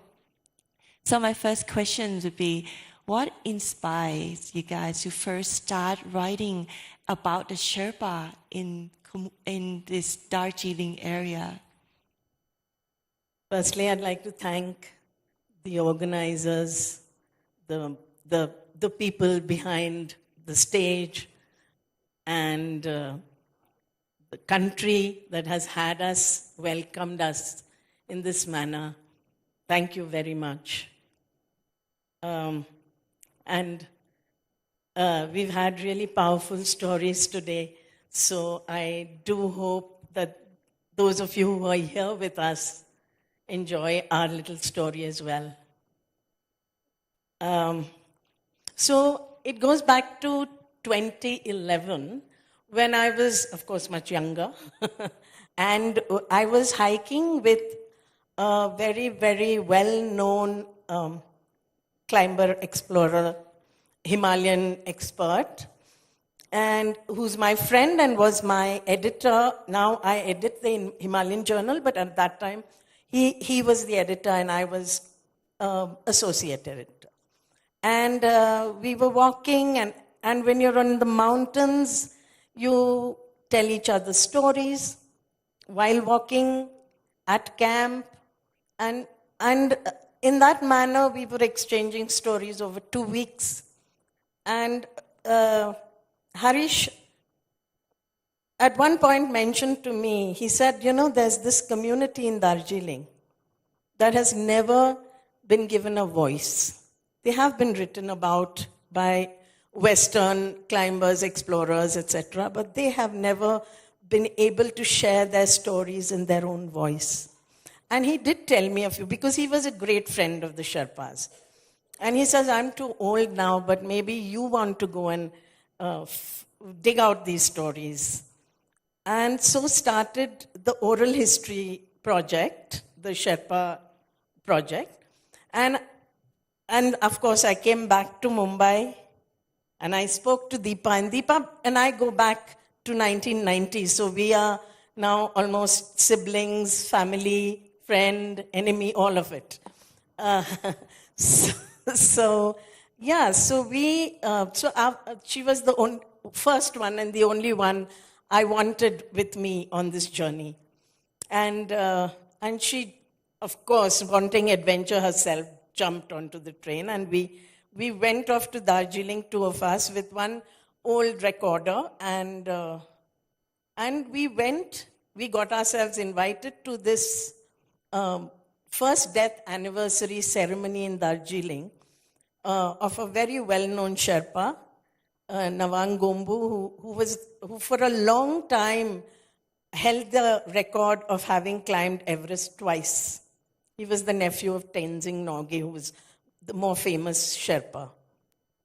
And we went to his house, and we were welcomed with open arms, and we came away deciding to write.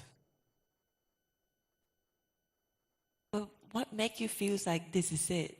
This is like you're going to write it. Is there a moment that happened in that funeral event? Okay, I'm going to take this question. I think that when we went to Darjeeling the first time and we met the Sherpas, Nandini knew a little bit because she was helping edit the Himalayan Journal. I went along because it just seemed like an exciting thing to do, and I hadn't been to Darjeeling. I knew the name Tenzing Norgay, of course, but I knew very few other Sherpas. But the day we landed there, and the first few Sherpas we met, and when we started talking to them, I think both of us felt immediately, oh my God, why is it that people don't know about them? Immediately when they started talking, we felt, why is this community not better known? At that time, of course, what we got to know was a little bit of the surface level. Nobody is going to divulge things to you the first time they meet you. You have to build up that trust. You have to build up that friendship. So we started going. That first year, 2012, was the first year we went. We were there for 15 days. We went back later on in October for 1 month. And that pattern continued over the next 10 years, where we would go for between 15 days and 1.5 months, just running away from Bombay. And a lot of that time was just spent establishing a relationship with the people there. But I think every meeting and every contact that we had sort of made us feel that we are in the presence of something that the world needs to hear about. So, and that's what inspired us actually to go on and on. So in the end, how I knew that you interview around 150 people, right? With that many interviews, how do you choose what story you would like to tell and what not? Because there must be more than 150 for sure. So I think, we interviewed over 150 people. I mean, and when I say over 150 interviews, some of them were 7 hours long, 8 hours long. Some of them were much shorter. Some of them continued over days, and some of them over just one meeting. And not only the Sherpas in Darjeeling, we spoke to their friends and their family and people who climbed with them. Not in Bombay, in Delhi, in Nagpur, in other states of India, in other countries. We'd get onto Zoom calls with them and ask them to talk to us about the Sherpas. And we read. We read expedition books. We amassed a library of books, of newspaper cuttings, of contemporary reports, of anything that we could get our hands on. And so what we ended up with was this huge, immense collection of work. And you're right, how does one choose from them? And so some of the stories were immediately evident. We knew that those stories had to make it into the book. For instance, Tenzing Norgay, the Tenzing Norgay story. Most people know him as this smiling, wonderful man who climbed Everest. We wanted to get to the human being behind the story. So when we spoke to his daughters, when we spoke to his nephews and the people around him, we got to know the human being who was Tenzing. And that was a story we were able to reveal in the book. And so it's a very different story of Tenzing that you get. Similarly, there were other stories that just, told themselves. Yes. Yeah. And then some of the other stories were those that connected or formed links between these, that gave you a sense of the community and the growth of the community, and a sense of history and continuity. So that's how we did it. But it took a long time. Yeah. And after that, the hard part was, picking stories. Some of them just jumped at us, but there were stories that we couldn't use in the book. There were stories that we didn't want to use because over 10 years you make friends, and friends confide into you. They tell us their secrets. And as writers, we felt that these were stories that were important for history, for posterity. But as friends, you don't want to tell a story that has been told to you in confidence. So it was a huge dilemma sometimes about whether to create that historical document or keep a story in your heart. And very often we chose the latter. Can you share with us one of the stories that you feel the most connected to at the moment? There are so many writers amongst us, and all of us know how possessive we are about every character, every story, every word. So it's very hard to choose. And every time we've been asked this question, and every time it's been a different story that has, come to us that moment. But this time, Deepa and I both thought that we'd share a story that didn't make it to the book, but a story that connects India and Bhutan. So it's a sweet story, and I'd like to dedicate it to His Royal Highness, the King in his 70th year, because this story begins when he was a young student in Darjeeling, and he was like any other student living as a resident, and his father would visit him. The then king of Bhutan would visit him every now and then. And his father had many friends, and he was an influential man. So once, when the Himalayan Mountaineering Institute was having its graduation ceremony, they decided to invite him to be the chief guest. And he was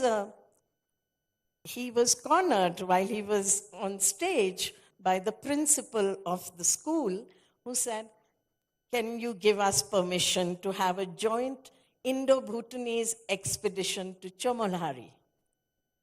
And as I don't know if you young people here know, but there's very little mountain climbing in Bhutan. Do you know why? It's a Himalayan kingdom, and it has lots and lots of mountains. But why don't people climb? Anyone here knows?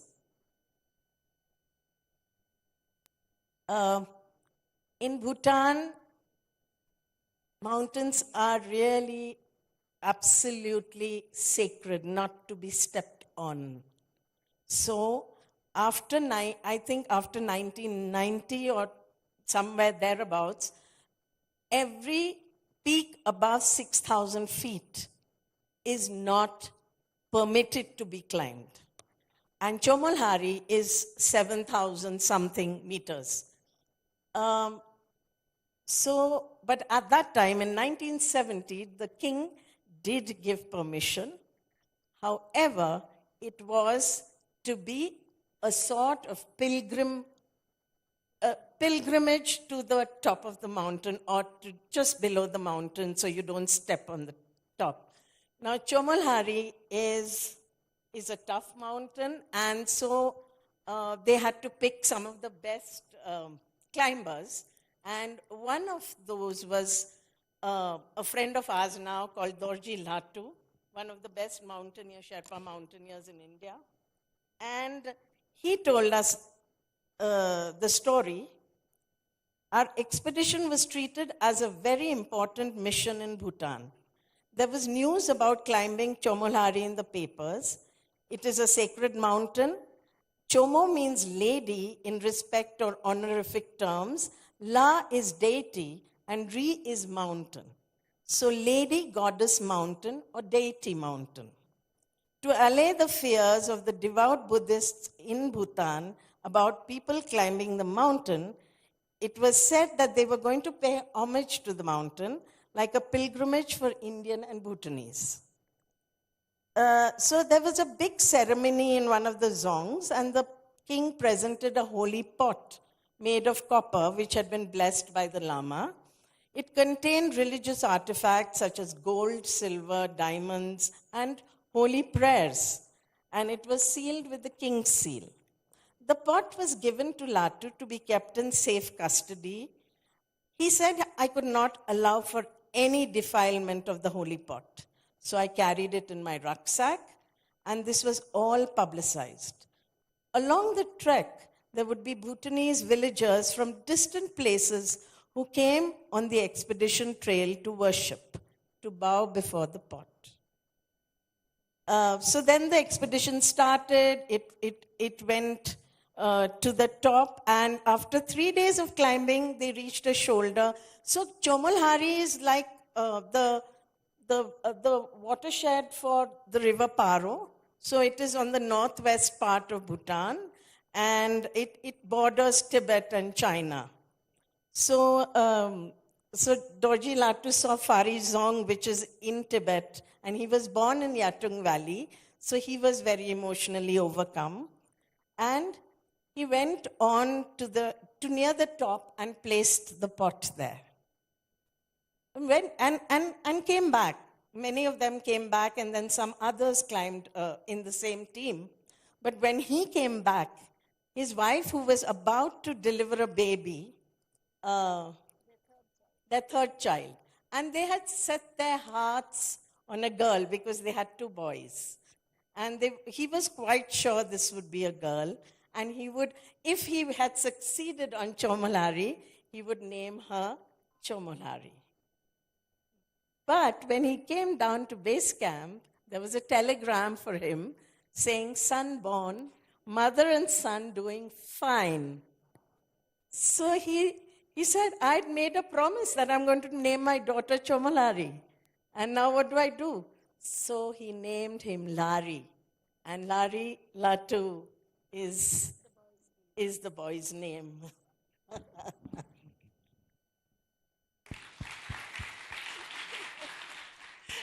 I thought it would end with, he got a girl, right? So, 10 years is a long time to write a book. if there anything you would like to change or you would do better or not doing this, like looking back now? For sure. I think when we went there, we were really rather naive. We went there and we thought we're just going to talk to people, interview them, and being typical city-based women, career women, we went with these long lists of questions, which we thought, okay, we have this agenda, we have to ask these questions, and we get these answers and we move on. But people don't act the way you want them to, right? And you sit down, you have chai, and then you're offered momos, and then they talk about Hindi films, and somebody sings a snatch of film song, and they talk about the girls today and the boys today and everything. And here we are saying, okay, but tell us about your father in 1924. Was he on the Everest expedition?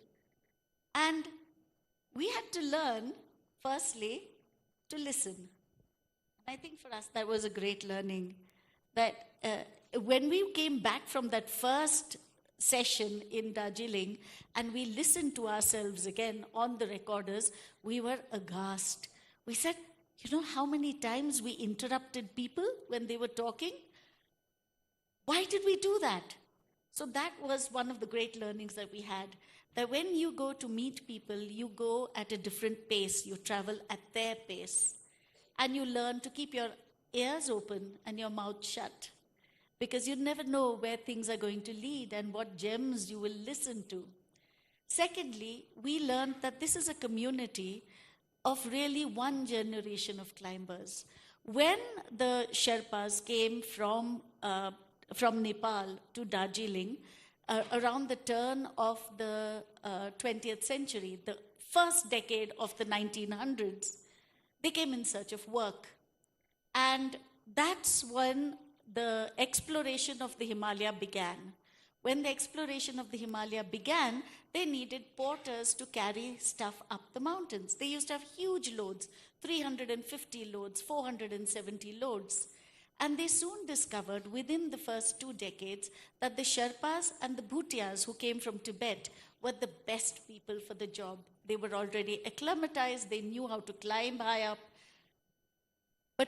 And so they became the most favored partners for all the early expeditions. But the climbers, the Sherpas who climbed because they had no alternative. For them it was a job. It wasn't, wow, we're going to climb these mountains. It was, we're going to earn a living. And so for them, it was a job that they didn't want their children to continue doing. They were always very clear, and we heard this said by them many times, we climb so that our children don't have to. And so one of the first things they did when they settled down in Darjeeling was get their children admitted to school, so that they would get better jobs.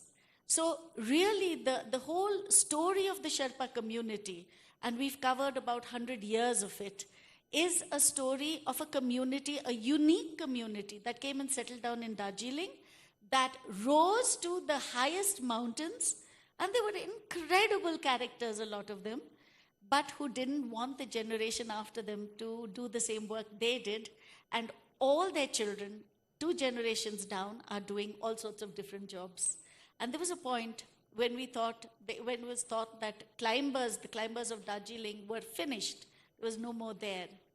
But then, in the 1970s, there was another group of migrants who came, and now you will still find Sherpa climbers in Darjeeling, and that's another story which we cover in the book also.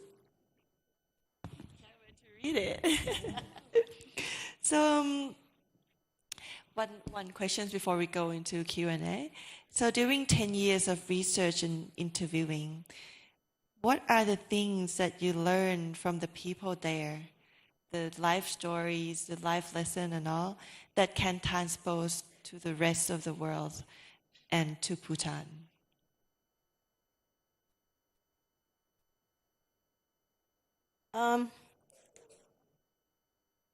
We learned, we grew, we changed, we evolved because of this community.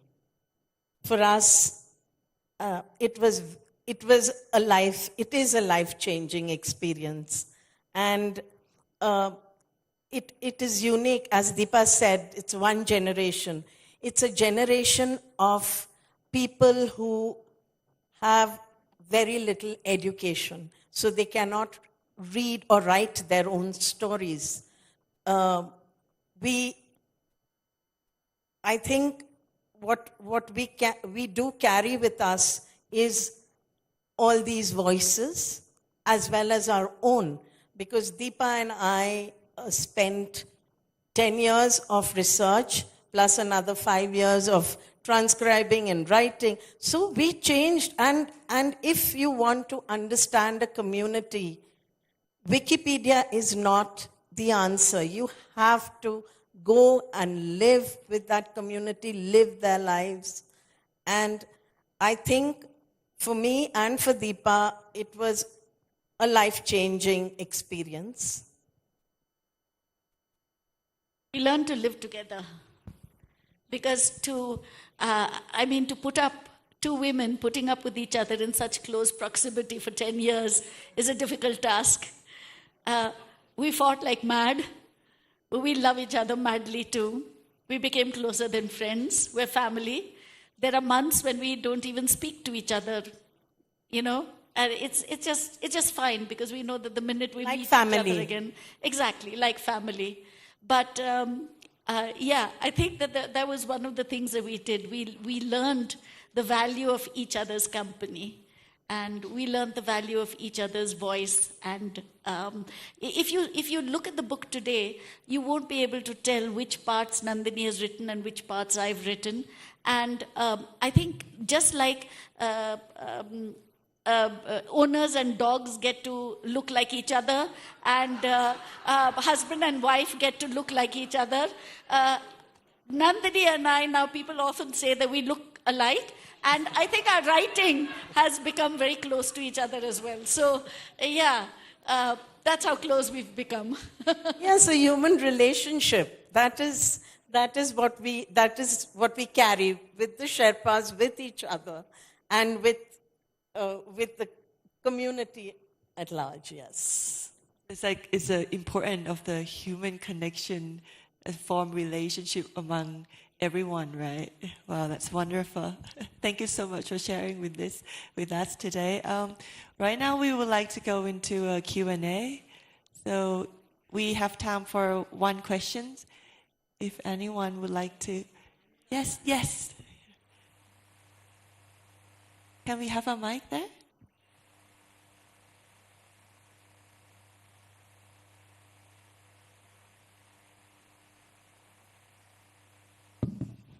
I'm going to try and sneak in two questions. Is this time just for one? Thank you for this fascinating book. My question is that when you interviewed so many people, you also interviewed women, the Sherpanis, as you call them. Now, would you like to tell us a little bit about what it was like to interview the Sherpanis? Because when one thinks of Sherpas, normally we think of the men. One doesn't really think about the Sherpanis. And a related question here is that you talk about the next generation not climbing and the parents not wanting the kids to climb. Do you see this as a loss? Is it a loss of traditional skill, traditional knowledge? And do you think that governments and policymakers, do you have suggestions that in the book or otherwise that you would want to talk about? Take the first. Okay. Yes, I think one of the things that we decided fairly earlier on was that as women, we were very interested in the Sherpanis and in the children and in the families. So this book is not an expedition account. You won't find in it which expedition went where in which year. It is a collection of stories about family history. It is a collection of memories about families, in which we're very keen that what the women did also comes through. And we have to tell you, it's not just the men who climbed, women climbed too. They carried heavy loads, sometimes twice the weight that a man carried, all the way up to base camp. So there was a policy. When they were pregnant. Even when they were pregnant, or even with the child strapped to their front. Women were not employed beyond base camp, but they would have gladly gone much higher if they were allowed to. There's a story of a woman, a young woman, carrying a grand piano up the mountain, because in those days that's what expeditions were like. There's another story of a wet tent that was about 160 pounds. And it was a woman who carried it up, and no man would have been able to do it. So we have stories of not only women climbers, we have stories of what the women did when the men went on expeditions, because expeditions in those days used to last 3 months, 4 months. And it was the women at that time who kept the hearth going, who did the jobs, who nurtured the family, and hoped that their husbands would come home whole. And often the husbands didn't come back. Exactly. So they had to continue that as a permanent job, looking after the family. Just a quick response to your second part of the question of whether we feel it being a loss. In my opinion, no. I would rather that these men who carried the burdens for their children to do better in life, that needs credit and strength. So I think that's not a loss. I don't want, and I do think even for the mountain, you should not be climbing mountains with 10 people carrying your load for you. It's bad for the mountain, it's bad for the climate, it's bad for the carbon footprint and everything else. So if you want to climb, you have to tread softly. So I do not think it's a loss to tradition.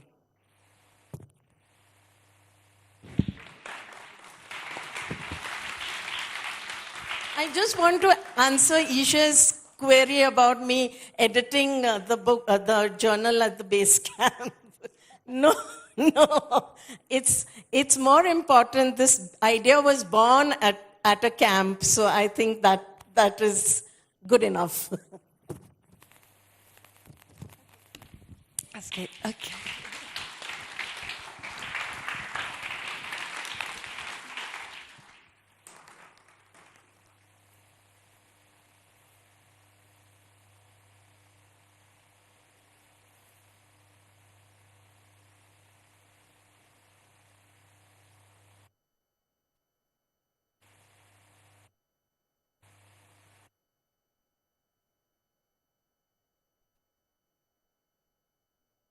Yes, thank you for clarifying the Rumala. Kuzampala, Your Serene Highness, Jigme Singye Wangchuck. It is now my deepest honor to welcome one of Bhutan's most beloved literary voices, a woman who needs no introduction, a woman whose stories have helped shape the very way we remember, imagine, and pass down our heritage. Kumsang Choren is an author. She is a storyteller, a memory keeper, and a quiet pioneer in Bhutanese literature. From her groundbreaking novel, Circle of Karma, to the folk tales she's preserved over decades, her work has become part of our cultural fabric. Her books have traveled far and wide, translated into languages from Japanese to Italian, and yet they always find a way to bring us back home. Today she launches her latest work, Telling Me My Stories, Fragments of a Himalayan Childhood, published by Bloomsbury. May I now invite Kumsang Choren to the stage to share a few words with us.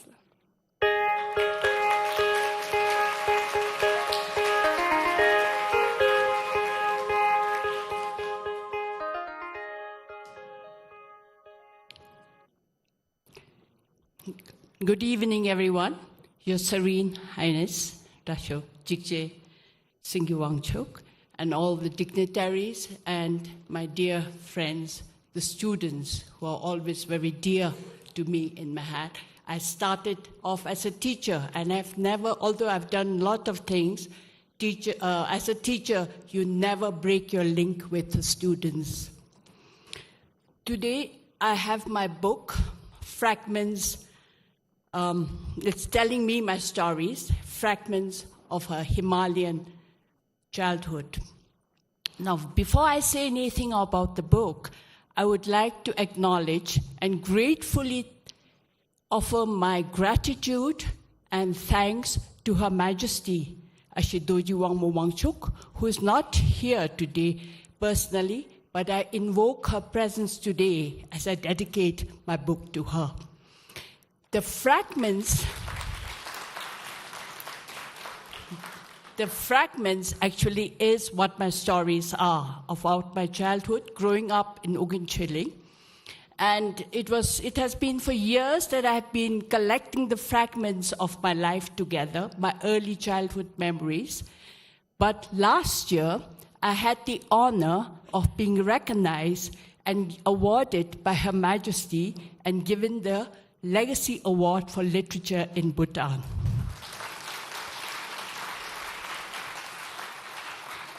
And for this, I have to thank Her Majesty for her generosity and kindness in recognizing my contribution. And with this award, I felt it was the spark, or it was the stimulus which told me, do something, get on, because my fragments were all over the place. So immediately after this recognition, I found the new stimulus and the spark, and I started gathering my fragments together and putting them, working them into kind of a book. And I also got the courage and the confidence to give my manuscript to one of the literary agents who has been very closely associated with first the Bhutan Echoes, the Mountain Echoes, and then the Bhutan Echoes, Meeta Kapoor, who unfortunately not here. And I went up to her with my fragments and I said, can you do something about this? And I am so grateful to her for bravely taking on these shabby, fragmented pieces and finding a home for my book, my story. And she found, so it's a year since it started last year, and now it's just in time for the Bhutan Echoes, and I'm very, very happy. And she found a home with Bloomsbury, which was beyond my dreams, and now it has come in the form of a book, and I hope people will read it. Of course, people ask me, why is it just your earliest childhood and not the rest of your life? And for me, with the kind of life I've lived, my early childhood memories were what grounded me, what shaped me, and what made me today. It's really the recollection of a child growing up in remote Bhutan without books, without television, without radio, without any distractions, and therefore they are very, very intense. And I'm fortunate that I'm able to live and continue my life in the place that I was born, in the place where I have my most vivid memories of life in Bhutan in the 50s and 60s. Many of you can think of me as how your grandparents would have been. So today it is my privilege and honor to be here, and I would like to thank the organizers and all the people who have remained to be part of this release. Thank you so much.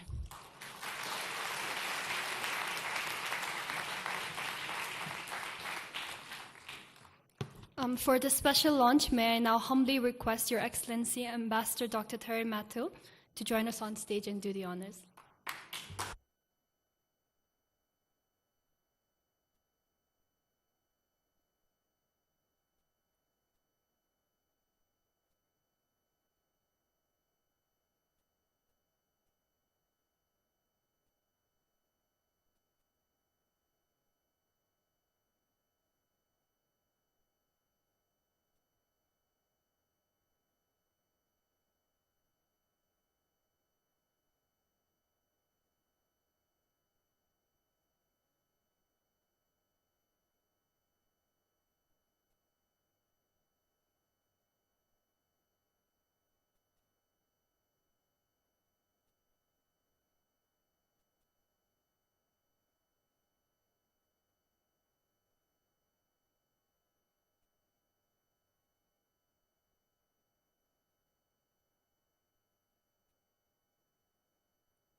Lasla, to bring Drukyul's Literature and Arts Festival to a close, we invite you to sit back, take a breath, and take this final performance, and let this final performance offer a moment of stillness and reflection.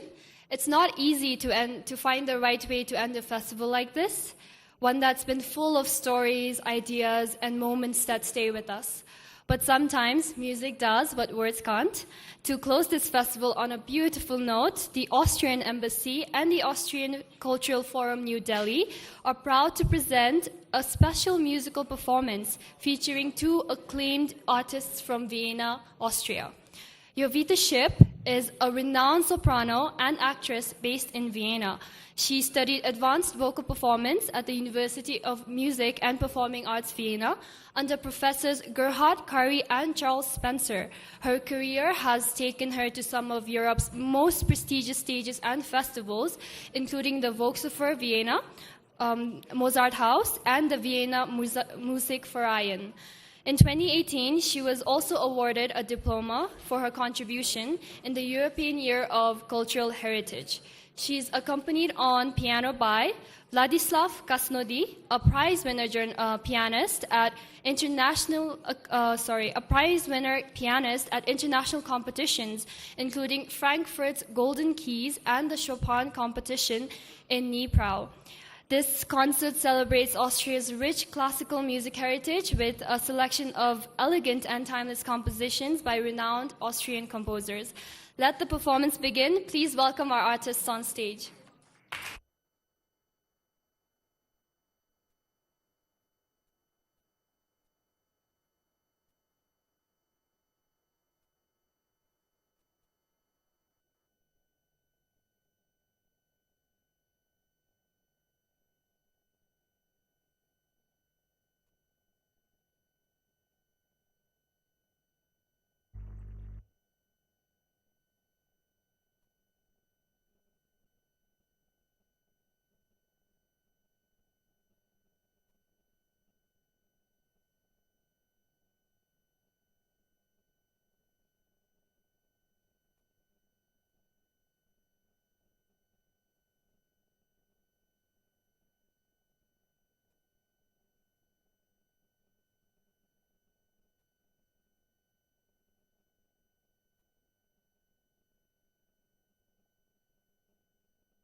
And the last song we have for you, directly from Vienna, from Austria.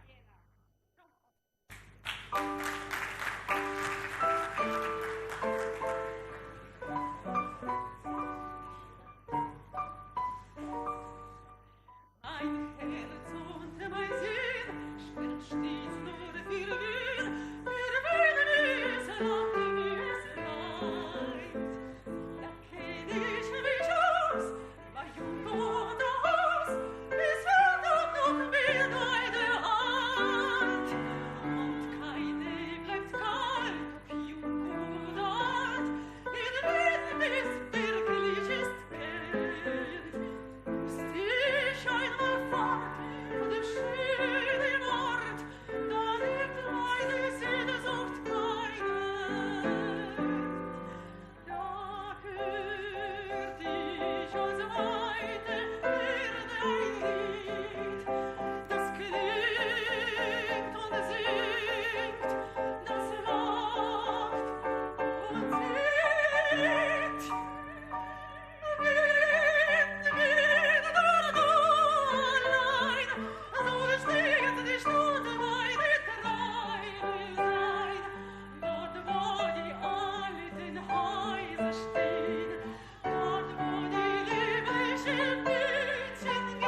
Wow, what a performance, La. Truly deserving of a standing ovation. Thank you so much.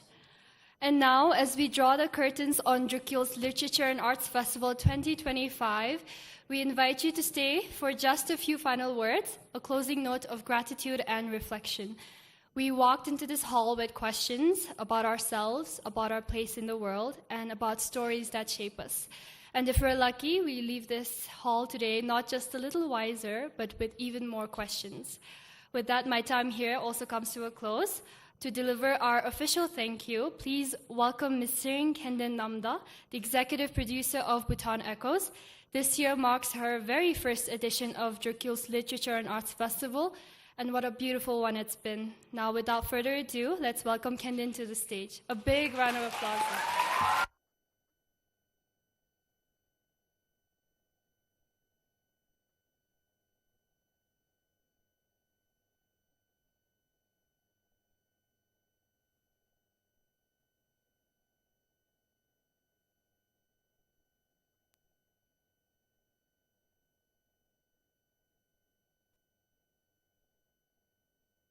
Hello, can you? Okay, sorry. Your Serene Highness, Tasha Jigme Singye Wangchuck, Your Excellency, Ambassador Sudhakar Dalai, Your Excellency, General V. Namgyal, Excellencies, our distinguished speakers, guests, and our dear volunteers. Kuzu Zampola. As the 14th edition of the Drukyul's Literature and Arts Festival comes to a close, my heart is full of gratitude and a deep sense of shared achievement. On behalf of Bhutan Echoes team, it is my honor to offer our heartfelt gratitude. Over these past 3 days, we have created something truly magical together, a vibrant celebration of stories, art, and our collective spirit, and I hope that each and every one of you felt the energy and harmony that defined the festival. We express our deepest gratitude to our royal patron, Her Majesty the Queen Mother.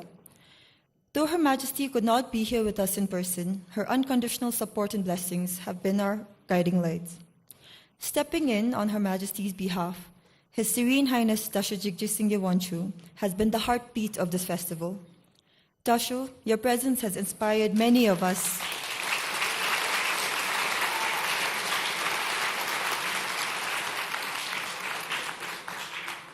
Tasha, your presence has inspired many of us and left a lasting impression on us all, and we remain forever grateful, love.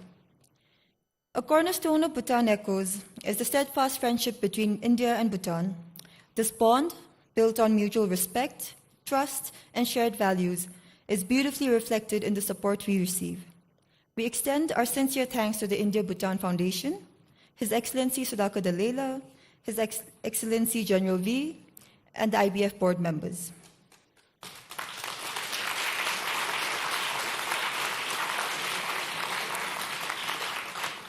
We were also honored by the warm hospitality of our Honorable Prime Minister, who graciously hosted last night's special dinner.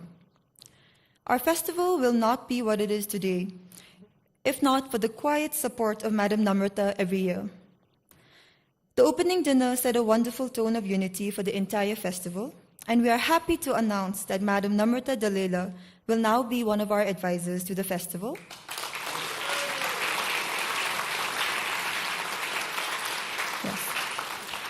And together, we hope to take the festival to the next level. Of course, this festival is brought to life by its dedicated family.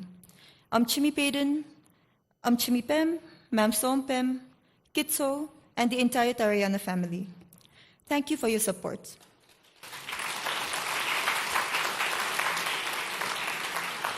To our directors, Sering Tashi, Kelden Doji, and Somwong Modukpa, your passion and tireless efforts are the driving force behind our success.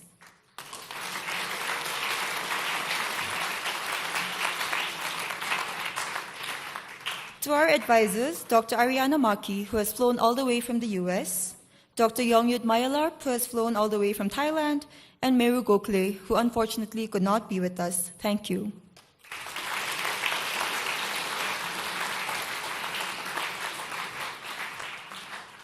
An event of this scale would not be possible without our many partners and sponsors.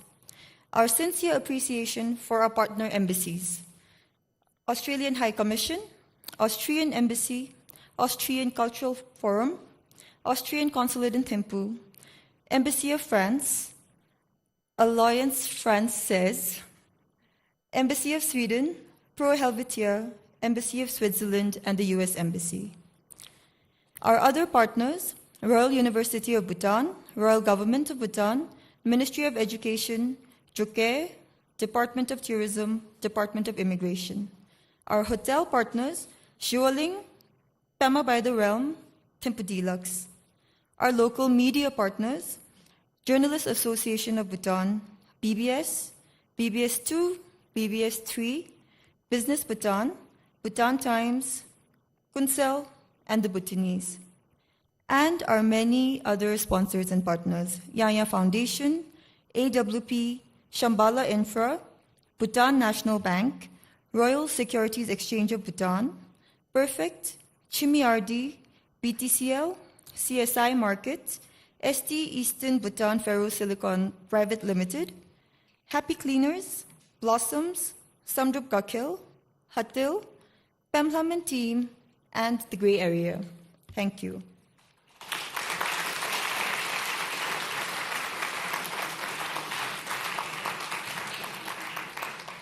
For ensuring our safety and the smooth operation of the festival, we thank the Royal Bhutan Police, the Fire Department, Bhutan Power Corporation, and the Red Cross Society. We are also proud of the new MOUs signed this year with various partners. This signals a growing commitment to the arts. The creative energy of this festival is fueled by our brilliant speakers. Thank you for traveling from far and near to share your stories and insights. As a relatively new team, we are still learning, and we are deeply grateful for your patience and understanding. Behind the scenes, a dedicated team worked tirelessly to make every moment seamless. A special shout out to Kenrab Nima.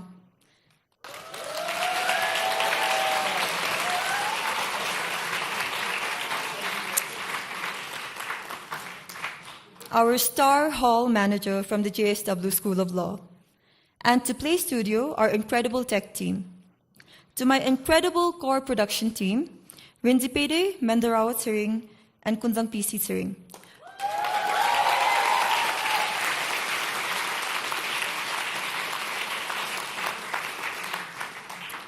Your hard work and sleepless nights made this all possible. And to our young volunteers and MCs, your enthusiasm was infectious and fueled the spirit of the celebration. And finally, most importantly, we thank you, our audience, both here in person and joining us virtually. You are the heart of this festival. Your curiosity, your engagement, and your joy are what give our work meaning. Your presence has made these 3 days truly unforgettable. As we leave today, let us carry the inspiration, memories, and new friendships with us. Though DLAF 2025 is ending, it marks the beginning of the planning of DLAF 2026. We hope you will contribute your ideas and look forward to meeting some of you next year. Finally, from the bottom of my heart, once again, thank you.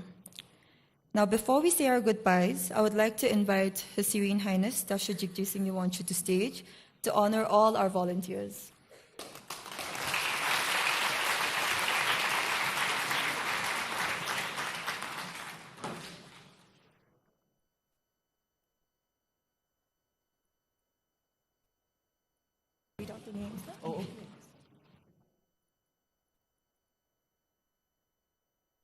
Lastly, I will be reading out the names of our volunteers.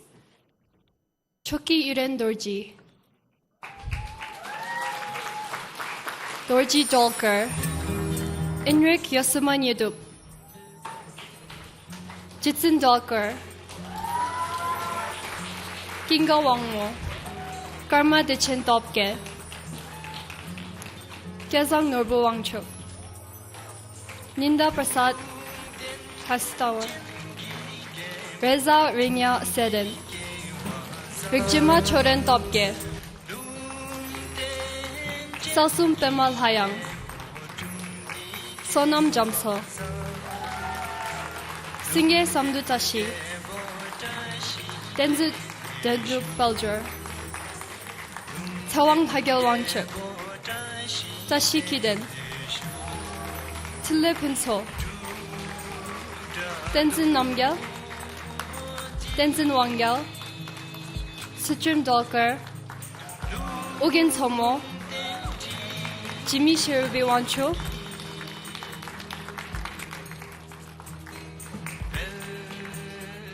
Maya Doji Chuki, Tashi Togel.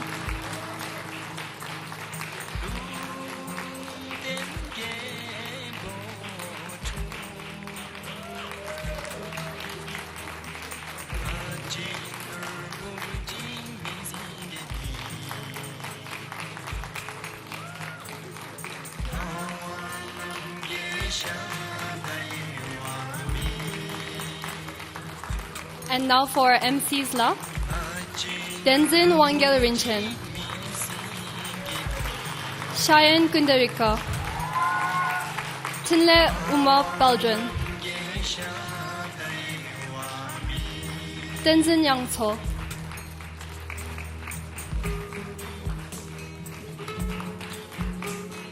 Shiwal Hazin.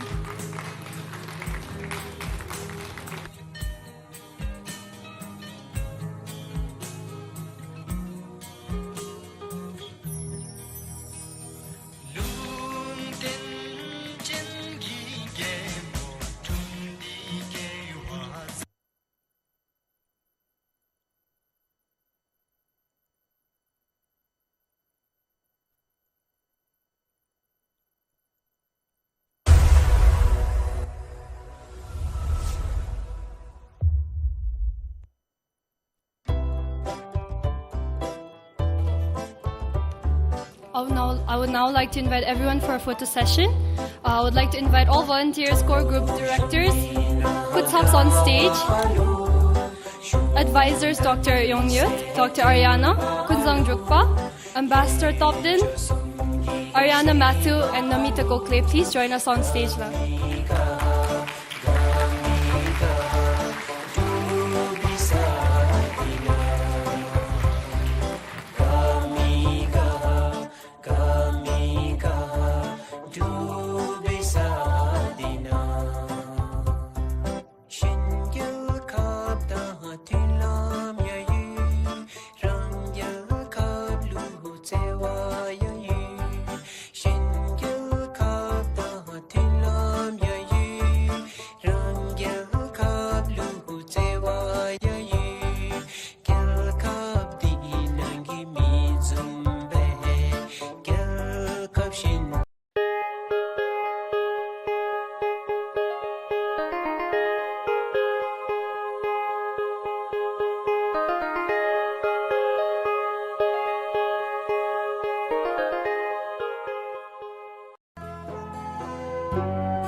Who's the Zambola?